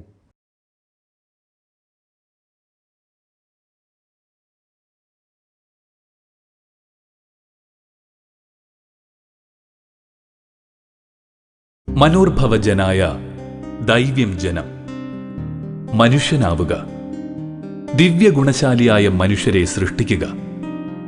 ഇത് ഋഗ്വേദം നടത്തിയ മഹത്തായ ഉദ്ബോധനം. മനുഷ്യത്വത്തിൽ ദൈവീകത ദർശിച്ച് ദിവ്യഗുണശാലികളായ മനുഷ്യരെ സൃഷ്ടിക്കാനായി ഭഗവാൻ ശ്രീനാരായണ ഗുരു പ്രകൃതിയുടെ മടിത്തട്ടിൽ ഒരുക്കിയെടുത്ത മംഗളകാരിയായ ഗിരിയാണ് വർക്കല ശിവഗിരി. ശിവഗിരി ശിഖരാഗ്രേ ദിവ്യപദ്മാസനസ്ഥം വരദമഭയഹസ്തം പാപവിധ്വംസപാദം സുജനനികരസേവ്യം ചാരുകാരുണ്യനേത്രം കലികലുഷവിനാശം നൗമി നാരായണ. അരുവിപ്പുറം പ്രതിഷ്ഠയ്ക്കും SNDP യോഗം രൂപീകരണത്തിനും ശേഷം നടത്തിയ ദീർഘസഞ്ചാരങ്ങൾക്കിടയിലാണ് വർക്കലത്തുരപ്പിന് മുകളിലുള്ള കൈതക്കോണം കുന്നിന്റെ ഒരു ഭാഗത്ത് മഹാഗുരുവിന്റെ അധിവാസമുണ്ടായത്. അക്കാലം സഞ്ചാരികളെ കൊള്ളയടിച്ചും മറ്റും ഉപജീവനം കഴിക്കുന്ന സംഘം വർക്കലയിൽ അധിവസിച്ചിരുന്നു. അന്യന്റെ കണ്ണീരുണ്ട് ജീവിക്കുന്ന ജനവിഭാഗം ഒരു ഭാഗത്ത്, മറുഭാഗത്ത് അധസ്ഥിത ജനത പുറം ലോകത്തെന്തെന്നറിയാതെ ജീവിക്കുന്നു. ഇവരെ സമുദ്ധരിക്കുകയായിരുന്നു ഭഗവാന്റെ ലക്ഷ്യം. കൈതക്കോണം കുന്നിന് ഭഗവാൻ ശിവഗിരി എന്ന് നാമകരണം ചെയ്തു. 1904 അടുപ്പിച്ച് ഭഗവാൻ ഇവിടെ വാസമുറപ്പിച്ചു. രോഗമുള്ളിടത്ത് ചികിത്സാകേന്ദ്രം വേണമെന്നാണ് ശിവഗിരിയിൽ ആശ്രമം തുടങ്ങുന്നതിനെക്കുറിച്ച് മഹാഗുരു കൽപ്പിച്ച വാക്കുകൾ. വർക്കലയുടെ മുഖം തന്നെ മാറ്റി ഭഗവാന്റെ ദിവ്യ സാന്നിധ്യമൂറുന്ന ശിവഗിരിക്കുന്ന് ഇന്ന് ലോകത്തെ വിലമതിക്കാനാവാത്ത അധ്യാത്മ ചൈതന്യത്തിന്റെ നിറകുടമായി പരിലസിക്കുന്നു.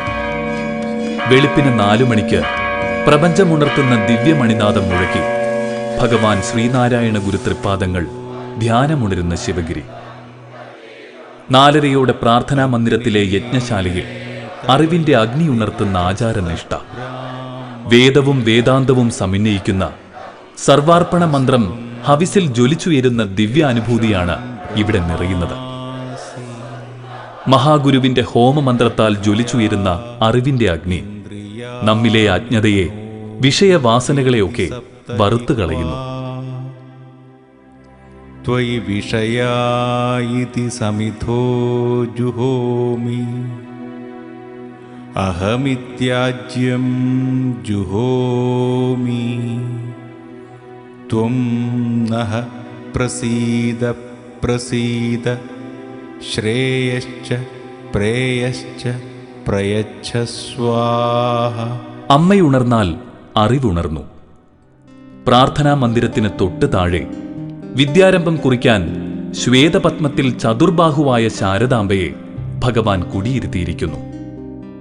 മീനായും മാനായും പർവ്വതമായും പക്ഷിയായും അണുവായുമെല്ലാം നിറഞ്ഞു വിലസുന്ന അമ്മയെ ആശ്രയിച്ചാൽ പ്രപഞ്ചമാകുന്ന മാറാപ്പ് മാറ്റി അമ്മ ഒരുമയുടെ സ്തന്യം പകർന്നു തരും. അത് നേടി ധർമ്മം, അർത്ഥം, കാമം എന്നിവയിലൂടെ മോക്ഷസ്ഥിതനായി പുരുഷാർത്ഥപൂർത്തി നേടാം. 1912 ശാരദാമഠത്തിൽ സ്വാമി തൃപ്പാദങ്ങൾ ശാരദയെ പ്രതിഷ്ഠിച്ചത്. ഉത്സവങ്ങളും ഘോഷങ്ങളുമില്ലാത്ത മാതൃകാ ദേവാലയമാണിത്. ഇവിടെ അഭിഷേകവും എഴുന്നള്ളത്തുമില്ല. ശാരദയ്ക്ക് വെള്ളവും പൂവും മതിയെന്ന ഭഗവാന്റെ വിശുദ്ധ വാക്കുകൾ അനുസരിച്ചാണ് പൂജാക്രമം. മാനായതും ജനനി നീനാഗവും നഗഖഗം താനായതും ധരനദീ നാരിയും നരനും ആനാഗവും നരകവും.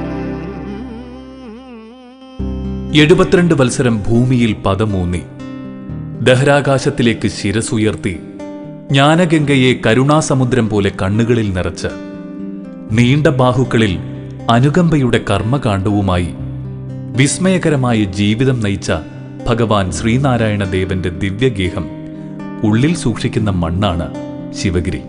അതിന്റെ ഉത്തുംഗത്തിൽ വിണ്ണിലേക്കുയർന്നു നിൽക്കുന്ന മഹാസമാധി മന്ദിരത്തിൽ ഭഗവാൻ നിതാന്ത ധ്യാനത്തിൽ അമർന്നിരിക്കുന്നു.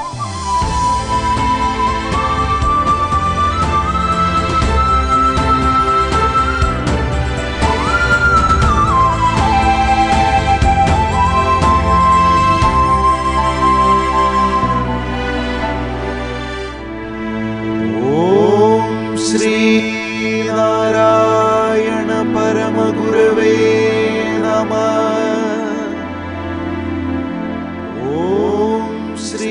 ഇവിടം പവിത്രമാണ്, പരിപാവനവും. മനുഷ്യായുസ് സുഖദുഃഖ സമ്മിശ്രമാണ്. സുഖത്തോടെ വരുന്നവർക്ക് ശരിയായ ആത്മസുഖമെന്തെന്ന് പറഞ്ഞു നൽകും ഭഗവാൻ ശ്രീനാരായണ പരമഹംസൻ. ദുഃഖത്തോടെ വരുന്നവരെ നെഞ്ചോട് ചേർത്തു പിടിച്ച് ദുഃഖങ്ങളെ അതിജീവിക്കാനുള്ള ഉൾക്കരുത്ത് പകർന്നു നൽകും. ഉദയത്തിനു മുൻപും സന്ധ്യാനേരത്തും മഹാസമാധിയിൽ നമിക്കാനായാൽ ലഭിക്കുന്ന ആത്മസുഖം ലോകത്ത് മറ്റൊരു ആധ്യാത്മിക കേന്ദ്രത്തിൽ നിന്നും ലഭിക്കില്ലെന്ന് അനുഭവജ്ഞർ നിസ്സംശയം ബോധിപ്പിക്കുന്നു. നഗുരോരധികം തത്വം നഗുരോരധികം തപ തത്വജ്ഞാനാത് പരം നാസ്തി തസ്മൈ ശ്രീ ഗുരവേ നമഃ. MP മുത്തേടത്തെന്ന ത്യാഗിയായ ഭക്തൻ നിർമ്മിച്ച് സമർപ്പിച്ചതാണ് ഈ വിശുദ്ധ മന്ദിരം. 1968 ജനുവരി 1 ഇവിടെ ഭഗവാന്റെ മാർബിൾ വിഗ്രഹം പ്രതിഷ്ഠിച്ചത്. എല്ലാം ഒന്നിൽ നിന്നുണർന്നു കാണുന്നു എന്ന അറിവാണ് ബ്രഹ്മവിദ്യ. പല മതസാരവും ഏകം എന്ന അറിവാണ് ഭഗവാൻ മാനവരാശിക്ക് പകർന്നത്. അത് വെറുതെ പറയാനുള്ളതല്ല, പല മതങ്ങളുടെയും സാരം പഠിച്ചറിഞ്ഞ് ബോധ്യപ്പെടേണ്ട സത്യമാണ്. അതിനുള്ള വിശിഷ്ടമായ പാഠശാലയാണ് ബ്രഹ്മവിദ്യാലയം.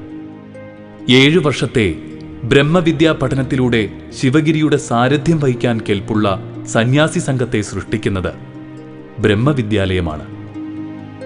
ഇവിടെ ബ്രഹ്മചാരികളായി വിദ്യാഭ്യാസം നേടുന്നവർക്ക് സന്യാസത്തിലേക്കും ഗാർഹസ്ഥ്യത്തിലേക്കും പോകാനുള്ള സ്വാതന്ത്ര്യമുണ്ട്.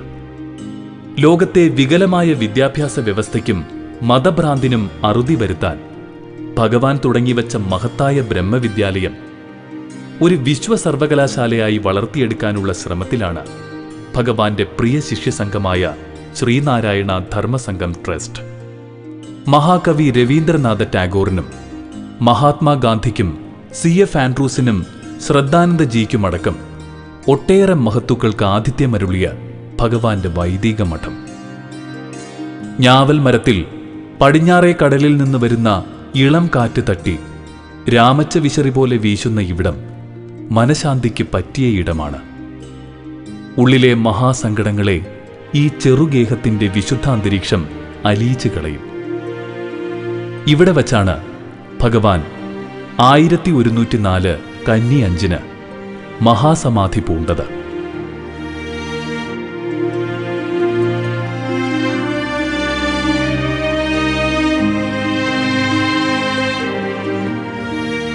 നിങ്ങൾക്ക് കർമ്മഗതിയിൽ തടസ്സം നേരിടുമ്പോൾ ഇവിടെ വന്ന് ഈ റിക്ഷയെ വണങ്ങി ഭഗവാനെ സ്മരിച്ചാൽ മതി.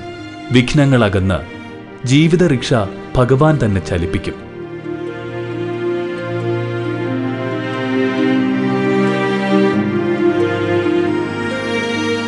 തൃപ്പാദങ്ങളുടെ പിൻഗാമിയായി അഭിഷേകം ചെയ്യപ്പെടാൻ നിയോഗം സിദ്ധിച്ച പ്രിയ ശിഷ്യൻ ദിവ്യശ്രീ ബോധാനന്ദ സ്വാമികളുടെ സമാധി മന്ദിരവും ശിവഗിരിയിലുണ്ട്.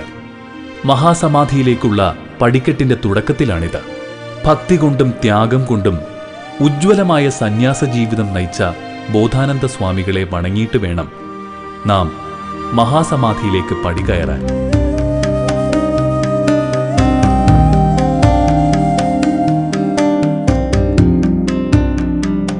ചിങ്ങമാസത്തിലെ ചതയമാണ് ഭഗവാന്റെ ജന്മനക്ഷത്രം. കന്നി 5 അവിടുത്തെ ദിവ്യസമാധിയും. ഈ 2 ദിനങ്ങളിൽ ശിവഗിരി കുന്ന് അക്ഷരാർത്ഥത്തിൽ ഭക്തിക്കടലായി മാറും. അധ്യാത്മജ്ഞാനം ആവോളം പകർന്നു നൽകുന്ന ഇടമായി മാറും. ഓം ശ്രീ നാരായണ പരമഗുരവേ നമഃ. ഓം ശ്രീ നാരായണ പരമഗുരവേ നമഃ.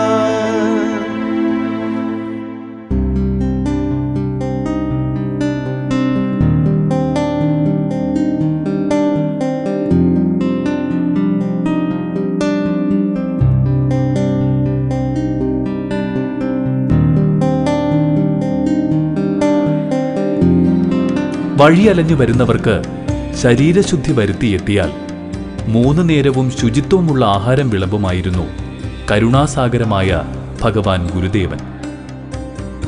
ആദ്യകാലത്ത് വീടുകളിൽ പോയി ഭിക്ഷ യാചിച്ച് കിട്ടുന്ന അരിയാണ് വേവിച്ചതെങ്കിൽ പിന്നീട് ഭക്തരിൽ ഉള്ളവർ വന്ന് സമർപ്പണമായി അരിയും സാധനങ്ങളും നൽകുമായിരുന്നു. ഭഗവാൻ തുടങ്ങിവെച്ച അന്നദാനം ഗുരുപൂജയായിട്ടാണ് ശിവഗിരിയിൽ നിർവഹിക്കുന്നത്. രാവിലെയും ഉച്ചയ്ക്കും രാത്രിയും ഇത് ലഭിക്കും.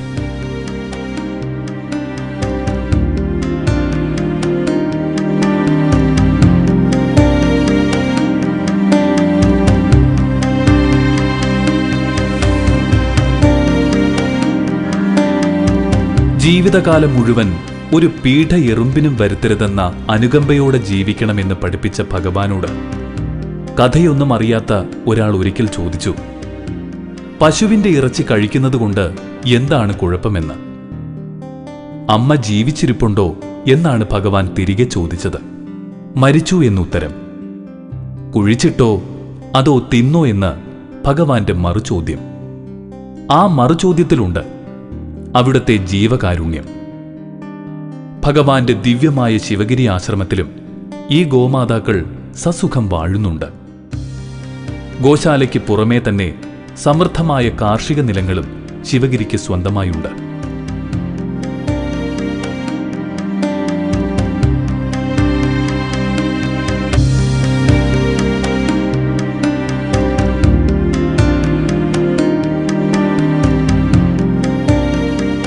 വന്ന് താമസിക്കാനും ഭജനമിരുന്ന് മനഃശാന്തി നേടാനും പറ്റിയ ഇടമാണ് ശിവഗിരി.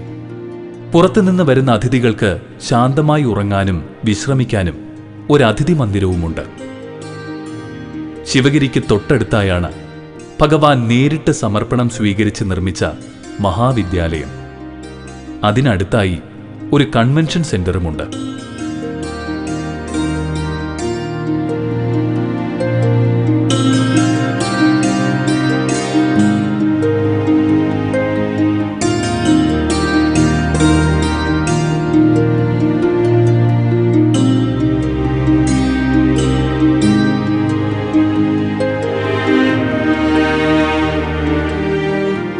ദൈവദശകത്തിന്റെ 100ാം വാർഷികാഘോഷത്തോടനുബന്ധിച്ച് നിർമ്മിച്ച ദൈവദശകം ശതാബ്ദി മന്ദിരവും ഗുരുധർമ്മ പ്രചരണ സഭയുടെ ഓഫീസും ശിവഗിരിക്കുന്നിലാണ് പ്രവർത്തിക്കുന്നത്.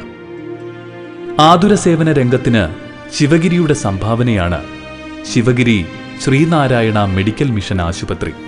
ഇതോടനുബന്ധിച്ച് നഴ്സിംഗ് കോളേജും പ്രവർത്തിക്കുന്നു.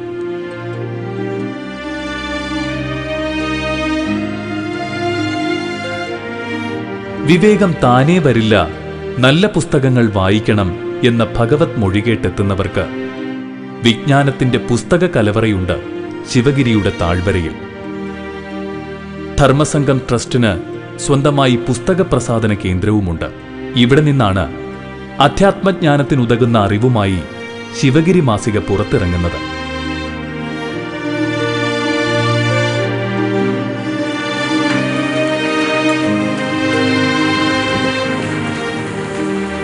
ശ്രീ ഗുരുദേവൻ സ്നാനം ചെയ്ത വടക്കേ ഓവ് ഇന്നും തെളിവാർന്ന ജലമൊഴുകുന്ന തീർത്ഥമായി നിലനിൽക്കുന്നു.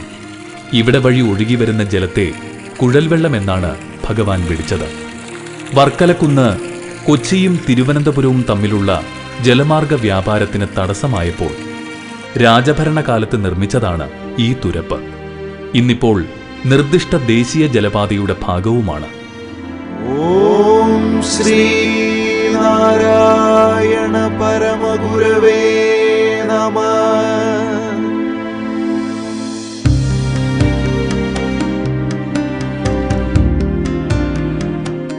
ശിവഗിരിയിലെ മാവും ഞാവലും പ്ലാവും അടക്കമുള്ള മഹാവൃക്ഷങ്ങളെല്ലാം തന്നെ ഭഗവാന്റെ വാക്കുകൾ ധരിച്ചാണ് നിൽക്കുന്നത്. ഈ കുന്നിലാകെ നടന്ന് ഗുരുമൊഴികൾ നുകർന്നാൽ അതുമതി ജീവിതധന്യം നേടാൻ.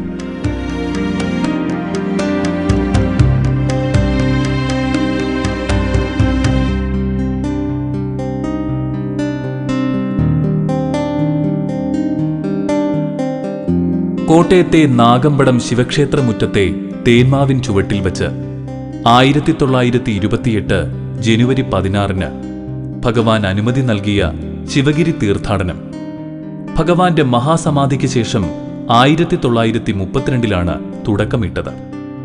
ഭഗവാന്റെ ഗൃഹസ്ഥ ശിഷ്യൻ മൂലൂർ പത്മനാഭ പണിക്കരുടെ മകൻ PK ദിവാകര പണിക്കരുടെ നേതൃത്വത്തിൽ ഇലവുംതിട്ട കേരളവർമ്മ സൗധത്തിൽ നിന്നാണ് തീർത്ഥാടനത്തിന് തുടക്കമിട്ടത്.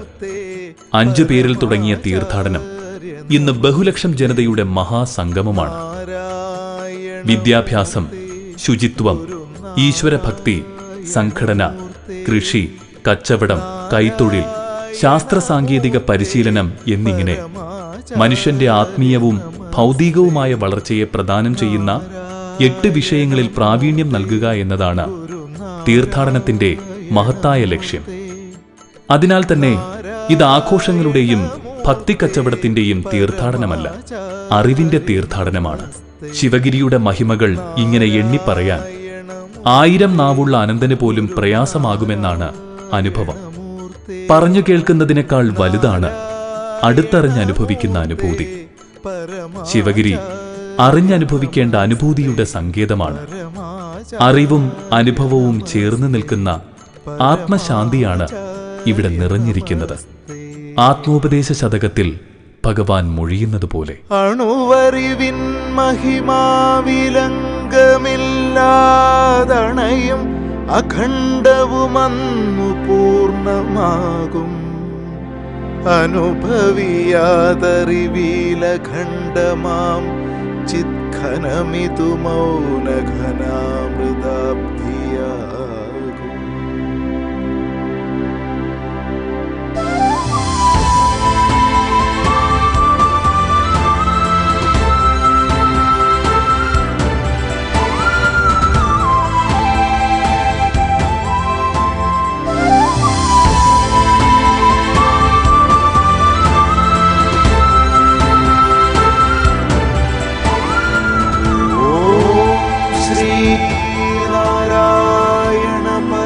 എൺപത്തിയെട്ടാമത് ശിവഗിരി ആഗോള ഓൺലൈൻ തീർത്ഥാടനം presented by federal bank, powered by AVA group of companies, co-powered by KIMS health Trivandrum.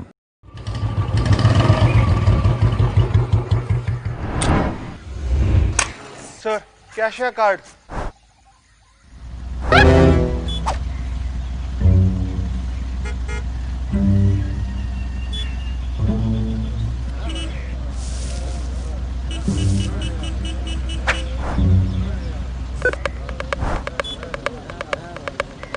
Sir, pin.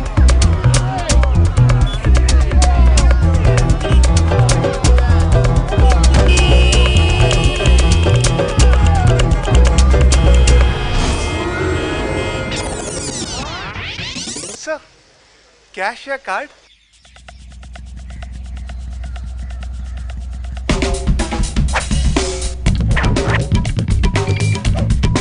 No swiping, no typing, no counting. Just tap and away you go.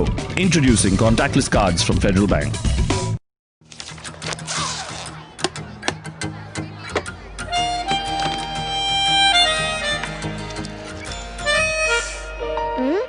ഈ പുട്ടും കടല എനിക്ക് ഇഷ്ടായി. ഇതെനിക്ക് വേണം. നിങ്ങൾ ഇതെനിക്ക് തരണം. ഇത് ഞാൻ ഇങ്ങ് എടുക്കുവാ. അങ്ങനെ നീ ഒറ്റയ്ക്കിരുന്ന് പുട്ടടിക്കണ്ട. മേളമില്ലാതെ എന്ത് പുട്ടും കടലയും, മേളമില്ലാതെ എന്ത് Malayali. From AVA.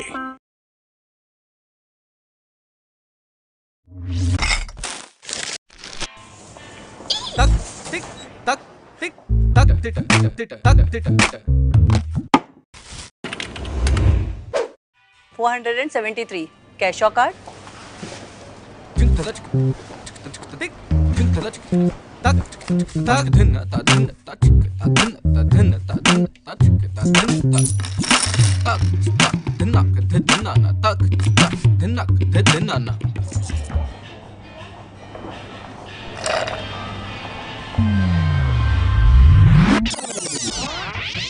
$473 cash or card?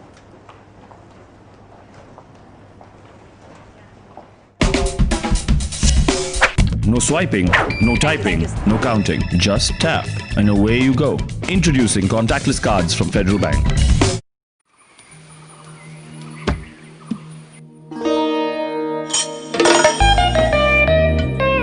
എങ്ങനെയുണ്ടായിരുന്നു മേളം? തകർത്തില്ലേ മേളം? പക്ഷേ നിന്റെ മേളത്തിന്റെ അത്ര പോരാ. എന്റെ എന്ത് മേളം? ഈ മേളം നീ മേളം മസാല കൊണ്ടുണ്ടാക്കിയ കിടിലൻ സാമ്പാറും രസവും കൂട്ടി ചോറിനുമ്പോൾ ഉണ്ടാവുന്ന മേളം. അതാണ് എനിക്ക് ഏറ്റവും ഇഷ്ടപ്പെട്ട മേളം. മേളമില്ലാതെ എന്ത് സാമ്പാറും രസവും, മേളമില്ലാതെ എന്ത് Malayali. From AVA. Namaskaram. On behalf of BKG Holding, Qatar Engineering Laboratories and QPCC, I extend my best wishes and warmest regards for the 80th Sivagiri pilgrimage, which will be held online. എല്ലാ വർഷവും ലക്ഷക്കണക്കിന് ശ്രീനാരായണീയ ഭക്തരുടെ തീർത്ഥാടന മഹാമഹമായിട്ട് ആഘോഷിക്കാറുള്ള ശിവഗിരി തീർത്ഥാടനം ഈ വർഷത്തെ പ്രത്യേക സാഹചര്യത്തിൽ വെർച്വലായിട്ട് ആഘോഷിക്കുന്ന ഈ അവസരത്തിൽ എൻ്റെയും എൻ്റെ മിഡിൽ ഈസ്റ്റിലുള്ള സ്ഥാപനങ്ങളായ BKG holdings, Qatar engineering laboratories, quality piling and construction, അതിൻ്റെ എല്ലാ എംപ്ലോയീസിൻ്റെയും എൻ്റെ ഫാമിലിയുടെയും എല്ലാവിധ ആശംസകളും നേരുകയാണ്. ഇതൊരു വലിയ സക്സസ്സായിട്ട് നടക്കട്ടെ എന്ന് ഞാൻ ആത്മാർത്ഥമായി പ്രാർത്ഥിക്കുന്നു.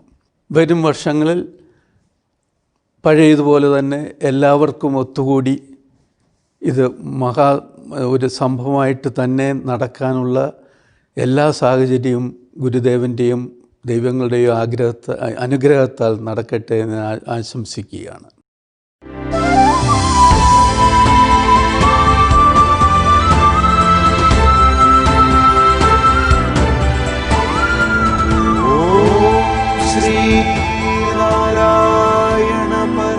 എൺപത്തിയെട്ടാമത് ശിവഗിരി ആഗോള ഓൺലൈൻ തീർത്ഥാടനം presented by Federal Bank, powered by AVA Group of Companies, co-powered by Kim's Health Trivandrum.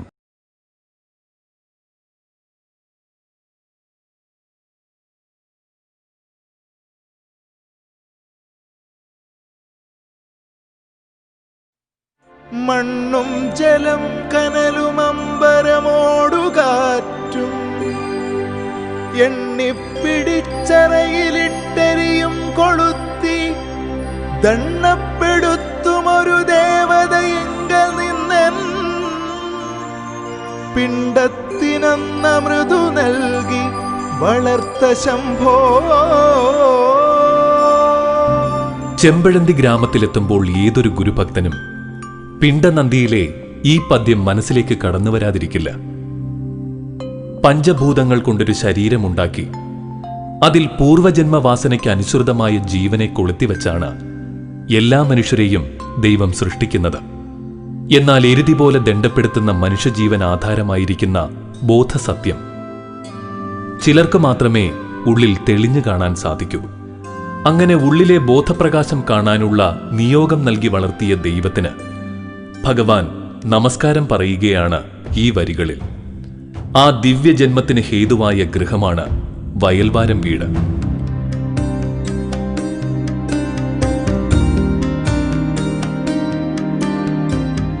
വയൽവാരത്തെ ആ ദിവ്യ ശിശുവിനാൽ വിഖ്യാതമായ ദേശമാണ് ചെമ്പഴന്തി.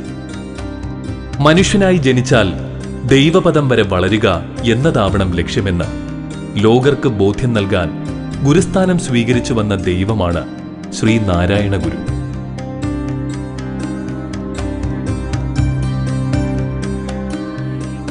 ആ ദൈവത്തിന്റെ മനുഷ്യരൂപം ജന്മമെടുത്ത വയൽവാരം വീട്ടിലെ പ്രസൂതികാ ഗൃഹമാണ് ഈ മൺകുടിൽ. 3 മുറികളുള്ള അഴിയടിച്ച വീട്. തലകുനിച്ചു മാത്രം ആർക്കും അകത്ത് കടക്കാവുന്നത്ര ഉയരം കുറഞ്ഞ വാതിൽ, ചാണകം മണക്കുന്ന ചുവരും തിണ്ണയും. പ്രകൃതി മാതാവേ, നിനക്ക് നമസ്കാരം. നൂറ്റാണ്ടുകൾ കടന്നുപോയിട്ടും ഈ മൺകുടിൽ വിസ്മയത്തെ കാത്തുരക്ഷിക്കുന്നുവല്ലോ. നടുവിലത്തെ മുറിയിൽ വാതിലിന് അഭിമുഖമായി ഭഗവാന്റെ പഞ്ചലോഹ വിഗ്രഹം പ്രതിഷ്ഠിച്ചിട്ടുണ്ട്. അതിന്റെ ഇടതുഭാഗത്തായിട്ടാണ് മഹാഗുരുവിന് പിറവി നൽകിയ ആ വിശ്വഗർഭാശയം. കുഞ്ഞു പാദങ്ങൾ പതിപ്പിച്ച് ഭഗവാൻ ഈ തിണ്ണയിലും മുറ്റത്തും നടന്നിരുന്നു എന്ന ഓർമ്മകളിൽ ആ ദിവ്യ കൈശോര രൂപം മനതാരിൽ കണ്ട് നിർവൃതി പൂണ്ടാണ് ഭക്തർ വലം വച്ച് തൊഴുന്നത്.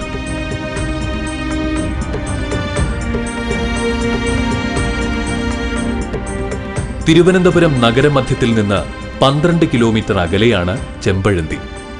ശ്രീകാര്യം ജംഗ്ഷനിൽ നിന്ന് പോത്തൻകോട് റൂട്ടിൽ സഞ്ചരിച്ചാൽ ചെമ്പഴന്തി ഗുരുകുലത്തിലെത്താം. വയൽവാരം വീടിന്റെ കിഴക്ക് ഭാഗത്തായിട്ടാണ് പിൽക്കാലത്ത് രൂപം കൊണ്ട ചെമ്പഴന്തി സ്കൂൾ. വടക്ക് ഭാഗത്ത് പ്രശസ്തമായ ചെമ്പഴന്തി SN കോളേജും.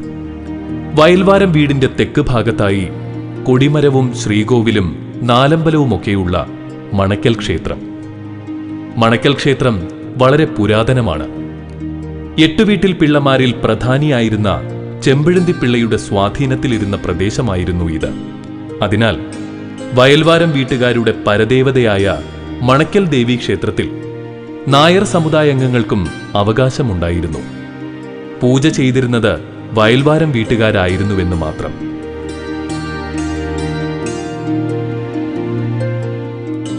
നായർ ഈഴവ ഐക്യത്തോടെ ഉത്സവം നടത്തിയിരുന്ന ഏക ക്ഷേത്രമായിരുന്നു മണക്കൽ.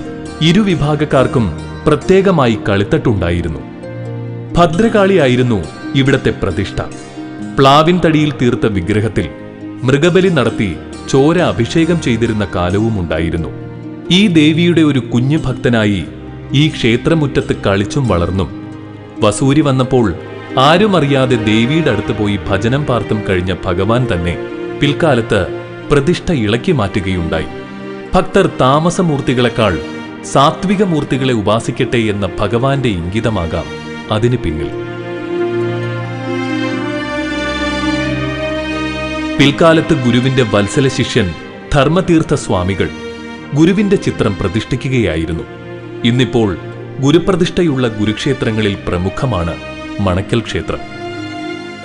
ചെമ്പഴന്തിപ്പിള്ളയുടെ പരമ്പരയിലെ ഒരു കാരണവരാണ് ഗുരുവിനെ എഴുത്തിനിരുത്തിയത്. ചെമ്പഴന്തി മൂത്തപിള്ള എന്നാണ് അദ്ദേഹം അറിയപ്പെട്ടിരുന്നത്. മണക്കൽ ക്ഷേത്രവും പരിസരവും പകൽ പോലും സൂര്യപ്രകാശമേൽക്കാത്തത്ര കാടായിരുന്നുവെന്ന് ഗുരുവിന്റെ ഗൃഹസ്ഥ ശിഷ്യൻ കോട്ടുകോയിക്കൽ വേലായുധൻ മാസ്റ്റർ എഴുതിയ ഗുരുചരിതത്തിൽ വിവരിക്കുന്നുണ്ട്. വിശാലമായ ഗുരുപൂജാ ഹാളും ഭക്തർക്ക് താമസിച്ച് ഭജനമിരിക്കാവുന്ന അതിഥി മന്ദിരവും ചെമ്പഴന്തി ഗുരുകുലത്തിനുണ്ട്. ഗുരുവിനെക്കുറിച്ച് നല്ല പുസ്തകങ്ങൾ ലഭിക്കുന്ന ഒരു ബുക്ക് സ്റ്റോളും ഇവിടെ പ്രവർത്തിക്കുന്നു.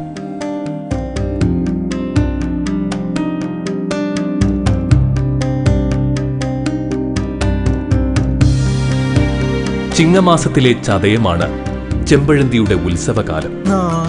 ചതയ ദിനത്തിൽ വയൽവാരം വീട് ഭക്തരുടെ തിരക്കിനാൽ വീർപ്പുമുട്ടും.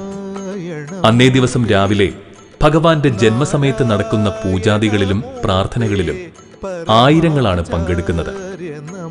രാവിലെയും വൈകിട്ടും മഹാസമ്മേളനങ്ങൾ നടത്തും. വൈകിട്ട് അതിവിപുലമായ ജയന്തി ഘോഷയാത്രയും ഭക്തഹൃദയങ്ങളിൽ ഇടം നേടിയ കാഴ്ചകളാണ്. എല്ലാ വർഷവും ഏപ്രിൽ 29, 30, മെയ് 1 തീയതികളിലായി 3 ദിവസത്തെ ചെമ്പഴന്തി കൺവെൻഷൻ നടത്തിവരുന്നു. ഗുരുകൃതികളിൽ അധിഷ്ഠിതമായ പഠനവും ചർച്ചയുമൊക്കെ നടത്തുന്ന വേദിയെന്ന നിലയിൽ കൺവെൻഷൻ ശ്രദ്ധേയമായിട്ടുണ്ട്. വിശുദ്ധ ജന്മങ്ങൾക്ക് പാത്രമാകുന്ന ഇടങ്ങൾ ജീവിതശുദ്ധി കൊണ്ട് പവിത്രമായിരിക്കുമെന്ന ശാസ്ത്രത്തെ ശരിവയ്ക്കുന്നതാണ് മഹാഗുരുവിന്റെ മാതാപിതാക്കൾ. അറിവുകൊണ്ടും ശരീരകല കൊണ്ടും മാടനാശാൻ ആരും ആരാധനയോടെ നോക്കി നിന്നു പോകുന്ന വ്യക്തിത്വമായിരുന്നു. ഈശ്വരഭജനവും വ്രതം നോൽപ്പും ജീവകാരുണ്യവും കൊണ്ട് ഊതിയുരുക്കി തെളിച്ചെടുത്ത വ്യക്തിത്വമായിരുന്നു സാധ്വീരത്നമായ കുട്ടിയമ്മ.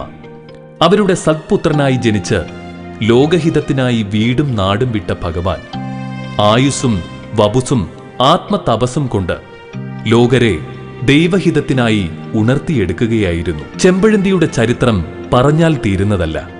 ഈ വിവരണം ഒരു തിലകക്കുറി മാത്രമാണ്. ഇത് ചെമ്പഴന്തിയെ ഇനിയും അറിഞ്ഞിട്ടില്ലാത്തവർക്ക് ഒരു ചൂണ്ടുപലക പോലെ വർത്തിക്കും.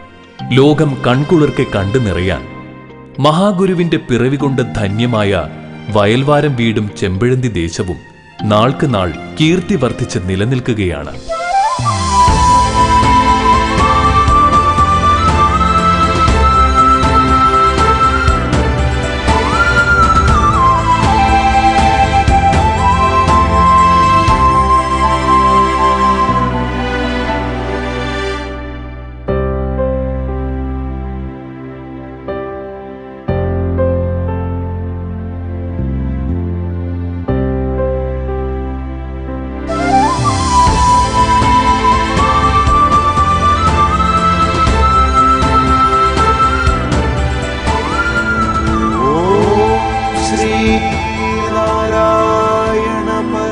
എൺപത്തിയെട്ടാമത് ശിവഗിരി ആഗോള ഓൺലൈൻ തീർത്ഥാടനം presented by federal bank, powered by AVA group of companies, co-powered by KIMS health Trivandrum.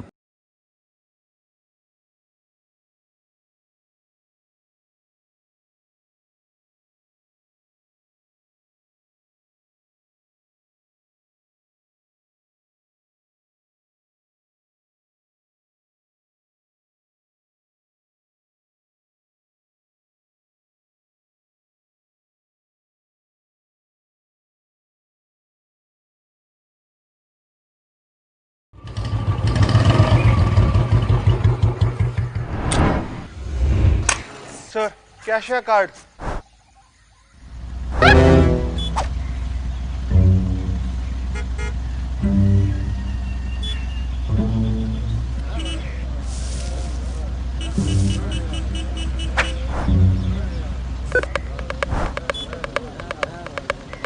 Sir, pin.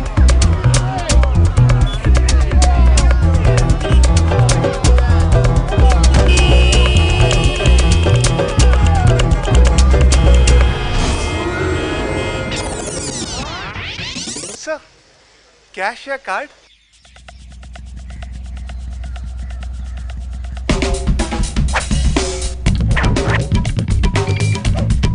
No swiping, no typing, no counting. Just tap and away you go. Introducing contactless cards from Federal Bank. ഇന്നലെ വരെ സോപ്പുകുമിളകൾ നമുക്ക് കേവലം ഒരു കുട്ടിക്കളിയായിരുന്നു. പക്ഷേ ഇന്നതൊരായുധമാണ്. മഹാമാരിക്കെതിരായ ശക്തമായ ആയുധം. മെഡിമിക്സിനോടൊപ്പം കൈകഴുകി നമുക്ക് കൊറോണയെ തടയാം. അന്നും ഇന്നും എന്നും നിങ്ങളുടെ സംരക്ഷണത്തിന് Medimix. From AVA.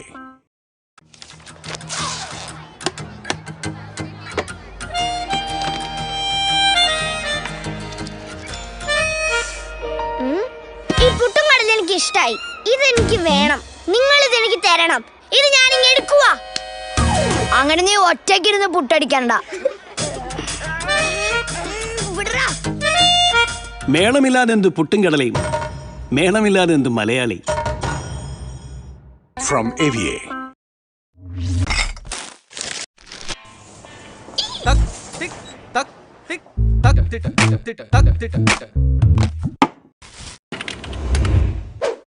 $473.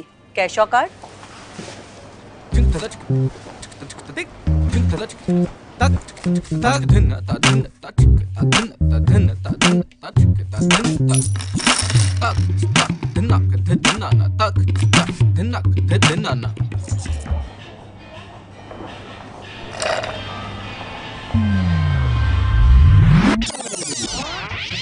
$473. Cash or card?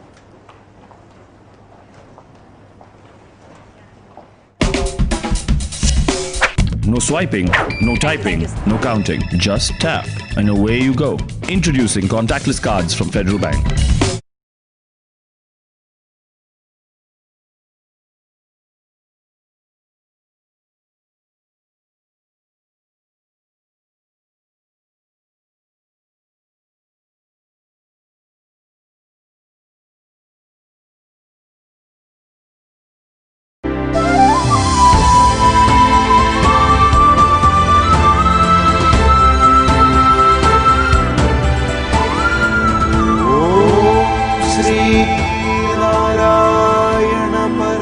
എൺപത്തിയെട്ടാമത് Sivagiri ആഗോള ഓൺലൈൻ തീർത്ഥാടനം presented by federal bank, powered by AVA group of companies, co-powered by KIMS health Trivandrum.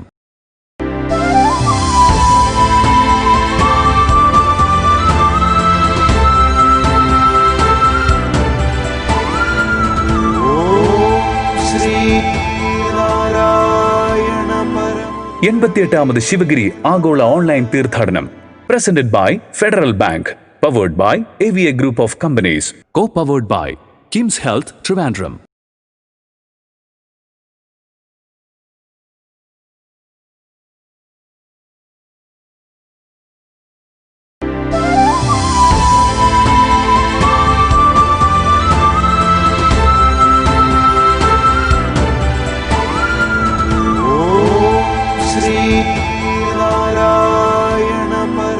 എൺപത്തിയെട്ടാമത് ശിവഗിരി ആഗോള ഓൺലൈൻ തീർത്ഥാടനം presented by federal bank, powered by AVA group of companies, co-powered by KIMS health Trivandrum.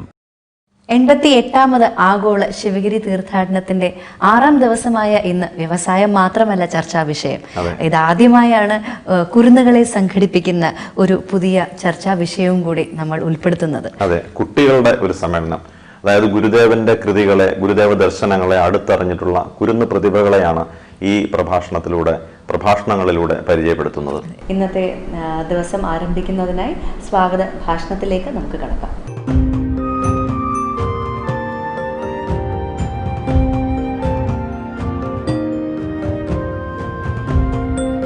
നമസ്കാരം.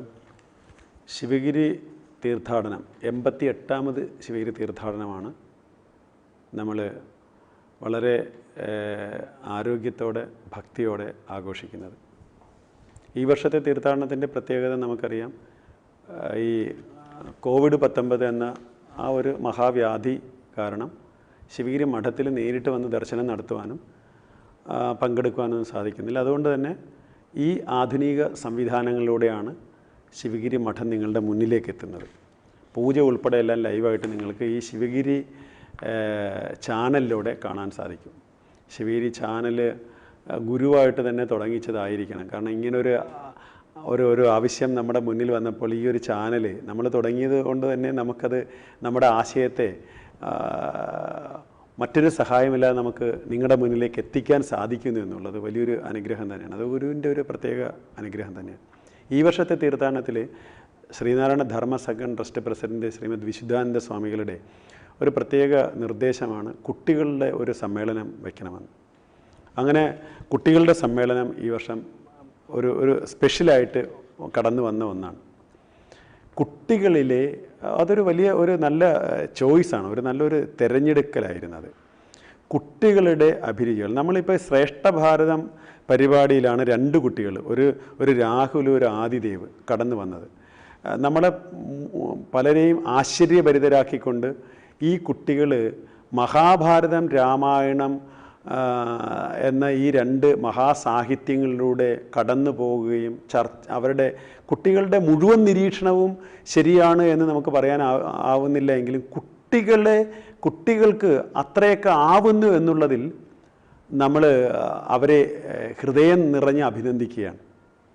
പ്രധാനമായിട്ടും എത്രയെത്രയോ മഹത് വ്യക്തികൾ മഹാഭാരതത്തെ കൈകാര്യം ചെയ്യേണ്ടായി, നിരീക്ഷിക്കേണ്ടായി. പ്രധാനമായിട്ടും തുറവൂർ വിശ്വംഭരൻ, അതിനു മുമ്പ് കുട്ടിക്കൃഷ്ണമാരാരൊക്കെ വിമർശനാത്മകമായിട്ട് മഹാഭാരതത്തെ സമീപിക്കേണ്ടായി. രാമായണവും മഹാഭാരതവും രാമായണവും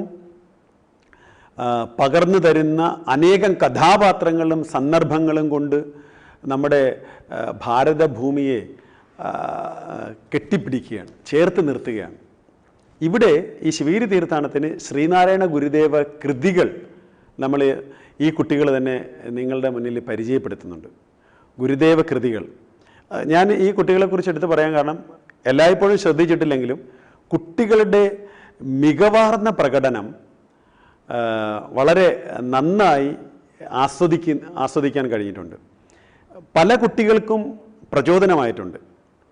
ക്രിക്കറ്റ് മേഖലയിലെ പലരെക്കുറിച്ചും കുട്ടികൾ വാചാലരാകുകയും അത് ശേഖരിക്കുകയൊക്കെ ചെയ്യുമ്പോൾ ഈ കുട്ടികൾ മഹാഭാരതത്തിലെ വിശിഷ്ടരായ കഥാപാത്രങ്ങളെ നെഞ്ചോട് ചേർത്ത് പിടിച്ച് അവരുടെ ചിന്തകളും അവരുടെ സന്ദർഭങ്ങളുമൊക്കെ വളരെ തന്മയത്വത്തോടെ കൈകാര്യം ചെയ്യുന്നത് കാണുമ്പോൾ അവരുടെ അച്ഛനമ്മമാരെ എത്ര അഭിനന്ദിച്ചാലും മതിയാവുകയില്ല എന്നുള്ളതാണ് എനിക്ക് ഈ സന്ദർഭത്തിൽ പറയാനുള്ളത്.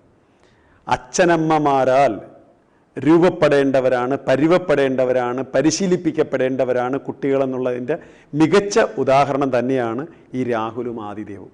അനേകം കുട്ടികളുണ്ട്. ഈ ശ്രേഷ്ഠ ഭാരതം പരിപാടിയിൽ അനേകം കുട്ടികൾ കടന്നു വരുന്നുണ്ട്. പക്ഷേ ഇവരുടെ ഒരു പ്രകടനം അസാധ്യമാണ്. ഇവർ രണ്ടുപേരും ശ്രീനാരായണ ഗുരുദേവ കൃതികൾ, അതുപോലെ തന്നെ ഗുരുദേവ കൃതികളിലെ ഒരു വിശ്വമത പ്രാർത്ഥന എന്ന നിലയിൽ പ്രസിദ്ധമായിട്ടുള്ള ദൈവദശകത്തെയും കൈകാര്യം ചെയ്യുന്നുണ്ട്. ശ്രീനാരായണ ഗുരുദേവൻ്റെ ദൈവദശകം എന്ന പ്രാർത്ഥന കുട്ടികൾക്ക് വേണ്ടിയാണ് രചിച്ചിട്ടുള്ളതെങ്കിലും മുതിർന്ന കുട്ടികൾക്കും ഒരുപക്ഷെ മനസ്സിലാക്കാൻ പ്രയാസമേറിയിട്ടുള്ള ആശയങ്ങൾ അതിലുണ്ട്. പദങ്ങൾ കുട്ടികൾക്ക് എളുപ്പം വഴങ്ങാവുന്ന തരത്തിലുള്ള ഒരു ഘടനയോടുകൂടിയാണ് പദങ്ങളെ ചേർത്ത് വെച്ചിരിക്കുന്നതെങ്കിലും ആശയങ്ങളുടെ ആഴത്തിലേക്ക് ഇറങ്ങാൻ ഒരു കുഞ്ഞു മനസ്സിന് പറ്റില്ല എന്നുള്ളത് ഒരു വലിയ മനസ്സ് പിന്നോട്ട് പോകുന്നത് കാണുമ്പോഴാണ് നമുക്ക് തോന്നുന്നത് ഇത് വളരെ ആഴമേറിയ വിഷയമാണല്ലോ എന്ന്. ഗുരുദേവ കൃതികൾ ഇപ്പം രാമായണത്തിലെ അയോധ്യാകാന്ഡം വായിക്കാൻ പറയും. കാരണം അയോധ്യാകാന്ഡത്തിലെ അല്ലെങ്കിൽ സുന്ദരകാന്ഡത്തിലെ ഒക്കെ പ്രധാനമായിട്ട് സുന്ദരകാന്ഡത്തിലേക്ക് വരികളുടെ വലിയ വരികൾ അനേകം പദങ്ങൾ ചേർത്ത് മാല പോലെ കൂട്ടി നിർത്തിയിരിക്കുന്ന വരികളുടെ പ്രയോഗം ഒരു കുട്ടിയുടെ വാക്കുകൾക്ക് വ്യക്തതയും സ്പഷ്ടമായിട്ടും വ്യക്തമായിട്ടും സൗമ്യമായിട്ടും ആർജവത്തോടുമൊക്കെ സംസാരിക്കാൻ പറ്റുന്ന ഒരു കരുത്ത് പകർന്നു കൊടുക്കുന്നുണ്ട്. ശ്രീനാരായണ ധർമ്മത്തിൽ അത് ഗുരു പറയുന്നുണ്ട്. ബാലോപചരണം എന്ന ആ ഒരു അധ്യായം വരുമ്പോൾ ഗുരു പറയുന്നുണ്ട്, കുട്ടികളെ പരിശീലിപ്പിക്കുന്ന സ്ഥലത്തിൽ അവർക്ക് അവരുടെ ഭാഷ വ്യക്തമായിരിക്കണം. ആശയങ്ങളെ അനായാസമായിട്ട് വ്യക്തമായിട്ട് ശുദ്ധിയോടുകൂടി സ്ഫുടമായിട്ട് ഉച്ചരിക്കാൻ പറ്റുന്ന രീതിയിലായിരിക്കണമെന്ന് പറയുന്നുണ്ട്. അപ്പോൾ ഇവിടെ കുട്ടികളുടെ ആശയവിനിമയം എന്ന് പറയുന്നതിൽ പ്രധാനമായിട്ട് നിൽക്കുന്ന വാക്കും ഭാഷയും അംഗചലനങ്ങളുമാണ്. അതിൽ കുട്ടികളുടെ മുഖത്തെ എക്സ്പ്രഷൻ പോലും ചിലപ്പം ഞാൻ ഈ അടുത്ത കാലത്ത് ഒരു നവമാധ്യമത്തിലൂടെ എനിക്ക് കാണാൻ കഴിഞ്ഞൊരു ഒരു വിദേശത്തുള്ള ഏതോ ഒരു റെസ്റ്റോറൻറ്റിൽ ചെല്ലുമ്പോഴത്തേക്ക് അവിടെ ആരും ഭക്ഷണം കഴിക്കുന്നിടത്ത് ആരും സംസാരിക്കുന്നില്ല, നിശബ്ദരായിരുന്നു കഴിക്കുന്നത്. അപ്പം അയാളും അത്ഭുതപ്പെട്ടു, ഇതെന്താ എല്ലാവരും നിശബ്ദരായിരിക്കുന്നത്. അയാൾ ഭക്ഷണം കഴിച്ചു കഴിഞ്ഞ് പൈസ അടക്കാൻ വേണ്ടി കൗണ്ടറിൽ ചെല്ലുമ്പോൾ അയാൾ ചോദിക്കുന്നുണ്ട്, എന്തുകൊണ്ടാണ് ഇവിടെ എല്ലാവരും ഇത്രയും നിശബ്ദരായിരിക്കുന്നത്, എന്തെങ്കിലും കുഴപ്പമുണ്ടോ? അപ്പോൾ അയാൾ പറയുന്നു, നിശബ്ദതയ്ക്കപ്പുറം മൗനത്തിനപ്പുറം നിങ്ങൾക്ക് എന്തെങ്കിലും പറയേണ്ടതുണ്ടെങ്കിൽ മാത്രം സംസാരിച്ചാൽ മതിയെന്ന്. വലിയൊരു ആശയമാണത്. മൗനത്തിനപ്പുറം നിങ്ങൾക്ക് എന്തെങ്കിലും വിളമ്പാൻ ഉണ്ടെങ്കിൽ മാത്രം നിങ്ങൾ സംസാരിക്കുക. കാരണം മൗനമാണ് ഏറ്റവും വലിയ ഭാഷ. മൗനത്തിലാണ് പലപ്പോഴും പല ഗുരുക്കന്മാരും സത്യത്തെ പകർന്നു കൊടുത്തിരിക്കുന്നത്. വാക്കുകളുടെ ഓങ്കാരത്തിൻ്റെ അവസാനം ബോധോദയത്തിലേക്ക് ഉണരുന്ന മനസ്സ് മൗനത്തിലെത്തിയിട്ടാണ് വിരിയുന്നത്. അതുകൊണ്ട് തന്നെ ഭാഷ, ഒരു കുഞ്ഞിൻ്റെ മുഖത്തെ എക്സ്പ്രഷൻ, ചില സമയത്ത് അവൻ്റെ വാക്കുകളുടെ അടക്കം പോലും മുന്നിലിരിക്കുന്നവൻ്റെ ഹൃദയത്തിലേക്ക് ആശയത്തെ തോക്കിൽ നിന്നും പുറപ്പെടുന്ന ഉണ്ട പോലെ, തിര പോലെ അവൻ്റെ ഹൃദയത്തിലേക്ക് തുളച്ച് കയറാൻ പര്യാപ്തമായിട്ടുള്ള ശക്തിയുണ്ട്. അപ്പം ഇവിടെ ഞാനിത് പറയാൻ കാര്യം കുട്ടികളിലെ സർഗശക്തിയെ, സർഗശേഷിയെ വർദ്ധിപ്പിക്കുവാൻ സഹായിക്കുന്ന ഒന്നാണ്. ഗുരുദേവ കൃതികളുടെ പഠനവും മനനവും അത് ഭാഷാശുദ്ധിക്കായിട്ടെങ്കിലും ഒരുപക്ഷെ അതിലെ ആശയങ്ങൾ ഈശ്വരനോടുള്ള പ്രേമവും ഭക്തിയും വളർത്തിയെടുക്കുകയും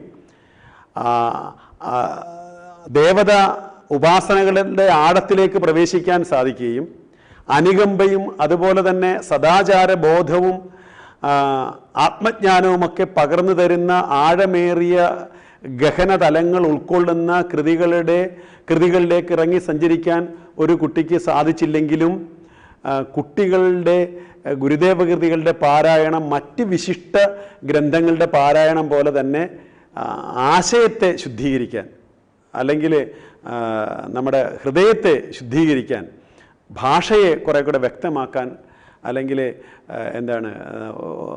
നമുക്കൊരു കുട്ടിക്ക് ഒരു ആകർഷകമായൊരു വ്യക്തിത്വത്തെ സമ്മാനിക്കാൻ സഹായിക്കുമെന്നുള്ളൊരു സംശയമില്ല.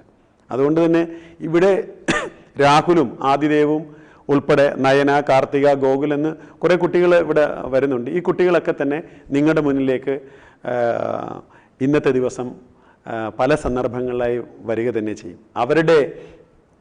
അവരെ നിങ്ങൾ നിരീക്ഷിക്കുക, ശ്രദ്ധിക്കുക, അവരുടെ ചലനങ്ങൾ, അവരുടെ ഭാഷകൾ, അവരത് ഉപയോഗിക്കുന്ന രീതികളൊക്കെ തന്നെ മനസ്സിലാക്കുക. കുട്ടികളെ അങ്ങനെ തയ്യാറാക്കി എടുത്തത് അതിൻ്റെ പിന്നിലുള്ള അച്ഛനമ്മമാരുടെ അധ്യാപകരുടെയും, ഞാൻ ഒരിക്കൽ കൂടി അവരുടെ അച്ഛനമ്മമാരെ അധ്യാപകരെയും അതിൻ്റെ പിന്നിൽ പ്രവർത്തിക്കുന്ന ആരായാലും ആ ശക്തികളെയും സംഘടനയൊക്കെ ഞാൻ ഒരിക്കൽ കൂടി അഭിനന്ദിക്കുകയാണ്. ഇത്തരം കുട്ടികൾ നമ്മുടെ സമൂഹത്തിന് മാതൃകയാണെന്ന് മാത്രമല്ല സമൂഹത്തിൻ്റെ മുന്നിൽ നടക്കാൻ കെൽപ്പുള്ളവരാണ്. ചിലപ്പോൾ വചനം ബാലകാദപി എന്ന് പറയുന്നുണ്ട്.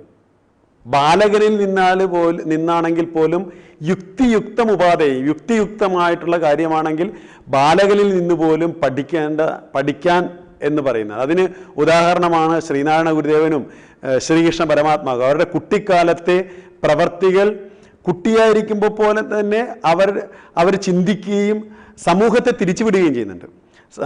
കൈലാസ് സത്യാർത്ഥി എന്ന് പറയുന്ന ഒരു കുട്ടികൾക്ക് വേണ്ടി നോവൽ പ്രൈസ് നേടിയ, അവർക്ക് വേണ്ടി പ്രവർത്തിച്ച് നോവൽ പ്രൈസ് നേടിയ ആളുടെ കുട്ടിക്കാലത്തെ നിരീക്ഷണങ്ങളും മുതിർന്നു വന്നപ്പോൾ കുട്ടികളെക്കുറിച്ച് ശ്രദ്ധിച്ചൊക്കെ നിങ്ങളൊക്കെ വായിക്കുക, അറിയുകയും ചെയ്യേണ്ടതാണ്. അപ്പോൾ ഈ വർഷം ശിവഗിരി മഠം ഒരു വലിയ, എനിക്ക് എത്രത്തോളം ആഹ്ലാദമുണ്ട് എന്ന് പറഞ്ഞറിയിക്കാനാവില്ല. അത്രത്തോളം ഒരു നല്ല ഒരു സംരംഭമാണ് ഈ കുട്ടികളുടെ സമ്മേളനം വെച്ചത്. അടുത്ത വർഷം ഇത്തരം മഹാവ്യാധികളൊന്നും ഇല്ലെങ്കിൽ കുട്ടികളെ കൊണ്ടുവന്ന് ഇവിടെ നിർത്തി ഈ ശിവഗിരി മണ്ണിൽ ഗുരുവിൻ്റെ അനുഗ്രഹത്തിൻ്റെ തണലിൽ ആ അനുഗ്രഹം പെയ്തിറങ്ങുന്ന ഈ അന്തരീക്ഷത്തിൽ അവരെ നിർത്തി സംസാരിപ്പിക്കുമ്പോൾ നിങ്ങൾക്ക് ഇതിനേക്കാൾ കൂടുതൽ നമുക്ക് അത് ആസ്വദിക്കാൻ നിങ്ങൾക്കും നമുക്കുമൊക്കെ സാധിക്കും. എന്തായാലും ഇതിൽ പങ്കെടുക്കുന്ന എല്ലാ കുട്ടികളെയും, ഇവർ ഗുരുദേവ കൃതികളാണ് ഇവിടെ ചർച്ച ചെയ്യപ്പെടുന്നത്. ഗുരുദേവ കൃതികളിലെ പല വശങ്ങളും, ആധ്യാത്മികത, ഉപാസന,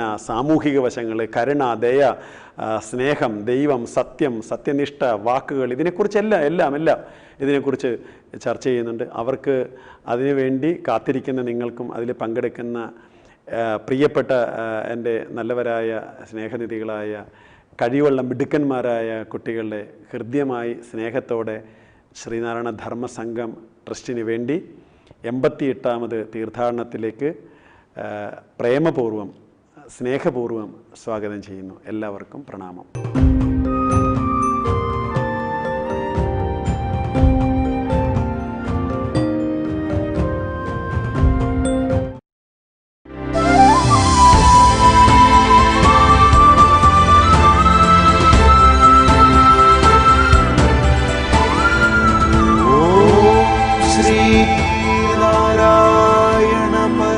എൺപത്തിയെട്ടാമത് ശിവഗിരി ആഗോള ഓൺലൈൻ തീർത്ഥാടനം presented by federal bank, powered by AVA group of companies, co-powered by KIMS health Trivandrum.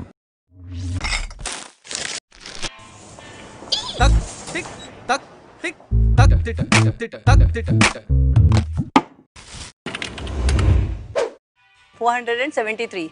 Cash or card?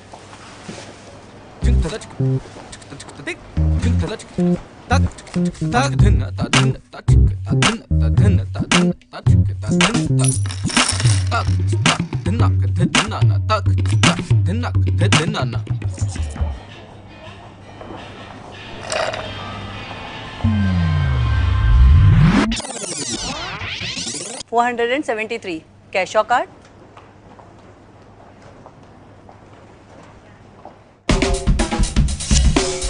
No swiping, no typing, no counting. Just tap and away you go. Introducing contactless cards from Federal Bank.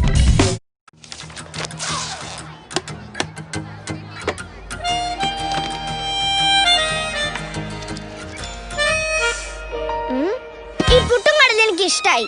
ഇതെനിക്ക് വേണം. നിങ്ങൾ ഇതെനിക്ക് തരണം. ഇത് ഞാൻ ഇങ്ങ് എടുക്കുവാ. അങ്ങനെ നീ ഒറ്റയ്ക്കിരുന്ന് പുട്ടടിക്കണ്ട. മേളമില്ലാതെ എന്ത് പുട്ടും കടലയും, മേളമില്ലാതെ എന്ത് മലയാളി. From AVA. ഇന്നലെ വരെ സോപ്പ് കുമിളകൾ നമുക്ക് കേവലം ഒരു കുട്ടിക്കളിയായിരുന്നു. പക്ഷേ ഇന്നതൊരായുധമാണ്. മഹാമാരിക്കെതിരായ ശക്തമായ ആയുധം. മെഡിമിക്സിനോടൊപ്പം കൈകഴുകി നമുക്ക് കൊറോണയെ തടയാം. അന്നും ഇന്നും എന്നും നിങ്ങളുടെ സംരക്ഷണത്തിന് മെഡിമിക്സ്. From AVA.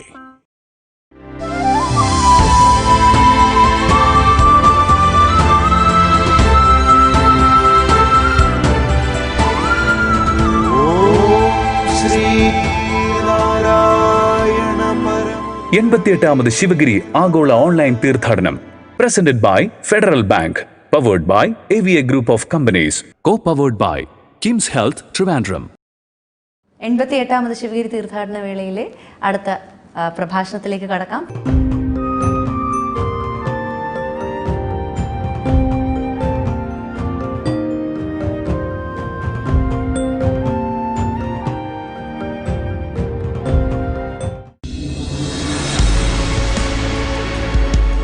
സ്വാഗതം ചെയ്യാം ഏറെ സ്നേഹത്തോടെ 88ാമത് ശിവഗിരി ആഗോള ഓൺലൈൻ തീർത്ഥാടനത്തിലെ കുട്ടികളുടെ സമ്മേളനത്തിലേക്ക് പ്രതിഭാശാലിയായ കൊച്ചുമിടുക്കി നയന. ഓം ശ്രീനാരായണ പരമഗുരവേ നമഃ. ശിവഗിരിശിഖരാഗ്രേ ദിവ്യപദ്മാസനസ്ഥം വരദമഭയഹസ്തം പാപവിധ്വംസപാദം സുജനനികരസേവ്യം ചാരുകാരുണ്യനേത്രം കലികലുഷവിനാശം നൗമി നാരായണാഖ്യം. നൗമി നാരായണാഖ്യം. നൗമി നാരായണാഖ്യം.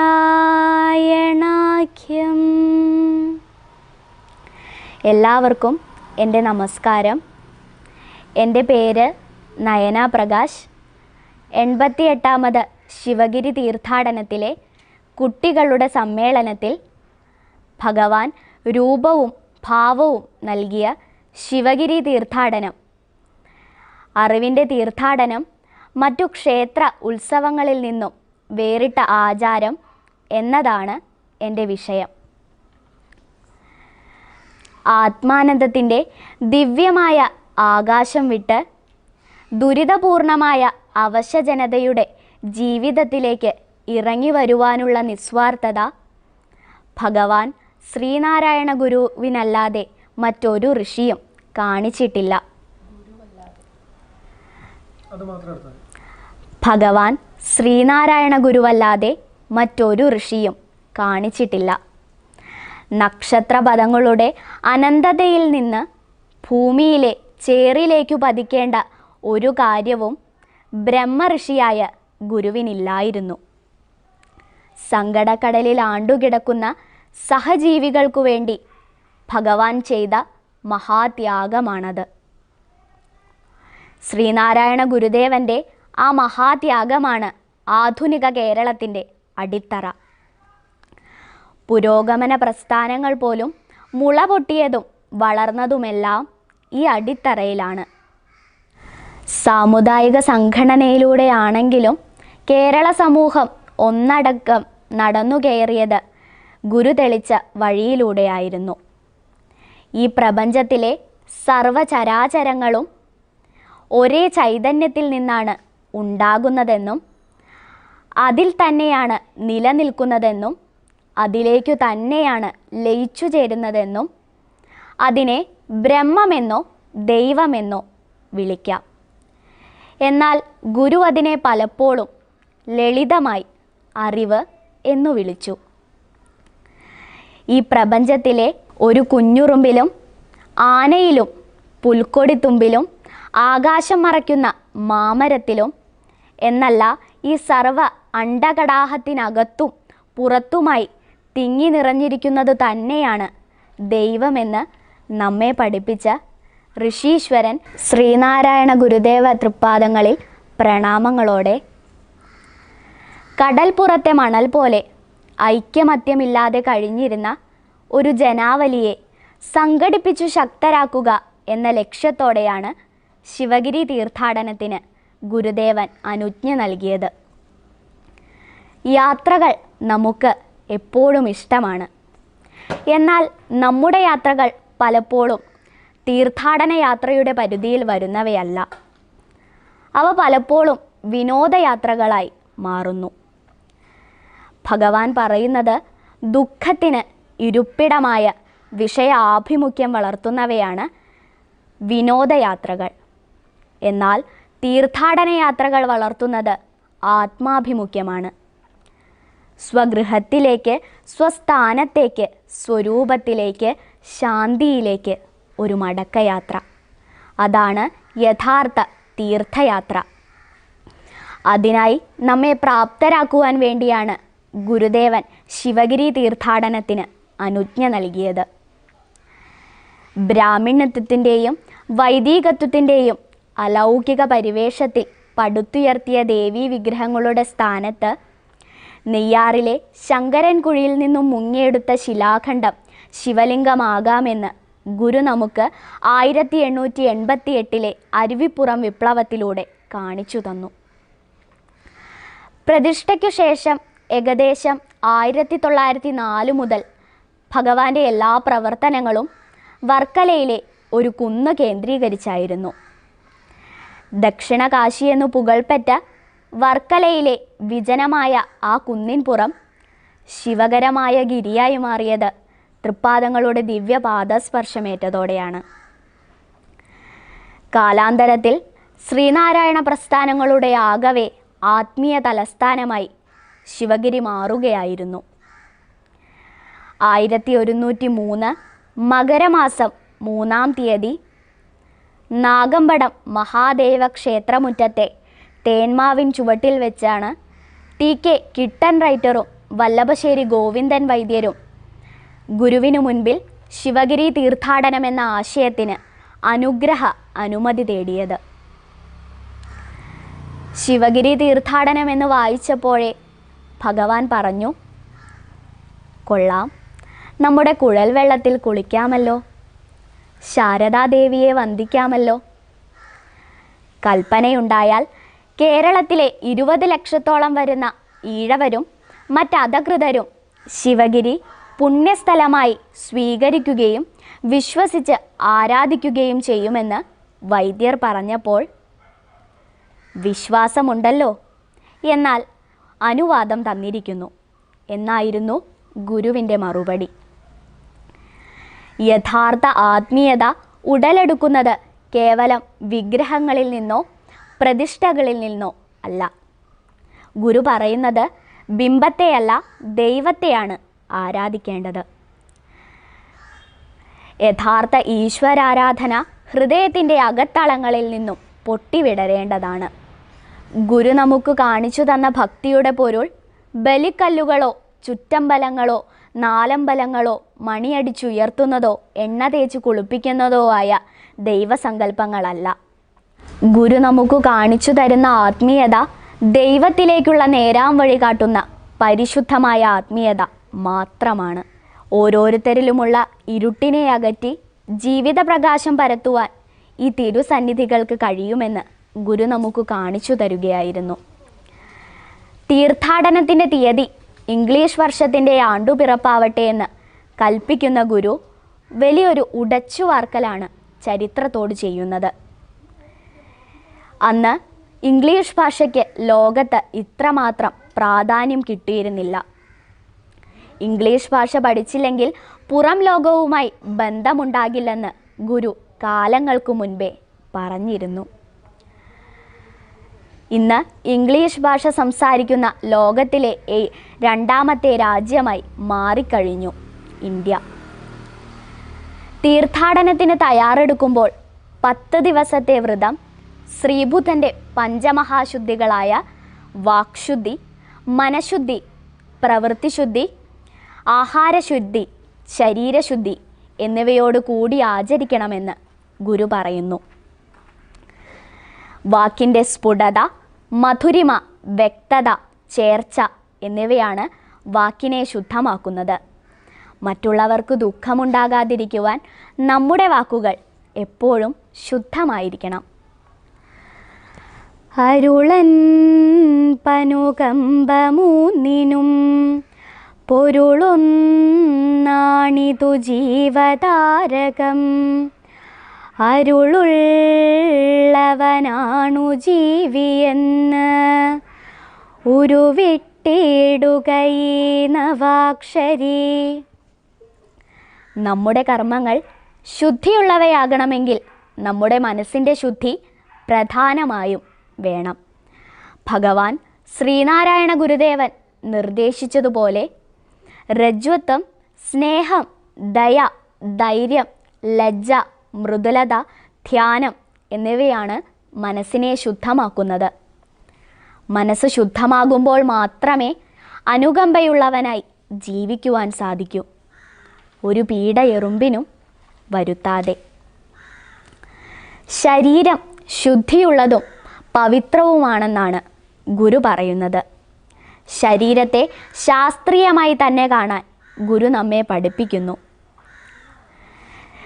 പ്രതിഷ്ഠകൾ നടത്തുമ്പോൾ ഗുരു പറഞ്ഞത് അങ്ങനെയെങ്കിലും ജനങ്ങൾ ശുദ്ധിയായി വരുമല്ലോ എന്നാണ്. ശരീരശുദ്ധി ഉണ്ടായാൽ ഗ്രഹശുദ്ധിയും പ്രവൃത്തിശുദ്ധിയും ആഹാരശുദ്ധിയും ഉണ്ടാകുമെന്ന് ഗുരു നമുക്ക് കാണിച്ചു തരുകയായിരുന്നു. തീർത്ഥാടനത്തിന് തയ്യാറെടുക്കുമ്പോൾ ദീക്ഷ വളർത്തുകയോ രുദ്രാക്ഷം ധരിക്കുകയോ വേണ്ട. നാം ധരിക്കേണ്ട വസ്ത്രത്തെ പറ്റിയും ഗുരുവിന് വ്യക്തമായ ധാരണയുണ്ടായിരുന്നു. വെള്ളവസ്ത്രം ഗൃഹസ്ഥന്മാരുടെയും കാഷായ വസ്ത്രം സന്യാസിമാരുടെയും കറുപ്പ് വസ്ത്രം ശബരിമല അയ്യപ്പന്മാരുടെയുമാണല്ലോ. തീർത്ഥാടകർ ശ്രീകൃഷ്ണനെയും ശ്രീബുദ്ധനെയും പോലെ പീതാംബരധാരികളായിരിക്കട്ടെ എന്നാണ് ഗുരു പറഞ്ഞത്. മഞ്ഞ നിറം മംഗളസൂചകവുമാണല്ലോ.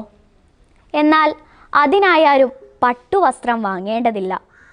ഉപയോഗിക്കുന്ന വെള്ളവസ്ത്രം മഞ്ഞളിൽ മുക്കി ഉപയോഗിച്ച ശേഷം അലക്കി തെളിച്ച് എടുത്തുകൊള്ളൂ എന്നാണ് ഗുരു പറഞ്ഞത്.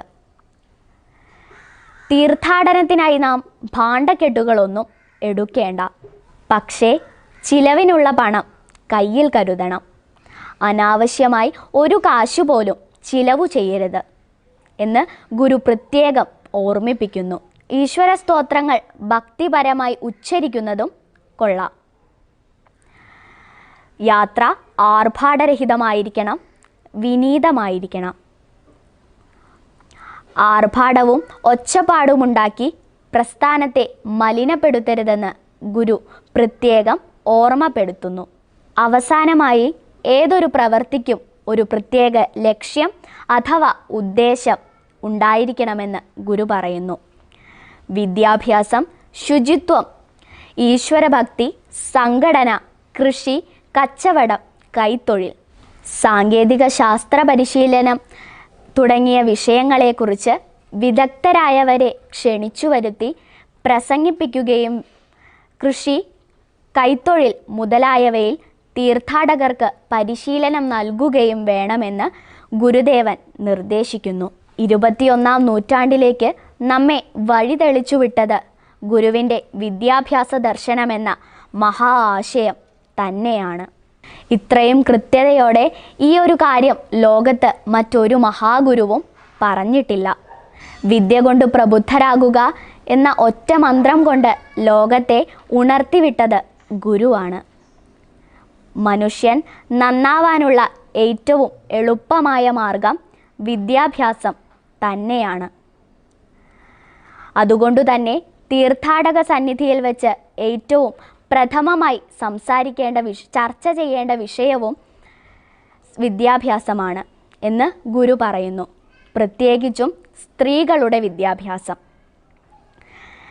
വിദ്യ കൊണ്ട് സ്വതന്ത്രരാകുക എന്ന് പഠിപ്പിച്ച ഗുരുദേവൻ വിദ്യാഭ്യാസമുണ്ടായാൽ ശുചിത്വവും ധനവും പുറകെ വരുമെന്നാണ് പറയുന്നത്. ഗുരു പറഞ്ഞതുപോലെ ഓരോ വീടും വിദ്യാലയമാണ്. മാതാവും പിതാവും കുട്ടികളും മാതൃകാ പുരുഷന്മാരായാൽ മാത്രമേ നമുക്ക് ഉയർച്ചയുണ്ടാവുകയുള്ളൂ. ശുചിത്വപൂർണമായ ജീവിതം ഒരു ആചാരമായി കാണണമെന്നാണ് ഗുരു പറയുന്നത്.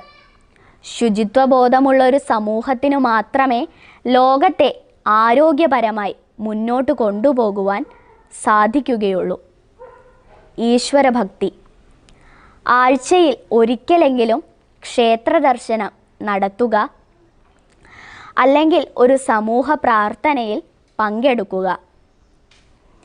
ഇവ നമ്മുടെ മനസ്സിന് നല്ല ചിന്തയും ഉണർവും നൽകുന്നു. എത്രമാത്രം അറിവുണ്ടായിരുന്നാലും ഈശ്വരനെയും മനുഷ്യനെയും സ്നേഹിക്കാത്തിടത്തോളം നമ്മുടെ ജീവിതം പൂർണ്ണമാകുന്നില്ല. ഓരോ വീട്ടിലും ഈശ്വരാരാധന ഉണ്ടാകണമെന്ന് ഗുരു പറയുന്നതും അതുകൊണ്ടു തന്നെ. സംഘടന കൊണ്ട് ശക്തരാവുക എന്നു പറയുമ്പോൾ സംഘടന കൊണ്ട് ഉദ്ദേശിക്കുന്നത് ഒരു പ്രത്യേക വർഗക്കാരെ മാത്രം ചേർത്ത് ഒരു സമുദായത്തെ സൃഷ്ടിക്കുന്നതല്ല എന്ന് ഗുരു ഓർമ്മപ്പെടുത്തുന്നു. ഓരോരുത്തരുടെ അറിവിൻ്റെ ആഴം കൂടുമ്പോൾ സംഘടനയുടെ ശക്തിയും വർദ്ധിക്കുന്നു. കൃഷി ചെയ്യണം. കൃഷിയാണ് ജീവരാശിയുടെ നട്ടെല്ല്, അല്ല ലോകത്തിൻ്റെ ജീവൻ.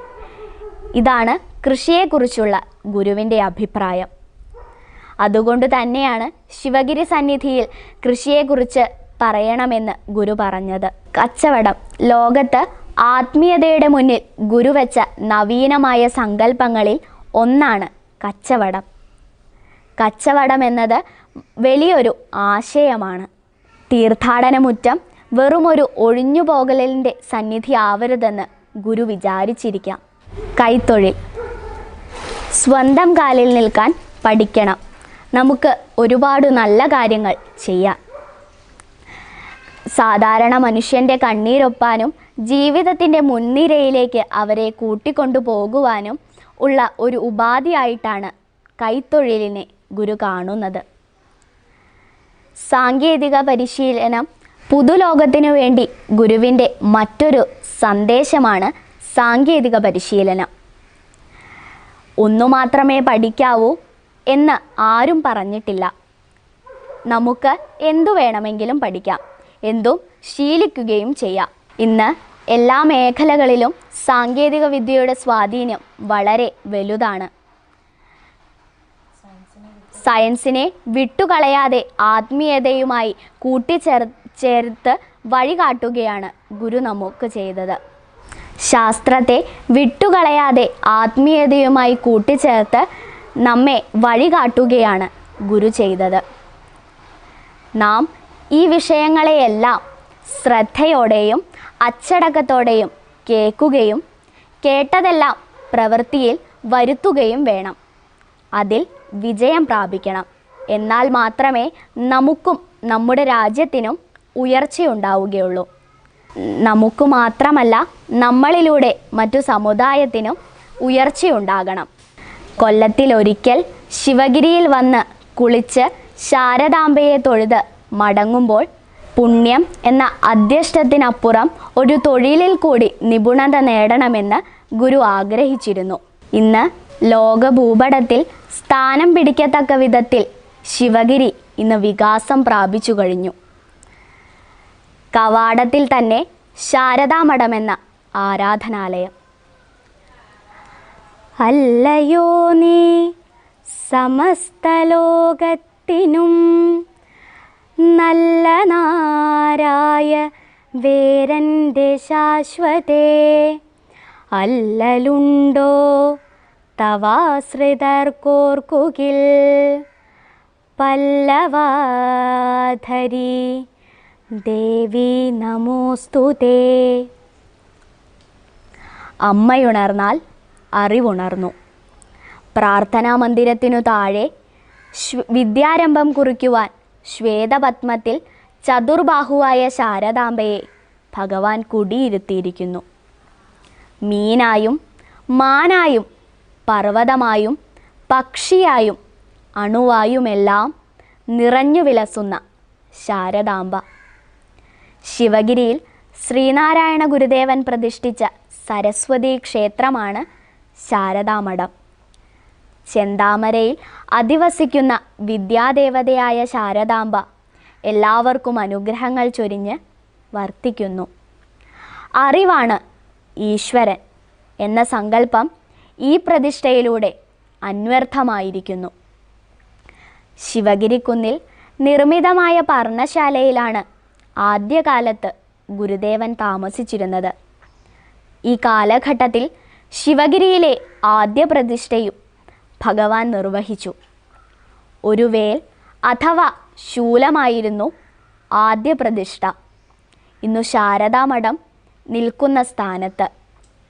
എന്നാൽ അത് ഇളക്കി മാറ്റി അതേ സ്ഥാനത്ത് ശാരദാമഠത്തിൻ്റെ നിർമ്മാണ തുടക്കം 1074 ചതയം നാളിൽ ആരംഭിച്ചു.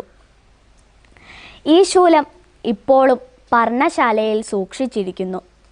തുടർന്ന് 1912 മെയ് 1 ചിത്രപൗർണമി ദിനത്തിൽ നിരവധി ഭക്തജനങ്ങളുടെ സാന്നിധ്യത്തിൽ മനോഹരമായ താമരയിൽ അധിവസിക്കുന്ന വിദ്യാദേവതയായ ശാരദാംബയെ തൃപ്പാദങ്ങൾ പ്രതിഷ്ഠിച്ചു. മറ്റു പ്രതിഷ്ഠകളെല്ലാം ഭക്തരുടെ ആഗ്രഹപ്രകാരം നിർവഹിച്ചു കൊടുത്തപ്പോൾ പഞ്ചലോഹ നിർമ്മിതമായ ശാരദാ പ്രതിഷ്ഠ ഗുരുദേവൻ്റെ തന്നെ ഇംഗിത രൂപം കൊണ്ടതാണ്. അഷ്ടബന്ധം ഉറപ്പിക്കുമ്പോൾ തൃക്കൈകളാൽ കോരിയെടുത്തു നിറച്ചതിൽ നിന്നും ശാരദാ പ്രതിഷ്ഠയിൽ തൃപ്പാദങ്ങളുടെ വിരലുകൾ പതിഞ്ഞിരിക്കുന്നതു കാണാം. ഈ ശുഭമുഹൂർത്തത്തിൽ ഭഗവാന്റെ പ്രിയ ശിഷ്യൻ കുമാരനാശാൻ താൻ രചിച്ച ശാരദാഷ്ടകമെന്ന സ്തോത്രം ചൊല്ലി.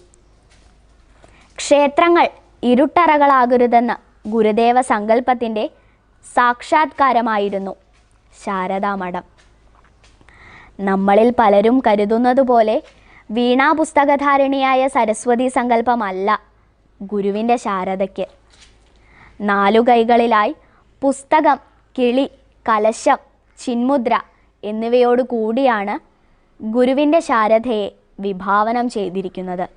സാധാരണ ക്ഷേത്ര നിർമ്മാണത്തിൽ നിന്നും പരമ്പരാഗത സാങ്കേതിക ശൈലിയുടെ സങ്കീർണതകൾ ഒന്നുമില്ലാതെ ലളിതവും വളരെ ചിലവു കുറഞ്ഞതും എന്നാൽ അതീവ മാതൃകയിൽ നിർമ്മിതവുമായ അഷ്ടകോൺ മണ്ഡപമാണ് ശാരദാമഠം. ശ്രീകോവിലിൽ വായുസഞ്ചാരത്തിനായി ജനലുകളും ജനലുകളിൽ പ്രകാശം കടക്കുന്നതിനായി വർണ്ണ ചില്ലുകളും ഘടിപ്പിച്ചിരിക്കുന്നു. ചുറ്റും മണൽ വിരിച്ച മണിമുറ്റം, അതിനു ചുറ്റും അരമതിൽ. പരമ്പരാഗത ശ്രീകോവിൽ സങ്കല്പത്തെ ഇത് മാറ്റിമറിക്കുന്നു. കൂടാതെ ശ്രീകോവിലിന് പിറകുവശത്ത് ഒരു വാതിൽ കൂടിയുണ്ടെന്നതും ശ്രദ്ധേയമാണ്. ഇങ്ങനെ നിരവധി നിർമ്മാണ സവിശേഷതകളോടുകൂടിയ ശാരദാമഠത്തിലെ ആരാധനാക്രമവും തികച്ചും നവ്യമായിരിക്കുന്നു. ഉത്സവം, ശ്രീഭൂതബലി, കരിമരുന്നു പ്രയോഗം എന്നീ വൈദിക കർമ്മങ്ങൾ ഒഴിവാക്കിക്കൊണ്ട് സ്തോത്രാലാപനത്തിനും പ്രാർത്ഥനയ്ക്കും പുഷ്പാർച്ചനയ്ക്കും മാത്രം പ്രാധാന്യം കൊടുത്തുള്ള ഒരു ക്ഷേത്രാരാധനാ സംസ്കാരത്തിലേക്ക് ഗുരുദേവൻ ഭക്തഹൃദയങ്ങളെ അനീതരാക്കുന്നു ശാരദാമഠത്തിലൂടെ. ശാരദാമഠത്തിന് തറക്കല്ലിടുന്ന സന്ദർഭത്തിൽ ഗുരുദേവൻ രചിച്ച സ്തോത്രകൃതിയാണ് ജനനി നവരത്ന മഞ്ജരി. ഏകസത്യമായ പരമ്പൊരുളായി അറിവാകുന്ന ജനനിക്ക് അർപ്പിക്കുന്ന നവരത്നങ്ങൾ കൊണ്ട് ഏകസത്യമായ പരമ്പൊരുളായി അറിവാകുന്ന ജനനിക്ക് അർപ്പിക്കുന്ന രത്നച്ചെണ്ടിലെ 9 രത്നങ്ങളായിട്ടാണ് ഇതിലെ ഓരോ പദ്യവും.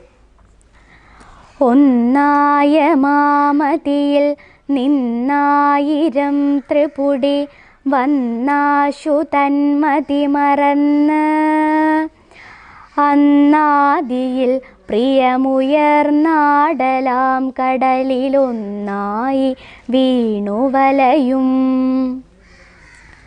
ഏകസത്യമായ പരമ്പൊരുളായി അറിവാകുന്ന ജനനിക്ക് അർപ്പിക്കുന്ന നവരത്നങ്ങൾ കൊണ്ടുണ്ടാക്കിയിരിക്കുന്ന ഒരു പൂച്ചെണ്ടായിട്ടാണ് ഗുരു ഈ കൃതിയെ കാണുന്നത്. വിദ്യ കൊണ്ട് സ്വതന്ത്രരാകുക എന്ന സന്ദേശം ഈ പ്രതിഷ്ഠയിലൂടെ വിശ്വോത്തരമായി തീർന്നു. അന്ന് ഭഗവാൻ സന്തോഷവാനായി തൻ്റെ എല്ലാ സ്വത്തുക്കളും യോഗത്തിനു കൈമാറി. വിവാഹം, വാവുബലി, വിദ്യാരംഭം തുടങ്ങിയ ചടങ്ങുകൾ ശിവഗിരിയിൽ പരമ്പരാഗതമായി നടത്തിവരുന്നത് ഈ പുണ്യസന്നിധിയിൽ വച്ചാണ്. വൈദിക മഠം കേന്ദ്രീകരിച്ച് വൈദികരെ വാർത്തെടുക്കുന്നതിനുള്ള വിദ്യാലയം, ഔപചാരിക വിദ്യാഭ്യാസത്തിനു വേണ്ടി ശിവഗിരി സ്കൂൾ, സംസ്കൃത പഠനത്തിനു വേണ്ടി സംസ്കൃത പാഠശാലകൾ, സാങ്കേതിക ശാസ്ത്ര പരിശീലനത്തിനു വേണ്ടി സാങ്കേതിക വിദ്യാഭ്യാസശാല, തൊഴിൽ പരിശീലനത്തിനു വേണ്ടി നെയ്ത്തുശാല, പകലന്തിയോളം പണിയെടുക്കുന്ന ജനങ്ങൾക്കു വേണ്ടി നിശാപാഠശാലകൾ, സന്യാസിമാരെ വാർത്തെടുക്കുന്നതിനുള്ള ബ്രഹ്മവിദ്യാലയം, ഇങ്ങനെ ഒരു സമൂഹത്തിന് വേണ്ട എന്തെന്ത് സംരംഭങ്ങളും സംവിധാനങ്ങളും ശ്രീനാരായണ ഗുരുദേവൻ ശിവഗിരി കേന്ദ്രീകരിച്ച് നടത്തി വന്നിരിക്കുന്നതെന്ന് നമുക്ക് കാണാം. ഏറ്റവും ഒടുവിൽ അറിവിൻ്റെ തീർത്ഥാടനം എന്ന പേരിൽ ശിവഗിരി തീർത്ഥാടനത്തിന് രൂപവും ഭാവവും നൽകിയിരിക്കുന്നു. ഇതിനെല്ലാത്തിനുമുപരി ഭക്തർക്ക് ദുഃഖങ്ങളിൽ നിന്നും ആശ്രയമായ പുണ്യസന്നിധിയായി ശിവഗിരി പരിലസിക്കുന്നു. ഇതിനെല്ലാം ഉപരി ഭക്തർക്ക് ദുഃഖങ്ങളിൽ നിന്നും ആശ്രയമായ പുണ്യസന്നിധിയായി ശിവഗിരി പരിലസിക്കുന്നു. ശിവഗിരി ശിഖരാഗ്രത്തെ സ്വർഗമെന്നാണ് ഗുരുദേവൻ വിശേഷിപ്പിച്ചിട്ടുള്ളത്. ഇങ്ങനെ എത്ര പറഞ്ഞാലും മഹാത്മ്യം തീരാത്ത പുണ്യഭൂമിയായി മാറിക്കഴിഞ്ഞിരിക്കുന്നു ശിവഗിരി. ഗുരുദേവ ജയന്തിക്കോ സമാധിക്കോ അല്ലാതെ ലക്ഷോപലക്ഷങ്ങൾ ശിവഗിരിക്കുന്നിലെ ഗുരുവിനെ തേടിയെത്തുന്ന പുണ്യകാലമായി ശിവഗിരി തീർത്ഥാടനം മാറിക്കഴിഞ്ഞിരിക്കുന്നു. ഇതിനു നിമിത്തമായ നാഗമ്പടം മഹാദേവ ക്ഷേത്രമുറ്റത്തെ തേന്മാവിൻ ചുവട്ടിൽ നിന്നാണ് തീർത്ഥാടന നഗരിയിൽ ഉയർത്തുവാനുള്ള പീതപതാക വാഹന ഘോഷയാത്രയായി കൊണ്ടുവരുന്നത്. ഗുരുദേവൻ തൻ്റെ ദാർശനിക കൃതിയായ മുനിചര്യ പഞ്ചകത്തിൽ കരുണയോടെ നമുക്ക് പറഞ്ഞു തന്നിട്ടുണ്ട്. ഒരു മഹാജ്ഞാനിയുടെ പാദം പതിഞ്ഞ മണ്ണ് പാപങ്ങളെ ഹരിക്കുന്നു. ഭഗവാൻ ശ്രീനാരായണ ഗുരുദേവൻ്റെ തൃപ്പാദങ്ങൾ പതിഞ്ഞ മണ്ണ് ആറാട്ടില്ല, നിവേദ്യമില്ല, ഉത്സവമില്ല. നമ്മുടെ ജീവിതത്തിനു വേണ്ട അഷ്ടവിഷയങ്ങൾ പ്രസാദമായി ലഭിക്കുന്ന ഒരേ ഒരു തീർത്ഥാടന കേന്ദ്രം, ഭൂമിയിലെ സ്വർഗം. പരമമായ അറിവിൻ്റെ അനുഭൂതിയിലേക്ക് തീർത്ഥാടന യാത്രയ്ക്കൊരുങ്ങുന്ന എല്ലാ തീർത്ഥാടകർക്കുമായി എൻ്റെ വാക്കുകൾ സ്വാമി തൃപ്പാദങ്ങളിൽ സമർപ്പിച്ചുകൊണ്ട് നിർത്തുന്നു. നന്ദി, നമസ്കാരം.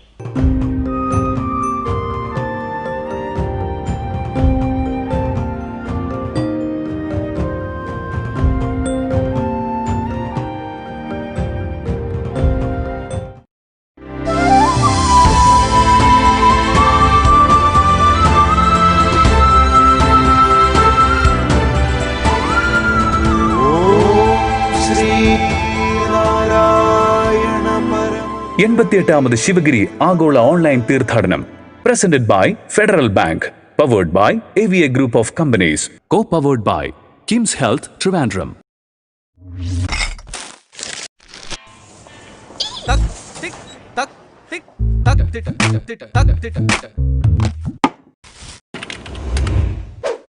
$473. Cash or card?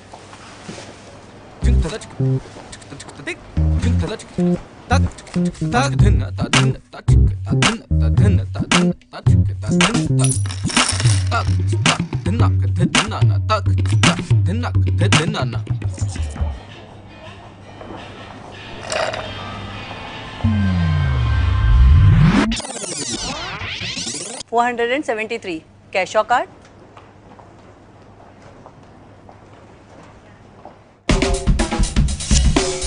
No swiping, no typing, no counting. Just tap and away you go. Introducing contactless cards from Federal Bank. ഇന്നലെ വരെ സോപ്പ് കുമിളകൾ നമുക്ക് കേവലം ഒരു കുട്ടിക്കളിയായിരുന്നു. പക്ഷേ ഇന്നതൊരായുധമാണ്. മഹാമാരിക്കെതിരായ ശക്തമായ ആയുധം. മെഡിമിക്സിനോടൊപ്പം കൈകഴുകി നമുക്ക് കൊറോണയെ തടയാം. അന്നും ഇന്നും എന്നും നിങ്ങളുടെ സംരക്ഷണത്തിന് മെഡിമിക്സ്. From AVA.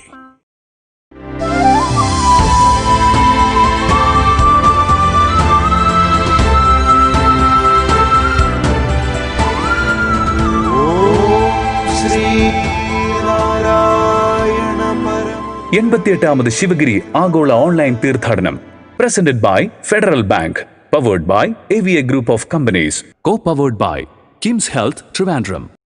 ശ്രേഷ്ഠ ഭാരതം എന്ന ചാനൽ പ്രോഗ്രാമിലൂടെ ശ്രദ്ധേയനായ രാഹുൽ എന്ന പ്രതിഭയാണ് ആദ്യമായി എത്തുന്നത്. അതെ, ഗുരുദേവ കൃതികളെ കുറിച്ചാണ് രാഹുൽ ഇന്ന് സംസാരിക്കുന്നത്. രാഹുലിന് സ്വാഗതം.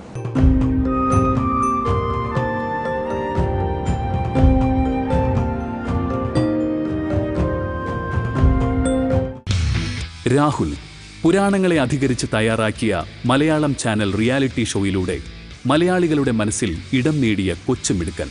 സ്വാഗതം ചെയ്യാം ഏറെ സ്നേഹത്തോടെ 88ാമത് ശിവഗിരി ആഗോള ഓൺലൈൻ തീർത്ഥാടനത്തിലെ കുട്ടികളുടെ സമ്മേളനത്തിലേക്ക് രാഹുൽ. ഗുരുർ ബ്രഹ്മ ഗുരുർ വിഷ്ണു ഗുരുർദേവോ മഹേശ്വര ഗുരു സാക്ഷാത് പരം ബ്രഹ്മ തസ്മൈ ശ്രീ ഗുരവേ നമഃ.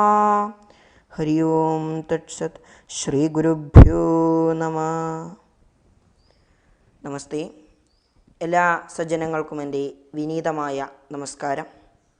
നമുക്കറിയാം, നമ്മുടെ ആധുനിക സമൂഹം നമ്മുടെ ഭാരതീയ ആചാരങ്ങളും വിശ്വാസങ്ങളും അനുഷ്ഠാനങ്ങളിൽ നിന്നൊക്കെ ഒരുപാട് അകന്നുകൊണ്ടിരിക്കുകയാണ്. ഈ ഒരു സാഹചര്യത്തിൽ നമ്മുടെ ആചാരങ്ങൾക്കും അനുഷ്ഠാനങ്ങൾക്കും ഒക്കെ വലിയ പ്രസക്തിയുണ്ട്. അതുപോലെ തന്നെ ശ്രീനാരായണ ഗുരുദേവൻ്റെ ആശയങ്ങൾക്കും ഈ ഒരു കാലഘട്ടത്തിൽ അതിൻ്റെ പ്രസക്തി വർദ്ധിച്ചു വരികയാണ്. നമുക്കറിയാം, നമ്മളെല്ലാവരും അദ്ദേഹത്തെ ഓർക്കുന്നത് ജാതി മത ഭേദങ്ങളുടെ മതിൽക്കെട്ടുകൾ ഉടച്ചു വാർത്ത ഒരു സാമൂഹ്യ പരിഷ്കർത്താവ് എന്നുള്ള നിലയിലാണ്. പക്ഷെ അതിനൊക്കെ അപ്പുറത്ത് ഒരു മഹാനായ യുഗാചാര്യൻ എന്നുള്ള നിലയിൽ നമുക്ക് അദ്ദേഹത്തെ കാണാം. അപ്പോൾ ശ്രീനാരായണ ഗുരുദേവൻ്റെ കൃതികളിലൂടെയുള്ള സഞ്ചാരം എന്ന് പറയുന്നത് അദ്ദേഹത്തിൻ്റെ ആശയങ്ങളിലൂടെയുള്ള സഞ്ചാരം തന്നെയാണ്. ഈ ഒരു ചെറിയ സമയത്തിനുള്ളിൽ, ഒരു 30 മിനിറ്റ് സമയത്തിനുള്ളിൽ നമ്മൾ ശ്രീനാരായണ ഗുരുദേവൻ്റെ ചില ആശയങ്ങളും അദ്ദേഹത്തിൻ്റെ 1-2 വരികളും ഒന്ന് ചർച്ച ചെയ്യുകയാണ്.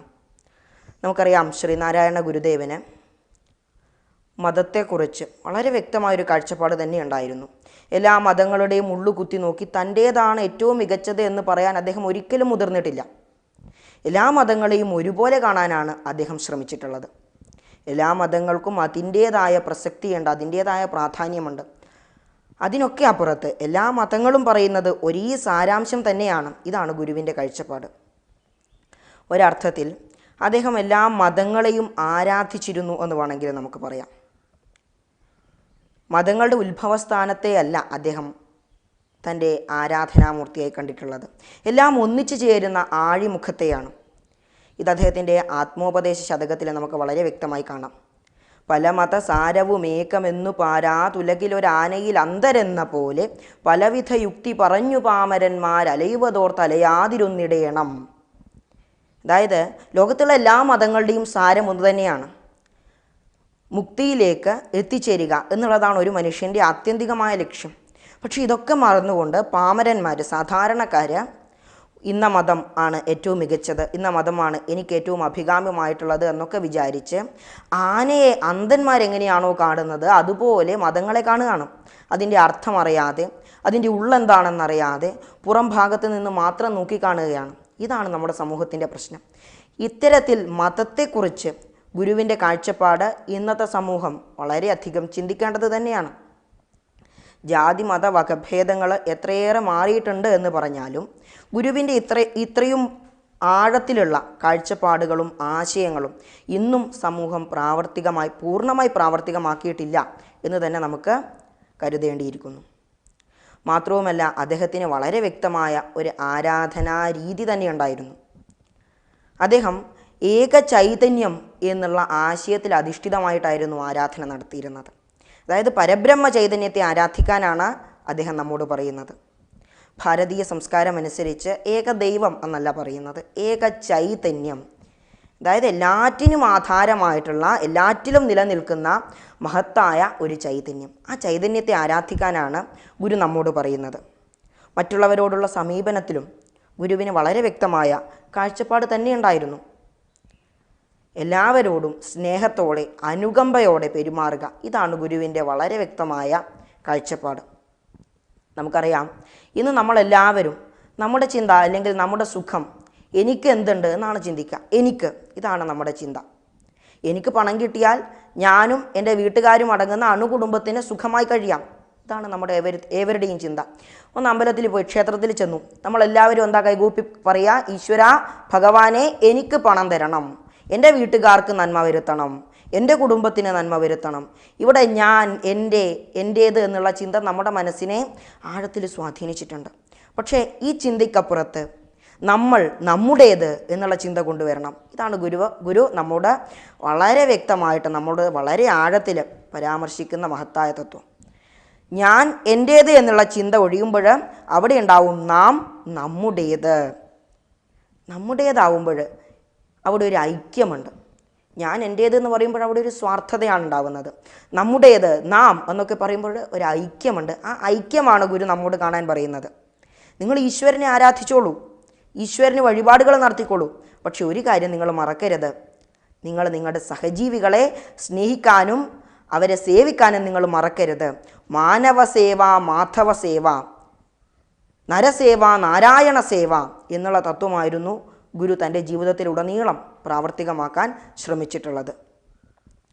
ഗുരുവിൻ്റെ ആത്മോപദേശ ശതകത്തിൽ പറയും, അവൻ എന്നറിയുന്നതൊക്കെയോർത്താൽ അവനിൽ ആദിമമായൊരാത്മരൂപം, അവനവൻ ആത്മസുഖത്തിനാചരിക്കുന്നവ അപരന്നു സുഖത്തിനായി വരേണം. എന്താ പറയുന്നത്? ഞാൻ, അവൻ, ഇവൻ എന്നൊക്കെ അറിയുന്നത്, നമ്മളെല്ലാവരും അവൻ, ഇവൻ എന്നൊക്കെ പറയുന്നത് അവനിൽ ആദിമമായിട്ടുള്ള, ഈ ഭൂമിയിലെ ആദിമമായിട്ടുള്ള ഒരാത്മരൂപമാണ്, ചൈതന്യമാണ്. നമ്മളെല്ലാവരും എന്താ, ഒരു ചൈതന്യത്തിൻ്റെ അംശമാണ്. എല്ലാ മനുഷ്യരുടെയും സിരകളിലൂടെ ഓടുന്നത് രക്തം തന്നെയാണ്. ആ രക്തത്തിന് നിറം മാറ്റമില്ല. എനിക്ക് നീലരക്തം, നിങ്ങൾക്ക് ചുവപ്പ് രക്തം, അങ്ങനെ മാറ്റമുണ്ടോ? ഇല്ല. എല്ലാവർക്കും ഒരേ ചൈതന്യത്തിൻ്റെ അംശമാണ് കിട്ടിയിട്ടുള്ളത്. ആ പരബ്രഹ്മത്തിൻ്റെ അംശമായ നമ്മൾ ഓരോരുത്തരും എന്ത് ചെയ്യണം? അവനവൻ ആത്മസുഖത്തിന് ആചരിക്കുന്നവ, എൻ്റെ സുഖത്തിന് വേണ്ടി ഞാൻ ആചരിക്കുന്ന ഓരോ കാര്യങ്ങളും എന്തുകൂടി ആയിരിക്കണം? അപരന്നു സുഖത്തിനായി വരേണം. മറ്റുള്ളവർക്ക് കൂടി എന്തായിട്ട് വരണം? സുഖത്തിനായിട്ട് വരണം, അവരുടെ നന്മയ്ക്ക് കൂടി ആവണം.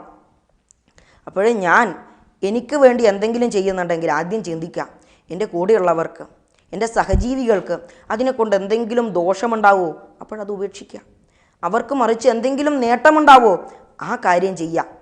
അങ്ങനെ ഉണ്ടാവുമ്പോൾ ആ ഒരു പ്രവൃത്തിയിലൂടെ നമുക്ക് കിട്ടുന്ന നേട്ടമെന്ന് പറയുന്നത് ആത്മസംതൃപ്തിയാണ്, മനസ്സംതൃപ്തിയാണ്. ആ മനസ്സംതൃപ്തിയാണ് നമ്മൾ സ്വീകരിക്കേണ്ടത്, അറിയേണ്ടത്. ഉദാഹരണമായിട്ട് ഒരു പ്രവൃത്തി നമുക്ക് രണ്ട് രീതിയിൽ ചെയ്യാം. നമ്മൾ ക്ഷേത്രത്തിൽ ചെന്ന് അന്നദാനം നടത്തുന്നു.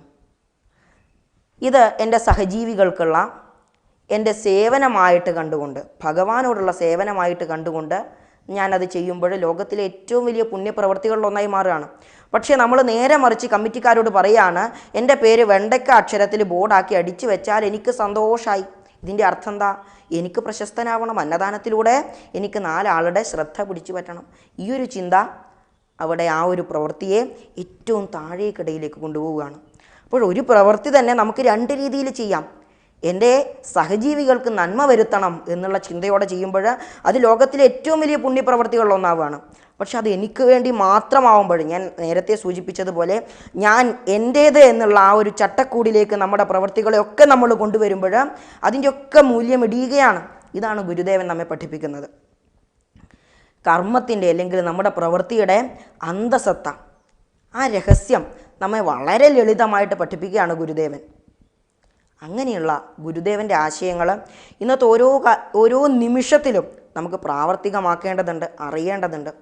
എല്ലാം ഒന്നും നമുക്ക് ഈ ഒരു ചുരുങ്ങിയ സമയം കൊണ്ട് ചർച്ച ആവില്ല. നമ്മൾ കുറച്ചുകൂടി മുന്നോട്ട് പോകുമ്പോൾ ആരാധനാ രീതിയിലുള്ള മറ്റൊരു പ്രധാനപ്പെട്ട കാര്യം നമുക്ക് കാണാൻ സാധിക്കും. ഗുരുദേവൻ പറയാണ്, ആരാധനയിൽ അനുകമ്പയും വളരെ പ്രധാനപ്പെട്ട ഒന്നാണ്.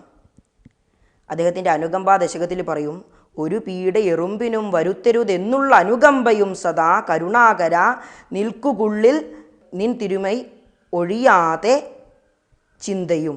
എന്താ പറയുന്നത്? ഒരു പീഡ എറുമ്പിനും വരുത്തരുതെന്നുള്ള അനുകമ്പയും, ഒരു പീഡ, ഒരു ദ്രോഹം ഉറുമ്പിന് പോലും വരുത്തരുത് എന്നുള്ള അനുകമ്പ, അത് വേണം. അതായത് നമ്മളെല്ലാവരും ചിന്തിക്കുന്ന ഒരു കാര്യമാണ്, എനിക്ക് സുഖം മതി, എൻ്റെ ചുറ്റുമുള്ളവരെങ്ങനെ ജീവിച്ചാലും എനിക്ക് പ്രശ്നമില്ല. പക്ഷേ ഒരു പീഡ, ഒരു ചെറിയ ദ്രോഹം പോലും ഉറുമ്പിന് പോലും വരുത്തരുത്, അങ്ങനെയുള്ള അനുകമ്പ. പിന്നെ എന്താ വേണ്ടത്? സദാ കരുണാകര നിൽക്കുകുള്ളിൽ നിൻ തിരുമൈ വിട്ടൊഴിയാത്ത ചിന്തയും, വിട്ടകലാത്ത ചിന്തയും. എന്താ പറയുന്നത്? ആ കരുണാകരനായ ഭഗവാന്റെ തിരുമൈ സ്വരൂപം, ഭഗവാന്റെ സ്വരൂപം എന്ന് പറഞ്ഞാൽ ഈ ലോകത്തുള്ള എല്ലാം ഭഗവാന്റെ സ്വരൂപമാണ്. അതൊന്നും മനസ്സിൽ നിന്ന് വിട്ടകലാതെയുള്ള ആ ഒരു ചിന്തയും ഉണ്ടാവുമ്പോഴാണ് എന്ത് പൂർണ്ണമാവുന്നത്? ആരാധന പൂർണ്ണമാവുന്നത്. അപ്പോൾ ആരാധനയുടെ രഹസ്യമെന്ന് പറയുന്നത് നമ്മുടെ ചുറ്റുമുള്ള ജീവജാലങ്ങളെ അറിയുകയും അവർക്ക് വേണ്ടി പ്രവർത്തിക്കുകയും ചെയ്യുമ്പോഴാണ് ആരാധന എന്നുള്ളത് പൂർണ്ണമാവുന്നത്.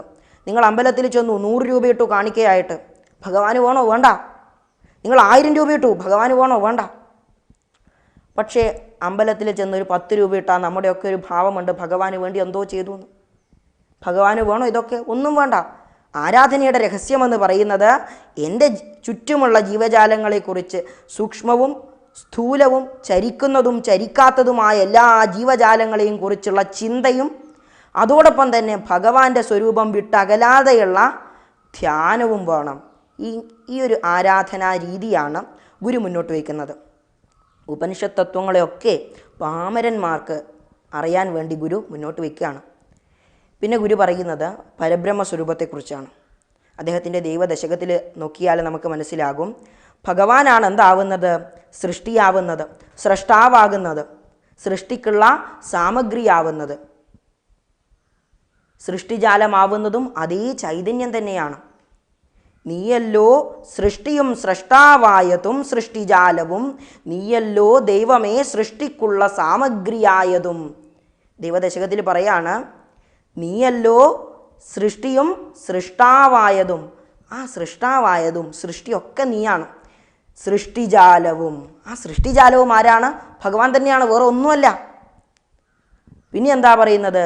നീയല്ലോ ദൈവമേ സൃഷ്ടിക്കുള്ള സാമഗ്രിയായതും. സൃഷ്ടിക്കുള്ള സാമഗ്രിയായതും ഭഗവാൻ തന്നെയാണ്. അപ്പോൾ ഭഗവാന്റെ ഒരംഗം തന്നെയാണ്. ഭഗവാനിൽ നിന്ന് വേറിട്ട ഒന്നല്ല എന്ത്? മായ. ആ ഒരു മായയെ നീക്കി ആ ചൈതന്യത്തെ അറിയുമ്പോഴാണ് എന്ത് പൂർണ്ണമാവുന്നത്? നമ്മുടെയൊക്കെ ഒരു 1085 ശരാശരി 1085 വർഷം നീളുന്ന ഈ ഒരു ചെറിയ ജീവിതം പൂർണ്ണമാവുന്നത് എപ്പോഴാണ്? ഈശ്വരനെ അറിയുമ്പോഴാണ്. പക്ഷേ നമ്മളിൽ ഒരു 90% പേരും ഈ ഒരു ചിന്ത അറിയാതെ ഭക്ഷണം കഴിക്കുന്നു, ഉറങ്ങുന്നു, വീണ്ടും അധ്വാനിക്കുന്നു, പണം നേടുന്നു, ഭക്ഷണം കഴിക്കുന്നു, ഉറങ്ങുന്നു. ഈ ഒരു പ്രവൃത്തി, ഈ ഒരു ചക്രം തുടർന്നു കൊണ്ടേ ജീവിച്ചു പോവുകയാണ്. നമ്മുടെ എല്ലാവരുടെയും ജീവിതം എന്താണ്? അധ്വാനിക്കുക, പണം സമ്പാദിക്കുക, ഭക്ഷണം കഴിക്കുക, ഉറങ്ങുക. ഈ ഒരു ചക്രത്തിൽപ്പെട്ട് നമ്മൾ ആരും ഭഗവാനെ കാണാതെ പോവുകയാണ്. ഇതാണ് ഗുരു വളരെ ലളിതമായി പറഞ്ഞു തരുന്നത്. പിന്നെന്താ പറയുന്നത്? ആരാധനയുടെ തത്വം നമ്മൾ പറഞ്ഞു, മതങ്ങളെക്കുറിച്ചുള്ള ഗുരുവിൻ്റെ കാഴ്ചപ്പാട് പറഞ്ഞു, സഹജീവികളെക്കുറിച്ചുള്ള കാഴ്ചപ്പാട് പറഞ്ഞു. ഈ ആരാധനാ സ്വാതന്ത്ര്യം, അതെല്ലാവർക്കുമുള്ളതാണ്. ഗുരുവിൻ്റെ കാഴ്ചപ്പാടിൽ നോക്കുമ്പോൾ ആരാധനാ സ്വാതന്ത്ര്യം എല്ലാവർക്കുമുള്ളതാണ്. അപ്പോഴും നമ്മൾ മനസ്സിലാക്കേണ്ട വളരെ പ്രധാനപ്പെട്ട ഒന്നാണ് അദ്ദേഹത്തിൻ്റെ കണ്ണാടി പ്രതിഷ്ഠ എന്നുള്ളത്. കണ്ണാടി പ്രതിഷ്ഠയിലൂടെ ഗുരു എന്താണ് അർത്ഥാക്കുന്നത്? നമ്മളെല്ലാവരും ചരിത്രത്തിൽ ഇതൊക്കെ പഠിച്ചു പോകാറുണ്ട്. പക്ഷെ ഇതൊക്കെ എന്താണ് അർത്ഥമാക്കുന്നത്? അവിടെ ഒരു കണ്ണാടി പ്രതിഷ്ഠിച്ചു. നമ്മൾ കണ്ണാടി പ്രതിഷ്ഠയുടെ മുന്നിൽ ചെല്ലുമ്പോഴെന്താ കാണുക? വേറെ ഒന്നുമല്ല, നമ്മുടെ മുഖം തന്നെ കാണും. അതിൻ്റെ അർത്ഥം എന്താ? ഈശ്വരൻ നമ്മുടെ ഉള്ളിലാണ്. ഈശ്വരൻ എവിടെയുള്ളത്? നമ്മുടെ ഉള്ളിൽ തന്നെയാണ്. നമ്മളൊക്കെ ഈശ്വരന് വേണ്ടി പുറത്തേക്ക് അകലെയാണ്. ഈശ്വരന് വേണ്ടി നമ്മൾ പുറത്തേക്ക് ഇങ്ങനെ അലഞ്ഞുകൊണ്ട് നടക്കുകയാണ്. ഈശ്വരൻ എവിടെയാ? ഈശ്വരൻ എവിടെയാ? അമ്പലത്തിൽ ചെല്ലും, ഈശ്വരനെ കാണുമോ നമ്മൾ? ഇല്ല. ഈശ്വരനെ അവിടെ കാണണമെങ്കിൽ എന്ത് വേണം? എൻ്റെ മനസ്സിൽ ഈശ്വരനുണ്ട്, ഞാൻ ഈശ്വരൻ്റെ അംശമാണ് എന്നുള്ള തിരിച്ചറിവ് വേണം. അമ്പലത്തിൽ ചെല്ലും, വഴിപാട് നടത്തും, ആവശ്യങ്ങൾ പറയും, ഈശ്വരനെ കാണുമോ? ഇല്ല. പക്ഷേ ഈശ്വരനെ കാണണമെങ്കിൽ എവിടേക്ക് നോക്കണം? നിങ്ങളുടെ ഉള്ളിലേക്ക് തന്നെ നോക്കണം. അതാണ് ഗുരു കണ്ണാടി പ്രതിഷ്ഠയിലൂടെ പറയുന്നത്. നിങ്ങളുടെ ഉള്ളിലേക്ക് നിങ്ങൾ നോക്കുക. അപ്പോഴും നിങ്ങളറിയും ഞാൻ ഈശ്വരൻ്റെ അംശമാകുന്നു. അതെന്തിനാണ് അങ്ങനെയുള്ളൊരു തിരിച്ചറിവ്? നമ്മൾ എന്തിനാണ്, ഏതിനാണ് അങ്ങനെ ഒരു കാഴ്ചപ്പാട് വെച്ച് സൂക്ഷിക്കുന്നതെന്ന് അറിഞ്ഞാലും മാത്രമേ അതിൻ്റെ പ്രസക്തിയും അതിൻ്റെ പ്രാധാന്യം നമുക്ക് മനസ്സിലാക്കാൻ സാധിക്കൂ. എന്തിനാണ് ഞാൻ ഈശ്വരനാണ് എന്നുള്ള കാഴ്ചപ്പാട് നമ്മളിൽ വളർത്തിയെടുക്കണം എന്ന് ഗുരു പറയുന്നത്?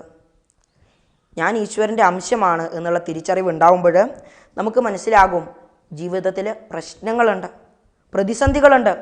ജീവിതം പ്രശ്നങ്ങളും പ്രതിസന്ധികളൊക്കെ നിറഞ്ഞതാണ്. പക്ഷെ അവയൊക്കെ തരണം ചെയ്യുമ്പോഴാണ് ഞാൻ എൻ്റെ ജീവിത ലക്ഷ്യം പൂർണ്ണമാക്കുന്നത്. ഞാൻ ഈശ്വരൻ്റെ അംശമാണ്, അതുകൊണ്ട് എനിക്കിതൊക്കെ സാധിക്കും. അഹം ബ്രഹ്മാസ്മി എന്നുള്ള മഹത്വാക്യത്തെ ഇദ്ദേഹം ഈ ഗുരു ശ്രീനാരായണ ഗുരുദേവൻ എന്താ ചെയ്യുന്നത്? വളരെ ലളിതമായിട്ടൊരു കണ്ണാടി പ്രതിഷ്ഠയിലൂടെ നമ്മുടെ മുന്നിലേക്ക് കൊണ്ടുവരികയാണ്. അപ്പോൾ ജീവിതത്തിൻ്റെ പ്രായോഗിക തലങ്ങളെ നമുക്കെങ്ങനെ മൂല്യവത്താക്കി തീർക്കാം, അതാണ് ഗുരുവിൻ്റെ കാഴ്ചപ്പാട്. ഗുരുവിൻ്റെ കൃതികളിലൂടെയൊക്കെ നമ്മൾ കാണുന്നത് അത് തന്നെയാണ്. അപ്പോഴും നമ്മൾ മനസ്സിലാക്കേണ്ട വളരെ പ്രധാനപ്പെട്ട കാര്യം, നമ്മുടെ ജീവിതത്തിൽ ഓരോ നിമിഷത്തിലും നമുക്ക് ഗുരുവിൻ്റെ ആശയങ്ങൾ പ്രാവർത്തികമാക്കാൻ സാധിക്കും, ജീവിതത്തിലേക്ക് കൊണ്ടുവരാൻ സാധിക്കും. നമ്മുടെ ജീവിതത്തിൽ ഓരോരോ ഘടകങ്ങളായിട്ട് ഇങ്ങനെ എണ്ണി പോകുമ്പോഴും നമ്മൾ അവസാനം ചെന്നെത്തും എവിടേക്ക്? ഭഗവാനിലേക്ക്. ഇതൊക്കെ എവിടെയാണുള്ളത്? ഭഗവാനാണുള്ളത്.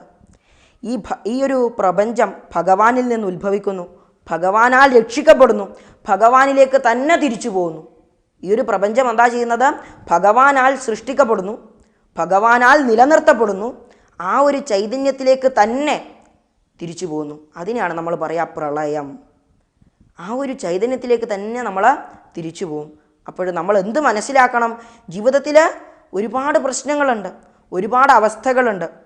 ജീവിതത്തിൽ നമുക്ക് എല്ലാവർക്കും ഓരോരോ വ്യത്യസ്തങ്ങളായ അവസ്ഥകൾ നേരിടാനുണ്ട്. പക്ഷെ ആ അവസ്ഥകളെയൊക്കെ അറിഞ്ഞുകൊണ്ട് നമ്മൾ തരണം ചെയ്യണം. ഞാൻ ഈശ്വരൻ്റെ അംശമാണ്, ഞാൻ ഈശ്വരാംശമാണ് എന്നുള്ള തിരിച്ചറിവ് നമുക്ക് വേണം. ഗുരുവിൻ്റെ ഈ ഒരു ആശയവുമായി നമുക്ക് ബന്ധിപ്പിച്ച് പറയാൻ പറ്റുന്ന വളരെ പ്രധാനപ്പെട്ടൊരു കാര്യമുണ്ട്. ശബരിമലയിൽ 18 പടികൾ നമ്മൾ ചവിട്ടി കയറിയുമ്പോൾ എന്ത് മനസ്സിലാക്കും? തത്വമസി, തത് ത്വം അസി. ഇവിടെ 18 പടികൾക്ക് ഓരോ അർത്ഥങ്ങളുണ്ട്.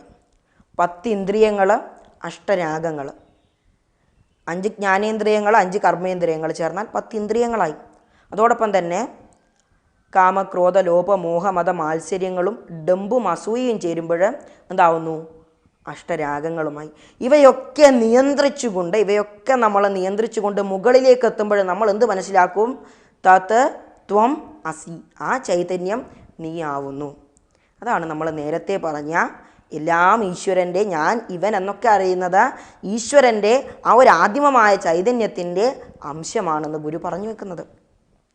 അപ്പോഴും നമ്മുടെ ചുറ്റുമുള്ള കാര്യങ്ങളെ നമ്മളിലേക്ക് എത്തിക്കുകയാണ് ഒരർത്ഥത്തിൽ ഗുരുവിൻ്റെ കൃതികൾ ഓരോന്നും നമുക്ക് ചെയ്തു തരുന്നത്. പിന്നെ നമ്മൾ മുന്നോട്ട് പോകുമ്പോൾ നമ്മൾ ഈ ഒരു സമയം കൊണ്ട് പഠിച്ചത് ഗുരുവിൻ്റെ മതങ്ങളെക്കുറിച്ചുള്ള കാഴ്ചപ്പാട്, ജീവിതത്തെക്കുറിച്ചുള്ള കാഴ്ചപ്പാട്, മറ്റുള്ളവരോടുള്ള സമീപനം എന്നൊക്കെയാണ്.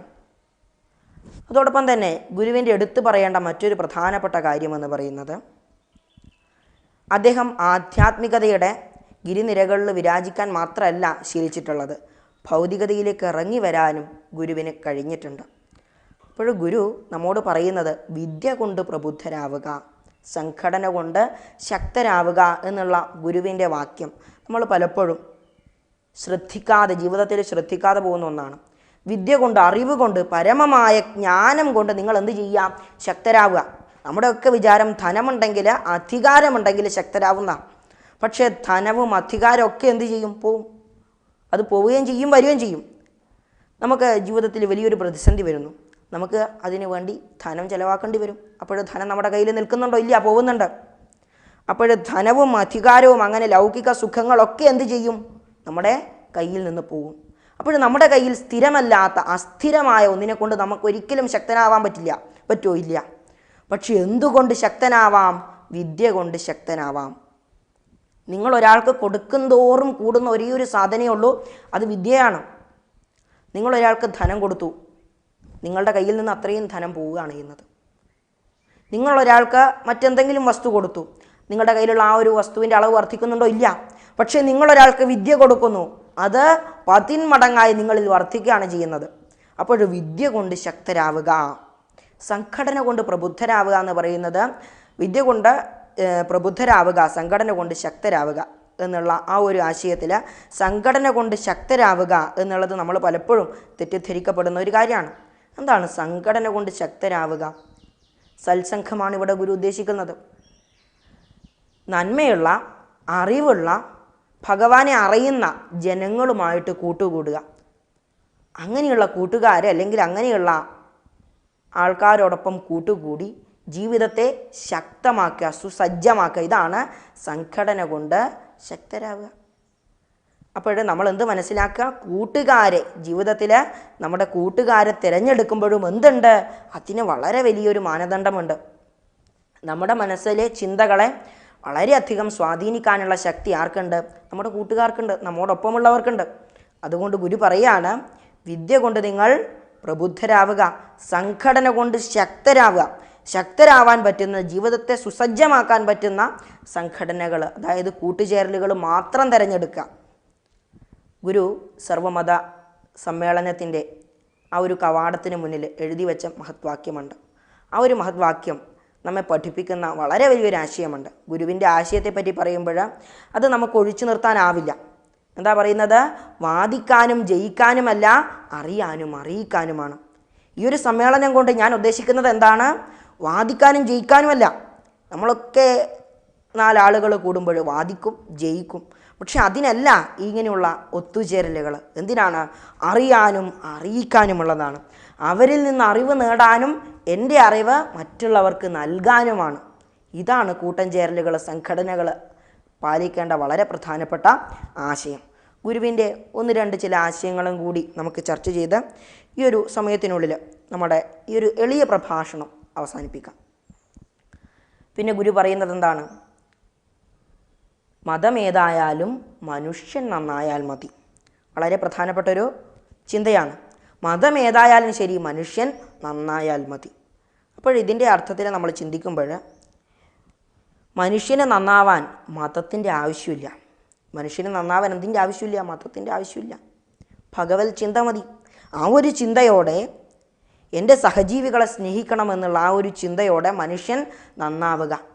മനുഷ്യമതം എന്നുള്ള ഒരൊറ്റ കാഴ്ചപ്പാടാണ് ഗുരുവിനുണ്ടായിരുന്നത്. അതുകൊണ്ടാണ് ഗുരു പറഞ്ഞത്, മതമേതായാലും മനുഷ്യൻ നന്നായാൽ മതി. ഇങ്ങനെ മനുഷ്യൻ നന്നാവണമെങ്കിൽ നേരത്തെ പറഞ്ഞതുപോലെ വിദ്യയുടെ, അറിവിൻ്റെ സ്വാധീനം വളരെയധികം വേണം. നമ്മൾ എത്രത്തോളം അജ്ഞരാകുന്നുവോ അത്രത്തോളം നമ്മൾ താഴുകയാണ് ചെയ്യുന്നത്. അതുകൊണ്ടാണ് ഗുരുദേവൻ ക്ഷേത്രങ്ങളോടനുബന്ധിച്ച് വായനശാലകൾ സ്ഥാപിച്ചിട്ടുള്ള ഒരു കാര്യം നമ്മൾ ശ്രദ്ധിക്കേണ്ട ഒന്നാണ്. ഗുരുദേവൻ വായനശാലകളും വിദ്യാലയങ്ങളും എന്ത് ചെയ്തിട്ടുണ്ട്? ക്ഷേത്രങ്ങളോടനുബന്ധിച്ചിട്ട് സ്ഥാപിച്ചിട്ടുണ്ട്. എന്തിനാണ് ക്ഷേത്രങ്ങളോടനുബന്ധിച്ച് സ്ഥാപിച്ചിട്ടുള്ളത്? ഗുരുദേവൻ പറയുന്ന വളരെ പ്രധാനപ്പെട്ടൊരു കാര്യമുണ്ട്. അറിവാണ് മറ്റൊരു ഈശ്വരൻ, അറിവാണ് ഈശ്വരൻ. നമ്മുടെ ജീവിതത്തിൽ അറിവിനെയാണ് നമ്മൾ നേടാൻ ശ്രമിക്കേണ്ടത്. അതുകൊണ്ടാണ് ഗുരുദേവൻ ക്ഷേത്രങ്ങളോടനുബന്ധിച്ച് തന്നെ വിദ്യാലയങ്ങൾ സ്ഥാപിച്ചുകൊണ്ട് പഠിപ്പിക്കുകയാണ്, അറിവ് ഈശ്വരനാകുന്നു. ആ അറിവ് തന്നെയാണ് പരബ്രഹ്മസ്വരൂപം. ഐതിരേയോപനിഷത്തിൽ പറയും, പ്രജ്ഞാനം ബ്രഹ്മ. എന്താ പറയുന്നത്? ജ്ഞാനം തന്നെയാകുന്നു ബ്രഹ്മം. അതായത് ജ്ഞാതാവ്, ജ്ഞേയം, ജ്ഞാനം, ഈ ത്രിപുട്ടികൾക്കപ്പുറത്ത് അവശേഷിക്കുന്ന പരമമായ ജ്ഞാനത്തിൻ്റെ പേരാണ് എന്ത്? ബ്രഹ്മം. ആ ബ്രഹ്മത്തെ അറിയാം, പരമാനന്ദ സുഖത്തെ നമ്മൾ അറിയാം, ആ ചൈതന്യത്തെ അറിയാം. അതിനെന്ത് വേണം? ജ്ഞാനം വേണം. പിന്നെ നമ്മൾ മുന്നോട്ട് പോകുമ്പോൾ ഒരു ജാതി, ഒരു മതം, ഒരു ദൈവം മനുഷ്യന് എന്ന് ഗുരു പറഞ്ഞതിൻ്റെ കാഴ്ചപ്പാട്. അതിൻ്റെ അർത്ഥം മനുഷ്യരെല്ലാവരും, എല്ലാവിധ വിഭാഗത്തിൽപ്പെട്ട മനുഷ്യരും എന്ത് ചെയ്യുക? ഒന്നിച്ച് നിൽക്കുക. നമ്മൾ കൂട്ടം കൂട്ടമായിട്ട് ഒന്നിച്ച് നിൽക്കുമ്പോഴെന്താ? നമ്മളെല്ലാവരും ഒരൊറ്റ കുടക്കീഴിൽ, ഒരൊറ്റ ചിന്തയുടെ അടിസ്ഥാനത്തിൽ നിൽക്കുമ്പോഴെന്താണ്? അവിടെ ശക്തതയുണ്ട്, ഐക്യമുണ്ട്. പക്ഷെ നമ്മളെല്ലാവരും വേറിട്ട് വേറിട്ട് വേറിട്ട് നിൽക്കുമ്പോഴെന്താണ്? അവിടെ ഐക്യമുണ്ടോ? ഇല്ല. അവിടെ മഹത്തായ ജ്ഞാനമെന്നുള്ള പരമാത്മാവിൻ്റെ അംശമാണ് ഞാൻ, ആ ഒരു അംശമാണ് ഞാൻ എന്നുള്ള ആ ഒരു തിരിച്ചറിവ് നമ്മുടെ ഉള്ളിൽ ഉണ്ടാവണമെങ്കിൽ എന്ത് വേണം? നമ്മളെല്ലാവരും ഒരുമിച്ച് നിൽക്കണം. ആ ഒരു ഒരുമയാണ് വേണ്ടത്. അതിന് ജാതിയോ മതമോ ചിന്തയോ ഒന്നും പ്രശ്നമാവരുത്. അതുകൊണ്ടാണ് ഗുരുദേവൻ പറഞ്ഞത് ഒരു ജാതി, ഒരു മതം, ഒരു ദൈവം മനുഷ്യന്. മാനവൻ എന്നുള്ള ആ ഒരു മതം, ആ ഒരു ജാതിയാണ് നമുക്ക് വേണ്ടത്. മനുഷ്യൻ എന്നുള്ള ഒരൊറ്റ മാനദണ്ഡം മതി. പിന്നെ എന്താ വേണ്ടത്? ഒരു ദൈവം, പരബ്രഹ്മസ്വരൂപം. എല്ലാ അണുവിലും നിറഞ്ഞു നിൽക്കുന്ന, ഈ 14 ലോകങ്ങളിലും നിലനിൽക്കുന്ന, ഇതിനെയൊക്കെ രക്ഷിക്കുന്ന, സൃഷ്ടിക്കുന്ന, അവസാനം ഇതിനെയൊക്കെ ഏറ്റെടുക്കുന്ന ആ ഒരു ചൈതന്യം, ആ ഒരു ചൈതന്യമാണ് നമ്മുടെ ഈശ്വരൻ. ആ ഒരു കാഴ്ചപ്പാടാണ് നമുക്ക് വേണ്ടത്. നമ്മൾ രാമായണം, വാൽമീകി രാമായണം എടുത്തു നോക്കിയാൽ അതിൽ പറയും, വാൽമീകി മുനി പറയാണ്, യാവത് സ്ഥാസ്യന്തി ഗിരിയ സരിതശ്ച മഹീതലേ താവത് രാമായണ കഥാലോകേഷു പ്രചരിഷ്യതി. സരിത്തുക്കളും സാഗരങ്ങളും ഉന്നതങ്ങളായ ഗിരിനിരകളും ഉള്ളിടത്തോളം കാലം രാമായണ കഥയും ലോകത്തുണ്ടാവും. ഇതുപോലെ തന്നെ ഈ ലോകത്ത് എത്രത്തോളം ധാർമ്മികമായ ചിന്തകളുണ്ടോ, എത്ര കാലത്തോളം ഇത്തരം സത്സംഘങ്ങളുണ്ടോ, അത്രയും കാലത്തോളം ഗുരുവിൻ്റെ ആശയങ്ങളും ഗുരുവിൻ്റെ ചിന്താഗതികളും ഗുരുവിൻ്റെ കൃതികളും ഗുരുവിൻ്റെ ഓരോരോ വാക്കുകളും ചർച്ച ചെയ്യപ്പെടും, അത് അംഗീകരിക്കപ്പെടും. നമ്മൾ ഓരോരുത്തരും അത് പിന്തുടരേണ്ടിയിരിക്കുന്നു എന്ന് മാത്രം പറഞ്ഞുകൊണ്ട് ഞാൻ എൻ്റെ വാക്കുകൾ ആ പരമഗുരുവിൻ്റെ, ആ യുഗാചാര്യൻ്റെ പാതാരവിന്ദങ്ങളിൽ അർപ്പിക്കുന്നു. ഹരി ഓം തത്സത്.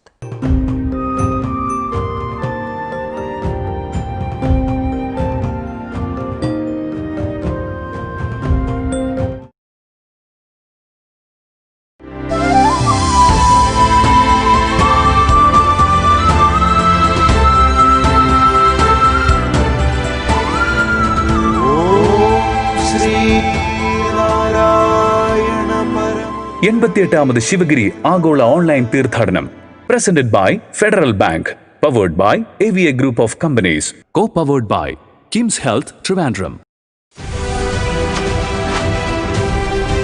Namaskaram. We invite you to the 88th annual Sivagiri Tirthadhanam, the first digital online virtual Sivagiri Tirthadhanam.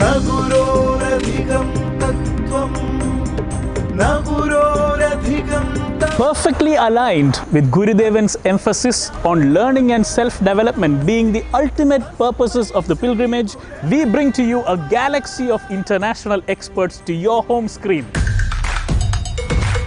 Talks, lectures and interviews on the topics that Gurudevan prescribed as the Ashtalakshangal: education, cleanliness, devotion and piety, agriculture, industry, entrepreneurship, science and technology and organization. 8 days, 80 exceptionally enlightening talks. The 88th annual Sivagiri Tirthadhanam on your Sivagiri TV starting December 25th. Tak tik tak tik tak tik tak tik 473 cash or card?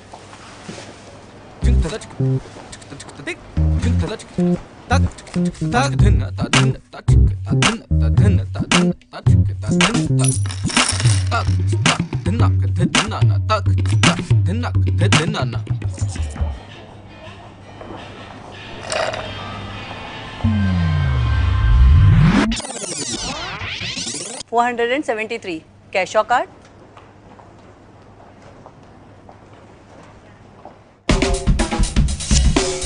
No swiping, no typing, no counting. Just tap and away you go. Introducing contactless cards from Federal Bank. ഇന്നലെ വരെ soap കുമിളകൾ നമുക്ക് കേവലം ഒരു കുട്ടിക്കളിയായിരുന്നു. പക്ഷേ ഇന്നതൊരായുധമാണ്. മഹാമാരിക്കെതിരായ ശക്തമായ ആയുധം. മെഡിമിക്സിനോടൊപ്പം കൈകഴുകി നമുക്ക് കൊറോണയെ തടയാം. അന്നും ഇന്നും എന്നും നിങ്ങളുടെ സംരക്ഷണത്തിന് മെഡിമിക്സ്. From AVA.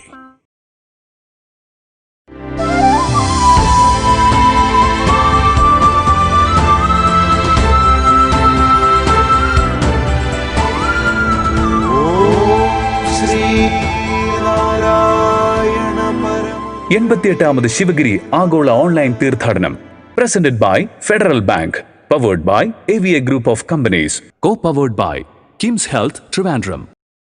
88ാമത് ശിവഗിരി തീർത്ഥാടന വേളയിലെ അടുത്ത പ്രഭാഷണത്തിലേക്ക് കടക്കാം.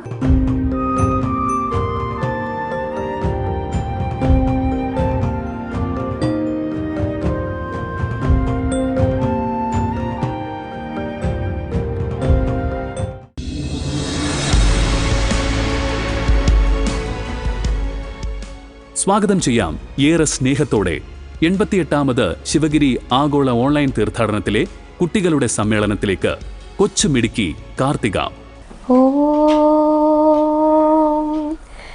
ഗുരുർ ബ്രഹ്മ ഗുരുർ വിഷ്ണു ഗുരുർദേവോ മഹേശ്വര ഗുരു സാക്ഷാത് പരബ്രഹ്മ തസ്മൈ ശ്രീ ഗുരവേ നമഃ. ഗുരുപാദങ്ങളിൽ പ്രണാമം. അക്ഷരലോകത്തേക്ക് എന്നെ കൈപിടിച്ച് നയിച്ച് അറിവിൻ്റെ ആദ്യാക്ഷരം എനിക്ക് പകർന്നു തന്ന ബാലാജി സാറിൻ്റെ പാദങ്ങളിൽ നമസ്കാരം. അതോടൊപ്പം ഗുരുവാകുന്ന അമൃതിനെ നമുക്കേവർക്കും പകർന്നു തന്നുകൊണ്ടിരിക്കുന്ന ശിവഗിരി മഠത്തിലെ സന്യാസ പരമ്പരയുടെ പാദങ്ങളിൽ നമസ്കാരം. ഗുരുഭക്തരുടെ ഒന്നാമത്തെ പ്രാമാണിക ഗ്രന്ഥമാണ് ഗുരുദേവ കൃതികൾ. ഗുരുദേവ കൃതികൾ ഒന്നാമത്തെ പ്രാമാണിക ഗ്രന്ഥമാകുവാനുള്ള പ്രധാന കാരണം അത് മഹാഗുരുവിൻ്റെ തിരുവുള്ളം തന്നെയാണ്. അതുപോലെ തന്നെ ശ്രീനാരായണ ഗുരുദേവ തൃപ്പാദങ്ങൾ യഥാർത്ഥത്തിൽ ഈശ്വരനാണോ അല്ലയോ എന്ന് മഹാഗുരു തന്നെ നമുക്ക് വ്യക്തമാക്കി തരുന്നു. അതുപോലെ ദേവീദേവ സങ്കല്പങ്ങൾ എന്താണ്, പ്രാർത്ഥന എന്താണ്, ഭക്തി എന്താണ് എന്നൊക്കെ മഹാഗുരു ഗുരുദേവ കൃതിയിൽ കൂടി നമ്മളെ ഓരോരുത്തരെയും പഠിപ്പിക്കുന്നു. തനിത്തങ്കം തന്നെയായിട്ടുള്ള ഗുരുദേവ കൃതികളുടെ പ്രാധാന്യവും മഹത്വവും ഉള്ളതുപോലെ ഉൾക്കൊള്ളണമെങ്കിൽ ശ്രീനാരായണ ഗുരുദേവ തൃപ്പാദങ്ങൾ യഥാർത്ഥത്തിൽ ആരാണ് എന്നറിയണം. എങ്കിൽ മാത്രമേ മഹാഗുരുവിൻ്റെ തിരുവുള്ളത്തിൽ നിന്നൂറി വന്ന ഗുരുദേവ കൃതികളുടെ പ്രാധാന്യത്തെ നാം വേണ്ടതുപോലെ മനസ്സിലാക്കുകയുള്ളൂ. യഥാ യഥാ ഹി ധർമ്മസ്യ ഗ്ലാനിർഭവതി ഭാരത അഭ്യുത്ഥാനമധർമ്മസ്യ തദാത്മാനം സൃജാമ്യഹം. എപ്പോഴൊക്കെ ധർമ്മത്തിന് ച്യുതി സംഭവിച്ച് അധർമ്മം നടമാടുന്നുവോ അപ്പോഴൊക്കെ ധർമ്മ സംസ്ഥാപനാർത്ഥം ഭൂമിയിൽ അവതാരങ്ങൾ ഉണ്ടാകും. മാടനെയും മറുതയെയും വരിക്കപ്ലാവിൻ ചുവടുമൊക്കെ ആരാധിച്ച് അന്ധതയിൽ ആണ്ടുകിടന്നിരുന്ന ഒരു അധസ്ഥിത വിഭാഗത്തെ സ്വാത്വികാരാധനയുടെ പ്രാധാന്യം മനസ്സിലാക്കി കൊടുത്ത് ആദിമഹസ്സിലേക്കുള്ള നേരാം വഴി കാട്ടുവാൻ സാക്ഷാത് പരബ്രഹ്മം ചെമ്പഴന്തി വയൽവാരം വീട്ടിൽ മാടനാശാന്റെയും കുട്ടിയമ്മയുടെയും പുത്രനായി തിരുവവതാരം ചെയ്തു. ഇരുളിനെ ഈർന്നെഴും ആദിസൂര്യനായി ഭക്തമാനസങ്ങളുടെ അജ്ഞാനമാകുന്ന അന്ധകാരത്തെ ജ്ഞാനമാകുന്ന കൺമശി പുരട്ടി ജനിമൃതി രോഗമകറ്റിയ സഞ്ജീവനിയായി സാക്ഷാത് ശ്രീനാരായണ ഗുരുദേവ തൃപ്പാദങ്ങൾ.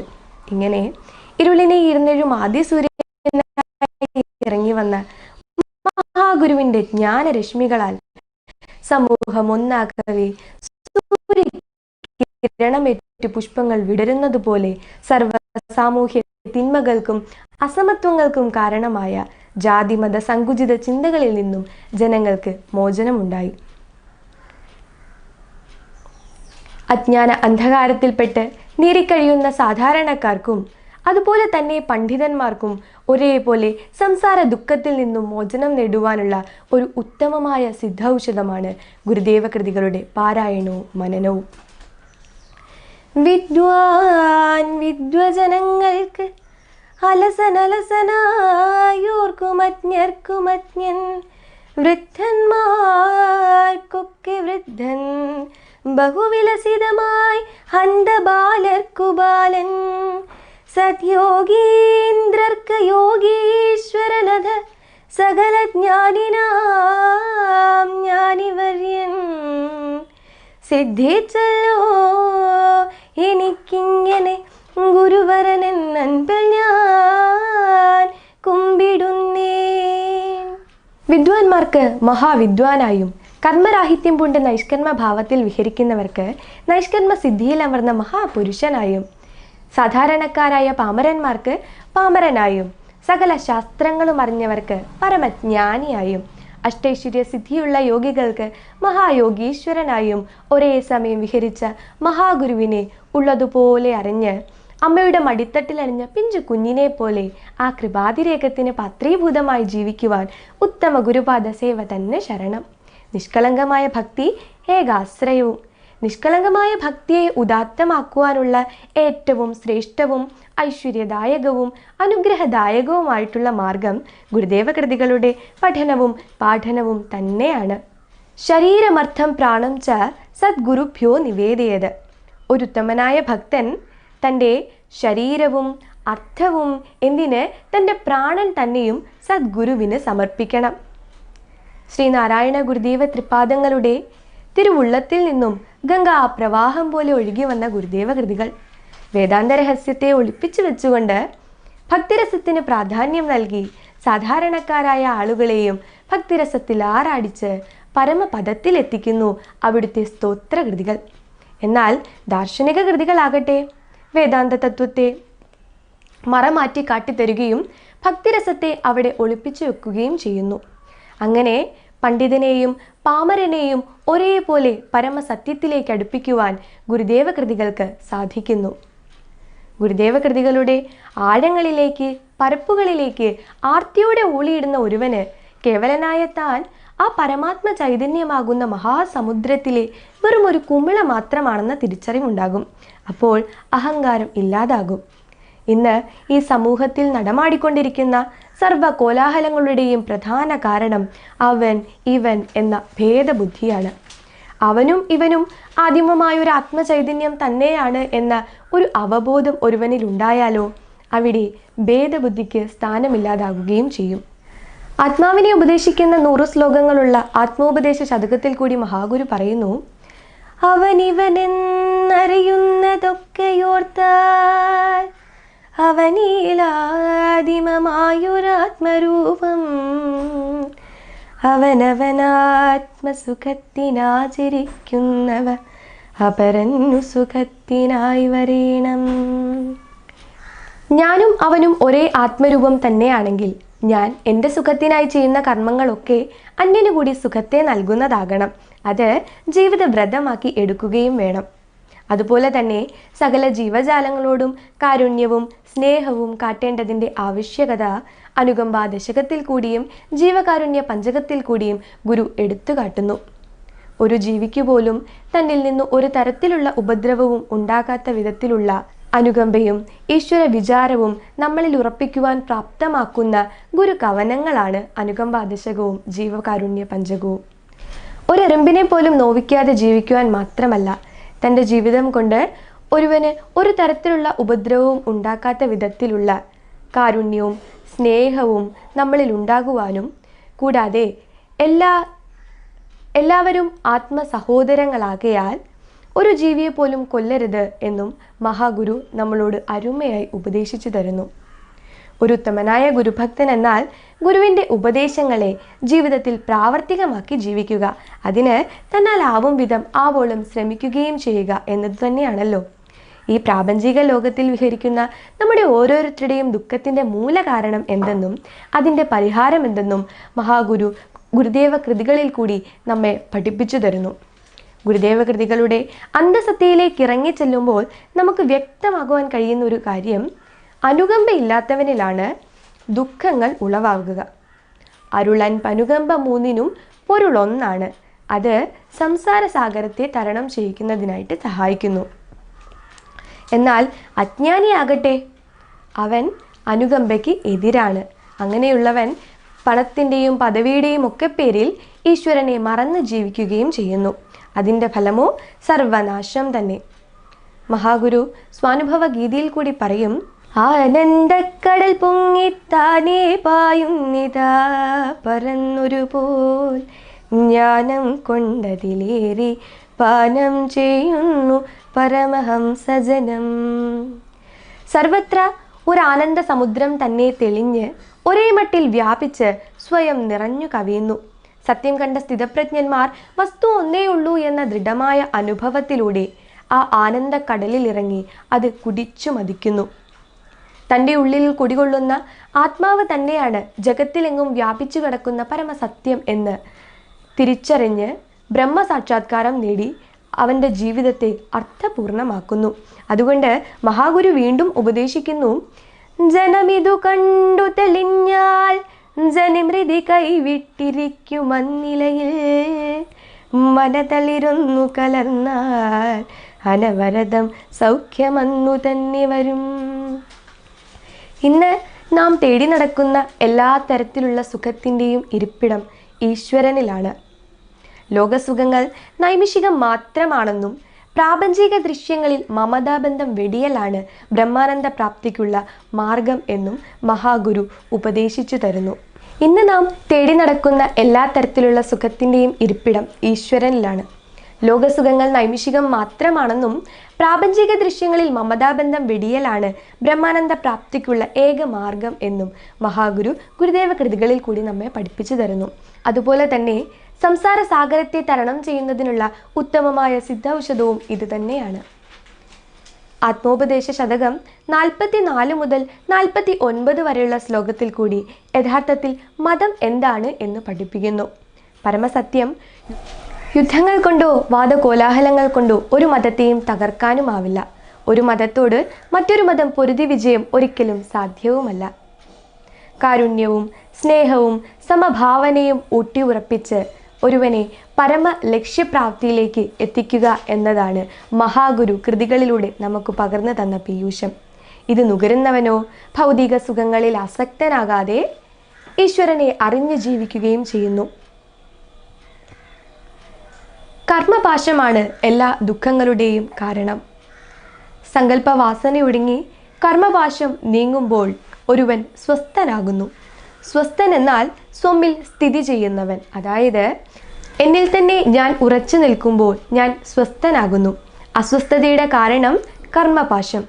ശിവശതകം 23 ശ്ലോകം പറയും, അതിസരണം വമി തന്നെ വന്നിതെന്നാൽ അതിപരിദേവന ചെയ്തതൊക്കെയും നിൻ മതിയിലറിഞ്ഞു മറന്നു പിന്നെയും ഞാൻ ഗതിയറിയാതെ വലഞ്ഞിടുന്നു കഷ്ടം.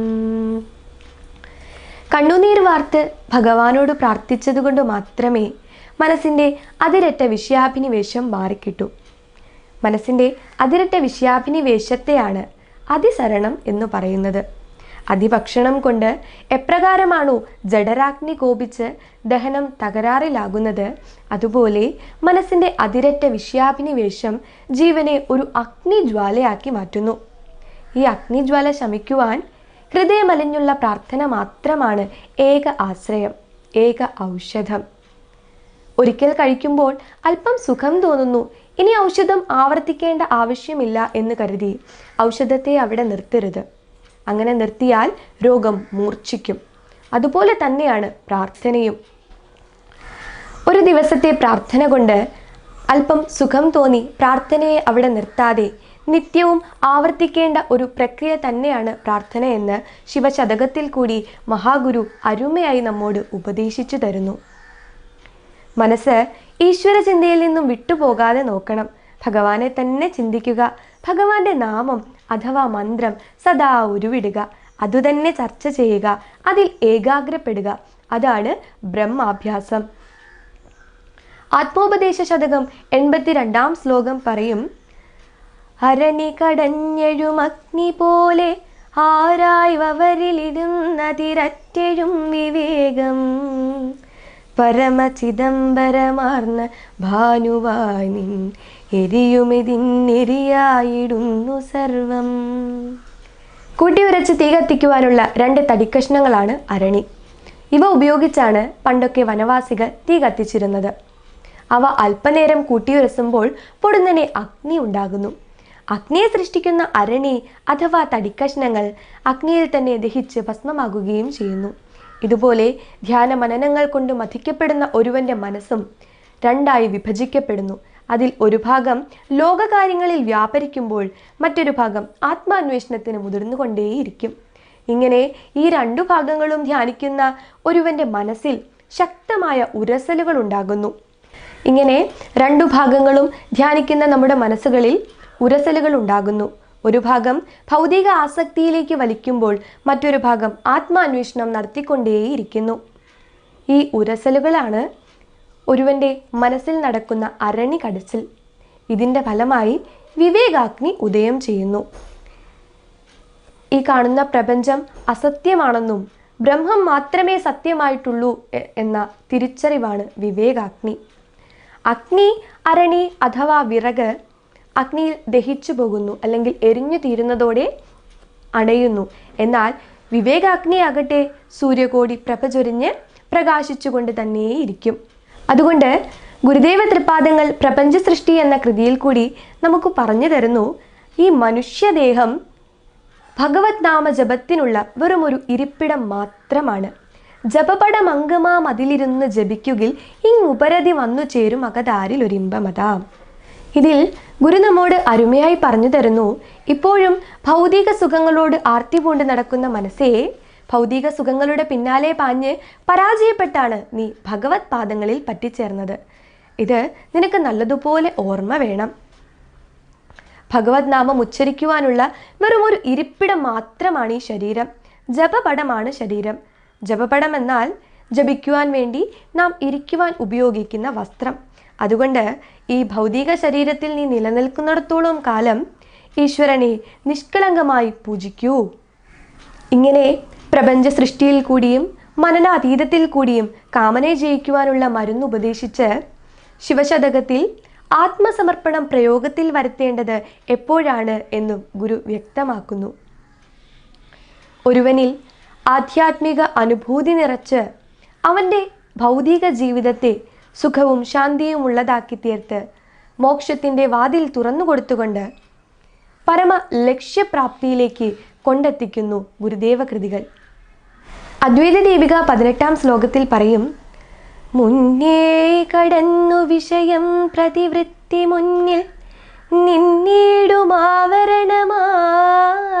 തിര നീക്കിടുന്നു, പിന്നീടു കാണുമറിവും പ്രഭതന്റെ പിൻപോയി കണ്ണെന്ന പോലറിവു കാണുകയില്ല താനേ.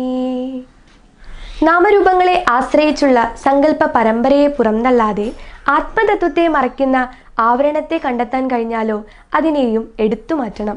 അപ്പോഴാണ് ചിത്തപ്രസാദ രൂപത്തിൽ ആത്മജ്യോതിസിൻ്റെ അനുഭവതലം സൃഷ്ടിക്കുന്നത്. അതിന് മനോജയവും വാസനാക്ഷയവും വേണം. ആദ്യം മനസ്സിനെ ജയിക്കണം, പിന്നീട് വാസനയാൽ രൂപം കൊണ്ട മറ മാറ്റിയെടുക്കണം. അതിന് മനോജയവും വാസനാക്ഷയവും വേണം. ആദ്യം മനസ്സിനെ ജയിക്കണം, പിന്നീട് വാസനയാൽ രൂപം കൊണ്ട മറ മാറ്റിയെടുക്കണം. മഹാഗുരുവിൻ്റെ തിരുവുള്ളം തന്നെയായ ഗുരുദേവ കൃതികളെ ആളുകളൊന്ന് തിരിച്ചറിഞ്ഞിരുന്നുവെങ്കിൽ ഇന്ന് ഭൗതികതയിൽ ആസക്തനായി ജീവിതം തുലയ്ക്കുന്നവർക്ക് ഇതൊരു സിദ്ധൌഷധമായി മാറിയേനെ. ആരും ഈ അമൃതിനെ തിരിച്ചറിയാത്തത് കൊണ്ടാണല്ലോ മഹാഗുരു തന്നെ പറഞ്ഞത്, ഈ അരുമയെ ആരറിയുന്ന ഹോ വിചിത്രം.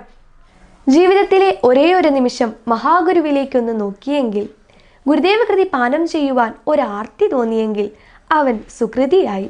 അല്ലെങ്കിലോ എരിനരകാബ്ധിയിൽ വീണെരിഞ്ഞു തീരുന്നു.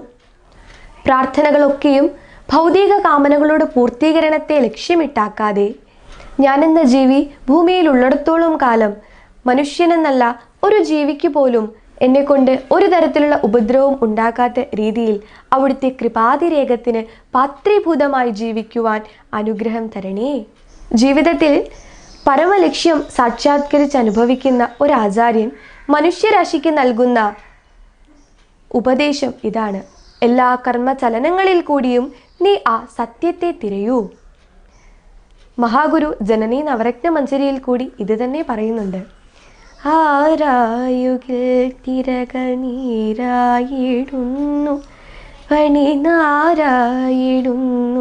കുടവും പാരായിടുന്നതിനു നേരായിടുന്നുലകം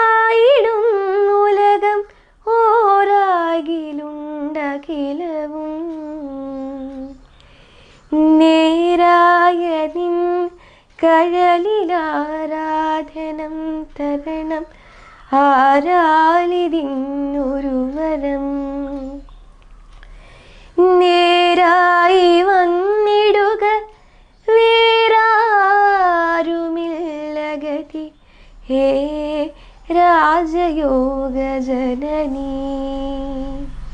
ബ്രഹ്മവിദ്യ മനുഷ്യനായി പിറന്ന ആർക്കും അഭ്യസിക്കാവുന്നതാണ്. അതിന് ജാതിമത ഭേദമോ വേദാധ്യാനം മുതലായ മുൻവിധികളോ യാതൊന്നും തന്നെ ഇല്ല. ഇത് ബ്രഹ്മവിദ്യാ പഞ്ചകത്തിൻ്റെ 1-ാം ശ്ലോകത്തിൽ കൂടി മഹാഗുരു പറഞ്ഞു തരുന്നുണ്ട്.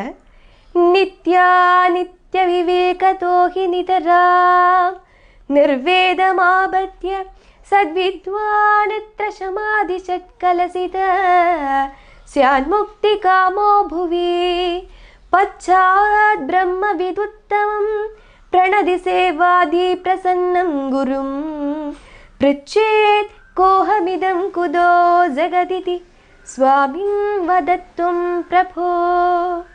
ഇതിൽ കൂടി മഹാഗുരു പറഞ്ഞു തരുന്നു, ഒരുവൻ നിത്യാനിത്യ വസ്തു വിവേകം, ഇഹാമുത്ര ഫലഭോഗ വിരാഗം, ശമാധിഷട്ക സമ്പത്ത്, മുമുക്ഷുത്വം എന്നീ സാധനാ ചതുഷ്ടയ സമ്പത്തി നേടിയാൽ അവൻ ബ്രഹ്മവിദ്യയ്ക്ക് അധികാരി.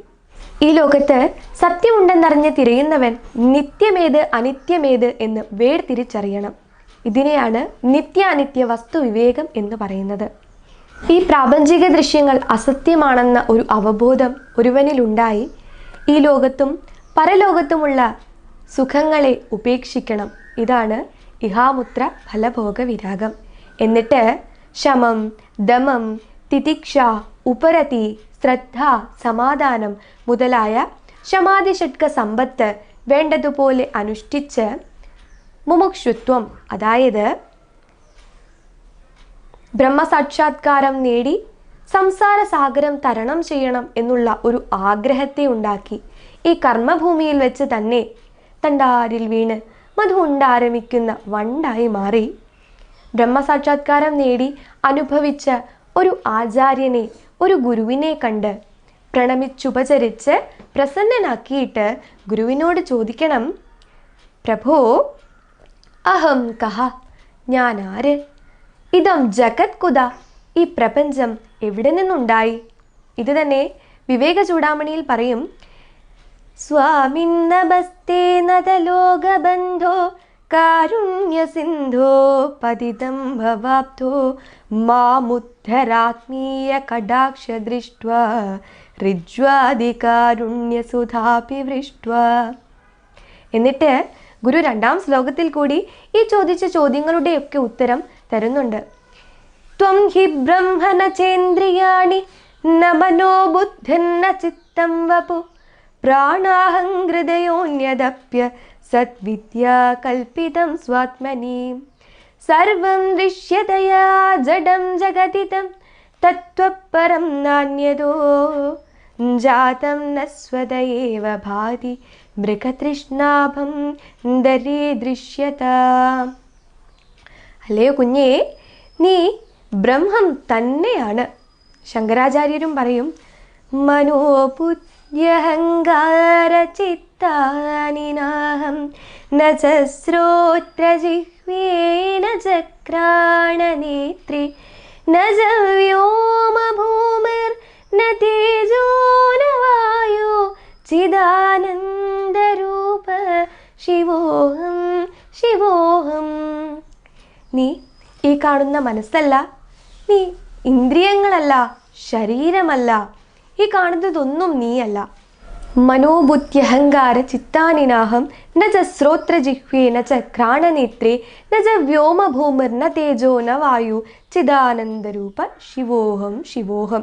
നീ ഈ കാണുന്ന മനസ്സോ ഇന്ദ്രിയങ്ങളോ ശരീരമോ ചിത്തമോ ഒന്നും നീയല്ല. പിന്നെയോ നീ എന്താണ്? നീ ബ്രഹ്മമാണ്.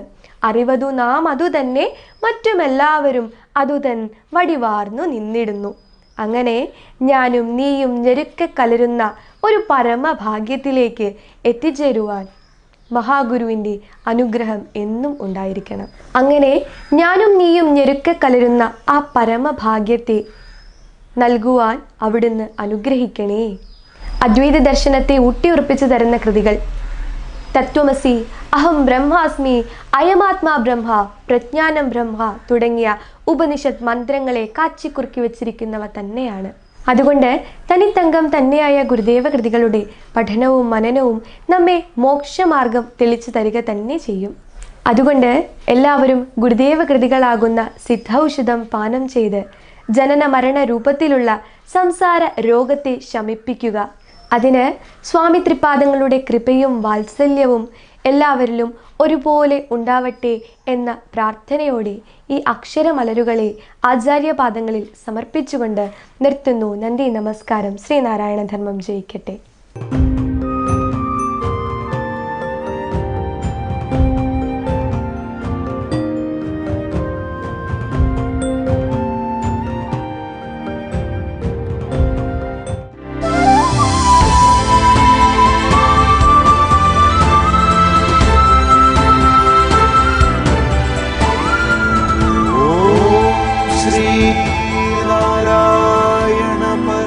എൺപത്തിയെട്ടാമത് ശിവഗിരി ആഗോള ഓൺലൈൻ തീർത്ഥാടനം presented by federal bank, powered by AVA group of companies, co-powered by KIMS health Trivandrum. Namaskaram. We invite you to the 88th annual Sivagiri Tirthadanam, the first digital online virtual Sivagiri Tirthadanam.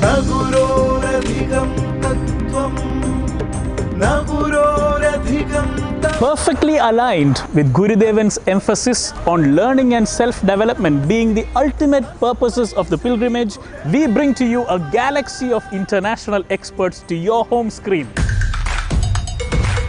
Talks, lectures and interviews on the topics that Gurudevan prescribed as the Ashtalakshangal: education, cleanliness, devotion and piety, agriculture, industry, entrepreneurship, science and technology and organization. 8 days, 80 exceptionally enlightening talks. The 88th annual Sivagiri Tirthadanam on your Sivagiri TV starting December 25th.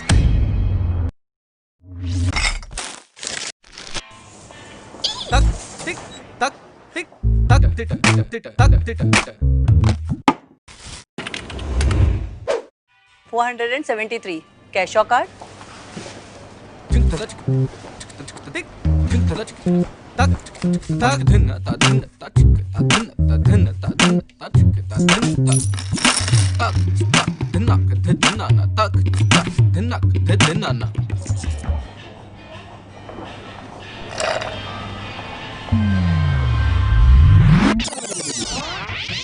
$473 cash or card?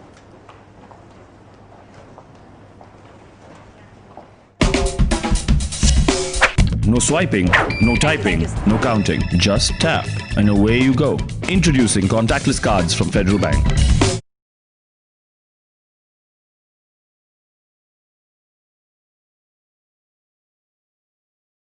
ഇന്നലെ വരെ soap കുമിളകൾ നമുക്ക് കേവലം ഒരു കുട്ടിക്കളിയായിരുന്നു. പക്ഷേ ഇന്നതൊരായുധമാണ്. മഹാമാരിക്കെതിരായ ശക്തമായ ആയുധം. മെഡിമിക്സിനോടൊപ്പം കൈകഴുകി നമുക്ക് കൊറോണയെ തടയാം. അന്നും ഇന്നും എന്നും നിങ്ങളുടെ സംരക്ഷണത്തിന് മെഡിമിക്സ്. From AVA.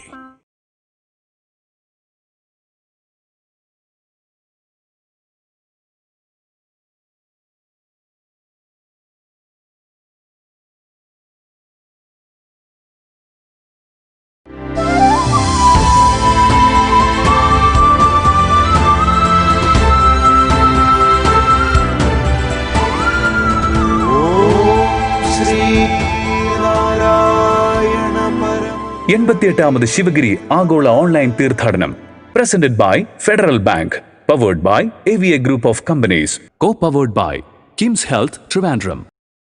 88ാമത് ശിവഗിരി തീർത്ഥാടന വേളയിലെ അടുത്ത പ്രഭാഷണത്തിലേക്ക് കടക്കാം.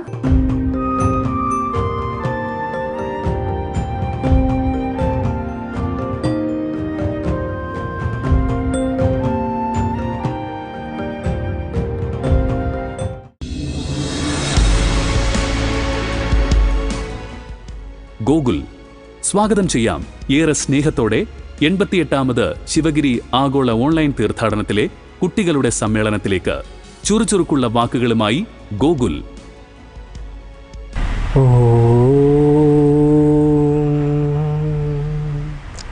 ശ്രീനാരായണ ഗുരുദേവായ വിദ്മഹേ പരമഹംസായ ധീമഹി തന്നോ ഗുരു പ്രചോദയാത്. ഓം ശ്രീനാരായണ പരമഗുരവേ നമഃ.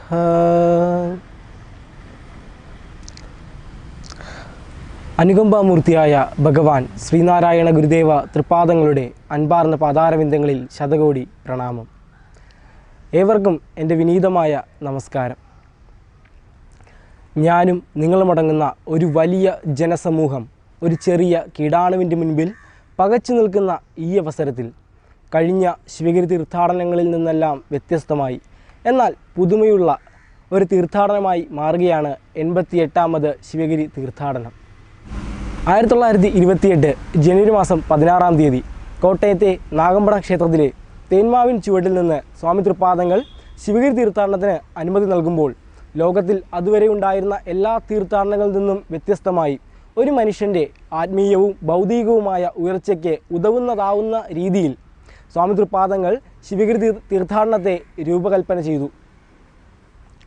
കുറേ ആളുകൾ വർഷം തോറും ശിവഗിരിയിൽ വന്ന് വ്രതം നോറ്റ് പ്രാർത്ഥന ചൊല്ലി പോകുന്നത് കൊണ്ട് യാതൊരു വിധത്തിലുള്ള നേട്ടങ്ങളും കൈവരിക്കില്ല എന്ന് തിരിച്ചറിഞ്ഞുകൊണ്ട് സ്വാമി തൃപാദങ്ങൾ 8 വിഷയത്തിലുള്ള പ്രസംഗങ്ങൾ അതിൽ പ്രാഗൽഭ്യമുള്ള ആളുകളെ വിളിച്ചു വരുത്തി പ്രസംഗങ്ങൾ നടത്തണമെന്നും ആളുകൾ അത് കേട്ടിരുന്ന് പ്രവൃത്തിയിൽ കൊണ്ടുവന്ന് അങ്ങനെ സമൂഹത്തിന് ഉയർച്ച ഉണ്ടാകണം എന്ന് കരുതി 8 വിഷയങ്ങൾ അരുൾ ചെയ്തു. വിദ്യാഭ്യാസം, ശുചിത്വം, ഈശ്വരഭക്തി, സംഘടന, കൃഷി, കച്ചവടം, കൈത്തൊഴിൽ, ശാസ്ത്ര സാങ്കേതിക പരിശീലനം.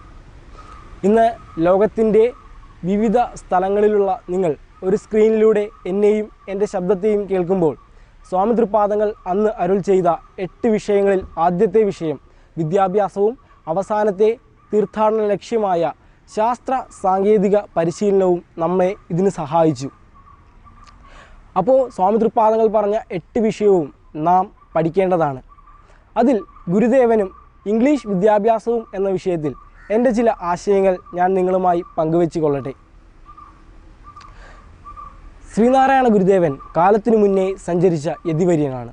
സ്വാമി തൃപാദങ്ങളുടെ 73 വർഷം നീണ്ടുനിന്ന തിരു അവതാര ചരിത്രം നാം ഒന്ന് സസൂക്ഷ്മം അവലോകനം ചെയ്യുമ്പോൾ നമുക്ക് കാണുവാൻ സാധിക്കും.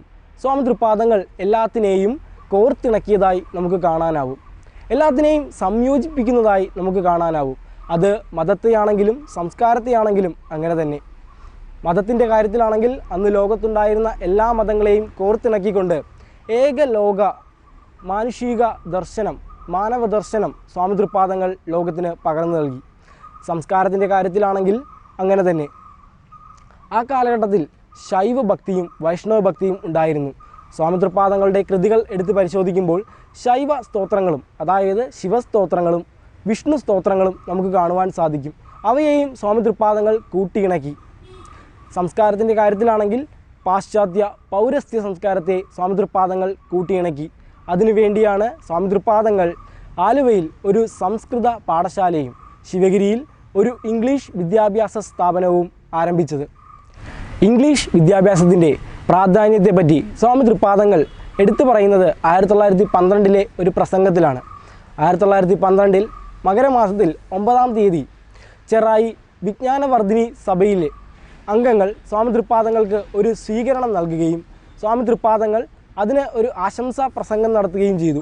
ആ പ്രസംഗത്തിൻ്റെ ഇടയ്ക്കാണ് സ്വാമി തൃപാദങ്ങൾ ഇംഗ്ലീഷ് വിദ്യാഭ്യാസത്തിൻ്റെ പ്രാധാന്യത്തെപ്പറ്റി പറയുന്നത്. അത് ഇപ്രകാരമാണ്: സംസ്കൃത വിദ്യാഭ്യാസത്തിൻ്റെ പ്രാധാന്യം കുറഞ്ഞാണ് കാണപ്പെടുന്നത്. ഇക്കാലത്ത് പ്രാധാന്യത്തിലിരിക്കുന്ന ഭാഷ ഇംഗ്ലീഷാണ്. അതിലേക്കാണ് നാം നമ്മുടെ ശ്രദ്ധയെ തിരിക്കേണ്ടത്. പുരുഷന്മാർക്ക് മാത്രമല്ല സ്ത്രീകൾക്കും വിദ്യാഭ്യാസം ഉണ്ടായിരിക്കണം. ഇത്തരം കാര്യങ്ങളിൽ അവരെ പിന്നോട്ട് തള്ളിവിടരുത്. നാം ഒരു കാര്യം ആലോചിക്കണം. 1912 സ്വാമി തൃപാദങ്ങൾ എല്ലാവർക്കും വിദ്യാഭ്യാസം എന്ന ഒരു സങ്കല്പം പറഞ്ഞു. പിന്നീട് വർഷങ്ങൾ കഴിഞ്ഞു. 86-ാം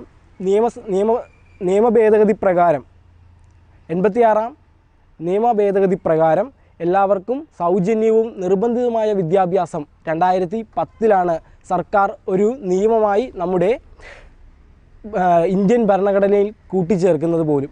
അപ്പോൾ എത്ര വർഷം വേണ്ടി വന്നു സ്വാമിതൃപാദങ്ങളുടെ വാക്കുകൾ നമുക്കൊന്ന് പ്രാവർത്തികമാക്കാൻ? അങ്ങനെ ചിന്തിക്കുമ്പോൾ സ്വാമിതൃപാദങ്ങൾ കാലത്തിന് മുന്നേ സഞ്ചരിച്ച യതിവര്യനാണ്. വരാൻ പോകുന്ന നൂറ്റാണ്ടുകളുടെ പാരമ്പര്യത്തെ ആധ്യാത്മികമായ അനുഭൂതിയുടെ വെളിച്ചത്തിൽ അഭിവീക്ഷണം ചെയ്ത ശ്രീനാരായണ ഗുരുദേവൻ ലോകത്തിന് മുഴുവൻ സ്വീകാര്യമായ ഒരു തത്വദർശനമാണ് മുന്നോട്ട് വെച്ചത്. അതിലൊന്നാണ് പൗരസ്ത്യ പാശ്ചാത്യ സംസ്കാരത്തിനെ ഒരുമിച്ച് കൊണ്ടുപോകുന്ന രീതി. സംസ്കാരത്തിൻ്റെ ഘടകമാണല്ലോ ഭാഷയും. സ്വാമിതൃപാദങ്ങൾ ഇംഗ്ലീഷ് ഭാഷയ്ക്ക് ഒത്തിരി പ്രാധാന്യം നൽകിയിട്ടുണ്ട്.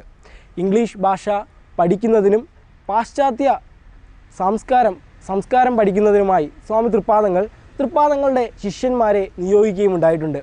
3 ശിഷ്യന്മാരെ എടുത്തു പറഞ്ഞുകൊണ്ട് ഇത് ഞാനൊന്ന് സമർത്ഥിക്കാം.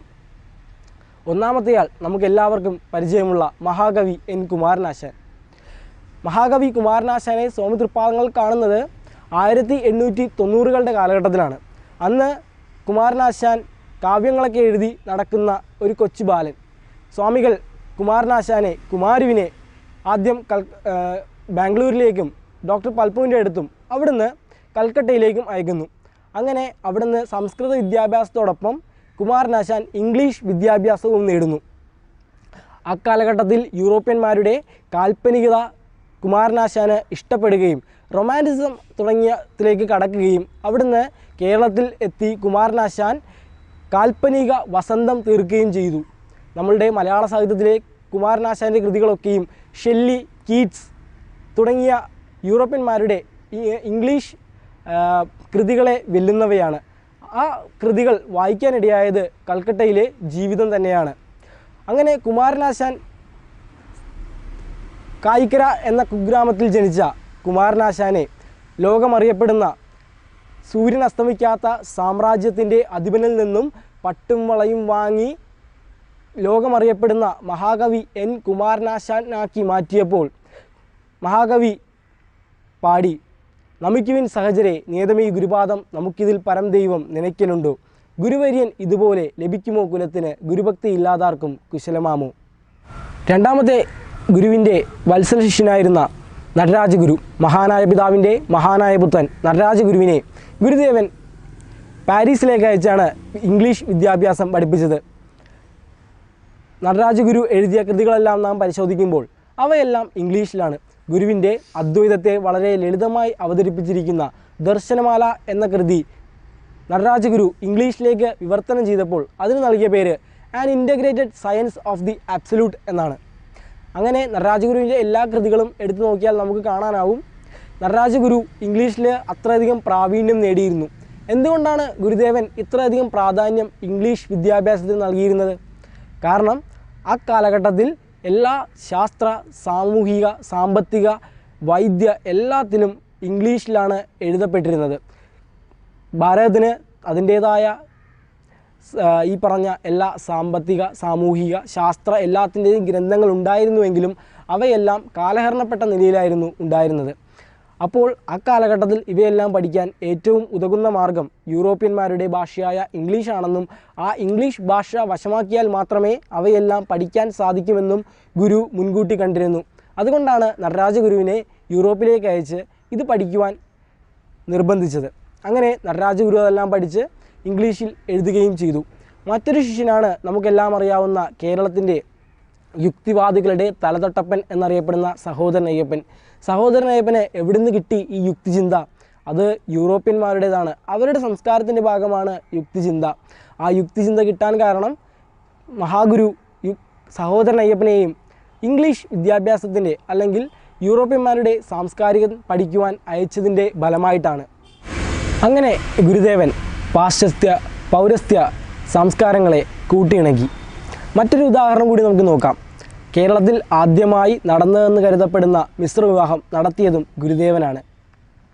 കരുണാകരൻ്റെയും മാർഗരറ്റിൻ്റെയും കല്യാണം സ്വാമിതൃപാദങ്ങൾ വിദ്യാദേവതയായ ശാരദാദേവിയുടെ മുൻപിൽ വെച്ച് നടത്തപ്പെടുമ്പോൾ രണ്ട് സംസ്കാരങ്ങളെ, രണ്ട് ഭാഷകളെ തമ്മിൽ കൂട്ടിയിണക്കുകയാണ് തൃപ്പാദങ്ങൾ ചെയ്തത്. തൃപ്പാദങ്ങളുടെ ലോക സംഗ്രഹ പ്രവർത്തനം എടുത്ത് പരിശോധിച്ചാൽ നമുക്ക് കാണാം, എല്ലാത്തിനെയും കൂട്ടിയിണക്കിയാണ് സ്വാമി തൃപ്പാദങ്ങൾ മുന്നോട്ട് കൊണ്ടുപോയത്. രാമരാജ്യത്ത് രാമൻ്റെ കാലത്ത് പോലും ശൂദ്രന് ആത്മജ്ഞാനം നേടുവാനുള്ള നിവൃത്തിയില്ലായിരുന്നു. അതിൻ്റെ ഒരു കഥ ഉത്തര രാമായണത്തിലുണ്ട്. അത് ഇപ്രകാരമാണ്. ശംഭുകൻ എന്നു പേരായ ഒരു ശൂദ്രൻ ആത്മജ്ഞാനത്തിന് വേണ്ടി തപസ്സനുഷ്ഠിച്ചു. എന്നാൽ ഇതിൽ മനം നൊന്ത അവിടുത്തെ ബ്രാഹ്മണന്മാർ സാക്ഷാൽ ശ്രീരാമനെ കണ്ട് തൻ്റെ മകൻ മരിച്ചുപോയി, അതിൻ്റെ കാരണം ശൂദ്രൻ തപസ് ചെയ്തുകൊണ്ടാണ് എന്ന് അറിയിച്ചു. മാത്രമല്ല നാട്ടിലെ പ്രശ്നത്തിന് മുഴുവൻ കാരണം ആ ശൂദ്രൻ തപസ് ചെയ്തുകൊണ്ടാണ് എന്ന് അറിയിക്കുകയും അങ്ങനെ സാക്ഷാൽ ശ്രീരാമൻ നേരിട്ട് ശംഭുകൻ്റെ അടുത്തെത്തി താങ്കൾ എന്തിനാണ് തപസ് ചെയ്യുന്നത് എന്ന് ചോദിച്ചപ്പോൾ മോക്ഷത്തിന് വേണ്ടിയാണ് എന്ന് ശംഭുകൻ പറയുകയും എങ്കിൽ താങ്കൾക്ക് ഇപ്പോൾ തന്നെ മോക്ഷം നൽകാമെന്ന് പറഞ്ഞുകൊണ്ട് ആ ശംഭുകൻ്റെ തല വെട്ടിമാറ്റിയ കഥയും നാം കേട്ടിട്ടുണ്ട്. അങ്ങനെയുള്ള കാലത്ത് രാമരാജ്യത്ത് പോലും ശൂദ്രന് തപസ് ചെയ്യാനുള്ള അവസരം ഉണ്ടായിരുന്നില്ല.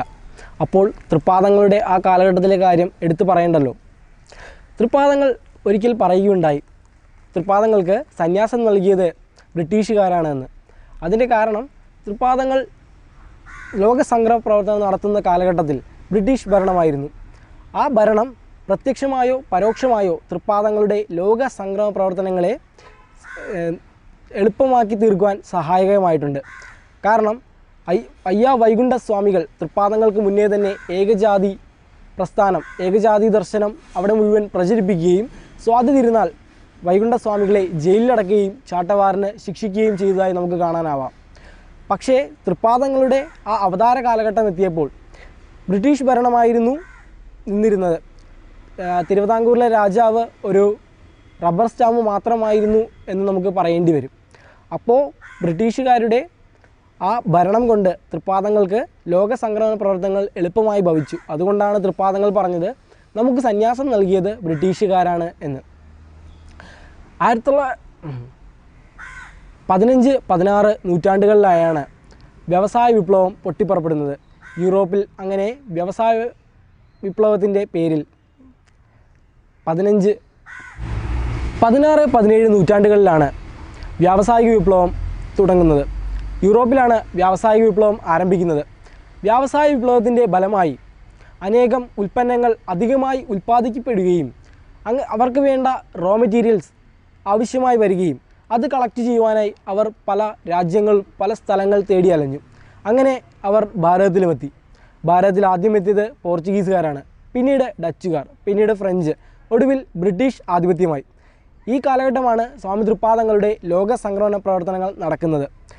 അപ്പോൾ സ്വാമി തൃപ്പാദങ്ങൾ ഇവിടെയുണ്ടായിരുന്ന തനതായ സംസ്കാരത്തെ നിലനിർത്തുകയും അവരുടെ സംസ്കാരത്തിൽ നിന്നും മൂല്യവത്തായത് സ്വീകരിക്കുകയും ചെയ്തു. അങ്ങനെ ഇവയെ രണ്ടിനെയും കോർത്തിണക്കി തൃപ്പാദങ്ങൾ.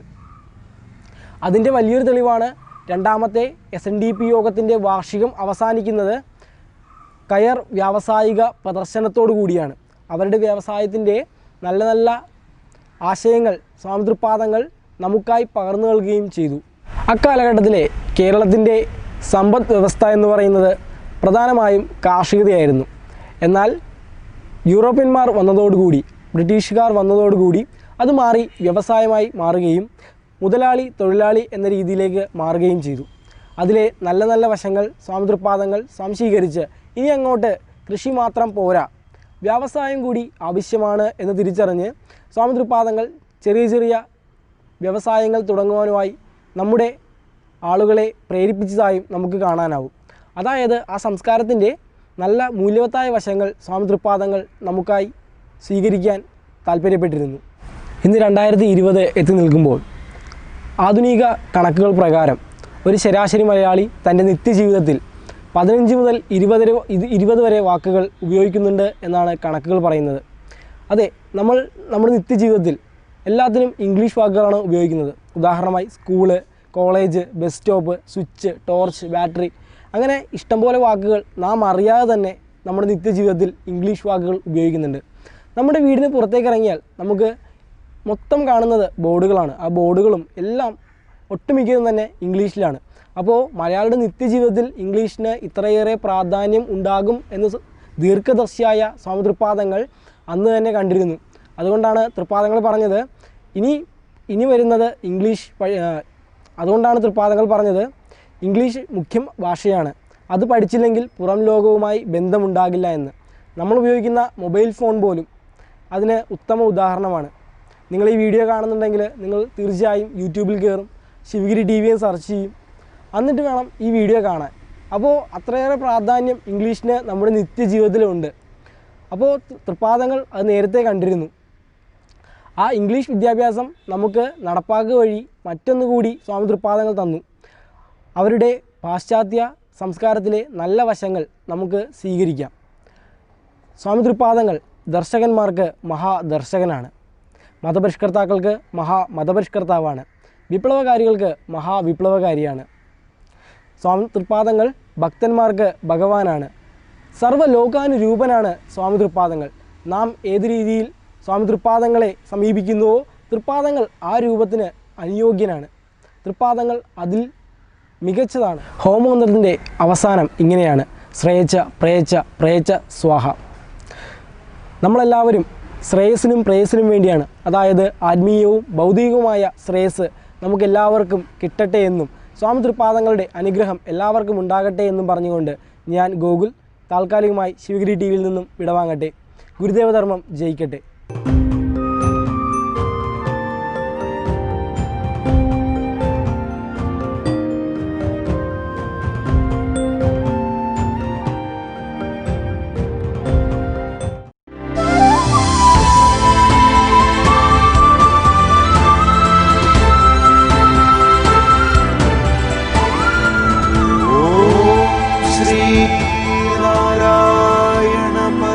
എൺപത്തിയെട്ടാമത് ശിവഗിരി ആഗോള ഓൺലൈൻ തീർത്ഥാടനം presented by federal bank, powered by AVA group of companies, co-powered by KIMS health Trivandrum.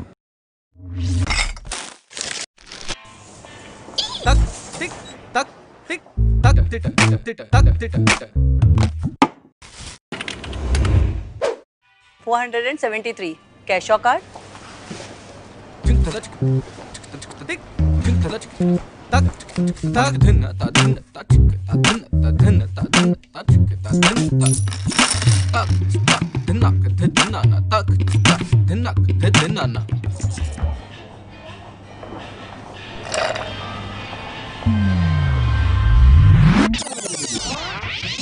$473 cash or card?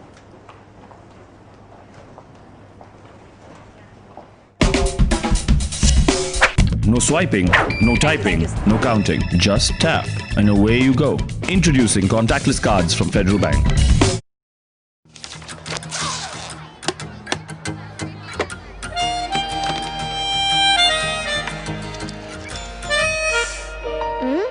ഈ പുട്ടും കടല എനിക്ക് ഇഷ്ടായി. ഇതെനിക്ക് വേണം. നിങ്ങൾ ഇതെനിക്ക് തരണം. ഇത് ഞാൻ ഇങ്ങ് എടുക്കുവാ. അങ്ങനെ നീ ഒറ്റയ്ക്കിരുന്ന് പുട്ടടിക്കണ്ട. മേളമില്ലാതെന്ത് പുട്ടും കടലയും, മേളമില്ലാതെന്ത് Malayali. From AVA.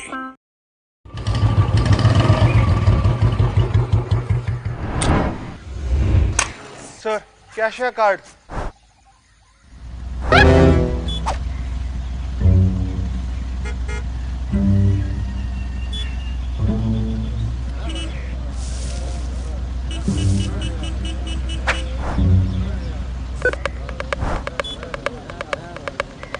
Sir, pin.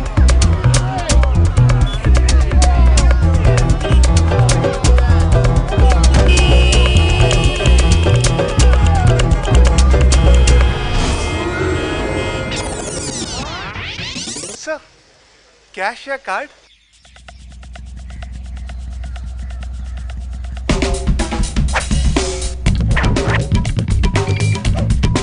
No swiping, no typing, no counting. Just tap and away you go. Introducing contactless cards from Federal Bank.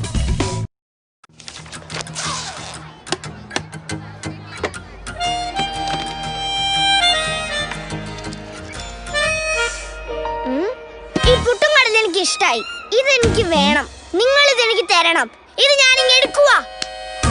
അങ്ങനെ നീ ഒറ്റയ്ക്കിരുന്ന് പുട്ടടിക്കണ്ട.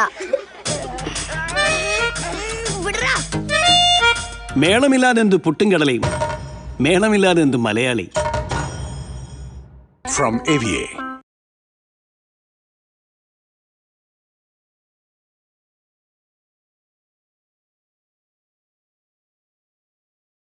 Namaskaram. On behalf of BKG Holding, Qatar Engineering Laboratories and QPCC, I extend my best wishes and warmest regards for the 88th Sivagiri pilgrimage, which will be held online. എല്ലാ വർഷവും ലക്ഷക്കണക്കിന് ശ്രീനാരായണീയ ഭക്തരുടെ തീർത്ഥാടന മഹാമഹമായിട്ട് ആഘോഷിക്കാറുള്ള ശിവഗിരി തീർത്ഥാടനം ഈ വർഷത്തെ പ്രത്യേക സാഹചര്യത്തിൽ വെർച്വലായിട്ട് ആഘോഷിക്കുന്ന ഈ അവസരത്തിൽ എൻ്റെയും എൻ്റെ മിഡിൽ ഈസ്റ്റിലുള്ള സ്ഥാപനങ്ങളായ BKG holdings, Qatar engineering laboratories, quality piling and construction, അതിൻ്റെ എല്ലാ എംപ്ലോയീസിൻ്റെയും എൻ്റെ ഫാമിലിയുടെയും എല്ലാവിധ ആശംസകളും നേരുകയാണ്. ഇതൊരു വലിയ സക്സസ്സായിട്ട് നടക്കട്ടെ എന്ന് ഞാൻ ആത്മാർത്ഥമായി പ്രാർത്ഥിക്കുന്നു. വരും വർഷങ്ങളിൽ പഴയതുപോലെ തന്നെ എല്ലാവർക്കും ഒത്തുകൂടി ഇത് ഒരു സംഭവമായിട്ട് തന്നെ നടക്കാനുള്ള എല്ലാ സാഹചര്യവും ഗുരുദേവൻ്റെയും ദൈവങ്ങളുടെയും അനുഗ്രഹത്താൽ നടക്കട്ടെ എന്ന് ആശംസിക്കുകയാണ്.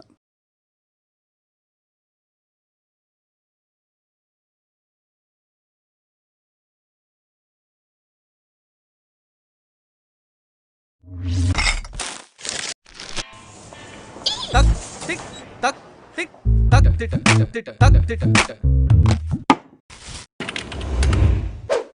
473. Cash or card?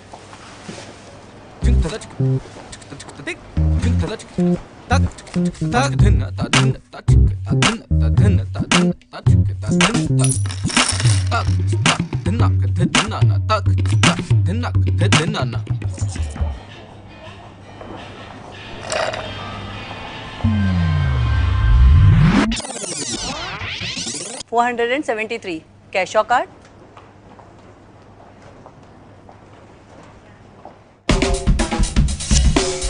No swiping, no typing, no counting. Just tap and away you go. Introducing contactless cards from Federal Bank. ഇന്നലെ വരെ സോപ്പ് കുമിളകൾ നമുക്ക് കേവലം ഒരു കുട്ടിക്കളിയായിരുന്നു. പക്ഷേ ഇന്നതൊരായുധമാണ്. മഹാമാരിക്കെതിരായ ശക്തമായ ആയുധം. മെഡിമിക്സിനോടൊപ്പം കൈകഴുകി നമുക്ക് കൊറോണയെ തടയാം. അന്നും ഇന്നും എന്നും നിങ്ങളുടെ സംരക്ഷണത്തിന് Medimix. From AVA.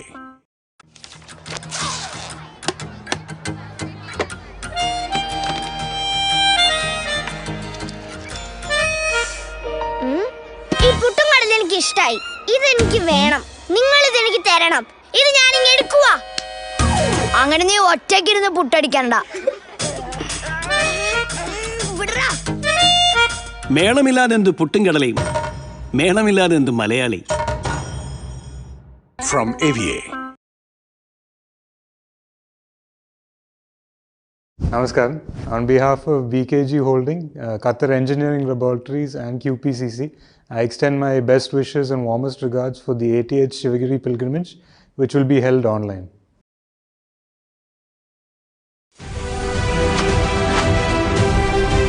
Namaskaram. We invite you to the 88th annual Sivagiri Tirthadanam, the first digital online virtual Sivagiri Tirthadanam.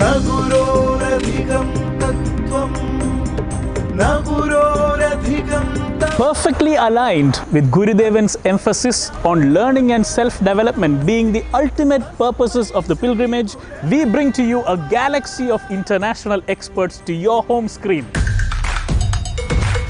Talks, lectures and interviews on the topics that Gurudevan prescribed as the Ashtalakshangal: education, cleanliness, devotion and piety, agriculture, industry, entrepreneurship, science and technology and organization. 8 days, 80 exceptionally enlightening talks. The 88th annual Sivagiri Tirthadanam on your Sivagiri TV starting December 25th.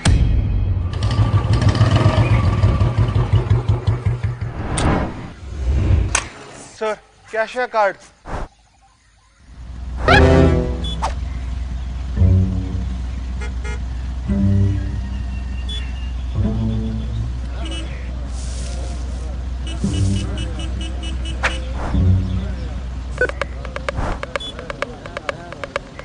Sir, pin.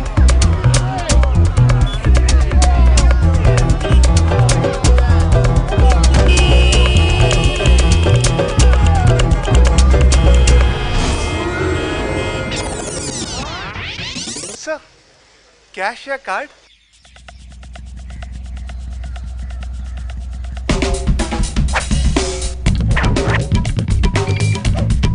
No swiping, no typing, no counting. Just tap and away you go. Introducing contactless cards from Federal Bank.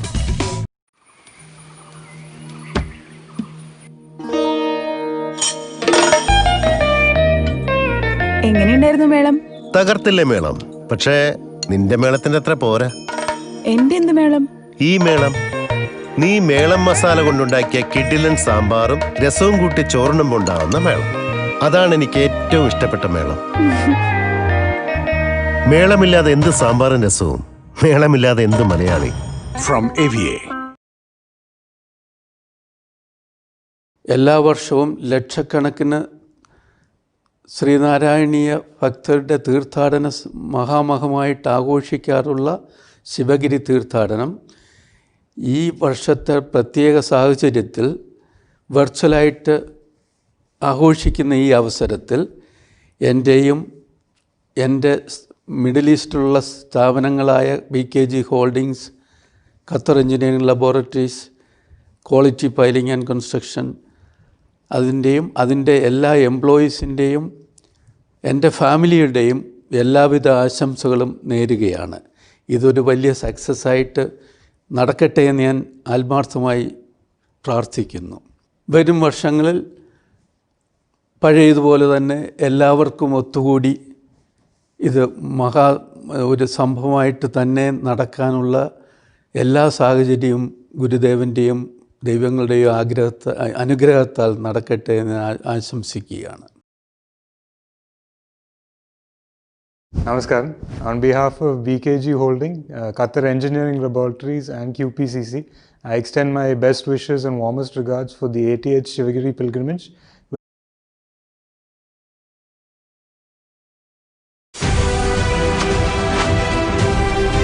Namaskaram.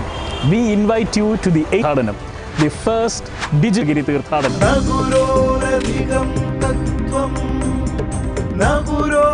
And with Gurudevan's emphasis on learning and self-development, being of international experts to your home screen.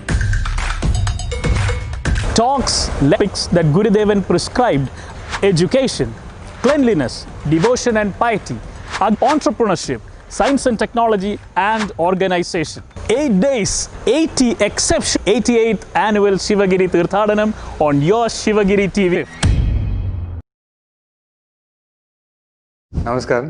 On behalf of BKG Holdings and QPCC, I extend my best wishes and warmest regards for the 80th Sivagiri pilgrimage, which will be held online.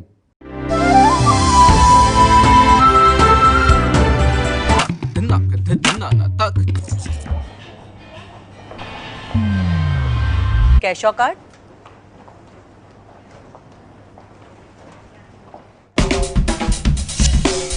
No swiping, no typing, no counting. Just tap and away you go. Bank. ഇന്നലെ വരെ കൈ കഴുകി നമുക്ക് അതെ, ആദിദേവ് സംസാരിക്കുന്നത് ദേവദശകം പ്രാർത്ഥന കുട്ടികളിൽ ചെലുത്തുന്ന സ്വാധീനത്തെക്കുറിച്ചാണ്.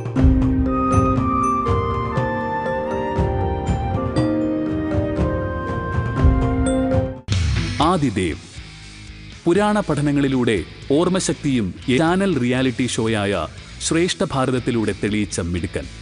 സ്വാഗതം ചെയ്യാം ഏറസ് ശിവഗിരി ആഗോള ഓൺലൈൻ തീർത്ഥാടനത്തിലെ കുട്ടികളുടെ സമ്മേളനത്തിലേക്ക്. ആദിദേവ്.